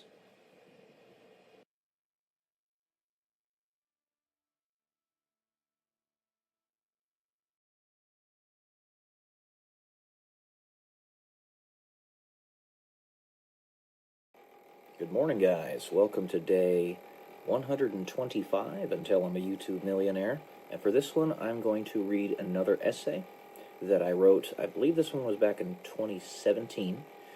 It's called Bellwether. Bellwether. I wonder if any of you can tell just how much of our world today is complete fantasy. Do any of you realize that what you see as everyday goings-on is in fact indirectly and directly manufactured by a great many different sources? What I'm trying to say here is that we are in an artificial situation right now, or an artificial situation within an artificial situation inception.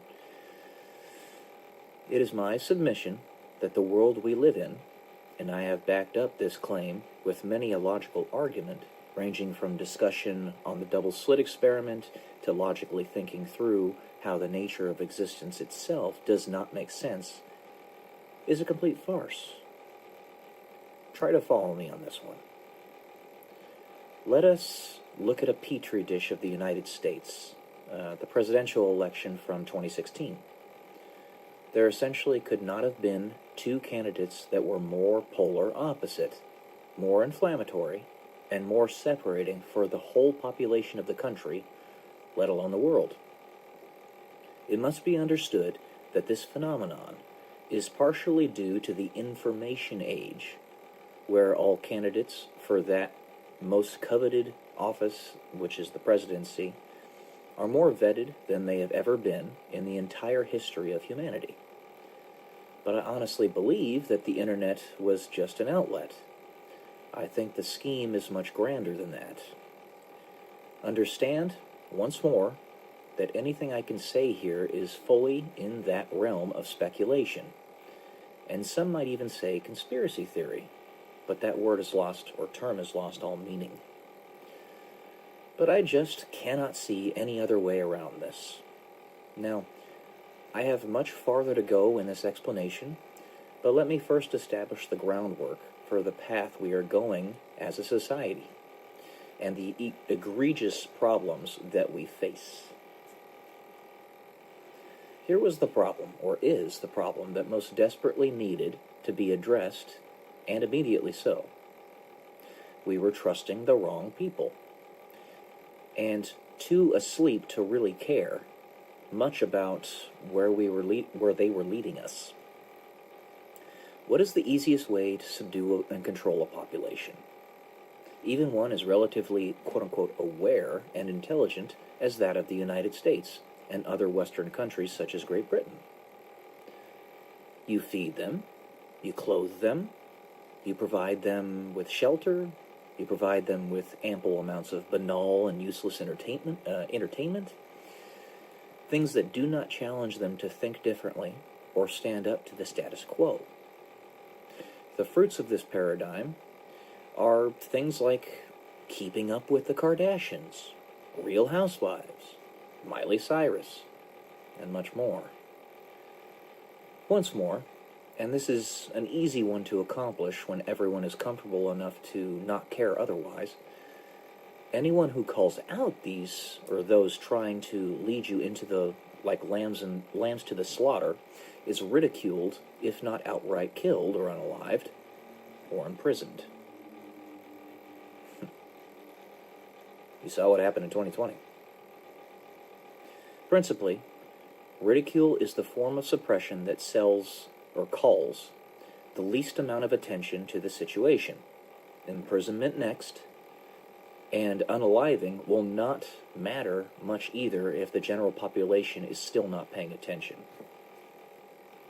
You all know, all of you reading this, or hearing me talk about it, just as well as I do, that the things of which I speak are true, though some of you may be, or were, too comfortable to point them out, or too afraid, which, when there is little momentum on your side, I can understand, but still not accept.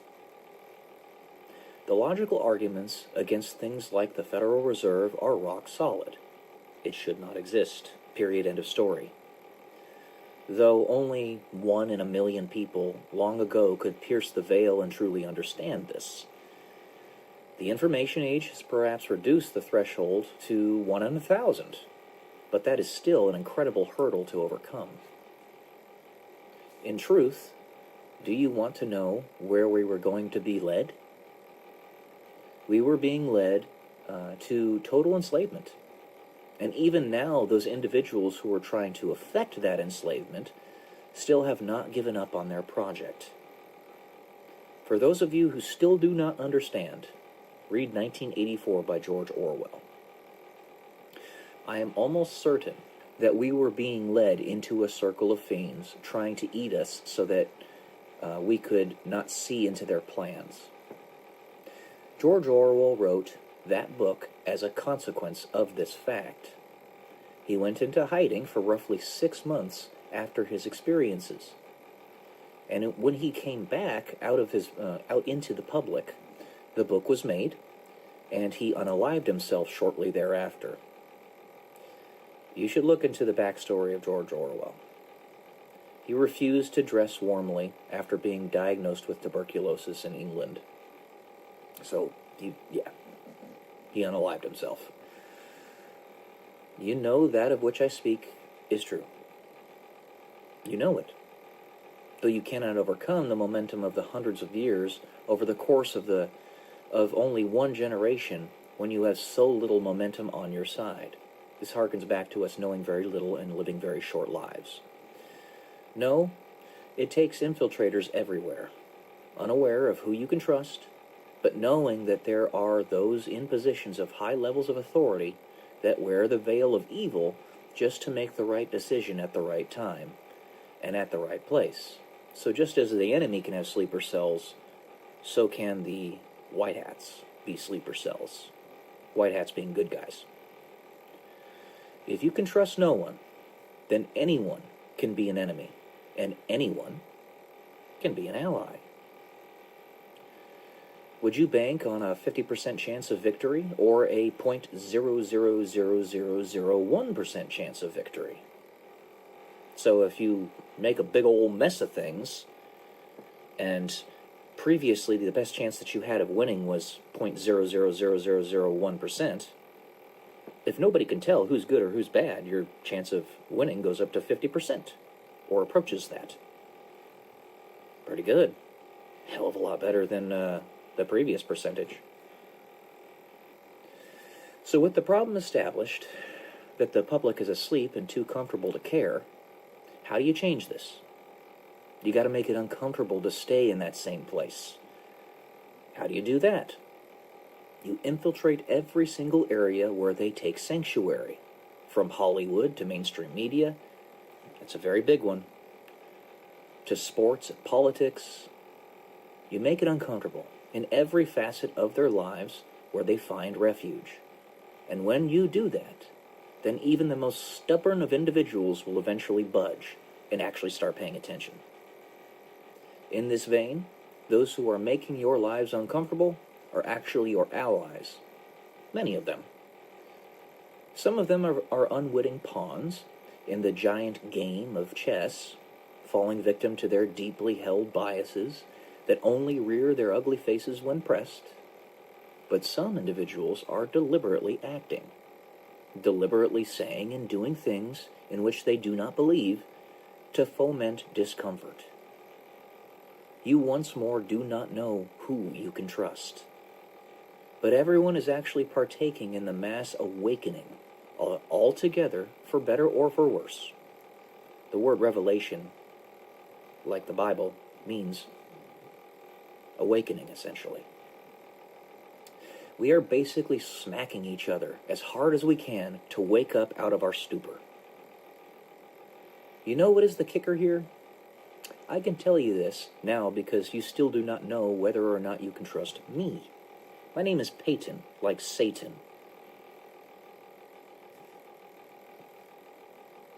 Well, either way, I'm not your enemy. Only those who have a personal relationship with me, understand my history, and have their own personally accepted proof of my intent are willing and able to do so. The rest may think that I am simply speaking nonsense. But I would take a 50% chance any day over an essentially non-existent possibility of victory. Now, I'm a nobody. I'm just a simple 35-year-old man with some crazy theories and perhaps an above-average intelligence. In being a nobody, you are free from the restraints of the institutions of our world, so you don't have to worry about an authority figure telling you what is true or not. How would you know that the path you are on, and could still fall back into if we are not careful and vigilant, was going to lead to enslavement and eventually an all-out apocalypse? Well, you need to be able to discern the consequences of your actions with perfect fidelity to be able to say with any degree of certainty that your path will lead to nowhere or worse. We have many tools with high levels of predictive power.